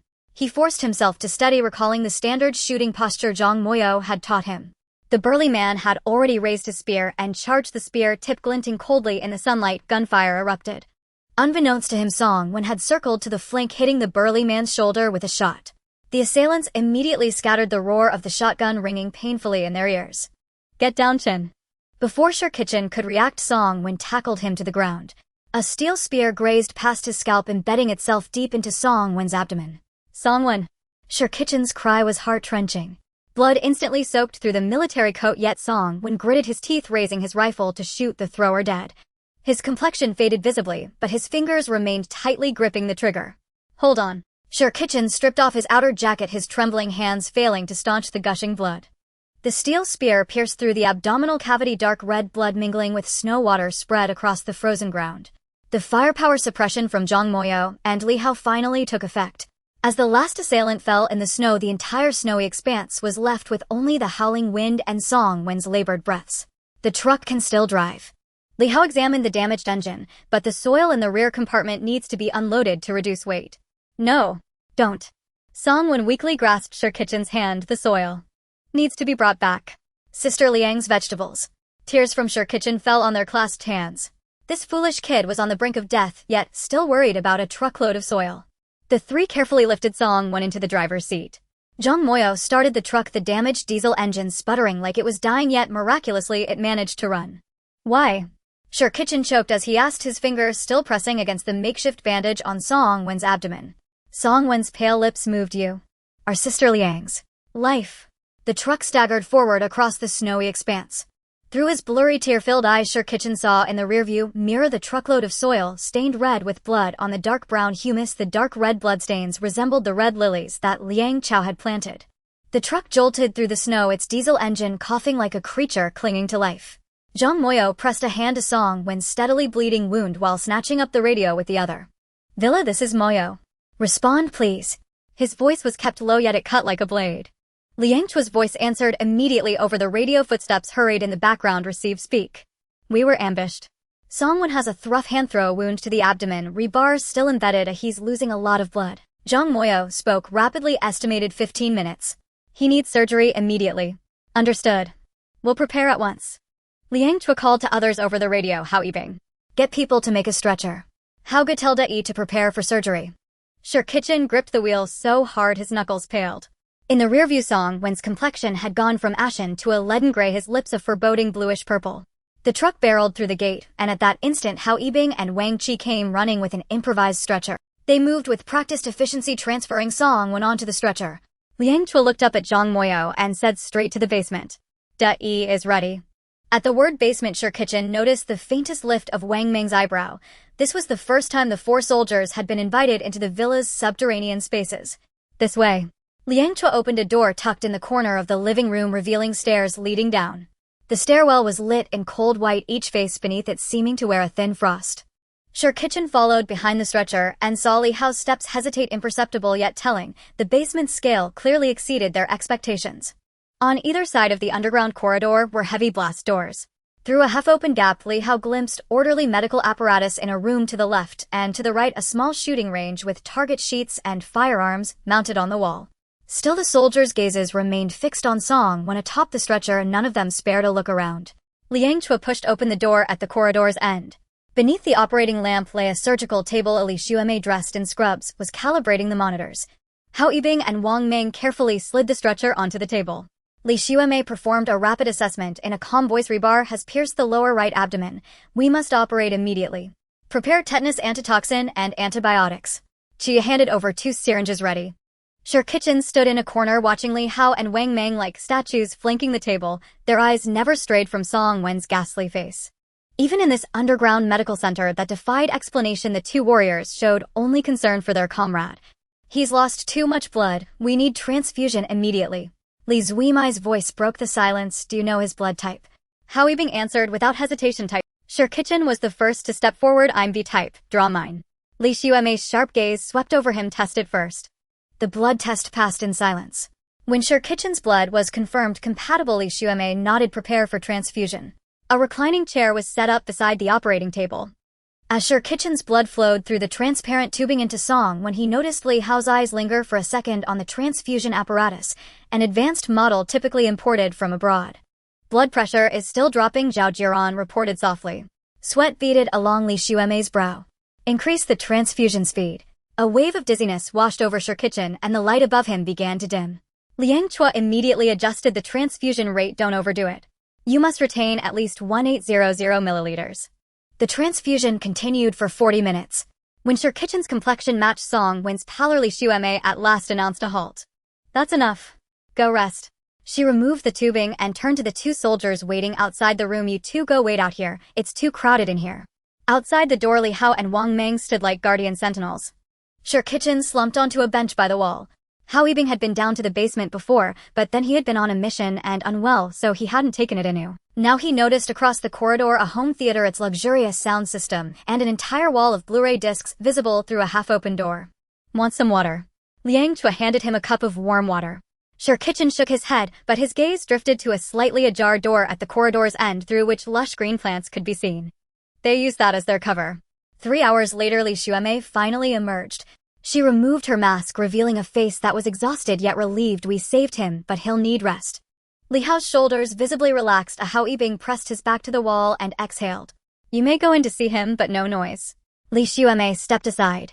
One person at a time. Li Hao gently pushed the door open. On the bed, Song Wen lay pale, but breathing steadily. The monitor's indicator lights pulsed in the dim room like a congregation of quiet fireflies. Li Hao stood at the bedside, his voice choking a little. You scared us to death. Song Wen opened his eyes weakly and managed a smile. Basement. Li Hao nodded, voice thick. Yes. Far better than the shelter's clinic. They did not speak of the extraordinary equipment. They did not ask why a civilian villa contained a professional operating room, nor did they remark on the patch of green at the corridor's end. At that moment, the only thing that mattered was that their comrade had lived. Outside, Sure Kitchen watched Liang Chao's tired profile and asked softly, aren't you worried they'll ask?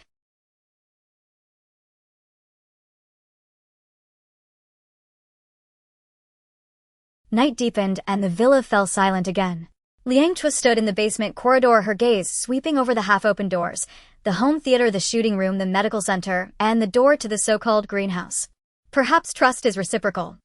Half a month later, on the morning of April 15, 2046, Song Wen carefully ascended the stairs to the third floor, gripping the handrail, taking one slow step at a time, fearing to wake the others who were still in deep slumber. The wound on his abdomen had already scabbed over, but any sudden movements still brought a faint sting. Take it easy, don't push yourself too hard. Hao Yibing's voice came from behind him, holding a steaming cup of milk. Sister Liang specially heated this for you. Song Wen accepted the cup, feeling the warmth through the ceramic on his fingertips. Milk was a rarity in the shelter, but in the villa he had been able to enjoy a cup every day for the past half-month. He lowered his head and took a sip, the sweet flavor spreading in his mouth. Thank you, Song Wen said softly, his gaze sweeping towards the basement door. Once there, forbidden zone, now a place they frequented. Hao Yibing leaned against the wall, watching the snow outside gradually diminish. The snow is finally stopping. Stopping may not necessarily be a good thing. Song Wen pondered. Sister Liang has been checking the barometer these past few days. The two exchanged glances, tacitly choosing not to continue the topic. Over the past half-month, the people in the villa had increasingly come to feel like family, and they had learned to maintain silence at appropriate times. From downstairs came the sound of a spatula clashing, followed by Sister Liang's iconic loud voice, Xiao Song. Come down for breakfast. I made you millet porridge, it's gentle on the stomach. Song Wen couldn't help but smile. In the shelter, a bowl of thin porridge was considered a privilege for the injured, but here Sister Liang prepared different foods based on everyone's physical condition. His millet porridge always had a spoonful of honey added, while Li Hao's had extra red dates. Wang Meng liked to pair his with pickles, and Hao Yibing adored Sister Liang's special spicy sauce. Several people were already seated in the dining room. Sure Kitchen was helping Xiao Yuyue braid her hair clumsily yet earnestly. Zhang Mou was flipping through an old calendar, his brow furrowed. Li Hao and Wang Qi were setting the table, their movements so practiced it seemed they had been doing it for years. How are you feeling today? Sure Kitchen looked up to ask, still holding a pink hair tie. Song Wen patted his abdomen. Much better, just very itchy. That's the wound healing, Sister Liang said as she emerged from the kitchen with a pot of steaming millet porridge. Later, let my sister change your bandages again. The atmosphere at breakfast was relaxed and cheerful. Ever since the night Songwon was injured after the soldiers were invited into the basement, the invisible boundary in the villa seemed to have completely vanished.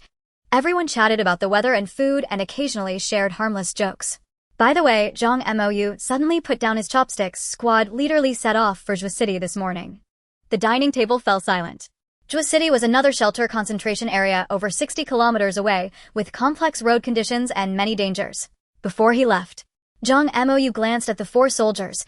He had squad leader Wang relay the message that the meteorological station detected unusual seismic activity, advising us to be prepared for prevention.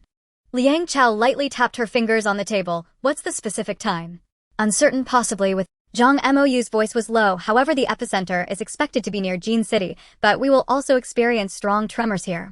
Sure, Kitchen's spoon clattered into his bowl. An earthquake, yet another blow to the already ravaged land of the apocalypse, would undoubtedly be adding insult to injury. How many levels can the villa withstand? Hao Yibing asked, directly, his eyes sharp. Liang Chao and Zhang Mou exchanged glances. The main structure can withstand level 8, but we fear secondary disasters. What preparations do we need to make? Wang Ming's question was concise and powerful. Just like that, breakfast quickly transformed into a strategy meeting. Liang Chao pulled out a floor plan of the villa and Zhang Mou began assigning tasks. The 4 soldiers listened intently, occasionally offering professional suggestions: how to secure items at height, where to set up emergency assembly points, and which passages must remain clear. Sure, Kitchen watched this scene, a warm feeling swelling in his heart. Half a month ago, these young people still maintained a distance characteristic of soldiers. But now they had naturally begun to regard themselves as part of the villa, brainstorming ways to protect this home. At 9 in the morning, preparations were in full swing. Li Hao and Wang Meng were responsible for checking the reinforcement of the villa's exterior. Hao Yibing and Song, when despite his healing injury, were inventorying emergency supplies. Zhang Mou was testing the generator. Liang Chao and Sure Kitchen began securing fragile items. Should we put these books away first? Sure Kitchen asked, pointing at the walls lined with books in the study. Liang Chao shook her head. The bookshelves are fixed to the wall. They can serve as cover during an earthquake. She paused. You go help my second uncle check the equipment on the basement's 2nd level. That's the most crucial area. Sure Kitchen nodded and walked towards the basement entrance. Upon opening the door, he heard the conversation between Hao Yibing and Song Wen inside. These antibiotics need to be packed separately and clearly labeled. Hao Yibing's tone was serious. What about the medical equipment? That CT machine can't be secured at all. Song Wen asked. Sister Liang said the basement itself is designed to be earthquake-resistant, safer than upstairs. Sure Kitchen cleared his throat, and their conversation immediately halted.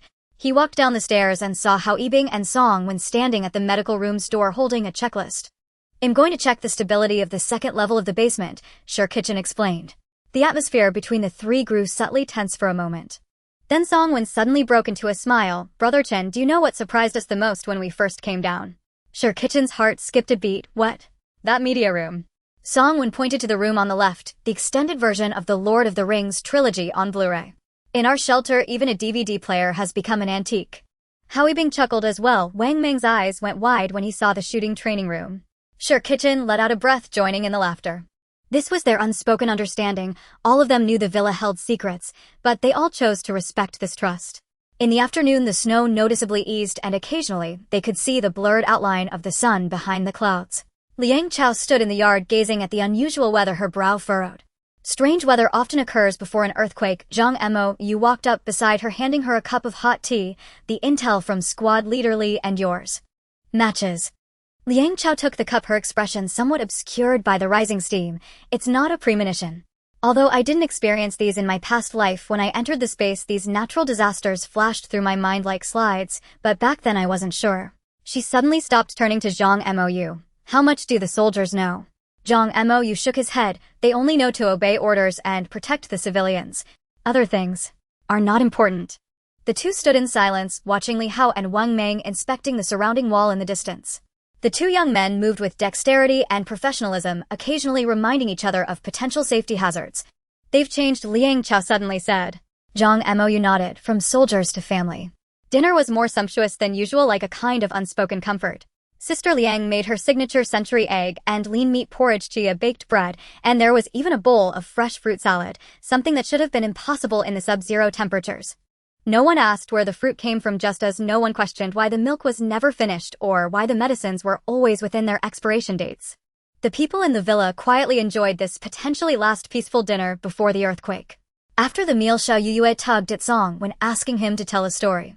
The injured man reclined on the sofa, the little girl curled up beside him while the other soldiers sat on the carpet. Kitchen noticed that Song was telling the story of the 3 little pigs, a tale about building sturdy houses to withstand danger. So the 3rd little pig built his house with bricks, which the big bad wolf couldn't blow down no matter how hard he tried. Song Wen's voice was gentle. Just like our villa, Yuyue said happily. Yes, just like our villa, Song Wen stroked her hair, his gaze sweeping over everyone in the room, sturdy and safe. Is there anywhere else that needs reinforcement? He asked softly. Liang Chao looked up, her eyes reflecting weariness and determination. It's not a question of Is there anywhere else that needs reinforcement? He asked softly. Liang Chao looked up, her eyes reflecting weariness and determination. It's not a question of reinforcement. I'm thinking about how much help the shelter will need after the earthquake. Kitchen felt a warmth in his heart. Even in preparation for self-rescue, Liang Chao was still thinking of helping others. Squad leader Li isn't here, the shelter might become chaotic, he said. We need to be prepared. Liang Chao nodded. Tomorrow let you go take the soldiers to check the emergency supplies again. Can you help organize the medical supplies list? Of course, Kitchen replied without hesitation. At this moment he clearly realized that Liang Chao, Zhang Mou, and those 4 young soldiers had truly formed a team. The next morning, April 16, 2046, the sky was unusually clear. The heavy snow that had persisted for over 6 months finally ceased, with sunlight illuminating the snow, reflecting a blinding glare. But the people in the villa had no time to appreciate this rare sunny day. Everyone was making last-minute preparations for the impending earthquake. Zhang Mou led the soldiers in testing emergency communication equipment. Kitchen and Chuya organized medical supplies. Liang's father and second uncle Zhang Zongtao checked critical points in the building structure. Around noon, while Kitchen was inventorying medicines in the basement, the walkie-talkie suddenly crackled with Zhang Mou's urgent voice. Everyone pay attention, waves have been detected towards Zhua City. The earthquake has begun. Kitchen's hand trembled, causing a bottle of alcohol to fall to the ground. He turned to run outside, but collided with Hao Yibing at the door. Don't panic, the young soldier said with remarkable calm. Remember the emergency plan. We'll gather in the first-floor hall first. As everyone congregated on the first floor, the ground began to tremble slightly. Chandeliers swung and glassware clinked crisply. Everyone group up according to plan. Liang Chaos voice cut through the growing roar. Elderly and children to the basement. The rest take your positions according to the plan. Li Hao and Wang Meng flanked the elderly and children. Hao Yibing monitored the cameras. Despite his unhealed wound, Song Wen insisted on guarding the staircase to ensure everyone's safe transfer. Kitchen followed Liang Chao and Zhang Mou to the entrance hall, feeling the vibrations beneath his feet grow stronger. In the distance, a deep rumble echoed like a giant beast awakening from the depths of the earth. It's starting. If things get critical, we'll hide in the space, Liang Chao whispered, her gaze piercing through the swaying door frame, looking towards the horizon that was beginning to twist. The villa groaned under the tremors, yet the main structure remained steadfast. Kitchen saw picture frames fall from the walls, books tumble from the shelves, but as Liang Chao had said, the heavy furniture fixed to the wall became the most reliable shelter. The shaking lasted nearly a minute, and once the most intense wave passed, Zhang Mou immediately picked up the walkie-talkie. Group's report status. Basement safe. Second floor safe. Kitchen has broken glass, no injuries. Kitchen let out a long sigh of relief, looking towards Liang Chao.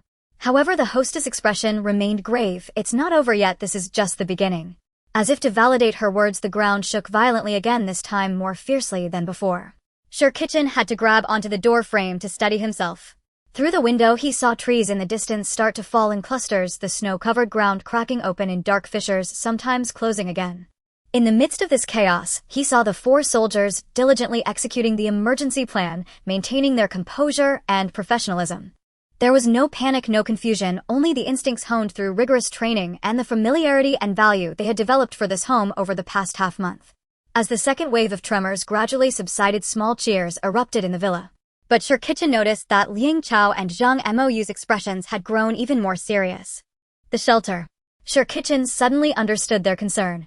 Liang Chao nodded and turned to the 4 soldiers. Prepare rescue equipment. We need to check the shelter.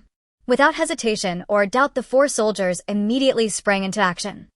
Kitchen watched as they swiftly organized first aid kits, ropes, and crowbars, their movements so practiced as if they had rehearsed countless times. At this moment, he felt an overwhelming certainty that no matter what awaited them ahead, this peculiar family made up of veterans, researchers, doctors, soldiers, and ordinary people would face it together. At this moment, he felt an overwhelming certainty that no matter what awaited them ahead, this peculiar family made up of veterans, researchers, doctors, soldiers, and ordinary people would face it together. They didn't know what it had become, they only knew that someone needed help. And that in the apocalypse was already enough. The earthquake lasted for 3 full days with constant aftershocks. Everyone in the villa was on edge, taking turns to monitor the outside world. The news from the radio was getting worse. Almost all coastal cities had fallen with seawater flooding in, and the refugee shelter in Jean City had been submerged, leaving only a few survivors. On the morning of the 4th day, the tremors finally ceased. Liang Chao stood on the villa's terrace gazing at the distant gray sky. The snow had stopped, but a strange heaviness hung in the air as if the entire world was gasping. Sakura country is almost gone. Zhang Moyo walked beside her, his voice low. The radio says the entire island nation is nearly submerged and the tsunami swept through the coastal areas. Liang Chao's fingers gripped the railing tightly, her knuckles turning white. Although she held no fondness for Sakura country, the loss of billions of lives in just a few days still weighed heavily on her heart. "What about our country?" she asked softly. "It's better than expected." Zhang Moyo handed her a handwritten briefing. The government evacuated the military and civilians from coastal cities ahead of time, and the casualties are 50% less than anticipated. Although the Jean City shelter was flooded, most people had already been transferred to a city. Liang Chao took the briefing and quickly scanned it. The Zhou City shelter was overcrowded due to the influx of refugees from Jean City, and they were now in the process of evacuating some individuals to Lai City. "Are they going to requisition the villa complex in the mountain gorge?" She looked up, her brow furrowed. Zhang Moyo nodded. The villa complex is not far from the shelter and is relatively independent, making it suitable for housing refugees. The government will compensate the original residents with points. Liang Chao fell silent for a moment before turning toward the stairs. "Let's go take a look." The nearest villa in the mountain gorge was about 500 meters from Liang Chao's home and had originally been a tourist resort with over 30 villas scattered throughout the valley. After the earthquake, several villas had cracks in their exterior walls, but the overall structure remained stable. When Liang Chao and Zhang Moyo arrived, a crowd had already gathered in front of the villa complex. There were original residence officials from the shelter and some recently arrived refugees. In the center of the crowd, a middle-aged man in military uniform was reading the requisition notice. According to the emergency state law, the Lai City shelter will requisition the Mountain Gorge Villa complex as a temporary resettlement point, and original residents will receive 50 points of compensation daily, which is equivalent to 500 yuan, before the apocalypse, with priority given to accommodation in the shelter. "Why should we?" A man with a scruffy beard interrupted him. "This is our house. We barely managed to hold on until now, and you say we're being requisitioned just like that." "Exactly." A woman bundled in a thick cotton coat echoed. "We're running low on supplies, and now you want us to move to the shelter and drink thin porridge." The officer's expression darkened, but he patiently explained, "Everyone, this is an extraordinary period, and the shelter is already operating beyond capacity. These villas are empty. It is better to use them to save lives." "Save lives?" the bearded man sneered. "Where was the government during the snow disaster? Who took care of us during the earthquake?" The murmurs in the crowd grew louder, and some began to shove, the scene gradually spiraling out of control. Liang Chao stood on the periphery, quietly observing. She noticed that most of the original residents were still dressed fairly decently, clearly well-stocked, while the new refugees were ragged and had a vacant look in their eyes. The contrast was stark, making conflict almost inevitable. Bang! The sound of a gunshot suddenly shattered the air, and everyone fell silent at once. The officer put away his firearm, his voice stern. "I will state this once more. This is a national order. Those who defy it will be dealt with according to wartime regulations." The crowd was silent. The bearded man opened his mouth, but ultimately did not dare to speak again. Liang Chao sighed and stepped forward. "Excuse me, what areas are included in the requisition?" The officer glanced at her, his tone slightly softened. "All except Villa number 19 will be requisitioned." Liang Chao's villa was number 19, and it was not on the list. She nodded and asked again, "When do the original residents need to vacate?" "By noon tomorrow," the officer replied. "We will send personnel to assist with moving the supplies." The crowd stirred again, but this time no one dared to protest loudly. Several original residents had already begun to quietly discuss how to distribute the points and how to secure better positions in the shelter. Liang Chao turned to leave, and Zhang Moyo followed behind her. "What do you think?" "They have no choice," Liang Chao said calmly. "The government has already offered compensation. If this continues, it will only be them who suffer." Zhang Moyo nodded. "What about us?" Liang Chao stopped, looking towards the distant villa complex. "We should That afternoon, Liang Chao brought Hao Yibing and Wang Ming pushing 2 carts filled with supplies to the villa complex. After the earthquake, the roads were damaged and trucks could not pass, leaving only manpower for transportation. Sister Liang. The scruffy man recognized her before the apocalypse. Liang Chao had briefly interacted with several nearby villas. What are you doing here? I heard you were moving, so I brought some supplies over. Liang Chao gestured for Hao Yibing to uncover the canvas on the cart. There were some canned goods, flour, and a few blankets. The crowd gradually gathered around, looking at the supplies on the cart with complex expressions. This. The bearded man rubbed his hands together. Thank you so much, but we can't take this for free. It's not for free, Liang Chao smiled. I heard some of you are carpenters. Some furniture in our villa needs repairs, and we can exchange services. The bearded man's eyes lit up. I can do it. I used to work in renovations. Others chimed in. I can fix plumbing. I can patch walls. Liang Chao nodded. Then it's settled. You all go to the shelter to settle down first. Once things stabilize, you can come find us. The officer stood not far away, watching the scene with a hint of appreciation in his eyes. He walked over and saluted Liang Chao. Ms. Liang, thank you for your understanding and support. Liang Chao smiled in return. No need for thanks. On the way back, Hao Yibing couldn't help but ask, Sister Liang, why help them? Liang Chao gazed at the distant mountains and softly replied, because in these times having one more friend means one less enemy. The next day, the original residents of the villa complex began to move out one after another. Liang Chao stood on her terrace, watching them push their luggage towards the shelter under the escort of soldiers. Some people looked back at their houses with reluctance, while others left without a glance. Where will they be arraigned? Sure Kitchen walked up to her holding a cup of hot tea.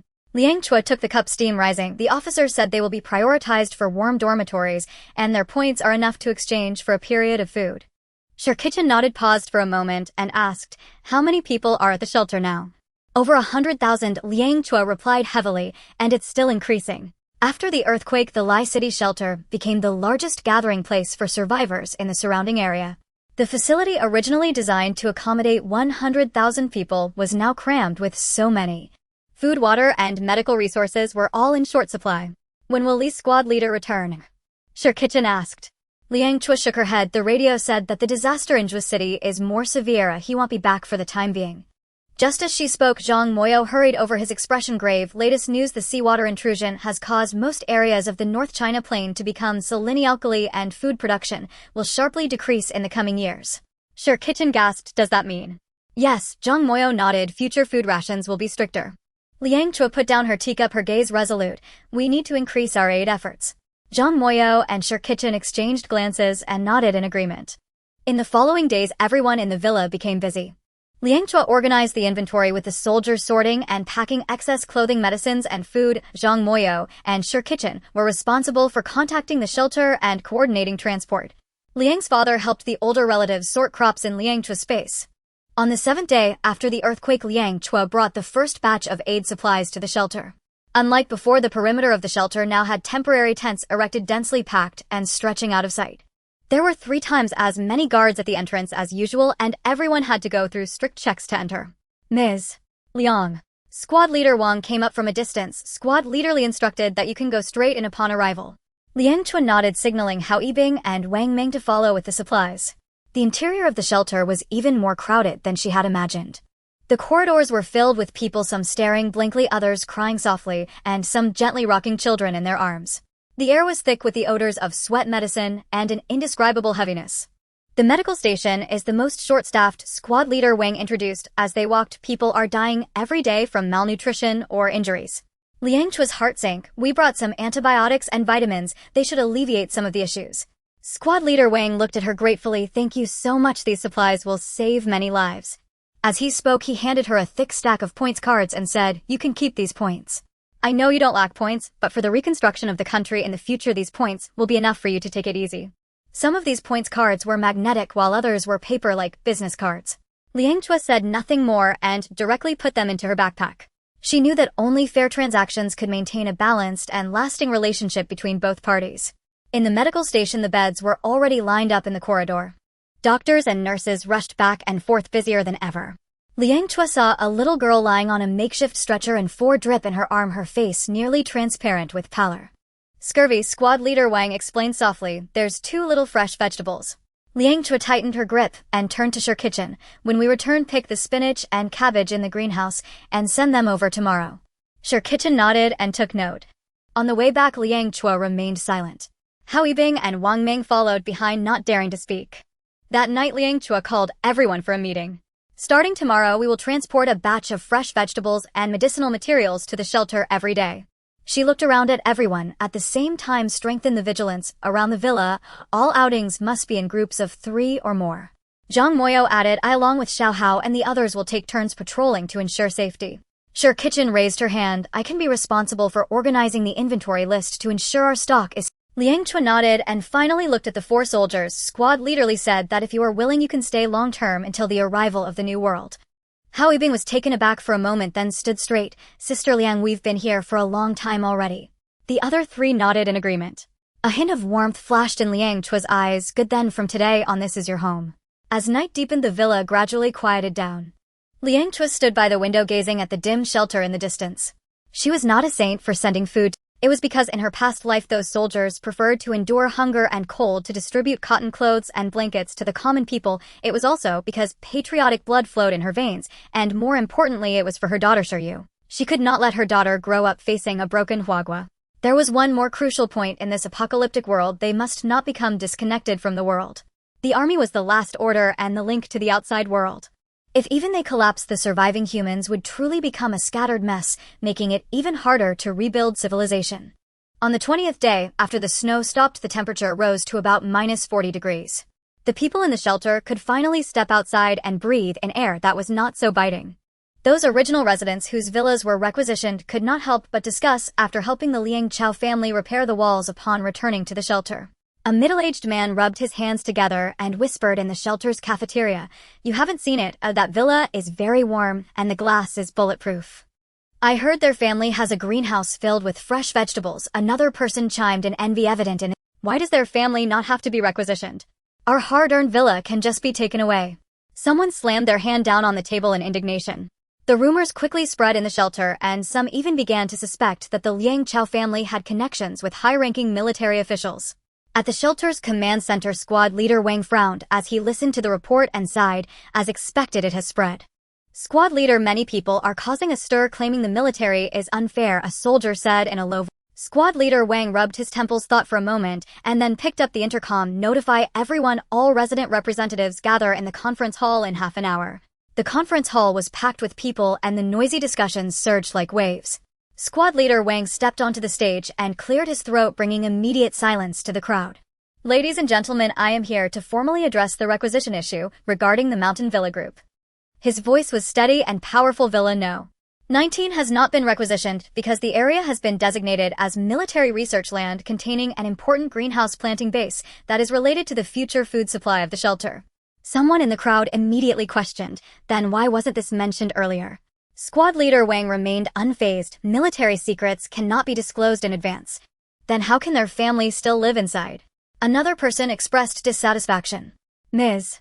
Liang's family are research personnel and assist the military in managing the greenhouse." Squad leader Wang said firmly, "If anyone has objections, you can apply to review the military order documents, but you must sign a confidentiality agreement." At this, the crowd fell silent. Involving military secrets, no one dared to probe further. Inside the villa, Liang Chao furrowed her brow slightly after hearing Zhang Mo's recounting. "The military helped us block trouble, but it also pushed us into the spotlight." Zhang Mo ran his fingers through his hair. "Now everyone outside knows our family has a greenhouse. We need to be even more cautious coming and going." "Greenhouse?" Sure Qiqing couldn't help but chuckle. "If they knew we don't even need to plant anything and can just transform it, they would probably go crazy." Liang Chao shook her head. "Since the military helped us maintain this lie, we must cooperate." She looked at Zhang Mo. "We really need to create some semblance over at the greenhouse." Zhang Mo nodded. "I've already asked my dad to set up a simple shed in the yard planting some cold-resistant potatoes and cabbages. It should be sufficient for inspections." The next day, the shelter sent a small team to inspect the greenhouse. The leading officer was squad leader Wang, who symbolically walked around the shed nodding. "Not bad, keep it up." Before leaving, he lowered his voice and said to Liang Chao, "Ms. Liang, in the future the supply trucks will come directly to the backyard and snow will be unloaded from there to minimize the chance of outsiders seeing." Liang Chao understood. "Got it." However, the situation did not completely calm down. That night, an emergency notice suddenly interrupted the shelter's broadcast. "From now on, without permission, no one is allowed to approach the area of Villa No. 19 in the mountain gorge and violators will be dealt with according to military law. The broadcast repeated 3 times with a stern tone. Liang Chao stood by the window, looking at the lights of the shelter in the distance softly saying, "The military is helping us establish authority." Zhang Emo stood beside her chuckling softly, "Now no one dares to come and set their sights on us." As the temperature rose to just below 10 degrees Celsius, signs of melting snow began to appear. Outside the shelter, the once towering snowdrifts started to collapse and meltwater flowed along the drainage channels, rapidly freezing into ice in the low temperatures. Zhang Mohan held a thermometer and a weather log standing in the yard for a while before returning indoors to say to Liang Chao, "At this rate of temperature increase, the snow will be completely melted in at most 2 months. Liang Chao's eyes lit up. "Then we can start our snow water plan." The next day the shelter announced a new job position, snow remover, 10 points per day. Job description: load and transport snow from designated areas. As soon as the news broke, the labor force in the shelter surged to sign up. After all, in a world where resources are scarce, points are the guarantee of survival. "This job is easy. Isn't it just shoveling snow?" A man grinned.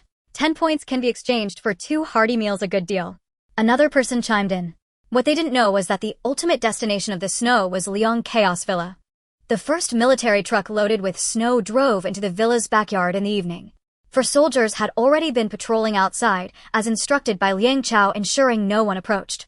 After the truck stopped, the driver and 2 soldiers jumped down and saluted Liang Chao. "Ms. Liang, this is today's 10 truckloads of snow. As per our agreement, we will take away 1 truckload of vegetables." Liang Chao nodded and pointed to the villa's entrance. "The vegetables are ready, you can load them directly."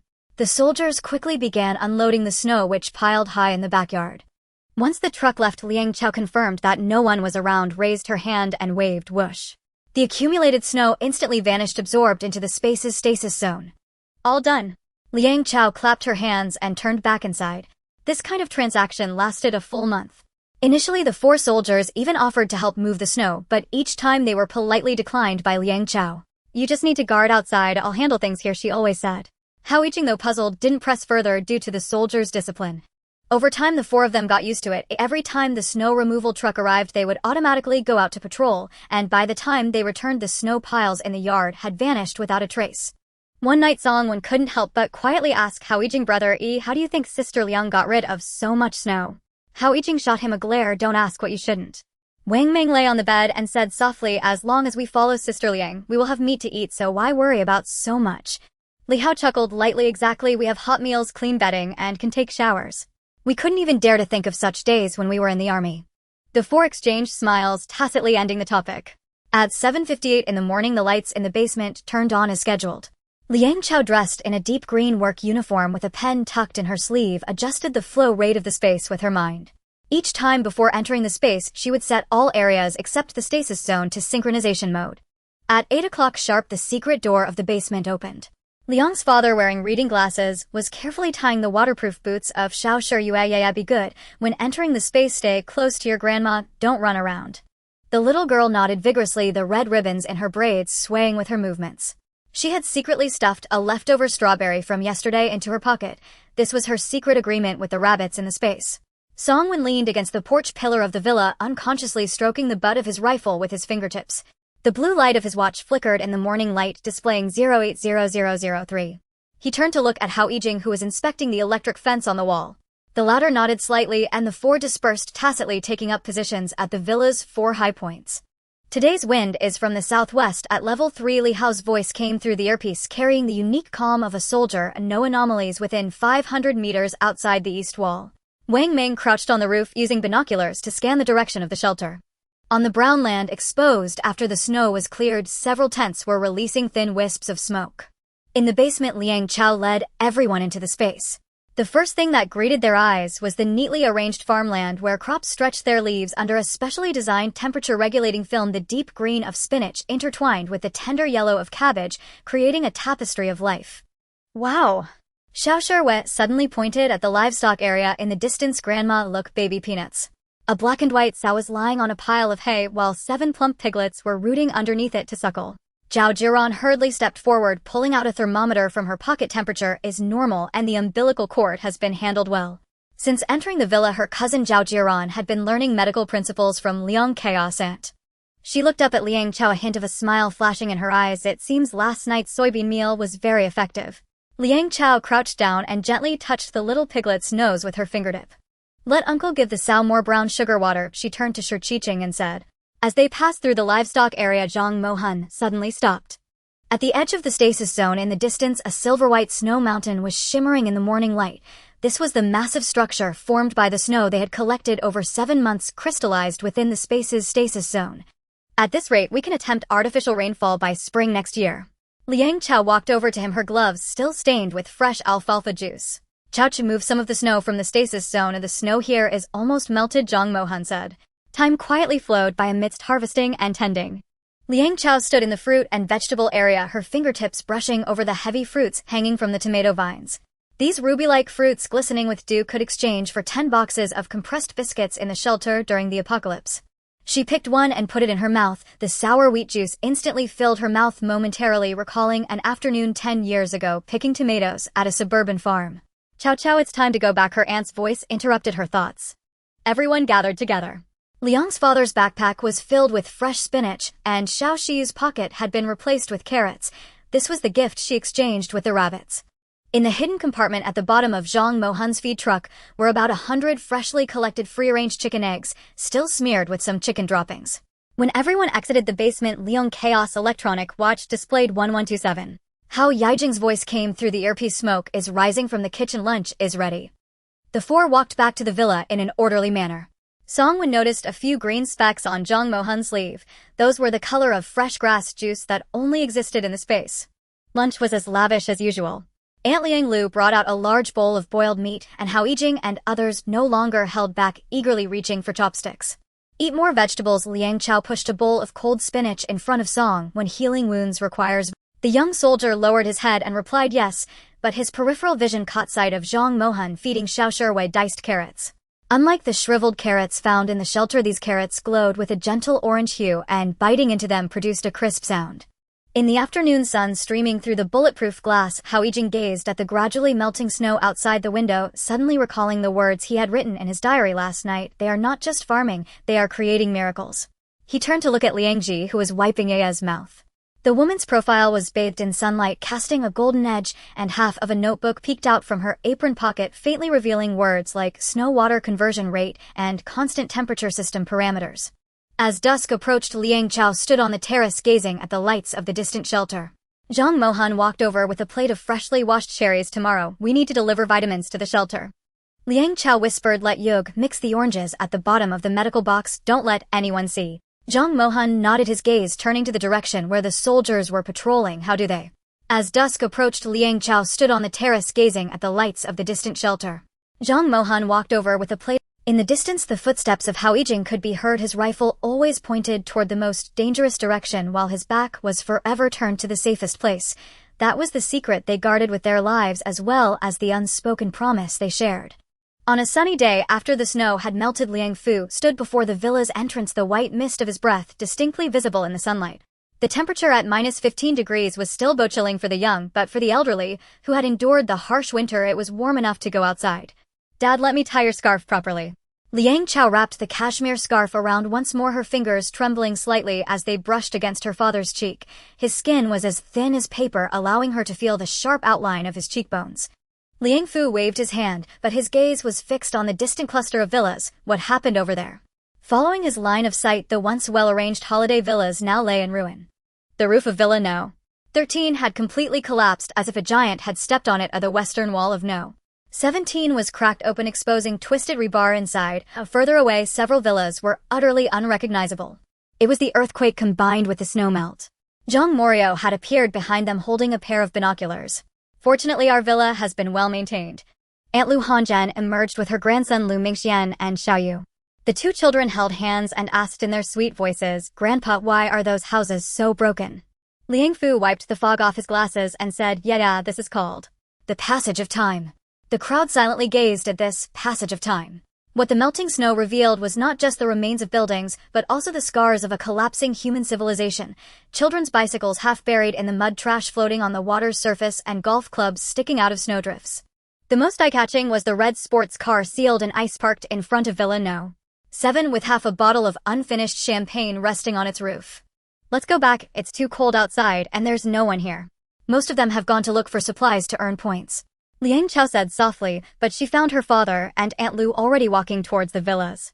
The elderly walked slowly but with remarkable determination. Liang Chao and Zhang Morio exchanged a glance and silently followed.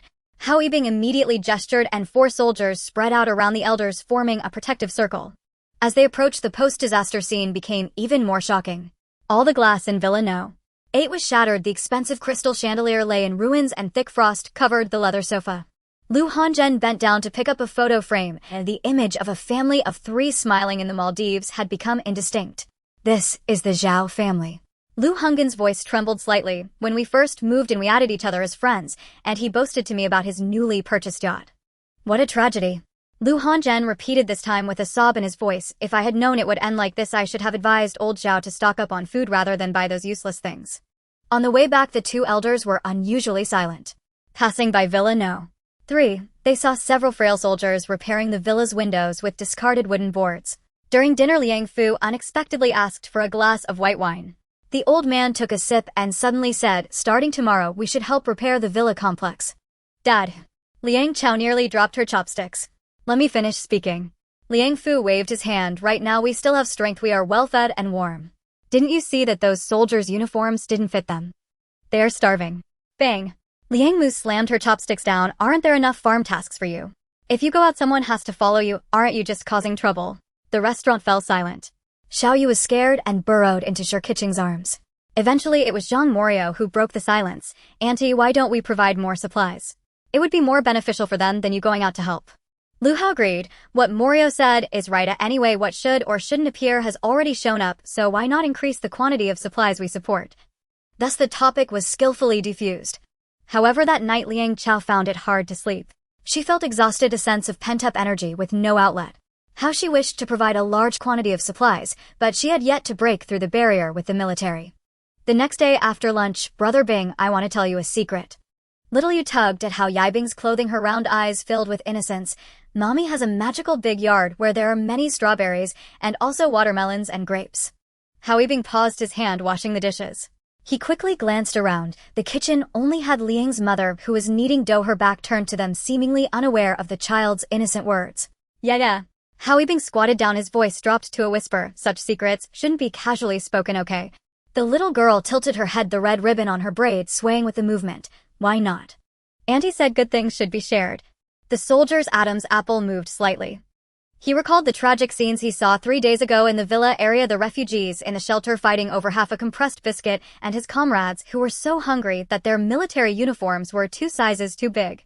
If those people knew that Sister Liang had an endless supply of food. Yeah. Hao Yibing held the little girl's rounded shoulders with both hands, his tone unusually serious. If others find out about Mommy's big yard, they will come to steal our strawberries, and Mommy will get hurt, understand? Little Yu's eyes widened. Instantly her lips began to tremble. No. I don't want Mommy to get hurt. So, this is our secret. Hao Yibing pulled out a piece of fruit candy from his pocket. It was a reward given to him by Liang Chao yesterday. Pinky promise 100 years without changing. Whoever says it out loud is a little dog. The little girl seriously hooked her pinky around his, clutching the candy tightly in her palm. I won't tell anyone. Not even Brother Jian. Hao Yibing breathed a sigh of relief, but then he heard a slight sound behind him. He turned around abruptly and saw Liang's mother standing at the kitchen door, holding a mixing bowl, her expression difficult to describe. Grandma. Little Yu called out timidly.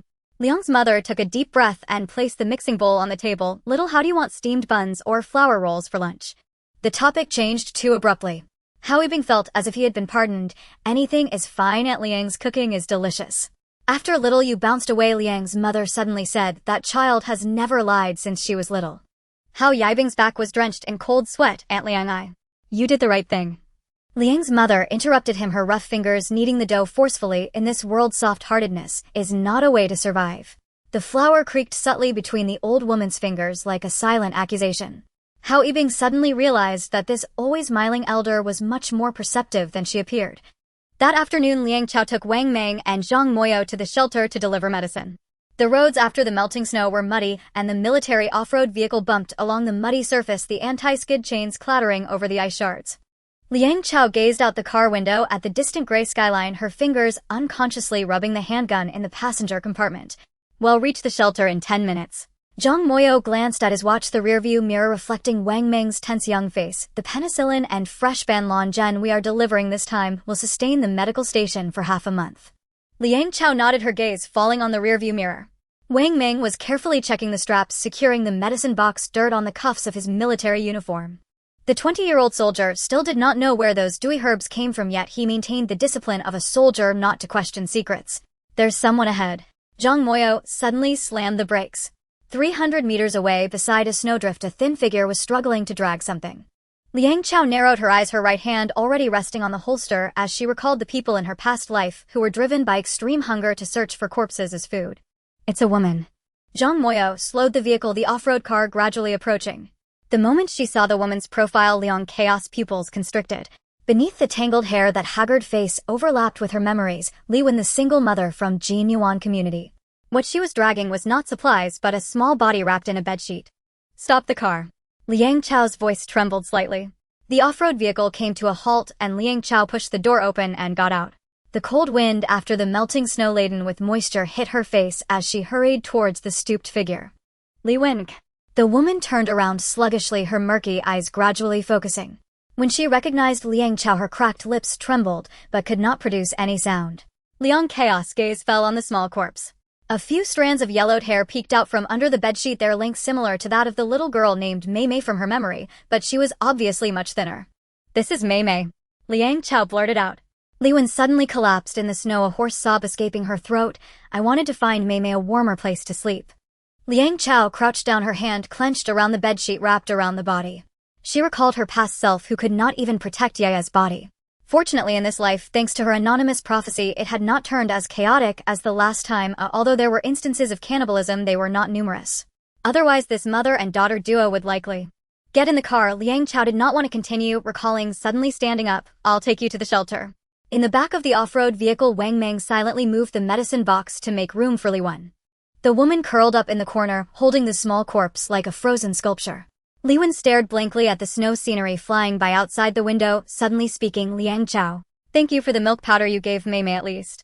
She ate the birthday cake I made with the milk powder before. Li Wen's voice was so low that even she could barely hear it, her emaciated fingers continuously stroking the shroud around the corpse, as if that truly was her sleeping child. Captain Wang will arrange for cremation. Liang Chao looked at Li Wen through the rearview mirror. You can help at the medical station from now on, it's warmer there. Liang Chao opened the glove compartment of the passenger seat, revealing a corner of gauze. Wang Ming, pass me that green medicine box in the back. The young soldier quickly retrieved the medicine box. Liang Chao used the box for cover and took out 3 bottles of glucose oral solution from the storage space, mixing them in with the supplies in the medicine box. Drink some of this. She handed the solution to Li Wen. It can restore your strength. The woman mechanically twisted open the cap, and the moment the liquid hit her throat, she suddenly froze. This was sweet enough to remind her of the juice her daughter loved before the apocalypse. Tears finally burst forth, dripping onto Mei Mei's corpse. As the off-road vehicle drove into the gate of the shelter, Captain Wang had long been waiting at the checkpoint. Seeing Li Wen in the back seat, he sighed imperceptibly. Such scenes had become too common lately. Captain Wang took the small corpse from her. Liang Chao whispered, is the medical station shorthanded? If possible, arrange for her to work there. Captain Wang nodded. Liang Chao suddenly took out 2 cans of milk powder from the trunk, distribute some to the children. Captain Wang took the milk powder, his fingertips lingering on the packaging for a moment, but ultimately asked. He looked at Li Wen with a more complex expression. Ms. Li, please follow me. When the off-road vehicle drove back into the wilderness, Wang Ming in the back seat suddenly spoke. Sister Liang, next time, can we bring more glucose? The medical station is short of this. Sunlight broke through the clouds onto the windshield. Liang Chao looked at the gradually fading outline of the shelter in the rearview mirror and gently nodded. The off-road vehicle slowly drove into the mountain path of the villa area, with the afterglow of the setting sun dyeing the muddy road a dark red. Liang Chao leaned against the car window, her fingers unconsciously rubbing the seatbelt, as the hollow gaze of Li Wen holding the child's corpse lingered in her mind. The heating inside the car was strong, yet it could not dispel the chill deep within her heart. The refugees searching for supplies have finished for the day. Zhang Mori suddenly slowed down the car. Liang Chao followed his gaze and saw a few ragged individuals dragging simple carts back around the bend of the mountain road. Among them a strikingly bright rosard stood out, so vivid that it would have been eye-catching even before the apocalypse, and now it seemed like a stubborn attempt to cling to the last shred of dignity. That is. Liang Chao squinted her eyes and then her pupils constricted. Lu Meiyu. As the car lights swept over the group, the rosard figure turned around momentarily stunned, then exaggeratedly widened her eyes, her face instantly filled with a smile, as if she had seen an old friend after many years. Liang Chao. Lu Meiyu exclaimed, her voice laced with feigned excitement. Oh my god. She stumbled toward the off-road vehicle, running while fixing her messy hair and casually wiping the corner of her mouth as if trying to erase some disgraceful trace. Liang Chao looked at her expressionlessly, showing no intention of rolling down the window. Yet Lu Meiyu seemed oblivious to her coldness, still enthusiastically tapping on the window. Liang Chao. It's me, Meiyu. We were the best partners in the design department. Liang Chao's mouth twitched. The best partners. Years ago, Lu Meiyu had stolen her design drafts, and when Liang Chao had a fever and took sick leave, she spread rumors about her miscarriage. It seemed Lu Meiyu had completely forgotten Liang Chao's outburst when she resigned. Now she had become the best partner. Is there something you need? Liang Chao cracked the window open, slightly, her voice cold. Lu Mei유's smile froze for a moment, but she quickly forced a brighter grin. Oh, it's been so long, I've missed you. She pretended to be intimate as she leaned closer, but her eyes kept darting into the car, greedily surveying the warmth inside the clean seats and Liang Chao's rosy face. Look at you, still so beautiful, not a bit changed. Lu Meiyu exaggeratedly praised, then sighed self-pityingly. Unlike me, these days have been so tough. She deliberately tugged at her dirty mink coat, revealing a pitiful expression. Liang Chao, you have no idea, life in the shelter is too hard every day. If there's nothing else, we'll be leaving now. Liang Chao directly interrupted her finger already pressing on the... Lu Mei유's expression changed, but she quickly put on a smile again. Don't be so distant. We were colleagues after all. In this world, it's rare to meet old acquaintances. Her eyes shifted, and she suddenly lowered her voice. Liang Chao, I've heard that the owner of that unused villa is called Liang Chao. I didn't expect it to really be you. Liang Chao did not respond. Lu Meiyu, undeterred, leaned closer with a feigned air of mystery. Hey, don't you know any military personnel? They say Villa 19 often interacts with officers. Liang Chao finally raised her eyes to look at her gaze as cold as ice. Lu Meiyu, have you forgotten the slap I gave you before I resigned? Lu Mei유's smile completely froze on her face. Or do you think I would take you back to the villa out of old colleague? Liang Chao's voice was soft, yet every word was clear. When you spread rumors about me back then, didn't you think about our old colleague bond? Lu Mei유's face turned red and pale, and turns, her lips trembling, finally tearing off the disguise. Liang Chao, don't think I don't know you've latched onto the military, and as for how you did it. Before she could finish, Liang Chao raised her head, reached out through the window, and roughly pulled her hair, whispering, if you have the ability, you can latch onto a weren't you always relying on this to survive? I knew you were using underhanded means to. Lu Meiyu. A stern shout interrupted her. Zheng's squad leader strode over, his expression dark. Return to the squad. We must get back to the shelter before dark. Lu Meiyu glared at Liang Chao unwillingly, but dared not defy the order, reluctantly turning away. Before leaving, she deliberately raised her voice, speaking mockingly. Some people, relying on their looks to get close to the military, don't even fear the day their backers might fall. The window slowly rose, shutting her voice out. Inside the car there was a profound silence. After a while, Zhang Mori let out a chuckle. She sure knows how to act. Liang Chao rubbed her forehead. People like her can put on any act to survive. Wang Ming quietly asked from the back seat, Sister Liang, do you think she will? She won't be able to stir up any waves, Liang Chao said faintly, just a jumping clown. The off-road vehicle continued forward, and in the rearview mirror Lu Meiyu was being dragged back into the group by Zhang's squad leader, but she still turned back to glance, her eyes full of jealousy and resentment. Liang Chao knew that this kind of person wouldn't give up easily.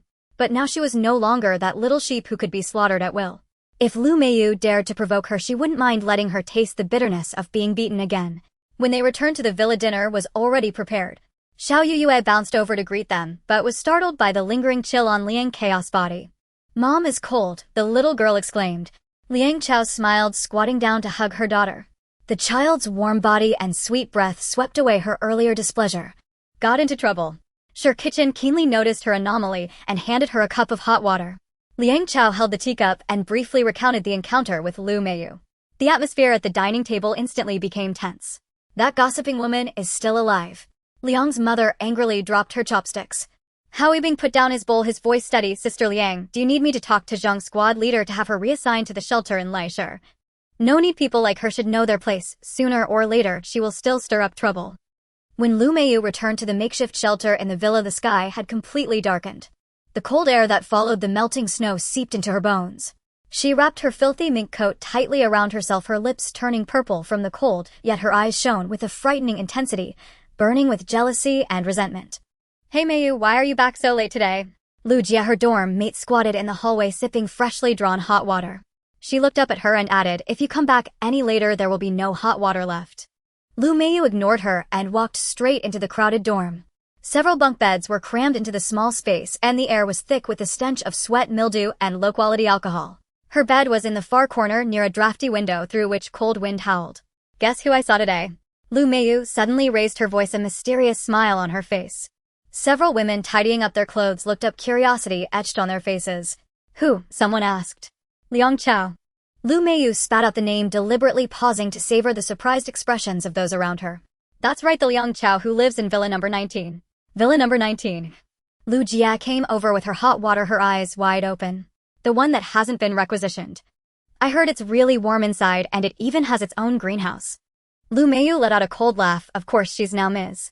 Liang, riding in a military jeep dressed in clean clothes, her face as rosy as if she had never experienced the apocalypse. A wave of low murmurs erupted in the dormitory. Some were envious, some jealous, but most were simply curious. Surely someone who could live so well in this time of extreme scarcity had some connections. How did she manage that? A young girl couldn't help but ask. Lu Meiyu had been waiting for this question. She lowered her voice, pretending to be mysterious. "Do you know what she used to do in the company?" Everyone shook their heads. She was in the design department, looking all serious on the surface, but Lu Meiyu smiled meaningfully. "Our company's sales department head is her husband. I heard that she forced him to marry her by getting pregnant. Did you see that officer who drove her today? The way he looked at her was different." "So you mean?" Lu Jia suddenly realized, revealing a look of disdain. No wonder she Lu Meiyu looked satisfied as she observed the changing expressions of those around her, continuing to embellish the story. "And I heard she often sends special supplies to the military. Who knows what unspeakable deals are behind that?" "That's true," someone muttered quietly. "But she has a powerful backing now," Lu Meiyu remarked sarcastically. "People like us ordinary folks should just work honestly for a bowl of thin porridge." Her words seeped into the crowd like a drop of poison. Soon rumors about Ms. Liang from Villa number 19 spread throughout the shelter. The next morning, Liang Chao and Zhang Moryu drove to the shelter as usual. Their main purpose this time was to find someone, Wang Yanqi, her childhood friend. Yesterday, when they delivered supplies, they heard from Sergeant Wang that there was someone named Wang Yanqi who claimed to know Liang Chao, but that person was not in the shelter at the time. Liang Chao checked the medicine box in the back seat while reminiscing about this childhood friend. They had lived in the same neighborhood and played together as kids. Liang Chao had relied on her a lot when they were young, and Wang Yanqi was also known as the little boss of their neighborhood. Later they went to different high schools and universities, and they rarely played together. Gradually they lost contact and eventually Liang Chao's family moved away. They had only seen each other once at her wedding with Sure Kitchen. Before the apocalypse, Liang Chao had mailed a lot of rice and flour to her family, claiming it was a wrong address, and asked Wang Yanqi to accept it. Zhang Mori looked at Liang Chao, who was lost in thought, and asked, "What are you thinking about?" Liang Chao gathered her thoughts, saying, "Brother, do you remember Chi-Chi? The girl who was quite close to me in our neighborhood?" Zhang Mori shook his head. "Chi-Chi? I don't remember." His gaze swept through the rearview mirror. "That truck behind us has been following us." Liang Chao turned to look. It was an old military truck filled with people. "It's the residents from the village." Liang Chao recognized a few faces. They must be going to the shelter to collect their rations. When the off-road vehicle stopped in front of the shelter, Liang Chao noticeably felt the looks directed at her were somewhat unusual. Some looked curious, some envious, but more were disdainful. "What's going on?" Liang Chao frowned. Zhang Moryu also sensed something was off and said softly, "I'll go ask Captain Zhang about the situation." Liang Chao nodded and pushed the medicine box toward the medical station. Along the way, whispers filled the air. "That's her. I heard she's involved with several officials. No wonder she can live in a villa." Liang Chaos' footsteps suddenly halted as she turned to face the source of the voices. Several women immediately shut their mouths, pretending to be busy. Her heart sank. This kind of atmosphere, this kind of gaze, was surely the result of Lu Mei's rumors. "Chao Chao." A familiar voice interrupted her thoughts. Liang Chao turned around to see a frail woman standing at the door of the medical station, Wang Yanqi. However, unlike the smiling girl she remembered at that moment, Kiki's face was wax and her eyes sunken and her oversized clothes hung on her like a sack. "Chi-Chi." Liang Chao hurriedly stepped forward and hugged her tightly. "You're really here." Wang Yanqi's body trembled slightly, her voice choked. "Chao Chao, I heard you were here and have been wanting to find you." Liang Chao let go of her and scrutinized this childhood friend. "Where's your family?" Wang Yanqi's eyes instantly turned red. She lowered her head, her fingers tightly gripping the hem of her clothes. "My family is not doing well." Liang Chao pulled her to a bench in the corner of the medical station and handed her a bottle of water. Take your time and tell me. Wang Yanqi took a sip of water, her voice hoarse. Our building didn't collapse. It just cracked a few seams during the earthquake, and we can barely still live in it. But she forced a smile. My sister-in-law keeps implying that I'm a burden. Liang Chao furrowed her brows. What about your parents? Are they not taking care of you?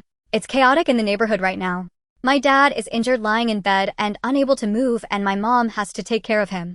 Wang Yanqi's voice grew softer. My sister-in-law keeps saying that food is tight at home, and I don't feel right staying there anymore. Liang Chao felt a pang in her chest. She remembered Wang Yanqi's brother, who used to run after them when they were kids, and couldn't believe he was letting his wife mistreat his own sister like this. Where are you living now? It's so chaotic outside. In the Zhuo City shelter. No, now it's called Jin City Shelter. Wang Yanqi rubbed her eyes. I originally wanted to stay home to take care of my dad, but my sister-in-law gives me the cold shoulder every day, even scolding me for drinking water. Later I went to the Zhuo City Shelter, where the most needed position was for scavenging, mainly collecting metals. It barely allowed me to support myself. But shortly after I arrived, the shelter was relocated to Lai City. Liang Chao tightened her grip on her hand. Why didn't you come find me earlier? How was I supposed to know it was really you? Wang Yanqi smiled bitterly. Before the apocalypse you sent me that batch of supplies, and my parents kept mentioning it for a long time, praising you for being kind-hearted. Then the snow disaster struck and chaos erupted in the neighborhood. We barely got through with those bags of rice and flour. She paused. After I got to Lai City, I often heard Ms. Liang, Mr. Sure, living in the mountain villa. My first reaction was that they had the same name. After all, there are many people with the surname Liang in this world. She lifted her head, hope glimmering in her eyes. It wasn't until a few days ago, when a soldier mentioned that Ms. Liang was named Liang Chao, that I was sure it was you. I told them that if you come again you must let me know. Liang Chao felt a lump in her throat as she hugged her tightly. Come on, let's go home together. Wang Yanqi was stunned. What? I have a spare room at home, you should move in with us. Liang Chao stood up, her tone leaving no room for refusal. Wang Yanqi's tears suddenly welled up. Chao Chao, no more talking, pack your things and let's go. Liang Chao interrupted her and turned to the approaching Zhang Moria, saying, Brother, this is Chi-Chi, my childhood friend. She's coming back with us. Zhang Moria nodded and casually took Wang Yanqi's backpack. Let's go, the car is waiting outside. On the way back, Wang Yanqi sat in the back seat gazing at the rapidly retreating scenery outside, feeling as if she were dreaming. Yesterday she was still squeezed in the dormitory of the shelter, and today she was actually going to move into a warm villa. As the car entered the villa area, Wang Yanqi widened her eyes at the intact building and the armed guards surrounding it. This, she stammered, this is too extravagant, right? Liang Chao smiled. From now on you will. When the villa door opened and the warmth, mixed with the aroma of food, rushed in, Wang Yanqi's tears finally. Zai ran over, curiously looking up with her little face, asking, Mom, why is this auntie crying? Liang Chao ruffled her daughter's hair. Because the auntie is very happy. Wang Yanqi squatted down, wiped her tears, and smiled at Zai Shiyu. Little friend, your mom is the best person in the world. There is an empty room on the east side of the second floor with good lighting, Liang Chua said, taking Wang Yanqi's hand as they walked upstairs. It happens to be next to my sister Mo Han's room. Zhang Mo Rua suddenly cleared his throat. Why not stay in the room next to mine? It faces south, so it's warmer. He gave Liang Chua a meaningful glance. Liang Chua understood and nodded, saying, that works, that room is indeed more spacious. Wang Yanqiu stood awkwardly at the staircase corner, her fingers twisting the hem of her clothes. I can stay anywhere. Big fat chi. Suddenly Liang's mother's voice came from the direction of the dining room. This was her special nickname for Wang Yanqiu, because when Chi-Chi was little she was the chubbiest girl in the neighborhood. However, after Chi-Chi learned to walk, she gradually slimmed down, but Liang's mother still liked to call her that. The elderly woman hurried over with wide eyes. It's really you, girl. The moment Wang Yanqiu turned around, Liang's mother had already pulled her into an embrace. Oh my goodness, how did you get so thin? The old woman's hand gently patted Wang Yanqi's back, her voice trembling. If your mother saw you, she would be heartbroken. Wang Yanqiu's tears welled up again. Aunt Li, let's go, let's eat first. Liang's mother insisted, pulling her towards the dining room while turning back to command. Chua, go get that new set of pajamas from my cabinet. Chia, add another set of utensils. In the dining room, everyone looked curiously at the suddenly appearing stranger. Liang's mother excitedly introduced, this is Fat Chi. She grew up with Chua. Her mother is my old neighbor Owen Chua, and the two were just a few months old. We often took the kids out together. Wang Yanqiu blushed and greeted everyone. Liang's father smilingly served her a full bowl of pork rib soup. Drink more, it will nourish your body. The dining table quickly returned to its lively atmosphere. Liang's mother kept serving Wang Yanqiu dishes, muttering, remember when you were little you loved my braised pork the most. You always ate 2 bowls of rice every time you came over. Aunt Li has a great memory. Wang Yantiu sipped her soup, her eyes moistening in the warm steam. Liang's mother sighed. Back then you were braver than Chua. Whenever Chua was bullied by neighborhood kids, you were always the one standing up for her. Once when Chua's ball was taken by a big kid, Fat Chi rushed up without a second thought. Mom. Liang Chua interrupted with a laugh. Look at how Chi turned out, and you're still calling her that. Wang Yantiu laughed. I remember. Later that kid's grandmother came to our house saying I bruised her grand— That's right. Liang's mother slapped her thigh, and your mom said it's normal for kids to play rough, which infuriated the old lady. Everyone burst into laughter. Sure Kitchen curiously asked, Sister Chi was so fierce when she was little. Of course.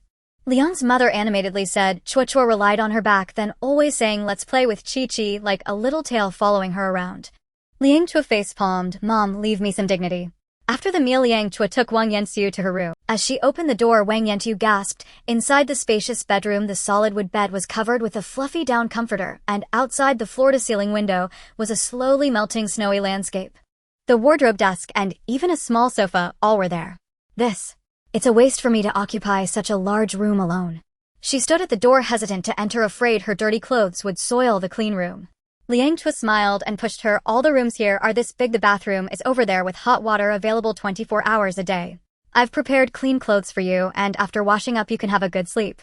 Wang Yanka's fingertips lightly brushed the soft sheets as she suddenly turned and hugged Liang Chua tightly. Chua, thank you. Liang Chua patted her back. What are you being so polite for? Once Wang Yantiu entered the bathroom, Liang Chua gently closed the door and turned to see Zhang Mo leaning against the end of the corridor. Are you relieved? She quietly asked as she walked over. Zhang Mo nodded. For now there doesn't seem to be any issues. But it's still safer to arrange for her to stay next to me. Liang Chua chuckled. You're too nervous. Chi grew up with me. I know her character best. The apocalypse can change a person. Zhang Mo's voice was very soft, just like you said in the last life. Liang Chua's smile faded. Indeed, wasn't the lesson from the previous life profound enough? I will keep an eye on her, she finally said. Downstairs, Liang's mother and others were tidying up the dishes in the kitchen. The elderly woman swiftly wiped the plates, her thoughts drifting back over 20 years. 2 girls with little braids were running wildly in the neighborhood square, one bold and lively, the other timid and shy.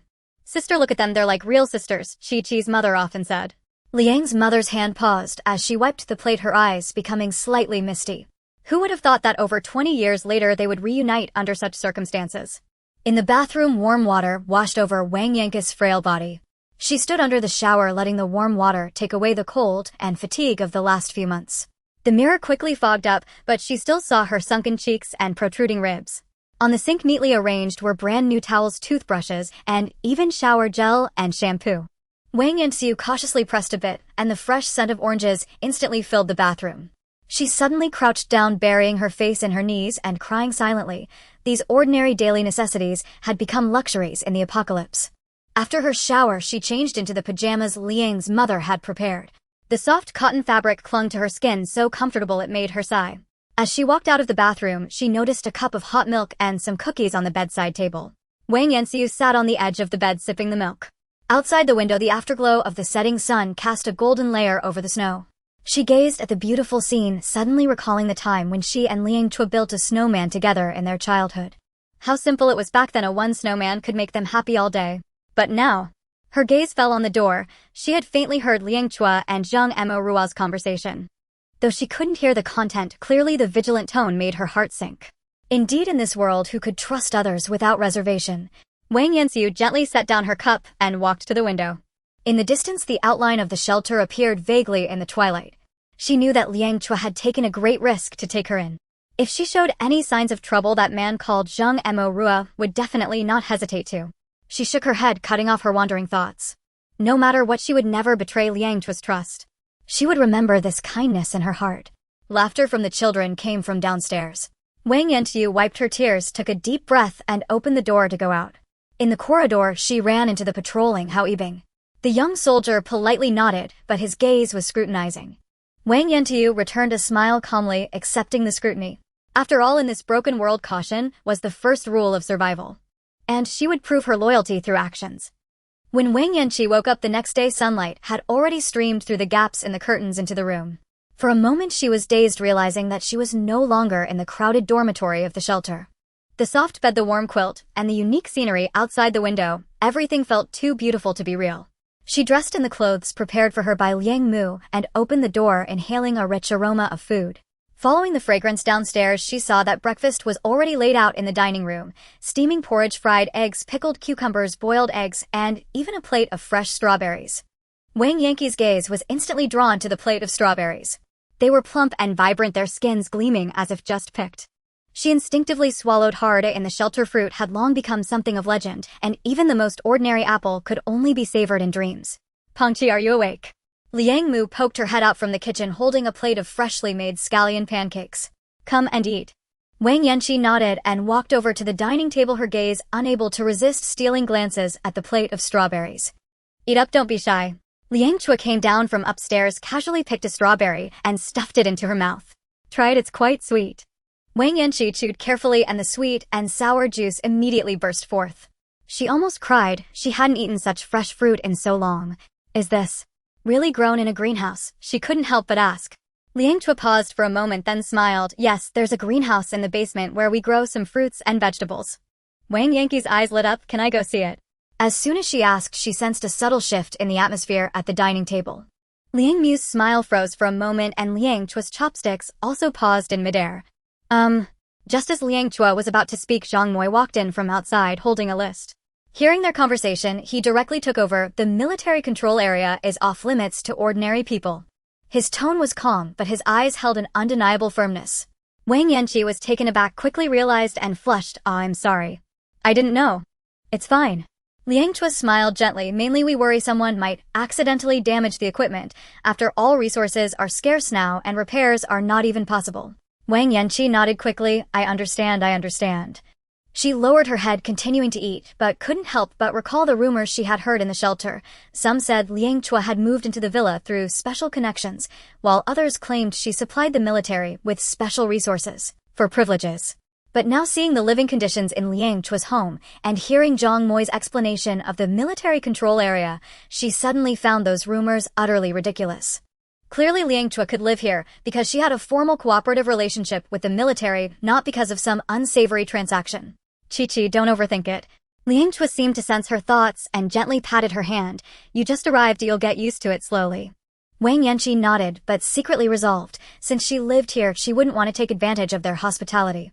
After finishing breakfast, she proactively started to clear the dishes, preparing to wash them. Liang Mu quickly stopped her. Oh, let me do it. Look at how thin you are. You need to take care of yourself. How can I let you do chores? Aunt Li, I am strong enough. Wang Yanqi insisted. Please let me help, otherwise I'll feel guilty. Liang Mu wanted to say something more, but Liang Chao walked over with a smile. Mom, let her help, but Chi has never liked idling since she was little. Wang Yanqi glanced gratefully at Liang Chao and quickly rolled up her sleeves to start washing dishes. In the kitchen, Zhao Jiran and Zhang Mohan were preparing lunch ingredients. Seeing her come in, they smiled and made space for her. Chi, can you make dumplings? Zhao Jiran asked. Yes. Wang Yanqi immediately nodded. I often make them at home. That's great. We'll make dumplings for lunch. Mohan said with a smile. You can try the filling I made. Wang Yanqi felt warmth in her heart, and her movements became even more diligent. She didn't want to be seen as someone living off others, but instead hoped to demonstrate her value. Over the next few days, she took on most of the household chores, sweeping, wiping tables, washing clothes, and even helping Liang Mu knead dough and steam buns. At first, Liang Mu tried to stop her, but later, seeing her determination, she let her be, occasionally slipping her some snacks and reminding her, don't overwork yourself. Liang Chao watched all this with a bit of heartache. She knew Wang Yanqi was afraid of being a burden, so she worked hard to prove her worth. Chi, you don't have to do this. One evening, Liang Chao caught Wang Yanqi, who was about to mop the floor. Here, you are not an outsider. Wang Yanqi smiled. I know, but I can't just lie around every day, right? Doing some chores makes me feel secure, and it's much easier than when I was out scavenging. Once I dragged a solid gold anti-theft door back, it weighed over 100 pounds. Liang Chao sighed and didn't persuade her further. However, Wang Yanqi's diligence made the older women in the house a bit unhappy. Originally, Liang Mu, her aunt Liang Lu, and her in-laws did the cooking and cleaning as a form of exercise. Now that all the work was being taken over by Wang Yanqi, they felt increasingly idle. This girl is quicker than I am. Liang Mu sat on the sofa, watching Wang Yanqi deftly wipe the glass, unable to help but mutter, my old arms and legs are almost useless now. You're just jealous that she's more efficient than you. Aunt Liang Lu teased with a laugh. Liang Mu huffed. I'm just worried she'll tire herself out. Look at how thin she is, a gust of wind could knock her over, yet she's always eager to work. Hearing their conversation, Wang Yanqi couldn't help but laugh. Aunt Li, just let me help, I can't sit still. Liang Mu shook her head helplessly, but her heart ached more for the sensible girl. Thus Wang Yanqi gradually integrated into this family. She no longer remained cautious, but truly considered herself a part of it.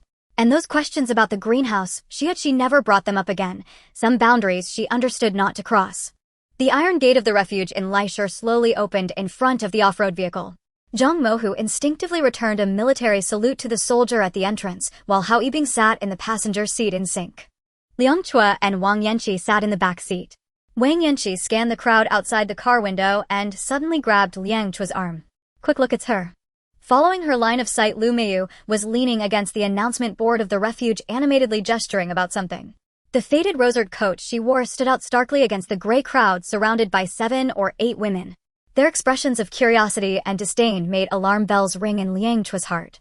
She's talking bad about you again, Wang Yanqi gritted her teeth. Before Liang Chao could respond, Wang Yanqi had already opened the car door. I'm going to deal with her. Wait a minute, Liang Chao pressed down on her shoulder, his gaze fixed on Lu Mei's exaggerated gestures. Let's see what she is saying first. Everyone got out of the car and pretended to walk casually towards the medical station. As they got closer, Lu Mei's sharp voice clearly reached them. Did you know? I personally saw a high-ranking soldier go to their house. What's wrong with going to her house? What's wrong? Lu Meiyu scoffed. You don't think, why did that big shot go? It could be for some unsavory, otherwise how could they be so well taken care of? You are talking nonsense. Wang Yanqi's temper flared, instantly shaking off Liang Chao's hand and rushing forward. Lu Meiyu did not expect someone to suddenly lash out. She took a step back, colliding with the announcement board, her face flashing a moment of panic, but quickly replaced by a look of grievance. Who are you? Why are you cursing right away? I am her childhood friend. Wang Yanqi grabbed Lu Meiyu by the collar. What did you just say? Say it again. The surrounding crowd gasped, retreating to create space. Zhang Mohu and Hao Yibing exchanged glances, discreetly blocking the exit, to prevent the situation from spiraling out of control. Everyone listen. Lu Meiyu seized the opportunity to raise her voice. This is Liang Chao's friend, just as uncivilized as she is. Shut up. Wang Yanqi raised her hand and slapped her, the sound of the slap crisp and loud. I grew up with Chua. I know exactly what kind of person she is. What are you doing here making a fuss? Lu Meiyu was struck, her head turning aside, a trickle of blood appearing at the corner of her mouth. She covered her face and screamed, They hit me. It's clearly her who hit me. You soldiers aren't going to arrest her. Lu Meiyu sensed a shift in the situation and turned to the surrounding crowd, crying, I just spoke a few truths and it's clearly her who hit me. You soldiers aren't going to arrest her. Lu Meiyu sensed a shift in the situation and turned to the surrounding crowd, crying, I just spoke a few truths and they started hitting me. Liang Chao climbed up the ranks by relying on men, and now even her friends are so arrogant. Try saying one more word. Wang Yanqi rolled up her sleeves, ready to pounce, only to be pulled back by Liang Chao. Enough. Liang Chao's voice was not loud, but it carried authority. She turned to the crowd, watching. I know there have been rumors lately that I have improper dealings with the military. She paused, her gaze scanning Lu Mei's suddenly pale face. This is my cousin. She pointed to Zhang Mohu and continued, retired special forces soldier. This is my connection to the military. As for the high-ranking official you mentioned, that was Captain Wang, who brought people to inspect my greenhouse. She pulled a piece of paper from her pocket. This is the material receiving proof issued by the logistics department of the refuge. Last time, every batch of materials has a record of its whereabouts. A wave of whispers rippled through the crowd. Wang Yanqi seized the moment to glare at Lu Meiyu. Did you hear that? Chua is upright and above board, unlike you who slanders others while knowing your own character. You. Lu Meiyu gritted her teeth and suddenly charged at Wang Yanqi, her nails aimed straight at her face. Wang Yanqi had been prepared, dodged to the side and kicked out, landing squarely in Lu Mei's stomach. The woman screamed as she fell into the snow, a crumpled cloth bag tumbling from her arms with a few sprouted potatoes and half a piece of hard black bread rolling out. A wave of laughter erupted around them. Lu Meiyu hurriedly went to pick up her things, but was stopped by Wang Yanqi, who stepped on the cloth bag. Is this the little bit of stuff you're flaunting? You must have stolen this coat from a corpse, right? You're talking nonsense. Lu Mei's face turned pale. This is mine. Really? Liang Chao bent down to pick up the coat lining, revealing a faded label inside. I remember this brand was discontinued 3 years ago. We've been in the same company for at least 3 or 4 years, and I've never seen you wear it. How come you suddenly have a fur coat? Gasps of shock arose from the crowd. Lu Mei's lips trembled, but she could not speak. At that moment, the refuge's class leader Zhang hurried over with 2 soldiers. What happened? Class leader Zhang, they hit me. Lu Meiyu grabbed at the chance, and Liang Chao, she's hoarding controlled drugs. Nonsense. Wang Yanqi shouted, clearly you are the ones spreading rumors. Class leader Zhang frowned as he looked at Liang Chao handed over the material list. Class leader Zhang, we are here to trade and deliver supplies. We just arrived and heard her spreading rumors, even slandering the supply distribution process of the refuge. Class leader Zhang glanced at the list. His expression instantly turned cold as he faced Lu Meiyu. According to Article 32 of the Refuge Regulations, those who maliciously spread false information will have 1 week of points deducted. Why should I? Lu Meiyu shrieked, they hit me. I didn't lay a hand on you, Liang Chao said calmly. Wang Yanqi indeed pushed you, but the cause was your personal attack first. If necessary, we can review the surveillance footage. Lu Meiyu's face turned white. She certainly knew there were cameras at the entrance of the refuge, but she had hoped to take advantage of the chaos. Class leader Zhang waved his hand impatiently.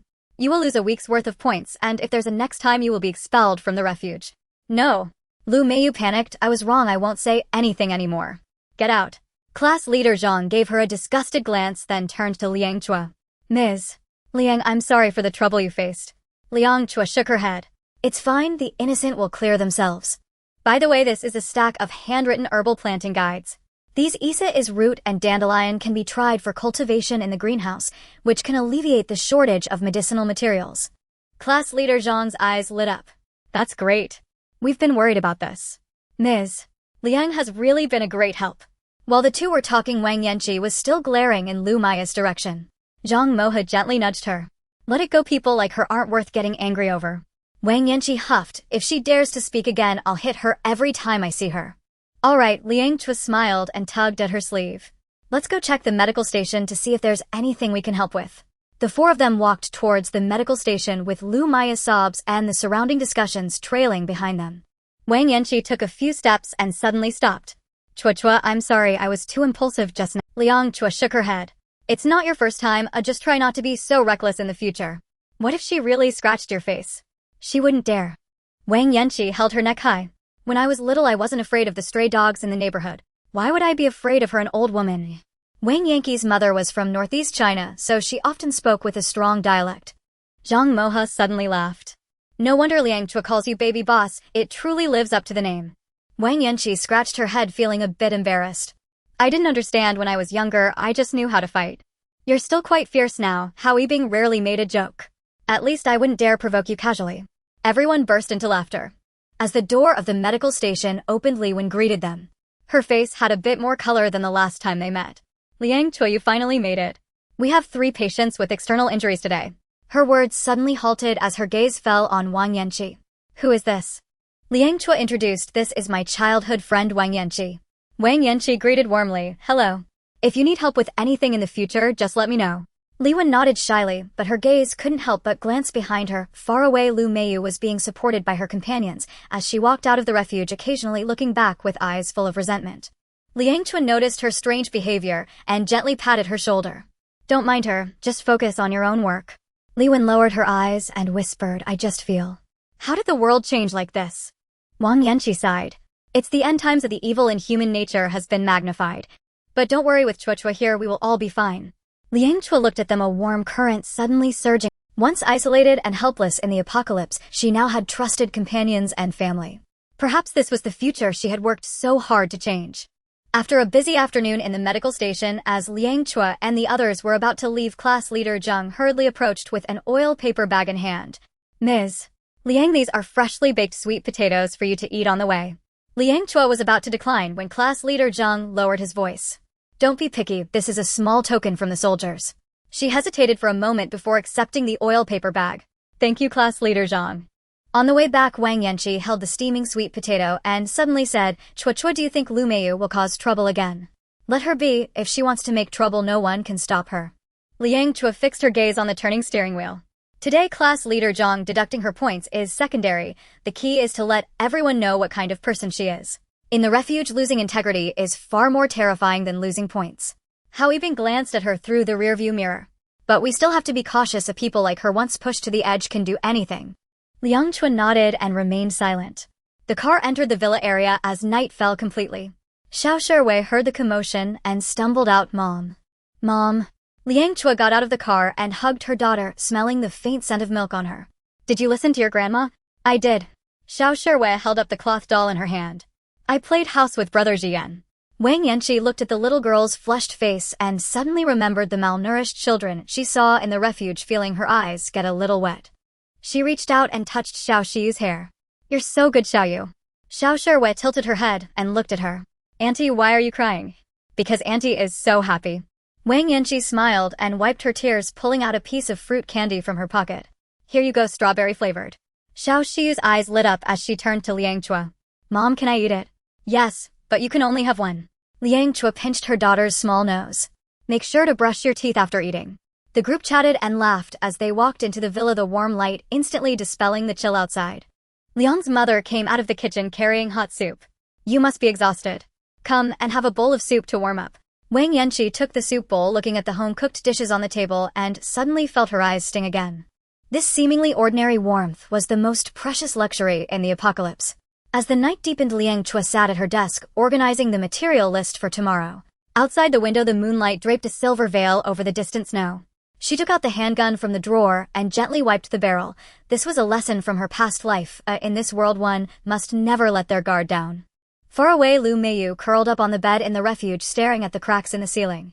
The swelling and pain in her face had subsided, but the hatred in her heart grew stronger. She took out a shard of glass hidden under her pillow, gently gliding it across her palm. Liang Chao, let's wait and see. The moonlight shone through the broken window onto her twisted face, as if foreseeing the storm that was about to come. But at this moment in the villa, everyone had already fallen into a deep sleep, unaware that a new crisis was quietly brewing in the shadows. On the morning of June 15, 2046, Liang Chao stood on the terrace, her fingertips lightly touching the thermometer. The mercury column remained at the mark of -5 degrees, utterly motionless. It should be the season of midsummer, yet the white breath she exhaled was still clearly visible. She lowered her head and opened her notebook, writing beside the note, 1 year of rebirth. The abnormal temperature persists. Will the upcoming disaster be extreme heat or eternal night? When she entered the space after her rebirth, the scenes of Blue Star flashed by like a fast-forwarded movie. Blizzards, earthquakes, extreme heat, eternal night, torrential rain, and so forth. However, the space did not inform her of the time or the sequence of events. Mom. Xiaoyu ran over in a thick cotton coat, her small hand holding a wilting wildflower. Look. It's from Brother Mingxian. Liang Chao squatted down and took the resilient little flower. The edges of the petals were already frozen black, yet it still stubbornly bloomed. She ruffled her daughter's hair, so beautiful. Back at the villa, the dining room was bustling with activity. Zhang Mohan sat in the main seat, her noticeably protruding belly on display, surrounded by people. Liang's father, wearing reading glasses, was engrossed in an old yellow dictionary. Her aunt was writing something with a brush on red paper. Even Zhang Moyo, who usually avoided worldly matters, rarely displayed a smile. What are you all doing? Liang Chao asked curiously. Sure Kitchen smiled and approached. We are naming Sister Mohan's child. The aunt just did a 4-dimensional scan and confirmed it was a pair of twins. Really? Liang Chao's eyes brightened and she quickly walked to Zhang Mohan's side. That's wonderful. Zhang Mohan gently caressed her belly. The boy is quite chubby. He was just kicking me. Then we must choose a name that brings good fortune. Liang's mother walked over with a plate of fruit, saying, let me see what good names you all have come up with. The aunt raised the red paper, which had several names neatly written on it. The boy will be named Gao Ruizhang, and the girl Gao Ruishues, symbolizing peace and health. Good names. Liang's father nodded repeatedly. Suddenly Zhang Moyo chuckled. How about Gao Laozhuang? Everyone was momentarily stunned before bursting into laughter. Zhang Mohan grabbed a cushion and threw it at her brother. Is this how you act as an uncle? Her second aunt Li Qingmei glared at her son. You didn't even have a wife before the apocalypse, and now you want to name someone else's child. Amidst the laughter, Liang Chao noticed Wang Yanqi standing quietly in the corner, her gaze somewhat dazed. She walked over and softly asked, what's wrong? Wang Yanqi came to her senses and forced a smile. I was thinking about my sister-in-law. She's about to give birth too. I wonder how she is doing. Liang Chao patted her shoulder. Once the roads are better, I'll accompany you back to check on her. Wang Yanqi gratefully nodded and then shook her head. Forget it, it's too chaotic outside now. Don't take risks for my sake. During dinner, everyone was still fervently discussing the names for the twins. As Liang Chao listened, she calculated the stockpiling of supplies in her mind. A year had passed since her rebirth, and although she had changed many things, the continued extreme weather still exceeded her expectations. If the temperature does not rise again, even with the country's ample preparations, it may still. In the dead of night, the villa was left with only the lights of the monitoring room still on. Liang Chao lay in bed, unable to fall asleep. She quietly got up and walked to the window. Under the moonlight, most of the snow had yet to melt. At 2:17 in the morning, the moonlight was obscured by clouds, and the villa area was plunged into darkness. Hao Yibing was on duty in the monitoring room, his eyes fixed on the shadow near the villa's wall. The shadow moved clumsily, dragging something with a rope. Hao Yibing recognized that it was a woman. The tattered hem of a magenta coat fluttering in the night wind belonged to Lu Meiyu. Hao Yibing watched the footage and called Wang Meng on the walkie-talkie. Lu Meiyu approached the outer wall of the villa, looking around nervously before catching her breath, and then she untied the rope from the object she was dragging. Wang Meng, who had rushed over, said, "What is she doing? That looks like a dead dog. You keep an eye here, I'll go down and catch her." Hao Yibing moved lightly just as he opened the villa's main door. A heavy thud echoed. Hao Yibing lunged forward, grabbing Lu Mei's wrist the moment she turned to flee. The woman screamed in terror as she crashed heavily into the snow. "Help!" Lu Mei's cry for help was abruptly cut off. Hao Yibing covered her mouth. "Shut up." Hao Yibing lowered his voice, swiftly removed one of his socks, and used his belt to tightly bind her hands behind her. "Wang Meng, bring me a bundle of rope," Hao Yibing said on the walkie-talkie, and grab a tattered blanket from the truck. When Wang Meng came out, he suppressed his nausea and brought the dead dog with the blanket, asking, "What does she want to do?" Hao Yibing sneered. "Probably doesn't have any other way to disgust people." He retied Lu Meiyu with the rope and dragged her towards the gate. "Let's tie her up here for now and deal with her when it gets light." Lu Meiyu shook her head desperately, her face smeared with tears and snot. Hao Yibing ignored her, throwing the tattered blanket over her. "Don't freeze to death," dirtying Sister Liang's floor. At 5 in the morning, during the handover, Wang Meng informed Zhou Hao of the situation. The young soldier frowned in disgust at the sight of Lu Meiyu curled up at the gate. "Should we wake Sister Liang? Let her sleep a little longer." Wang Meng stretched his stiff shoulders. "This woman won't escape." By 7 in the morning, the villa began to stir with activity. Hao Yibing was preparing to report when he saw Wang Yanqi descending the stairs fully dressed. "Sister Qi, you're up so early." Hao Yibing was a bit surprised. Wang Yanqi stretched lazily, saying, "I couldn't sleep." She suddenly leaned in closer. "I heard a mouse was caught last night." Hao Yibing raised an eyebrow and pointed outside the gate.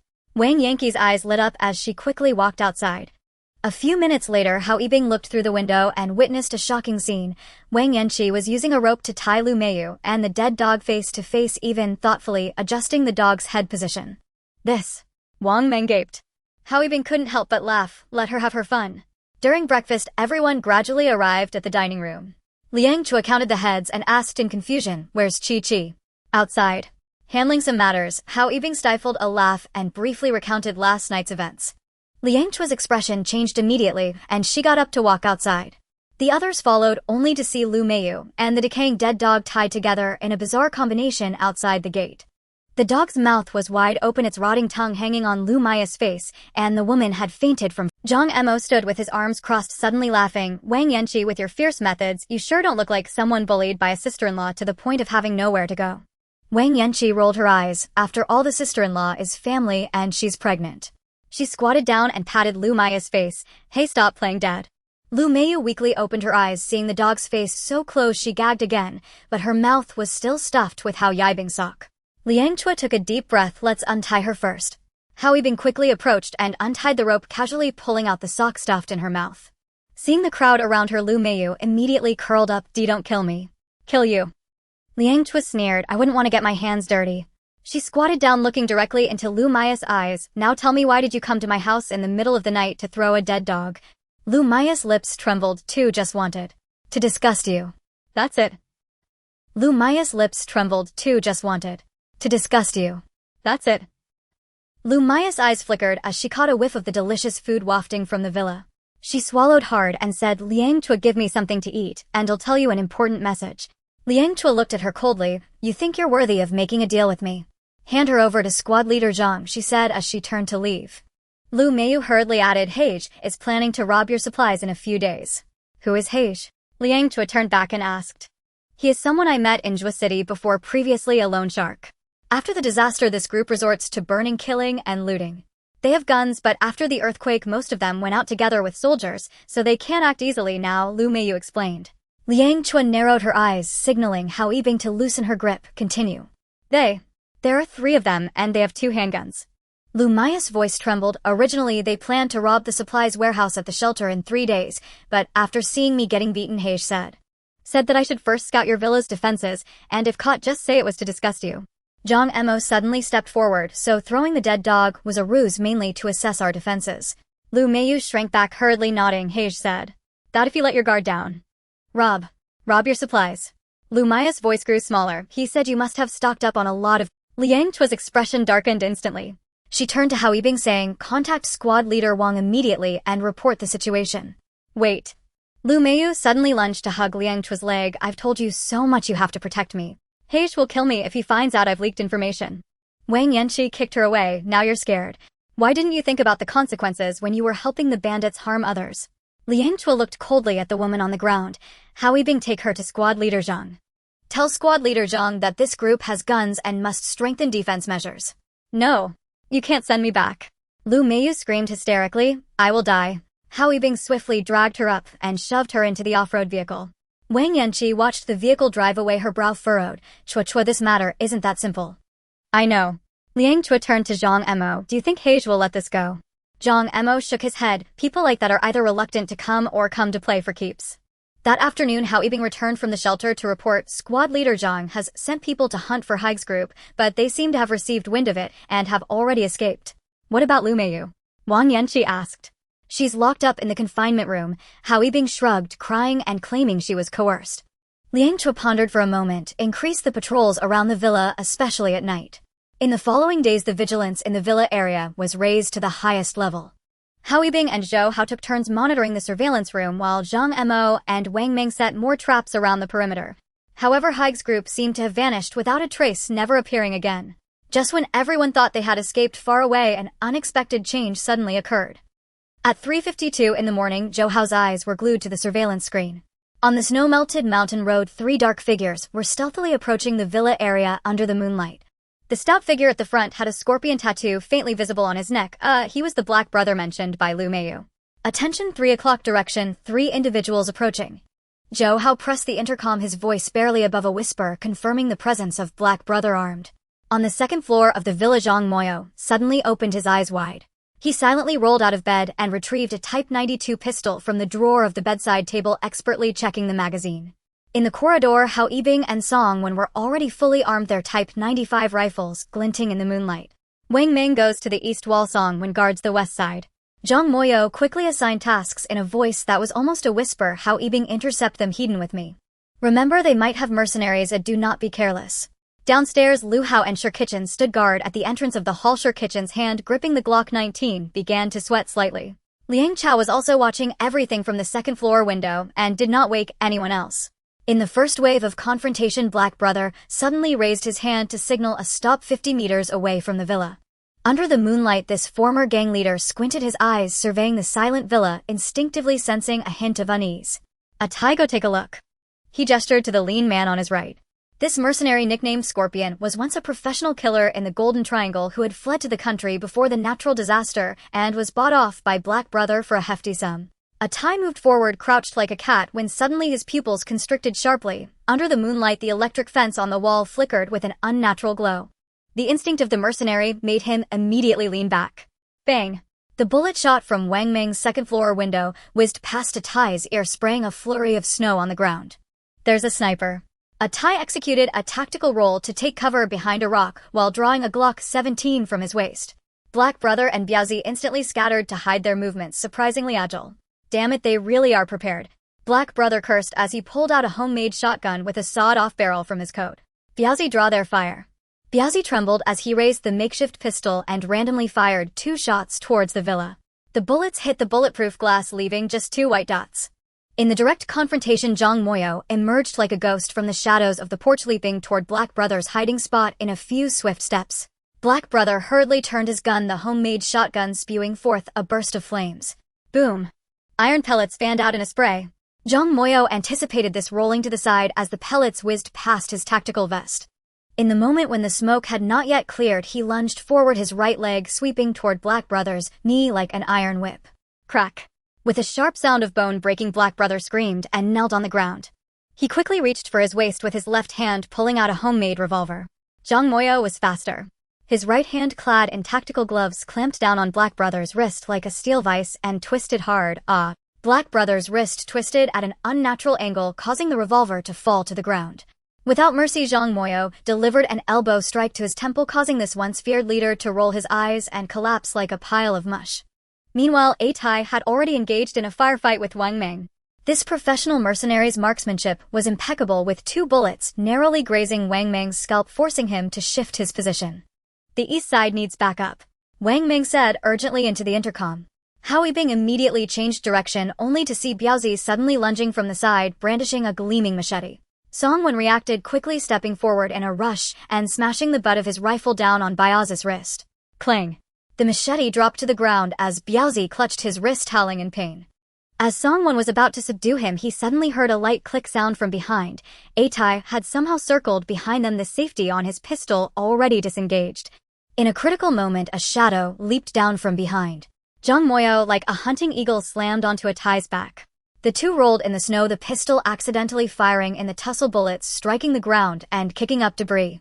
A Tai performed a quick backflip and rose, his right hand now holding a military dagger. Under the moonlight, the blade shimmered with a ghostly blue hue, clearly poisoned. A professional.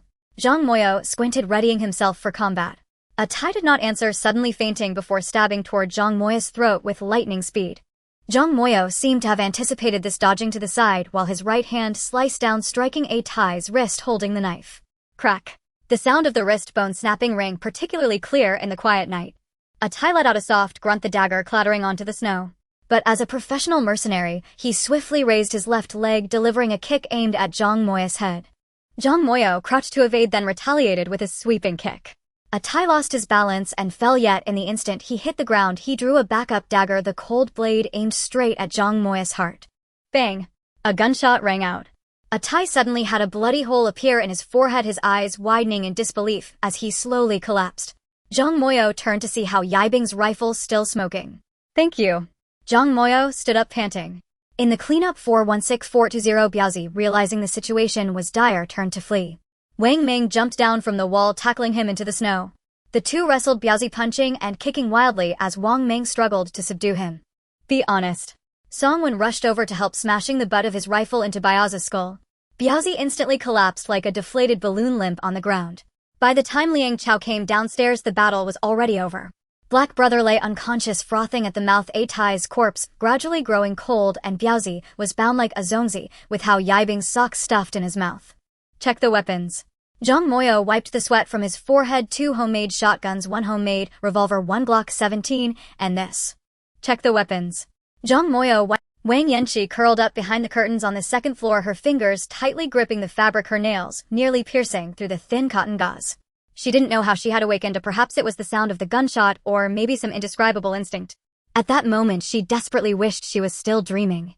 Under the moonlight, Zhang Moyo's figure moved like a ghost across the snowy ground. Wang Yanqi watched as he knocked down the burly man with a scorpion tattoo with a swift elbow strike, his movements clean and precise, as if he had rehearsed them 1,000 times. Her stomach twisted in a spasm, and a sour taste rose in her throat. Bang! Another gunshot rang out. Wang Yanqi bit her lip tightly, afraid to make a sound. She saw Hao Yibing raise his gun and shoot, the small figure fell to the ground as dark red liquid spread across the snow like a bizarre abstract painting. Her legs suddenly lost their strength and she slid down against the wall to the ground. As her fingers touched her cheek, she realized she had already been in tears. From downstairs came the sounds of hurried footsteps and low conversations. Wang Yanqi gathered her courage and looked out the window again. Zhang Moyo was bending down to check the pulse of the tattooed man, the moonlight outlining his tense jawline. For some reason, Wang Yanqi felt a strange tenderness in his actions, as if he was confirming that the other person had been completely liberated. "Get a rope." Liang Chao's voice came from the yard, calm and devoid of any fluctuation. "The thickest one." Wang Yanqi abruptly pulled the curtain shut, leaning against the wall and gasping for breath. She dared not look any further, yet she couldn't help but imagine what would happen next in her mind. This was her first time witnessing the process of death. The shock of life vanishing in an instant was far more intense than she had imagined. At 5:27 in the morning, Hage's corpse was hanging outside the main gate of the villa on the iron railing. His neck twisted at an unnatural angle, his eyes wide open, as if questioning the world why it was so unjust. The melting snow dripped from his fingertips, sparkling with an eerie red glow in the morning light. Wang Yanqi stood by the living room window, watching this scene, her stomach churning again. What shocked her even more was Liang Chao's reaction at that moment. The little girl who always hid behind her in her memories now coldly gazed at the hanging corpse, her fingertips leisurely tapping on the coffee cup.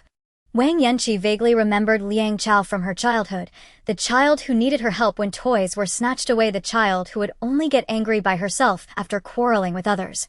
As long as she didn't go downstairs, Liang Chao would rather play alone than with other children. But now Liang Chao stood in the morning light, a faint smile playing at the corners of her mouth, as if what swayed before her was not a corpse, but a trivial ornament. Wang Yanqi's nails unconsciously dug into her palm, and she suddenly felt as if she had never truly understood this childhood friend she grew up with. What she didn't know was that Liang Chao had experienced horrors in her past life that were far more terrifying than what was happening now. In the apocalypse, human life was the least valuable.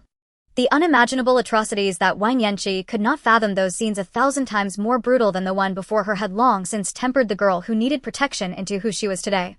The wind outside lifted Liang Chao's hair, and she turned to Wang Yanqi with a familiar smile. That smile was still warm, yet it inexplicably sent a chill down Wang Yanqi's spine. She suddenly understood that behind this smile lay a dark past she could never reach. Isn't this a bit too much? A hesitant voice came from behind Zhao Jiaxing's voice. The person is dead. Hanging here, won't it scare others? This is a necessary deterrent. Lu Hao's voice came from the stairs. The news will spread like wildfire. Liang Chao walked into the living room holding a steaming cup of coffee, as if he had not just directed the hanging of a corpse. At least for a month no one will dare to cause trouble here. Wang Yanqi noticed that Zhang Moria had not come in. She quietly moved to the window and saw him standing alone in the yard, his back like a statue. He had taken off his tactical gloves and was repeatedly scrubbing his hands with the snow piled in the corner, his movements almost obsessive. Yanqi, why are you up so early? Liang Chao suddenly noticed her, and his voice immediately softened. Were you scared? Wang Yanqi shook her head and nodded, unsure how to respond. Liang Chao walked over and gently patted her shoulder. Go to the kitchen and see if there's anything to eat. Don't think too much. Everyone should stay in today and rest well. Wang Yanqi glanced gratefully at Liang Chao and quickly walked toward the kitchen. As she passed the hallway, she heard the sound of running water coming from the laundry room. Peeking through the door, she saw Hao Yibing vigorously scrubbing a blood-stained piece of clothing, his face frighteningly pale. Their eyes met, and Hao Yibing's hands paused for a second before he rubbed harder. Don't tell anyone what you saw, he whispered, his voice taut like a string about to snap. Wang Yanqi silently nodded and tiptoed out. She suddenly realized that most people in the villa likely knew nothing about what had happened last night. After all, even those who knew that a dead person was hanging outside their villa would be somewhat frightened. Breakfast was surprisingly lavish: fried egg, soup, dumplings, and even golden youtiao and soy milk. But the atmosphere at the dining table was so heavy it could be wrung out for water. Zhang Morio only came in after everyone had taken their seats. He had changed into clean clothes and his hair was still dripping wet, clearly just out of the shower. From today onwards no one is to go outside unless necessary, Liang Chao said, tapping a spoon against the coffee cup. The sound was not loud, but it immediately silenced the entire dining room. No one spoke. They clearly guessed what had happened. She added, keep an eye on the kids, try not to leave the house. Wang Yanqi lowered her head, poking at the fried egg on her plate, suddenly losing her appetite. The agile figure from last night merged with the quiet man eating in front of her, creating a strange sense of dissonance. Zhang Moria sat diagonally across from her, and she could clearly see a fresh scrape on the webbing of his right. When he raised his hand to grab the coffee cup, Wang Yanqi noticed a slight, unnatural stiffness in his movement. He must have other injuries he had not revealed. After breakfast, Wang Yanqi inexplicably followed Zhang Morio out of the dining room. He stopped in front of the tool room and turned to look at her. Is there something? I saw you were injured. Wang Yanqi pointed at his hand. I can help. Zhang Morio's eyes flashed with surprise, then returned to calm. Just a minor injury. But your right arm's movement isn't very natural. Wang Yanqi gathered her courage. I noticed when you grabbed the coffee cup. Zhang Morio looked at her deeply for a moment, then suddenly turned and entered the tool room. Wang Yanqi thought he would refuse and was at a loss when the door opened again. Come in. His voice was still calm but seemed less cold. The tool room had been transformed into a makeshift equipment room with various weapons and tools hanging on the walls. Zhang Moria sat on the bench, rolled up his right sleeve, revealing a wound about 10 centimeters long, already covered with a thin scab. The reason he hadn't gone to find his aunt was that he didn't want to worry the elderly woman, and he didn't think it was a big issue. It needs disinfecting, he said, taking the first aid kit from the shelf. Wang Yanqi took the kit and carefully cleaned the edges of the wound with iodine. She could feel Zhang Moria's gaze resting on the top of her head, but she didn't dare look up to meet his eyes. Last night, she finally couldn't help but ask softly, was that person a professional killer? Zhang Moria's muscles tensed slightly. How do you know? I saw it. Wang Yanqi's voice grew even softer from the window. She thought Zhang Moria would get angry and scold her for peeking. but he only paused for a moment in silence, then said he must have been a mercenary. His skills were very professional. Have you killed many people? As soon as the words left her mouth, Wang Yanqi regretted them. It was too reckless a question. To her surprise, Zhang Morio answered, I carried out missions while in the military. He paused for a moment. Last night was the 3rd time since I retired. Wang Yanqi looked up in surprise just in time to meet his gaze. In those eyes usually calm and sharp there was now a hint of fatigue she had never seen before. You will get used to it. Zhang Morio suddenly set his voice low. In this apocalypse either you adapt or you die. Wang Yanqi's hand trembled and the cotton swab pressed deep into the wound. Zhang Morio's muscles tightened suddenly, but he did not make a sound. I'm sorry. Wang Yanqi hurriedly apologized. It's fine. Zhang Morio's voice was very flat. If you want to learn self-defense, after the bandaging was done, Zhang Morio suddenly said, I train in the backyard every morning at 6. Wang Yanqi's eyes widened in surprise. Can I join? Zhang Morio stood up looking down at her, his gaze no longer so distant. In this world, being able to protect yourself is more important than anything else. With Haege's corpse hanging at the door, Wang Yanqi knew that this bloody warning would forever linger in everyone's hearts, reminding them of the cruel laws of this world. And perhaps she had found a way to survive under this law. At 5:50 in the morning the next day, Wang Yanqi was already waiting early in the backyard. In the morning mist, she saw Zhang Morio's figure appear on time holding 2 wooden sticks. Let's start with the basics. He handed her one, the stance. Wang Yanqi took the stick and mimicked his stance. As Zhang Morio's hand gently adjusted her shoulder, she felt a sense of security she had never experienced before. In this shattered world, at least there was someone willing to teach her how to survive. The morning sunlight filtered through the thin mist, casting its glow over the backyard. Liang Chao stood by the window, holding a cup of milk, her gaze fixed on the 2 individuals practicing self-defense in the yard. Although the temperature outside had risen to around 0 degrees, it was still very cold. However, Wang Yanquan was drenched in sweat, gritting her teeth as she persevered through every movement, while Zhang Morio stood nearby intently correcting her posture. Seeing the scene, a slight smile appeared at the corners of Liang Chao's mouth. Wang Yanquan is quite diligent in her studies, Sir Kitchen said softly as he walked up to her. And then Liang Chao nodded. She has always been stubborn and very ambitious since she was young. Sir Kitchen gently held her hand and said, that's good, at least she won't have to rely on others anymore. Liang Chao did not respond, merely observing the 2 in the yard. Although Wang Yanquan's movements were somewhat awkward, her gaze was exceptionally resolute.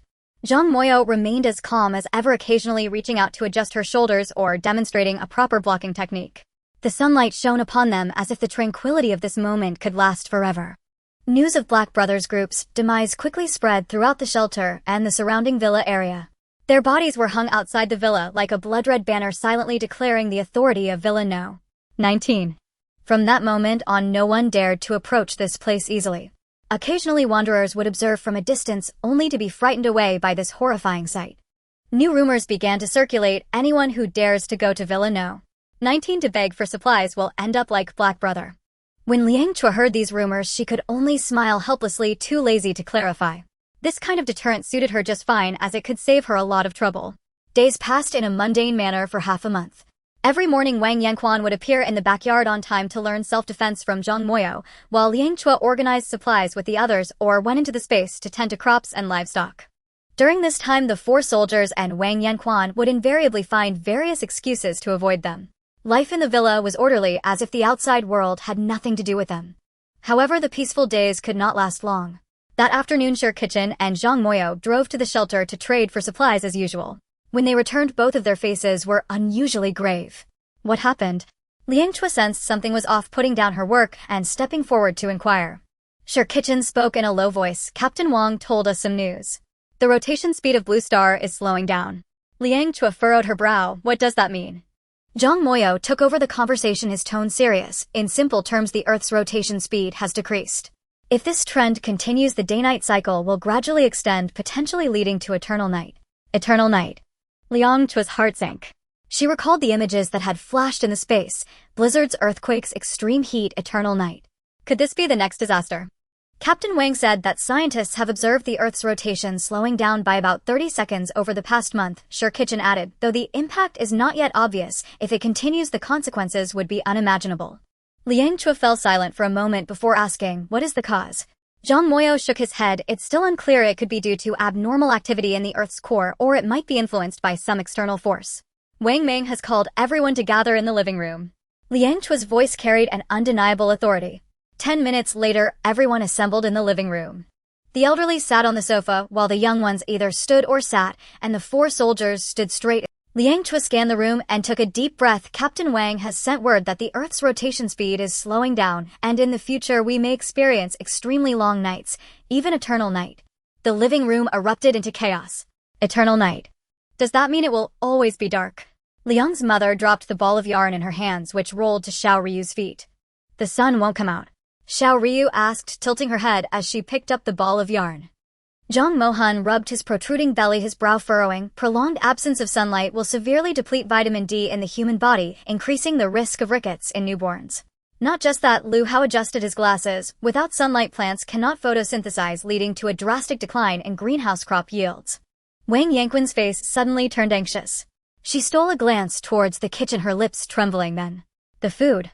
Amidst the murmurs, Zhang Moyo suddenly tapped the coffee table, quiet. His voice was not loud, but it made everyone immediately shut their mouths. Now is not the time for panic. We need to think of countermeasures. Liang Chao nodded and took a sheet of paper from the coffee table drawer. The purpose of gathering everyone is to discuss the impact of eternal night and how we can prepare in advance. First, safety. Liang Chao's gaze swept over everyone. Eternal night means prolonged darkness, and the outside will become more chaotic. We need to reinforce our defenses. Liu Hao immediately chimed in. We can upgrade the wall's electric net and install a few more sets of infrared cameras.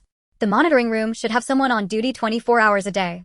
Second, mental health. Zhang Mohan said softly. Prolonged darkness can easily trigger depression, especially in the elderly and children.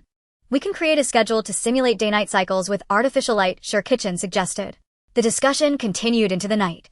Liang Chao noticed that Wang Yanquan had been keeping her head down, her fingers tightly intertwined. After the meeting, she deliberately kept her back. Chi-Chi, what's wrong? Wang Yanquan raised her head, her eyes reddening. Chua. Am I eating too much? Liang Chao was taken aback. What? If food becomes increasingly scarce, shouldn't I not stay here? Wang Yanquan's voice grew softer. I don't want to drag everyone down. Liang Chao's heart tightened and she grasped her hand. Don't think like that. Supplies are not an issue. But, no buts. Liang Chao interrupted her. I said supplies are not an issue.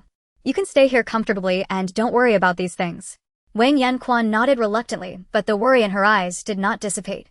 The next morning during breakfast, Liang Chao did not notice that Wang Yanqi only filled her bowl with half a bowl of porridge, while Hao Yibing and the other 3 only took half a steamed bun, claiming to be full.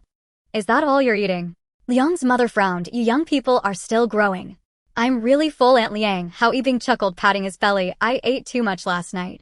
Liang Chao glanced at them thoughtfully but said nothing. Over the next 3 days, the situation became increasingly evident. Wang Yanqi's food intake had dropped to 1/3 of her usual amount, and the 4 warriors were eating only the bare minimum. The leftovers on the dining table were noticeably more than before. On the 4th morning, Liang Chao saw Wang Yanqi eating the leftovers from Xiaoyu. Explain yourself. Liang Chao stood in front of the sink, her voice calm but firm. Wang Yanqi's hand trembled, nearly dropping the bowl. I just feel it's wasteful. It's been 3 days. Liang Chao fixed her gaze on Wang Yanqi's eyes. You and Hao Yibing and the others are deliberately eating less. Why?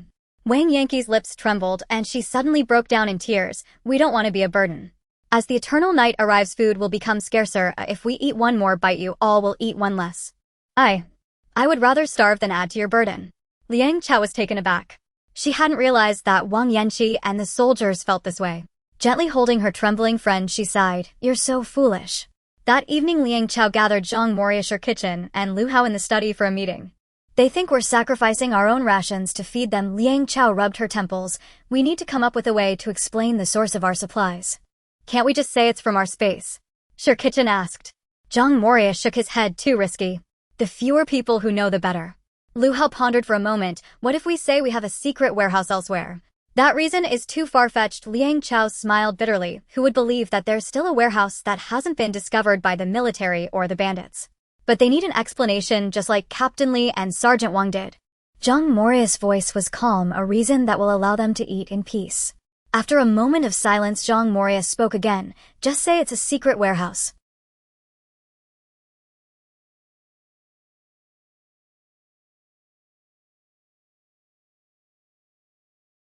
The dining table fell silent instantly. Wang Yanqi's chopsticks hovered in midair and the 4 warriors exchanged glances. So Liang Chao continued, food is truly not an issue. Everyone should eat as much as they want. Don't starve yourselves, or we will have to throw away any leftover food. After a strange silence, Hao Yibing suddenly stood up, took his bowl, and walked toward the rice cooker. Then, "I'll get some more porridge." Wang Yanqi chuckled, but her tears fell into the bowl. "You should have said so earlier. I've been starving for several days." The atmosphere instantly lightened.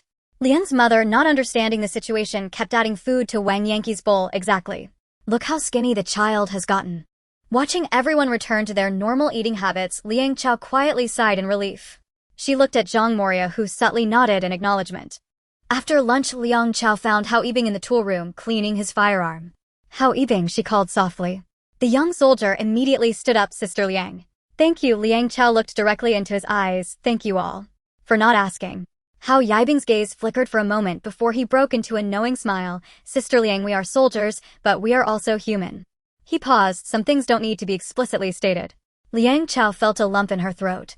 As she turned to leave, she heard Hao Yibing softly say behind her, "We will protect this home with our lives." In the following days, the villa entered a tense, yet orderly state of preparation for battle. Lu Hao led the team to upgrade the electric fence around the walls, adding 4 new sets of infrared cameras. The 4 soldiers were responsible for teaching everyone how to shoot. Wang Yanqi trained even harder. Every morning, she would appear punctually in the backyard learning combat skills from Zhang Moria. Her progress was remarkable, and her originally frail arms gradually gained muscle tone. "Punch accurately, retract quickly." Zhang Moria's voice was particularly clear in the morning mist again. Wang Yanqi gritted her teeth, throwing punch after punch. Sweat dripped down her cheeks, but her gaze was more determined than ever. That night, Liang Chao had a dream. In the dream, she once again stepped into the space. This time, unlike before, it was as if she could overlook the entire space. Like the first time, she entered the supplies in the still zone were like paused movie frames.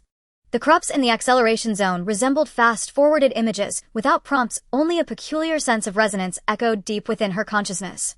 She stood in the void, yet it seemed she could see countless pieces of information naturally emerge in her mind, not implanted, but as if they had always existed in her memory, now awakened. The space was no longer just a storage area. In her perception, it revealed its essence, the remnants of a dying star maintaining a delicate balance by consuming matter. Liang Chao looked down and found her hands glowing faintly with silver light. She saw the patterns in her palms flowing with fine stardust, each grain carrying information. Without the need for language, she suddenly understood. Gold. Minerals. Rare earth metals. These heavy metals were not carelessly piled in the corners of the space, but rather decomposed and absorbed, filling the voids in the atomic lattice of the white dwarf's remnants. She saw those gold bars and jewelry merging into the spatial structure at an atomic level, but the quantity was far from sufficient. The lattice remained unstable, like a net full of holes. New images surfaced in her mind. When the heavy metals reached critical mass, the gravity inside the space would change. The remnants would begin to slowly rotate, producing a dance of light and darkness. By then, a new blue star would form in the space. But for now, the absorbed metals were still too few. Liang Chao saw those integrated gold atoms like drops of water in a desert, quickly consumed by the greedy matter of the white dwarf. The resonance gradually weakened, and the final image was an invisible checklist: gold, platinum, iridium. The demand for various heavy metals was clearly etched in her consciousness. Liang Chao suddenly awoke. The night outside was deep. She instinctively reached for her daughter beside her, feeling her steady breathing, and finally sighed in relief, still worried that one day she would wake up and find it was all just a dream. At 5:43 in the morning, just as a hint of dawn appeared on the horizon, Liang Chao stood outside her cousin Zhang Mohan's door. She had not slept all night, the shimmering stardust and atomic lattice from her dreams lingering in her mind like an undeniable call. She raised her hand to knock on the door, but was afraid of waking her cousin's family. Just as she hesitated, soft footsteps could be heard from within. The door was quickly opened, and Zhang Mohan, clad in a bathrobe and holding a steaming cup of water, clearly had been awake for some time. "Chua," Zhang Mohan said, somewhat surprised. "So early." "Sister, I had a dream. A very strange dream."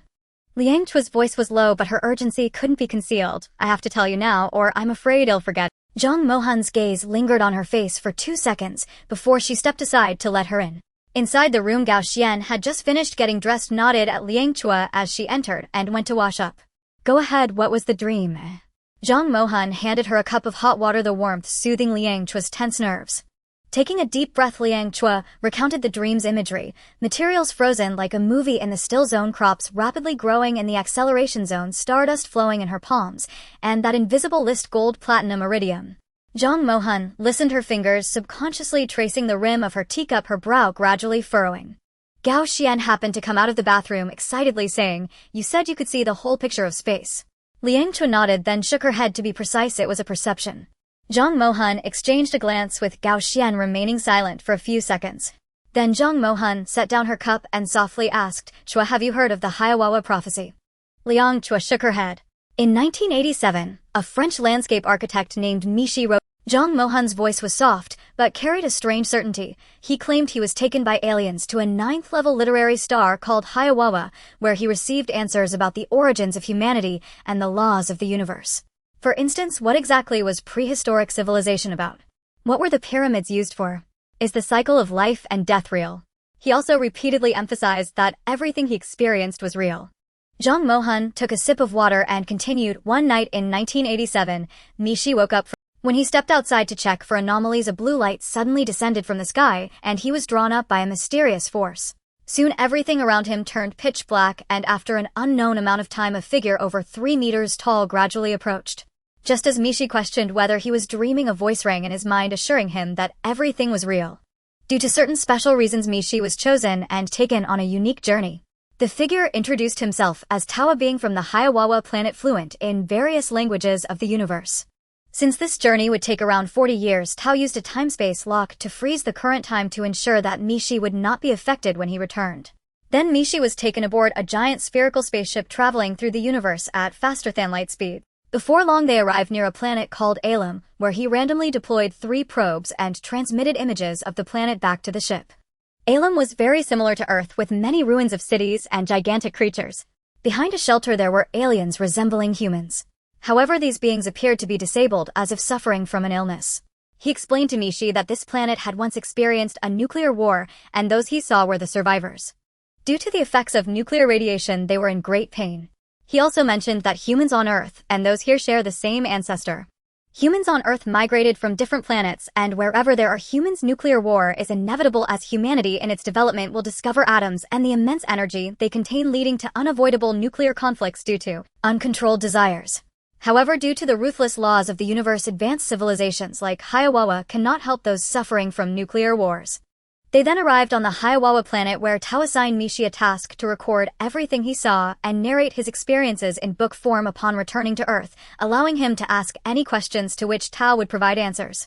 Mishi directly asked the ultimate question: how did humanity come into existence? Tao replied that all humans actually originated from a conscious luminous entity located at the center of the universe, called the Great Holy Spirit.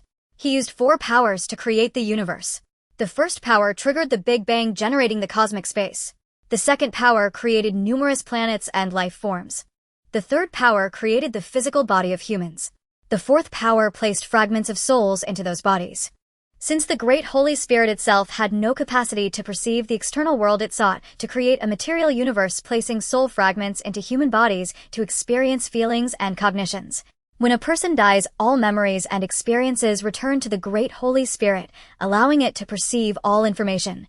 However, not all souls will be reclaimed. It only accepts pure and high-level souls.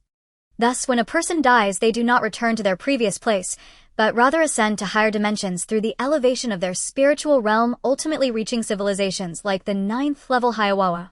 Regarding how to elevate dimensions, Tao said that the lower a planet is, the more it emphasizes materialism. Only through continuous learning and cultivation can one advance to the next dimension.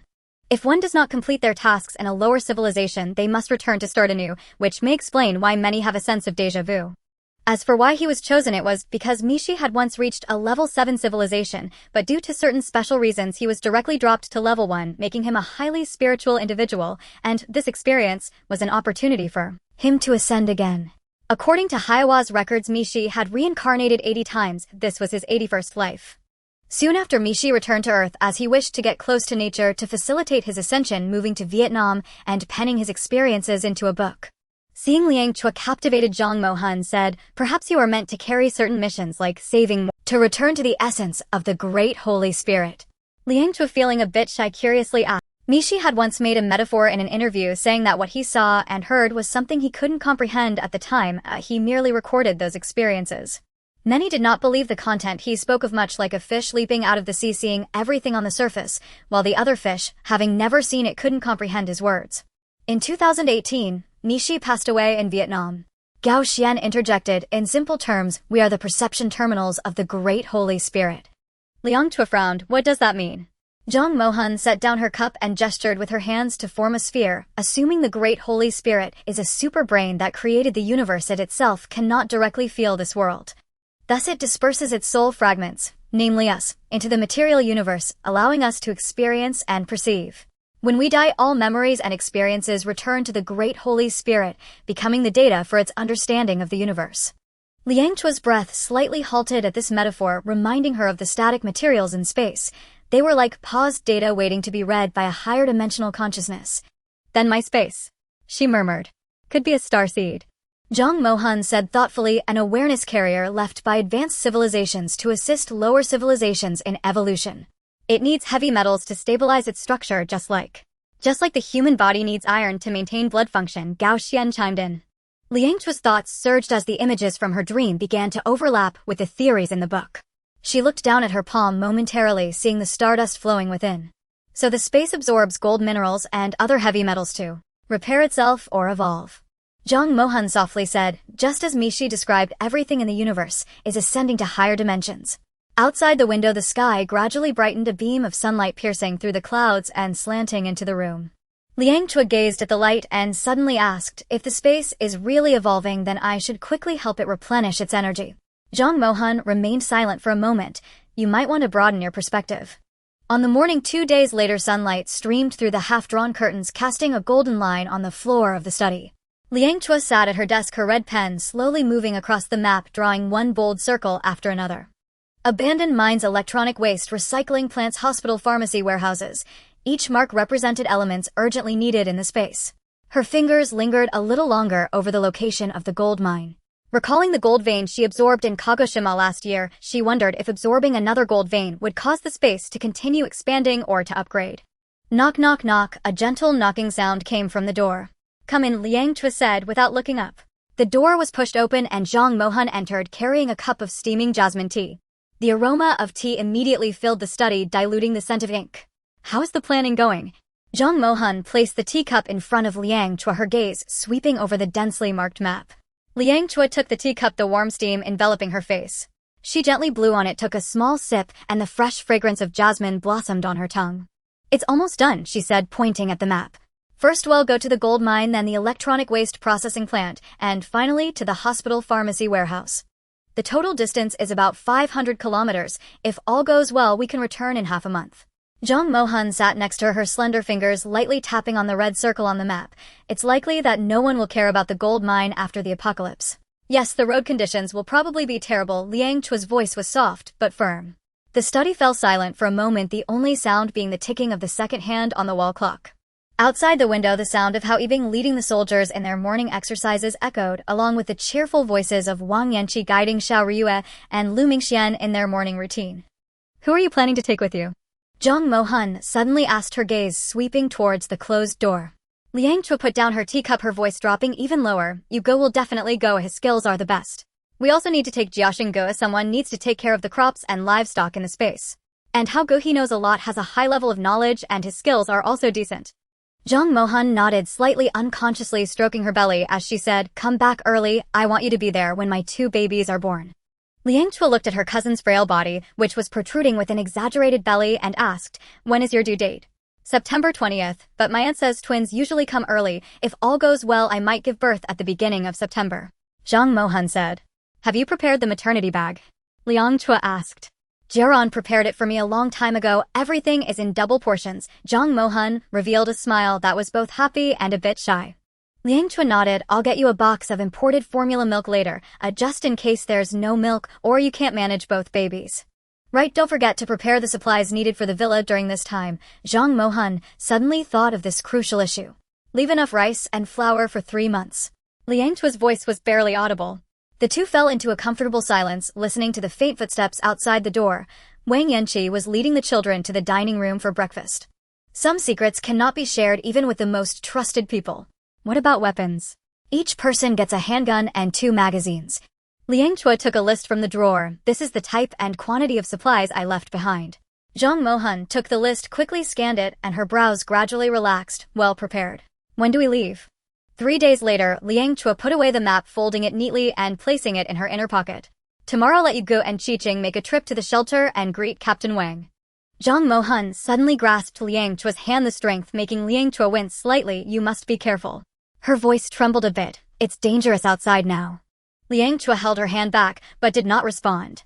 Outside the window, the villa was tranquil and peaceful in the morning light. Women were busy in the kitchen, children were frolicking in the yard, and the elderly sat in rocking chairs soaking up the sun. But they all knew that the outside world had long since changed beyond recognition. Knock, knock, knock. Another knock came at the door. Come in. Liang Chao quickly adjusted her expression. The door opened and Wang Yanqi peeked in. Breakfast is ready. Everyone is waiting for you. Her gaze lingered on the tightly clasped hands of the two for a moment, but she did not ask anything. We'll be right there, Liang Chao replied with a smile. After Wang Yanqi's footsteps faded away, Zhang Mohan finally released her hand. Let's go, we shouldn't keep everyone waiting. The dining room was bustling with activity. Xiao Ruyue and Lu Mingxian were competing to see who could stack the buns higher, while Zhou Jian and Zhao Jieren's son Wang Ao played with toy cars, both of similar ages. Liang's mother and Wang Ao's grandmother Duan Wenjing watched with smiles. Hao Yibing and several soldiers had already finished eating and were checking their weapons and equipment. Zhao Jiaxing and Lu Hao were huddled together whispering about something. Liang Chao's gaze swept over each familiar face, and a surge of bittersweet feelings welled up in her heart. Mom.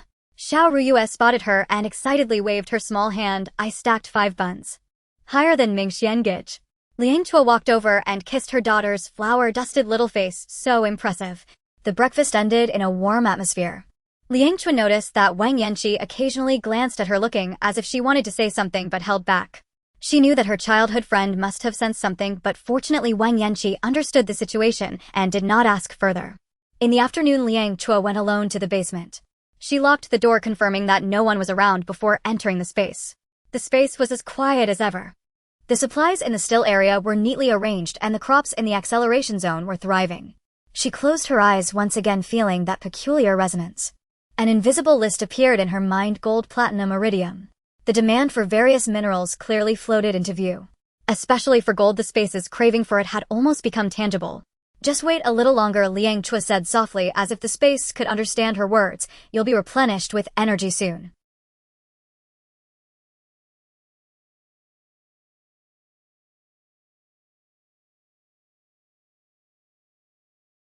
The black and white sow had already regained its health and 7 piglets were eating grass beside it. This scene made Liang Chao's mouth involuntarily curve into a smile. When she returned to the villa, it was already late. Liang Chao found Zhang Mohe checking the vehicles in the yard. In the moonlight, his silhouette stood tall like a pine tree, his movements swift and efficient. Are you all set? Liang Chao walked over to ask. Zhang Mohe nodded, not pausing in his work. The gas tank is full, the spare tire has been checked, and the engine has been maintained. He paused. I've put the weapons and equipment in the hidden compartment of the garage. Tomorrow you and Qiqing will go to the shelter. Liang Chao shifted the topic. Remember to take the keys with you. Got it. Zhang Mohe closed the hood. I've already informed Hao Yibing and the others. They will strengthen their vigilance after we leave. The two stood in silence for a moment, each lost in their thoughts. The night wind blew, bringing the faint light of the distant shelter. Go get some rest, Liang Chao finally said. We have a lot to do tomorrow. Back in the bedroom, Qiqing was already asleep. Liang Chao climbed into bed quietly, but she found it hard to sleep. She lay on her side, looking at her husband's sleeping face, recalling that they would be parting the next day, and her heart ached. She quietly got up and went to Xiao Ruiyu's bed on the upper bunk. The little girl was curled up under the blanket, tightly hugging an already somewhat worn stuffed toy, with a sweet smile still on her lips. Liang Chao leaned down and gently kissed her forehead, tears nearly spilling over. That night Liang Chao tossed and turned, hardly managing to sleep until the first light of dawn broke over the horizon. On the afternoon of July 31st, the off-road vehicle slowly drove into the gates of the refuge. Unlike usual, there were only Qiqing and Zhang Moyo in the car today. Squad leader Wang approached from a distance, his face wearing the usual serious expression, but a hint of confusion shone in his eyes. Typically, they would come with more people to deliver supplies. Comrades Zhang and Shi, Squad leader Wang saluted. What brings you here today? Squad leader Wang, Qiqing interrupted with a smile. We have some matters to discuss with you privately. Squad leader Wang's brow furrowed slightly, then he nodded. Please follow me. In the temporary office of the command center, Squad leader Wang closed the door and turned to face the two. Is there a problem? It's not a bad thing, Zhang Moyo said, taking out a small cloth bag from her backpack and placing it on the table. Tomorrow is August 1st, Army Day. Squad leader Wang was taken aback, clearly not expecting her to bring this up. Ever since the natural disaster struck, all holidays seemed to have been forgotten. We need to go on a long trip tomorrow, Zhang Moyo continued. We might not return to the refuge for about a month. A long trip. Squad leader Wang's voice rose an octave. It's so dangerous outside. Where are you planning to go? Sure, Qiqing shook his head. That cannot be disclosed for now. However, he pushed the small cloth bag forward. Please take some people to warehouse number 3 at the Southern Logistics Park at 2 a.m. tonight. Remember, be on time and do not arrive early, he added with a mysterious smile. Oh, and bring more vehicles and people. Squad leader Wang wanted to ask something more, but then he recalled Company Commander Li's advice. Don't be curious, don't ask, trust. By evening, the off-road vehicle returned. Liang Chao was the first to greet them. Zhang Moyo parked the car and walked over to briefly report. I have given him the keys and the map. At first, he was very surprised, but later, he paused unusually, then he saluted us with a very standard military salute. Liang Chao's eyes suddenly felt a bit warm. She imagined the serious old soldier saluting and felt a mix of emotions. During dinner, Liang Chao announced the decision to go out. The restaurant suddenly fell silent, everyone paused with their chopsticks. I will set off with Zhang Moyo, Zhao Jiaxing, and Lu Hao tomorrow morning. Her voice was calm. We might be gone for about a month. Where are you going? Wang Yanqi finally couldn't help but ask. To find some special supplies, Liang Chao replied without giving anything away. The refuge has already been notified. Hao Yibing hesitated, then simply nodded. Do we need to prepare anything? Protect the home, Zhang Moyo said briefly, especially the children. The atmosphere at the dining table grew more serious. Liang Mu's eyes turned red, but she held back her tears. Zai Shiyu seemed to sense something and hugged Liang Chaos' arm tightly. After dinner, Liang Chao quietly found Zhang Moyo. I have prepared all the supplies in the basement. If we don't return on time. Don't say ominous things, Zhang Moyo interrupted her, but his eyes flickered. You will definitely return safely. In the dead of night, Liang Chao and Zhang Moyo drove to the logistics park. Warehouse number 3, under the moonlight, looked like a sleeping giant quietly waiting. After confirming that there was no one around, Liang Chao waved her hand. The empty warehouse was instantly filled with supplies. 5 tons of flour neatly stacked on the east side, 5 tons of rice piled against the west wall, and a ton of vacuum-packed vegetables and fruits emitting a faint aroma. 5,000 jin of herbs were sorted and arranged. 10 boxes of Li Kun cigarettes and 50 jin of high-grade jasmine tea were placed in the most prominent position. Suddenly, Liang Chao seemed to remember something, and she took out a marker from her space, neatly writing Happy Holidays in 4 large characters on the top box of cigarettes. Her handwriting was steady, but her heart was turbulent. These supplies were enough to sustain the refuge through the hardest times. I hope you can hold on until we return, she said softly, turning to leave. Meanwhile, squad leader Wang was pacing back and forth in the temporary command post of the refuge. He held tightly to the keys and the map, his brow furrowed. Squad leader, you've been gone for 2 hours, a young communicator couldn't help but say. Squad leader Wang stopped looking at his watch. It was 1:30 a.m. He took a deep breath and gave the order, assemble a team of elites fully armed, prepare to depart. 15 minutes later, 30 elite soldiers lined up neatly. Squad leader Wang personally checked everyone's equipment, ensuring everything was flawless.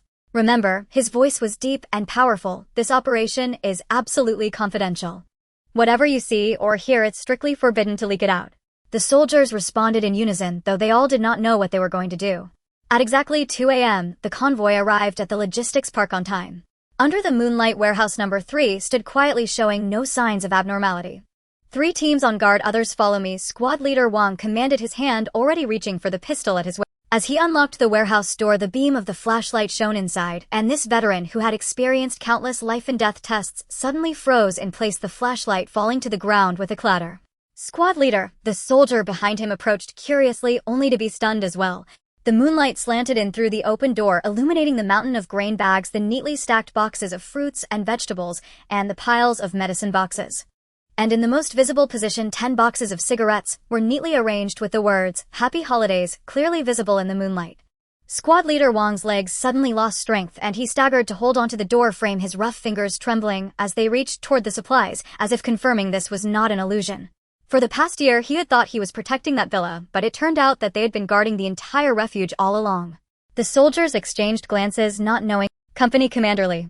He choked out, recalling that snowy night when the old commander patted his shoulder and said, It will be up to you from now on. For the past year, he had thought he was protecting that villa, but it turned out that they had been guarding the entire refuge all along. The soldiers exchanged glances, not knowing what to do. They had never seen the squad leader so out of control. Squad leader. The deputy squad leader cautiously approached. Squad leader Wang suddenly stood up, wiping his face fiercely with his sleeve. All of you. Immediately transport the supplies. Stay vigilant. His voice was hoarse yet firm. These are the supplies given to us by the nation. Not a single grain can be lost. He told a lie that even he did not believe, for they had already applied to the country for a supply order. However, that application had sunk without a trace, receiving no response for a long time. The soldiers quickly sprang into action. As they lifted those vegetables, they all instinctively gasped. These vegetables were as fresh as if they had just been harvested. How is this possible? A soldier murmured. Shut up. Get to work. Squad leader Wang shouted, but his eyes were equally filled with shock. The transportation work continued until dawn broke. When the last bag of rice was safely loaded onto the truck, squad leader Wang stood at the warehouse door, looking at the empty warehouse, suddenly standing at attention and saluting in the direction of the villa. In the morning light, this salute lasted a full minute, as if pouring out all the gratitude and guilt of the past. Squad leader, these supplies. The deputy squad leader hesitated. All items must be stored and recorded. Allocate supplies according to wartime standards, giving priority to pregnant women, children, and the sick. The tires of the off-road vehicle crushed over the frozen and cracked asphalt, producing a crisp sound like break. Through the frosted car window, Liang Chao looked out at what was once a busy provincial road, now resembling a forgotten glacier with vehicle wrecks on both sides, covered by partially melted snow, only the twisted rooftops or half doors visible. An overturned fuel tanker lay askew by the roadside, its tank covered in icicles, resembling a frozen steel beast. 9 o'clock direction. Zhang Moyo slowed the vehicle, his voice low. 30 meters ahead, 3 frozen corpses remained in their living postures. A man curled up holding a child while a woman spread her arms to shield them. The extreme cold had preserved the bodies almost intact, their skin a bizarre bluish-white, eyelashes and hair tips adorned with fine ice crystals, as if they were statues frozen in time. Zhao Jiaxing grasped the car door handle tightly. They died of freezing. Lu Hao flipped through his notebook. According to reports from the shelter, during last year's harshest cold wave, the outdoor temperature plummeted to over -60 degrees. Many people didn't have time to find a refuge. Liang Chao's gaze swept over the gas station by the roadside. Under the shattered roof, several gas pumps leaned at odd angles, as if torn by great force, their fuel lines frozen into segments, and the ground was covered with a layer of black ice formed from leaking fuel mixed with snow. The convenience store's door stood wide open, shelves collapsed, scattered items frozen within the ice layer, and several bags of puff snacks had burst, their packaging resembling ugly ice flowers. Stop the car. Liang Chao suddenly said, pointing to the back of the gas station where several sedans were half buried in the snow, their bodies covered in thick ice shells, but the metal frames remained intact. Zhang Moyo turned the car around, the tires crunching over the frozen ground. The 4 quickly formed a tactical formation, Lu Hao on guard at the east side, Zhao Jiaxing watching the west, while Zhang Moyo's gun remained trained on Liang Chao. Liang Chao placed her hand on an ice-encased SUV. In an unnoticed moment, Liang Chao absorbed it into her space. Deep within her consciousness, the uppermost transformation area of the space trembled slightly, like a hungry beast sensing prey. With a wave of invisible fluctuations, the entire vehicle disassembled in an instant. Steel transformed into iron atoms within a lattice, aluminum alloy turned into flowing silver light. Even the steel wires in the tires were precisely stripped away. Continue. Liang Chao rubbed her temples. This molecular-level transformation consumed more mental energy than simple storage. She could feel the atomic structure of the transformation area reassembling like a newborn galaxy seeking balance. The ensuing journey became a silent harvesting. The wrecked trucks, including high-carbon steel frames, overturned machinery, hydraulic systems containing rare metals, and even the copper wires in the lampposts became objects for the space to devour. Under the ruins of a certain overpass, they discovered the remnants of a military truck. Inside the cabin lay several frozen ammunition boxes, and copper shell casings glinted dark red in the sunlight. Wait. Lu Hao suddenly stopped everyone. He crouched down, prying open the snow with a dagger to reveal half a rail track. High manganese steel material, his lenses reflected cold light, shock-resistant and wear-resistant, with a manganese content of over 13. Liang Chao knelt on one knee, her palm pressing against the cold steel rail. On a conscious level, she saw a silver-gray metal torrent surge into the space, forming a brilliant nebula-like structure in the transformation area. As more elements joined, these nebulas began to slowly rotate, emitting a deep purple light that she could not comprehend. At noon, they discovered a whole row of rusted machine tools in an abandoned factory. The extreme cold had coated the surfaces of these precision machines with thick frost, but the internal alloy steel and copper coils remained intact. Most surprisingly was the diesel generator in the corner. Despite its outer shell cracking from the cold, the internal copper windings still retained a very high purity. Someone has been here. Zhang Moyo suddenly lowered his voice, pointing to fresh scratches on the generator's casing and several footprints on the ground that had not yet been covered by snow. The four immediately entered combat mode. Liang Chao quickly absorbed the machine tools and generator into her space, while Lu Hao and Zhao Jiaxing stood back-to-back on guard, and Zhang Moyo vanished like a ghost into the shadows. 5 minutes later, he returned with a gaunt man in tow, his torn cotton jacket revealing skin frozen to a purple hue. A scavenger. Zhang Moyo released his hold. He said there's an underground trading point to the north where metal can be exchanged for food. Liang Chao took out a pack of compressed biscuits from her space, but the man shook his head in terror. No, not this. Last month someone ate this. Their stomach froze. He mimicked a choking gesture, fear filling. You. The man suddenly focused on their equipment, a strange light flashing in his murky eyes. Are you? Zhang Moyo's gun immediately pressed against his forehead. Why do you ask? I saw your vehicle. The man's breathing weakened, and he eventually stopped breathing altogether. Zhang Moyo inspected his belongings. Besides half a copper wire and a few rusty nuts, there was only a crumpled family photo, the smiling faces on it long blurred by ice and snow. Zhang Moyo's expression changed abruptly. Hypothermia, the internal organs have already begun to fail. The man's appearance became a small episode in their journey, reminding them to heighten their vigilance and ensure Liang Chao does not let others see her collect elements. As the sunset stained the snowfield blood red, the transformation area had absorbed nearly 500 tons of various metals, yet the sharp pain in Liang Chao's forehead told her there was still far from enough true gold. It took them 3 days to cover less than half the distance. Liang Chao leaned back in the passenger seat of the off-road vehicle, tiredly rubbing his temples. Outside the window, the sky grew darker, and the cold wind whipped tiny snowflakes against the car window. In the back seat, Zhao Jiaxing had already fallen asleep with his head tilted, still holding an unfinished dumpling, one that Liang Chao had taken from storage at noon. This won't do, Lu Hao said hoarsely while flipping through the map. At this speed it will take at least 4 more days to reach Liaozhou. Zhang Moyo did not reply, but his fingers tapped on the steering wheel, clearly pondering the same issue. Liang Chao gazed out the window. In the distance, the road appeared like a frozen snake, twisting and disappearing into the gray horizon. Among the ruins on both sides, countless vehicle wrecks lay half buried in the snow, their metal shells reflecting a cold light. They had already collected nearly 1,000 tons of metal, yet the conversion area still resembled a bottomless pit, greedily consuming every element it could absorb. Let's change our plan, Liang Chao suddenly suggested. Use a helicopter. The air in the vehicle stilled.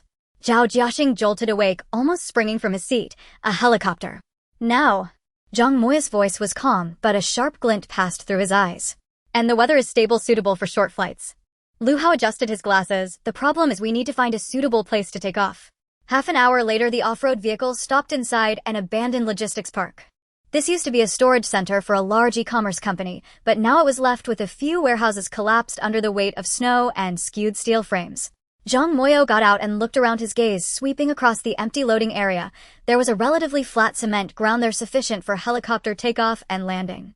This place will work, he said briefly. Liang Chao nodded, and the four of them immediately sprang into action.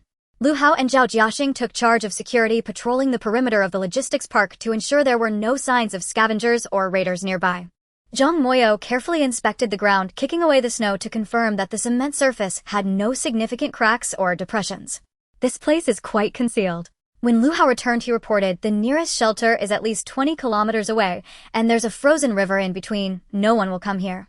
Zhao Jiaxing rubbed his icy red hands. You should have said that earlier. My butt is about to split in half. Who's going to fly? Everyone's gaze turned to Zhang Moyo. Zhang Moyo shrugged and said, you all need to learn this in the future, otherwise who will replace me? So, he continued, while we have time, I'll teach you the basics of operating it. As night fell, the four of them sat in the off-road vehicle using the dim car lights. Zhang Moyo began to explain the basic principles of the helicopter. This Bell 407 is a civilian model, but has been modified and it has good stability. He used a knife to draw a simple diagram on the snow-covered window.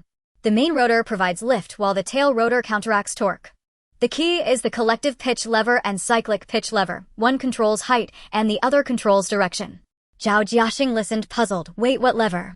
In simple terms, Zhang Moyo patiently explained, the left hand controls the ascent and descent, while the right hand controls the forward, backward, left, and right. The pedals adjust the direction just like steering a car. Lu Hao took notes seriously but furrowed his brow tighter. This sounds 10 times more complicated than driving a car. In reality, the operation is even more complex. Zhang Moyo's tone showed no signs of fluctuation. Wind speed, temperature, and load will all affect flight conditions. One operational mistake and the helicopter could enter a vortex state, like falling into a whirlpool of air resulting in a crash. Liang Chao felt a tightness in her heart, but she understood Zhang Moya's intention. During the apocalypse, each additional skill meant an increased chance of survival. Before we take off tomorrow, I'll take you through the operation panel again, Zhang Moyo said, closing the sketch he had drawn. Now rest. They rested in pairs, taking turns. The first group consisted of Zhang Moyo and Zhao Jiaxing, while Liang Chao accessed the synchronized area and brought out the bed from her previous relocation. After 4 hours of rest, they swapped with Liang Chao and Lu Hao. The next morning, the sky was slightly bright. Liang Chao stood in the center of the empty loading area and took a deep breath. After confirming that no one was around, she closed her eyes and sank her consciousness into the depths of her space. The Bell 407 helicopter hovered silently in the stillness, its deep blue fuselage gleaming with a... Liang Chao could clearly sense each of its components: the alloy blades of the main rotor, the transmission shaft of the tail rotor, and the bulletproof glass of the cockpit. Come out, she silently chanted in her heart. With an invisible wave, the 7-ton steel giant suddenly appeared on the empty ground. The whirlwind generated by the rotor blew away the snow, revealing the gray-black cement surface.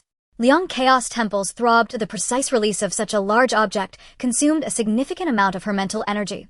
Zhang Moyo immediately moved forward to check the helicopter's status, while Lu Hao and Zhao Jiaxing remained alert, scanning the surroundings to ensure they did not attract unnecessary attention. Fuel is sufficient and the system is normal, Zhang Moyo reported briefly. We can take off. The four of them quickly boarded the aircraft. Zhang Moyo sat in the pilot's seat, Liang Chao in the co-pilot's seat, while Lu Hao and Zhao Jiaxing squeezed into the back. With the roar of the engine, the main rotor began to spin, accelerating faster and faster until it became a blurred shadow. Hold on tight. Zhang Moya's voice came through the headset. The helicopter slowly lifted off the ground, and Liang Chao looked through the window, watching the ground recede further and further, the outline of the logistics park gradually shrinking. As they ascended to an altitude of 300 meters, the entire wasteland came into view. The broken highway resembled shredded veins, and the abandoned towns looked like icebound graves. Heading towards Liangzhou, we will arrive in approximately 2 hours. Zhang Moyo adjusted the course's tone, calm, as if he were merely taking a leisurely drive. Liang Chao gazed into the distance, silently calculating. If all went well, they could complete the collection of the gold element today. As the helicopter ascended to an altitude of 3,000 meters, the world outside the window revealed a breathtaking desolation. Liang Chao pressed against the cold glass, and wherever his gaze fell, the earth resembled the remnants of a colossal beast's feast. The once prosperous city now lay in ruins, with broken walls and towering buildings jutting out like snapped dry branches piercing the gray sky. The network of roads resembled desiccated veins, winding and twisted yet devoid of life. Occasionally, a few abandoned vehicles could be seen, like toys carelessly discarded, frozen in the torrent of time. The most chilling sight was those lakes and rivers, once shimmering surfaces now covered by thick layers of ice, presenting a bizarre dark blue hue, like enormous scars embedded in the earth. No birds flew, no smoke rose, and even the wind seemed to have frozen. The entire world felt as if it had been paused, leaving only endless silence and death. Over there. Zhang Mou suddenly broke the silence, pointing northeast. Liang Chao followed the direction of his finger and saw a range of mountains faintly visible in the morning light, their peaks covered with eternal snow like a row of silent sentinels.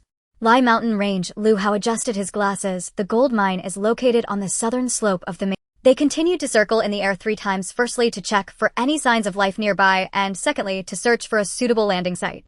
After Zhang Mou selected a particular area, the helicopter began its descent, the roar of the engine echoing through the silent valley, yet startling no life.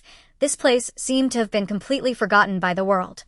As the altitude decreased, Liang Chao noticed more details: the abandoned miner's dormitory at the foot of the mountain, its roof collapsed under the weight of snow, our rusty minecart tracks twisted and broken, resembling a severed snake. The once bustling ore processing plant now reduced to a few crumbling walls, shattered glass windows, like hollow eyes coldly watching these uninvited guests. Strange, Zhao Jiaxing leaned against the window. It looks like there are no signs of looting here. Indeed, the entire mining area retained the original appearance of the disaster's onset. The office door stood wide open, documents scattered everywhere. On the cafeteria tables lay rotting food covered in a thick layer of frost. Even several work uniforms hung neatly in the changing room, as if their owner had merely stepped away for a moment. Liang Chao looked around, her gaze finally settling on the collapsed main mine. The massive concrete hoist was tilted as if it had been kicked over like a child's block, the mine entrance sealed tight by rubble and snow. The mine has collapsed. Zhao Jiaxing squatted down, picking up a piece of rock. It seems this place was severely damaged during the earthquake. This way. Zhang Mou suddenly spoke, pointing to a narrow path that could be traversed. It was the pathway miners used for their daily commute, now covered in snow, revealing only a few incomplete stone steps. The four of them advanced along the path towards the mountainside. As the altitude increased, the biting cold wind became more piercing. The breath they exhaled instantly condensing into fine ice crystals. Liang Chao's boots crunched on the snow, the sound echoing particularly clearly in the deathly silence of the valley. Half an hour later, they arrived at a steep rock face. The landscape here had dramatically changed due to the earthquake. The originally gentle slope was torn apart, revealing a deep fissure several meters wide, the exposed rock layers resembling an open wound shimmering strangely in the sunlight. "This is it." Liu Hao excitedly pointed at a golden line on the rock face. "Look, that is a vein of native gold." The earthquake pulled it out from the ground. Liang Chao approached the rock face, her fingers gently brushing over the golden line. At the moment of contact with the metal, a strange warmth surged through her fingertips, as if it were not cold but a living creature. She closed her eyes, sensing the thirst emanating from the depths of the space. The transformation zone acted like a beast that smelled blood, restlessly awaiting the feast. "Step back," she whispered. Zhang Mou immediately pulled Liu Hao and Zhao Jiaxing back to a safe distance. Liang Chao took a deep breath, placing her right hand against the rock face. As her consciousness delved deeper, she saw the gold vein buried deep within the rock, an undulating river of gold stretching hundreds of meters, flickering with enticing light in the darkness. In an instant, an invisible force surged from her palm, sweeping across the entire vein like a tide. The gold elements within the rock were precisely stripped away, transforming into countless golden specks flowing along her arm into the space. Liang Chao's temples throbbed painfully. The rock face began to emit faint cracking sounds, initially reminiscent of the gentle sounds of melting ice, quickly evolving into a terrifying sound of collapse. Zhao Jiaxing nervously shifted his feet. "The ground seems to be shaking." Before he finished speaking, a deafening boom reverberated through the valley. The entire rock face suddenly collapsed, tons of rubble cascading down like a waterfall. "Be careful." Zhang Mou's shout was almost drowned out by the roar of the collapse. He lunged forward, grabbing Zhao Jiaxing by the collar at the critical moment and pulling him away from the danger zone. A boulder the size of a car grazed the backs of the two, crashing down the splintered rocks, flying out like bullets. Liang Chao was also startled back a few steps by the sudden turn of events, but her right hand remained pressed against the rock face. The gold, if not controlled by her consciousness, would be directly absorbed into space. She could not break the connection. She could feel that as the gold elements flowed away, the supporting structure of the rock layers was collapsing. Just a bit longer, she gritted her teeth, beads of sweat forming on her forehead. More rocks began to crumble and spiderweb-like cracks appeared on the ground, rapidly spreading outward. Zhang Mou dragged Zhao Jiaxing back to a safe area, but as he turned to rush back to save Liang Chao, Liu Hao grabbed him. "Don't go. She cannot be disturbed now." At this life-and-death moment, Liang Chao suddenly opened her eyes. Within her pupils flashed a glimmer of golden light, which then returned to normal. Meanwhile, the last batch of gold elements was also absorbed into the space, completely depleting the entire vein. "Go!" She turned and sprinted away. Behind her, the entire mountainside collapsed with a rumble. Boulders rained down like raindrops, the nearest one less than half a meter from her heels. Zhang Mou rushed forward, grabbing her arm, and the four of them desperately fled toward the helicopter. Behind them, the roar of landslides echoed like thunder, the swirling snow and dust forming a massive white wave, almost obscuring half the sky. When they breathlessly climbed aboard the helicopter, the entire mining area had transformed beyond recognition. A massive gap appeared on the mountainside, as if a piece had been taken away by a divine being. Within the crisscrossing cracks on the ground, debris occasionally tumbled down, producing chilling crashing sounds. "Are you all right?" Zhang Mou checked Liang Chao's condition, his voice unusually trembling. Liang Chao shook her head, pale, but her eyes bright. Zhao Jiaxing slumped in his seat, patting his chest with lingering fear. "My God, I almost didn't make it." "Mou, thanks." Zhang Mou did not respond, silently starting the helicopter. As the engine roared to life, the rotor blades began to spin again, stirring up a flurry of snow. As the helicopter ascended, Liang Chao took one last look at the golden wasteland through the window. Under the sunset's glow, the collapsed vein shimmered with a strange red light like a bleeding wound. Those once priceless gold nuggets were now merely a pile of useless stones in the apocalypse. In this world, a bag of 10 pounds of rice was far more precious than 10 grams of gold. After flying for a while, the helicopter landed on the desolate plain where silence reigned, only broken by the cold wind sweeping across the ground with tiny snowflakes. Liang Chao looked around and, confirming there was no one, waved her hand, bringing both herself and the helicopter in. The moment they entered the space, the sight before the four of them left them all stunned. The originally gray conversion zone had vanished, replaced by a dazzling nebula with countless tiny lights floating in the air, akin to twinkling stars in the night sky. They were not still. Instead, they slowly swirled, forming strands of silver light that wove together into a net in the void. Occasionally, the lights collided, sparking tiny flashes before quickly returning to calm. What is going on here? Zhao Jiaxing looked up, his voice laced with undeniable shock. What is going on here? Zhao Jiaxing looked up, his voice laced with undeniable shock. Her as if alive before regrouping once her fingers moved. She could feel that these lights were not illusory, but rather a manifestation of the energy of the space. After the gold element was fully absorbed, the conversion zone underwent a qualitative change. It resembles a star map. Liu Hao adjusted his glasses, the lenses reflecting the flowing starlight. No, it resembles some kind of energy network more closely. Do you see? The direction of those light strands resembles atomic structures, doesn't it? Zhang Moyo did not speak, but closely followed the trajectory of the lights, his brow furrowed. Liang Chao closed her eyes, attempting to establish a deeper connection with the space. In an instant, her consciousness was pulled into a vast sea of stars, with countless pieces of information flooding into her mind. The gold element absorption was at 30%, and the spatial structure was preliminarily stabilized. Gravitational fields are being generated. The light and dark alternating simulation system is waiting to be activated. She suddenly opened her eyes, breathing a bit rapidly. The space is evolving. Evolving? Zhao Jiaxing asked in confusion. Yes, Liang Chao pointed to the nebula. The gold element has supplemented the fundamental structure of the space. Now it needs more rare metals to perfect its functions. If it continues to absorb enough gold, platinum, iridium, and other elements, the space may form an independent light source system even. She paused. It might even simulate the alternation of day and night. Liu Hao's pen moved swiftly across the notebook, recording this discovery. So the interior of the space might become a place with sunlight. Liang Chao nodded. Sister Hanmo said it might be possible. She mentioned my space could be a certain celestial body. Zhang Moyo suddenly spoke. Let's first solve the immediate problem. He pointed towards the distant crop area. Zhao Jiaxing, you mentioned needing to adjust the flow of time. Zhao Jiaxing slapped his forehead. Right. I almost forgot the main issue. He quickly walked towards the crop area, squatting down to check the soil and crop conditions. The crops in the acceleration zone grew too quickly. I can't handle it all by myself. Let's adjust their flow rate back to normal for the next few days. Liang Chao focused her thoughts, and the flow rate of time in the crop area gradually adjusted. The seedlings, which had been growing at a visible speed, suddenly froze as if the pause button had been pressed. That's much better. Zhao Jiaxing breathed a sigh of relief and pointed to a nearby empty area. By the way, we can also bring in some high-quality soil. The external land has serious salinization, making future planting increasingly difficult. Liu Hao added it would be best to use rich humus black soil or volcanic ash soil, as they have better water retention and nutrient capacity. No problem. Liang Chao nodded. After we leave here, we'll look for suitable soil. Liang Chao looked at the still zone and took out a caravan from the pile of supplies, moving it to the synchronous area. The vehicle was fully equipped with facilities, including a sofa, dining table, and kitchen, even featuring a small shower room. Let's fill our stomachs first. Zhao Jiaxing rubbed his hands together, his eyes shining.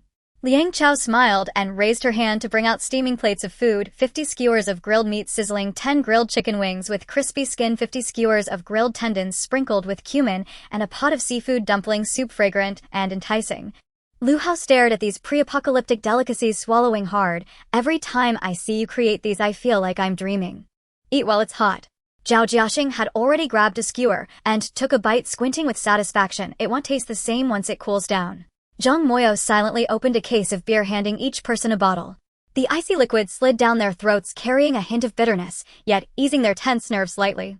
After 3 rounds of drinks, Liu Hao suddenly put down his chopsticks and said earnestly, regarding the next absorption of the ore vein, I have a suggestion. He picked up a skewer and drew a simple diagram on the table. We can use a helicopter's hoist to suspend Liang Chao in midair, allowing her to directly contact the ore vein. This way we can avoid the danger of landslides while expanding the absorption range. Zhao Jiaxing's eyes lit up. This method is great. It's like high-altitude operations on a construction site, safe and efficient. Liang Chao thought for a moment and nodded in agreement. Feasible. However, it requires a stable hovering height. Being too far will affect absorption efficiency, and being too close poses risks. Leave it to me. Zhang Moyo replied briefly. After the meal, the 4 took turns to wash up and rest. Liang Chao sat in the empty area outside the caravan, gazing at the nebula at the top of the space. The lights continued to flow slowly like a silent galaxy. Zhang Moyo walked over and handed her a cup of hot tea. What are you thinking about? The changes in the space and the plans for the future. Liang Chao took the teacup, the steam rising, her gaze somewhat distant. If eternal night truly comes, I wonder if I should bring my family into the space. Zhang Moyo was silent for a moment before suddenly asking, "What about Wang Yanqi and the others?" Liang Chao frowned slightly. "That's also something I'm troubled by. I don't know if I should tell them or not." Zhang Moyo's gaze fell on the distant nebula, his tone unusually gentle. "Wang Yanqi learns quickly and is very serious. Last time I taught her basic combat, the next day she could perform the moves quite well." A hint of mischief flashed in Liang Chao's eyes. "Oh, it's rare to hear you praise someone."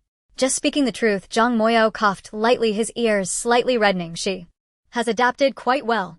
Liang Chaos smile deepened. "Yes, she's now the joy of the villa. Even my mom keeps saying this child Fatchi is really endearing."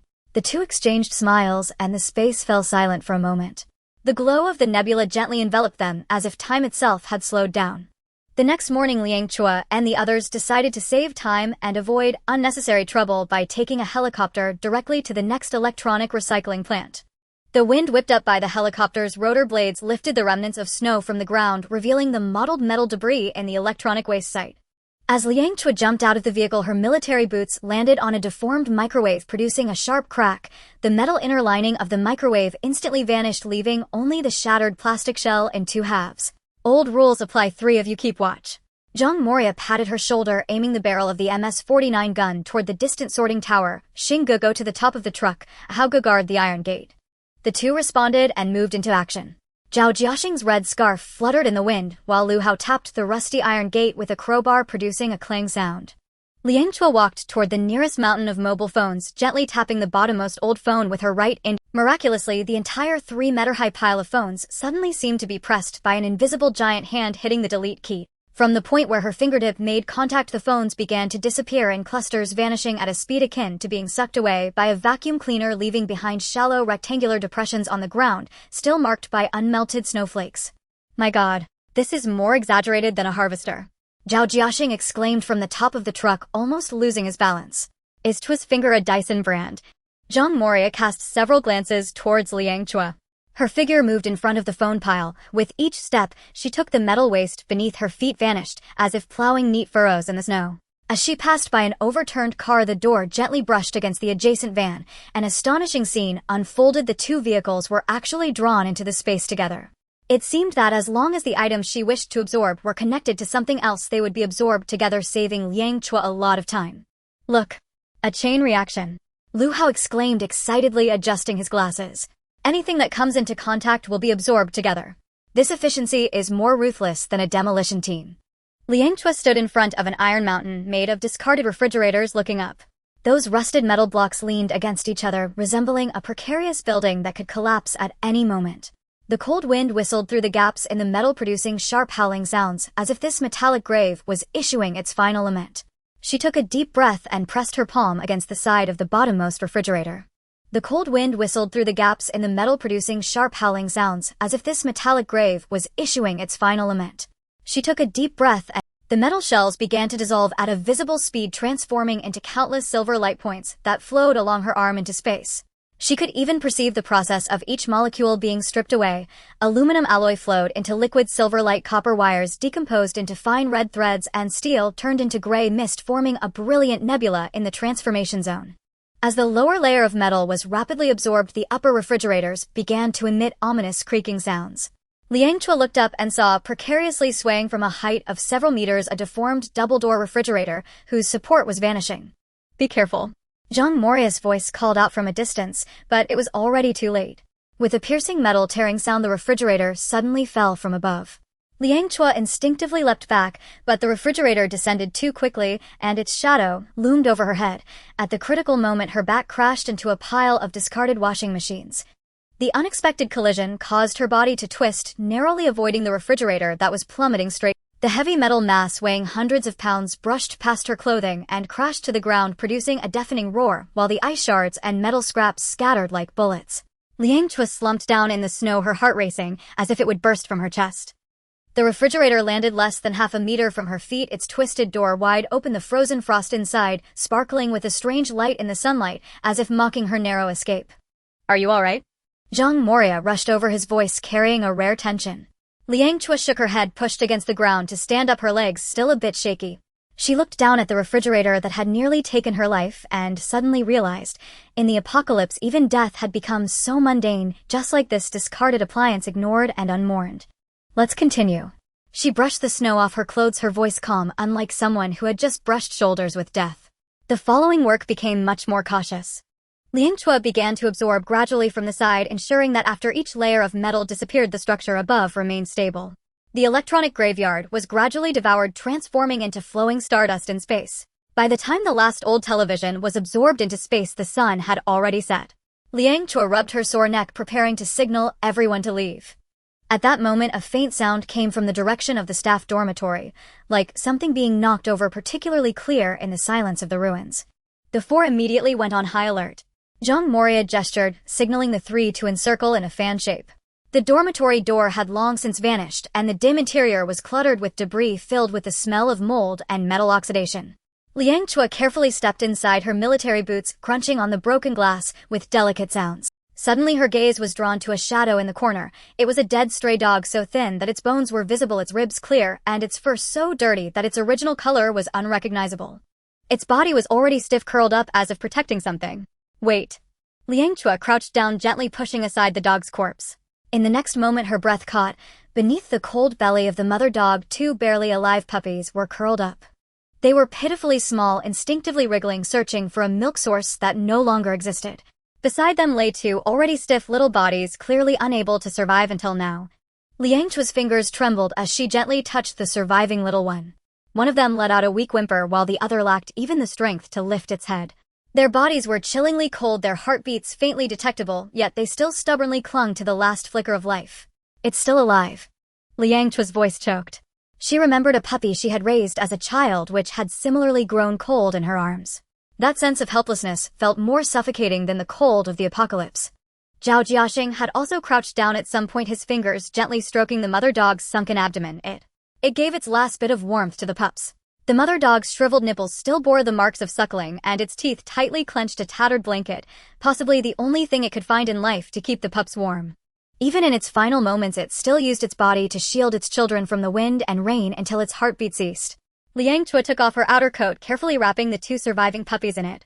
Their body temperatures were terrifyingly low, their breaths weak, as if they could stop at any moment. When she picked them up, one of them barely opened its eyes. Beneath that murky blue membrane lay the most primitive longing for this world. We'll take them back. Liang Chao's voice was soft but firm. Zhang Moria silently nodded. Lu Hao took out a thermal blanket from his backpack, while Zhao Jiaxing with red-rimmed eyes gently covered the mother dog and the deceased pups with the worn blanket. As they exited the dormitory, the last rays of the setting sun illuminated the emptied electronic grave. Liang Chao glanced back, and for a moment it seemed she saw the ghost of the mother dog standing in the ruins, watching them leave, its figure gradually fading into the twilight, yet carrying a sense of relief, as if it knew its children had finally been saved. As the helicopter ascended, Liang Chao held the little puppies tightly in her arms. Their body temperatures were slowly rising, their faint heartbeats pressing against her palm, like the most precious hope in the apocalypse. The ruins outside gradually receded, and her tears finally fell silently, merging into the earth that had buried too many lives. When the helicopter landed once again in a desolate place, it was already 10 p.m. The surroundings were silent and deserted. Liang Chao confirmed safety, stored the helicopter in the space, and the four of them brought in two barely alive puppies. The temperature inside the space was comfortable. Liang Chao quickly took out a soft blanket from the still area and laid it on the floor of the RV, carefully placing the two puppies down. Their bodies were still cold, and their breathing was faintly perceptible. We need to warm them up first, Zhao Jiaxing said, pulling out a few warming patches from his bag, tearing them open, wrapping them in a towel, and gently placing them under the puppies. I will heat up some milk, Lu Hao said, quickly walking towards the RV's simple kitchen, taking a box of fresh milk from the refrigerator and pouring it into a milk pot. Liang Chao squatted beside, gently stroking the weak body of the puppy. Their fur was sparse, and the protruding ribs beneath their skin were clearly visible, yet their hearts continued to beat fiercely. One of them slightly opened its eyes, a glimmer of faint light shining through the murky blue membrane, emitting a weak whimper from its throat. Can they survive? Zhao Jiaxing asked with concern. Let's give it a try. Liang Chao took the warm milk Lu Hao handed him, diluted it with some warm water, then used a syringe to draw a little, gently prying open the puppy's mouth and feeding it drop by drop. At first the puppy showed no reaction, and the milk dribbled down its mouth. Liang Chao patiently repeated the process several times, and finally the slightly stronger puppy moved its throat and weakly swallowed. It drank. Zhao Jiaxing exclaimed in delight. The other puppy still showed no reaction, but Liang Chao did not give up, continuing to dab the milk on its lips with his fingertips, trying to stimulate its survival instinct. Finally, on the fifth attempt, its tongue flicked slightly, and then it struggled to swallow a small mouthful. Good puppy. Liang Chao sighed in relief, feeling a warmth in his eyes. Lu Hao squatted by, closely observing the characteristics of the two puppies, and suddenly pushed up his glasses. Wait, look at their ears and body shape. They seem to be Doberman pinschers. Doberman. Zhang Emo said, raising his eyebrows. Does the electronic recycling plant raise such dogs? Maybe they're guard dogs. Lu Hao speculated. Dobermans are highly alert and suitable for guarding. However, he paused, frowning, calculating the time. The apocalypse has been for 10 months and the gestation period for dogs is about 2 months. The puppies need at least 2 months of nursing after birth. This means that this mother dog conceived and gave birth in an extremely cold environment. How is that? Zhao Jiaxing's eyes widened. Last winter the temperature dropped to minus 60 degrees. Humans couldn't survive. How could dogs? Unless... Liang Chao suddenly thought of a possibility. The mother dog was abandoned after the earthquake. Lu Hao nodded in agreement. Its owner must have loved it. At least they didn't treat it as food. Zhang Emo was silent for a moment and said softly, it may have been waiting for humans to come back to save it and its puppies. This statement brought a brief silence to the RV. Liang Chao gently stroked the heads of the two puppies, imagining the mother dog curled up in the cold ruins, using its last warmth to protect its young until its life faded. It's a miracle that they can survive, Zhao Jiaxing said softly. Then let the miracle continue, Liang Chao said firmly, continuing to feed the puppies. The two puppies gradually stabilized under the warmth of the blanket and continuous feeding. The slightly stronger one even attempted to lift its front paw, wanting to crawl towards Liang Chao's hand. The other one, although still very weak, had stabilized its breathing significantly. Let's give them names, Liang Chao looked at the slightly stronger puppy, its eyes beginning to shine, the dark pupils reflecting the glow of the star clouds above. Let's call it Stardust. What about this one? Zhao Jiaxing pointed at the other one. Zhang Emo rarely spoke. Survivor. Stardust and Survivor. Liang Chao repeated softly, a slight smile appearing on his lips, very suitable for them. After finishing the feeding, Liang Chao gently wiped the puppies' bodies with a wet towel, cleaning their dirty fur. What should we do next? Zhao Jiaxing asked. Should we continue our journey with them? We have no choice, Liang Chao nodded. They cannot be without human care right now. Zhang Emo glanced at the time. Let's rest for today and set off for the next target location tomorrow. The others had no objections. Liang Chao settled the two puppies in a corner of the RV, wrapping them in a blanket to form a small nest, ensuring they wouldn't catch a chill.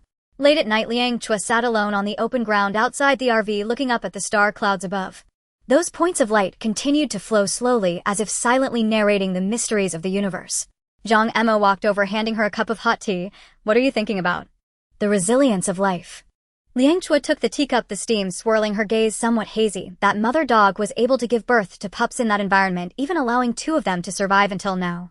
It's much more resilient than us humans. Zhang Emo was silent for a moment, saying, animals don't understand what an apocalypse is, they only know to survive. Liang Chao gently nodded and lowered her head to sip her tea.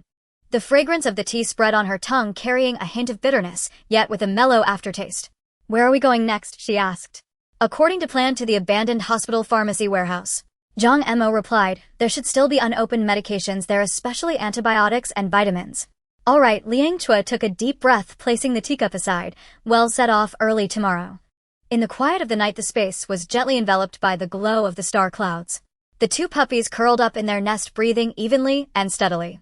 The flame of life thus quietly continued amidst the ruins of the apocalypse. At 5:23 a.m., Zhao Jiaxing was jolted awake by the urge to relieve himself. Groggy, he got up, threw on a coat, and stepped outside the RV to take care of it.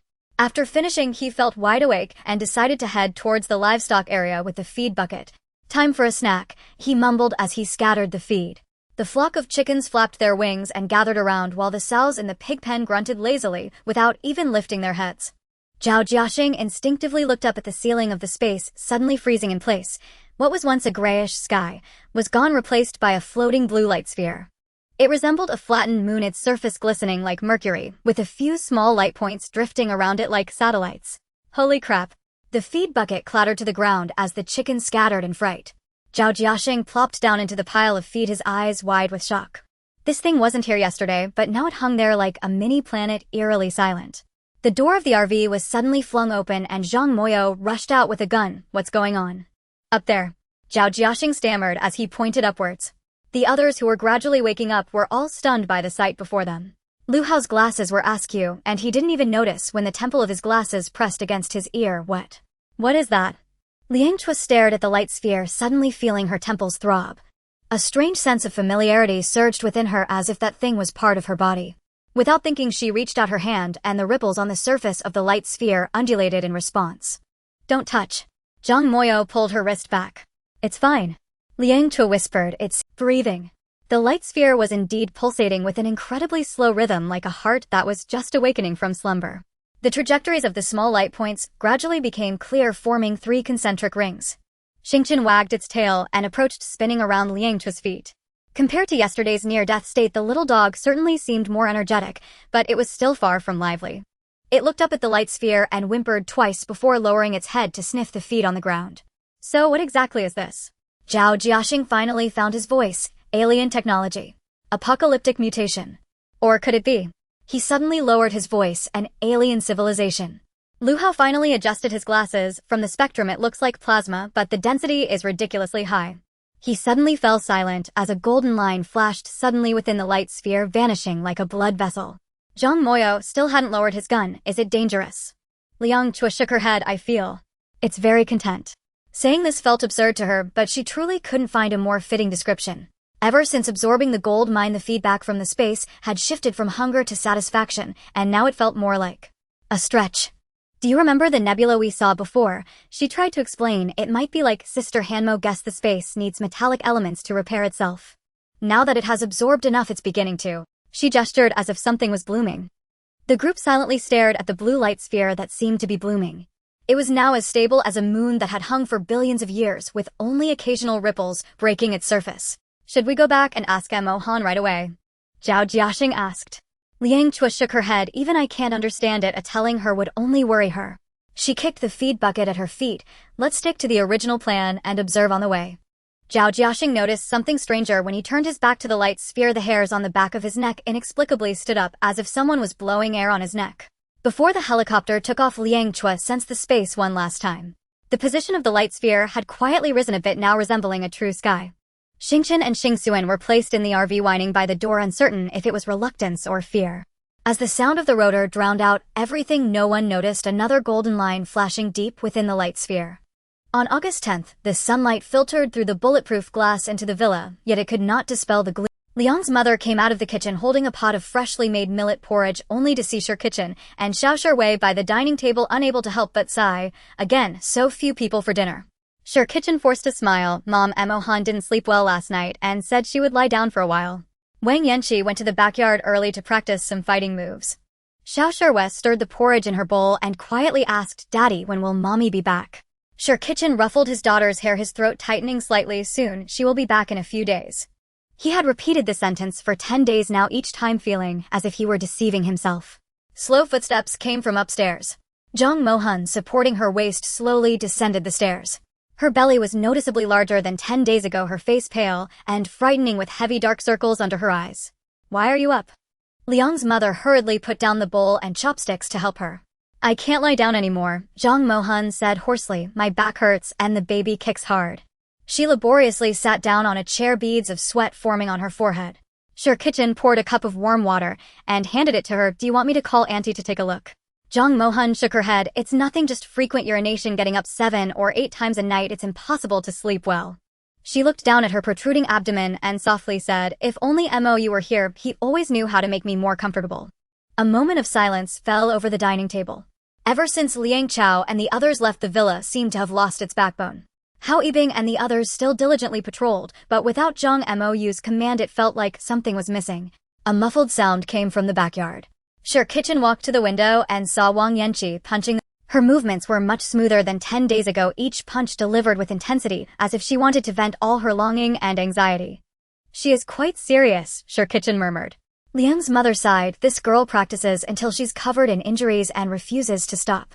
Last night I got up at night and saw her still practicing push-ups in the yard at 11. Zhang Mohan suddenly smiled. "She's waiting for someone to come back to assess her progress." Kitchen was taken aback and then understood. He remembered the unusual light that flickered in Wang Yanqi's eyes every time she mentioned Zhang Mou. In the afternoon, Wang Yanqi sat alone on the terrace wiping sweat. Her knuckles were already scraped and her palms covered in calluses, but compared to a month ago when she couldn't even maintain basic fighting stances, her progress now could be described as astonishing. "Missing Mou?" Wang Yanqi was startled, turning to see Zhang Mohan standing at the door with her belly protruding. She hurriedly stood to help. Mohan, how did you come out?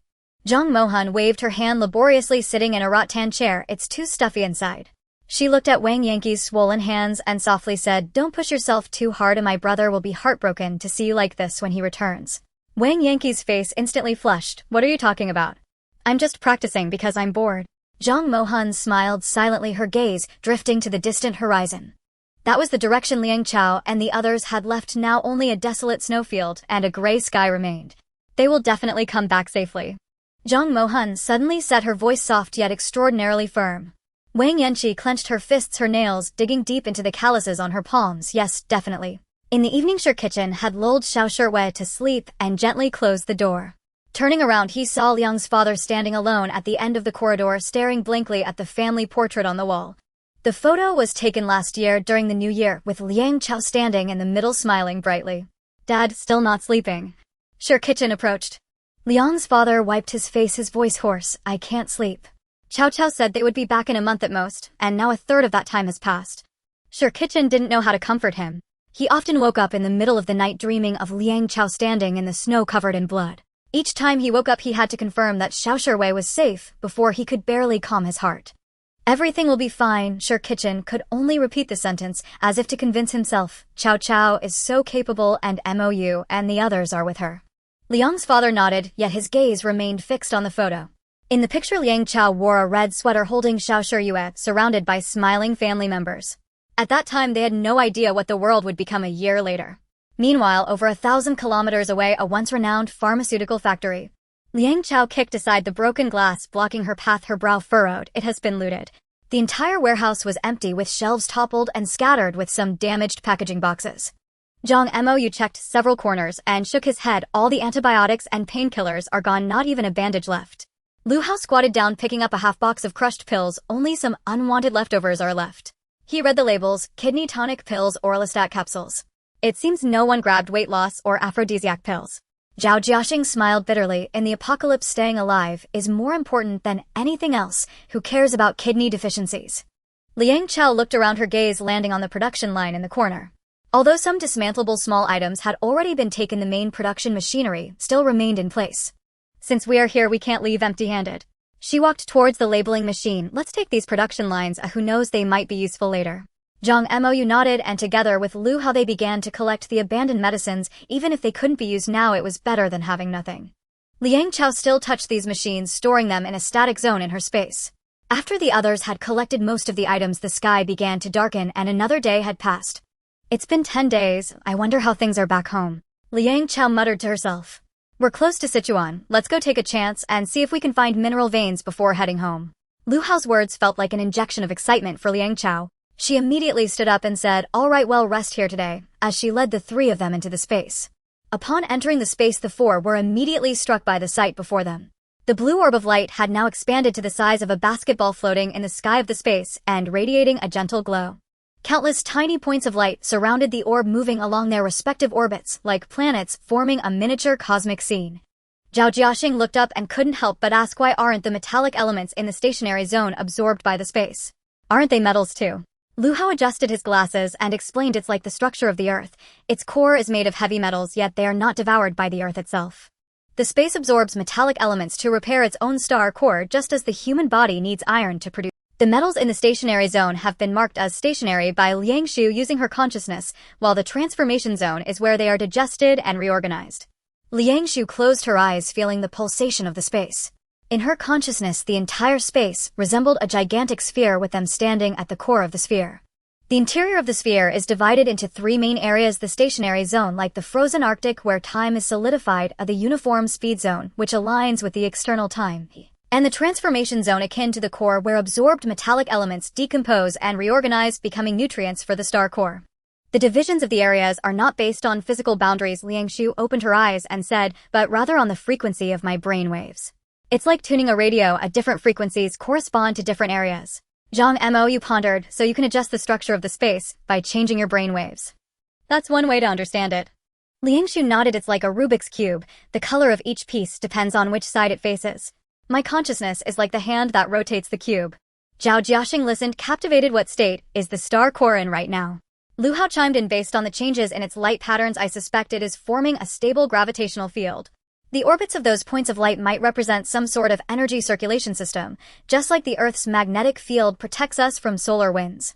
Liang Chao approached the transformation zone and reached out to touch the floating points of light. They seemed to have a life of their own, evading her fingers and then gathering again not far away. She could clearly sense the state of the star core. It was no longer hungry, but had entered a balanced dormant state waiting for the next evolution. If it continues to absorb enough rare metals, Liang Chao said softly, it may form an independent light source system. The others silently observed the star that was in the process of being born.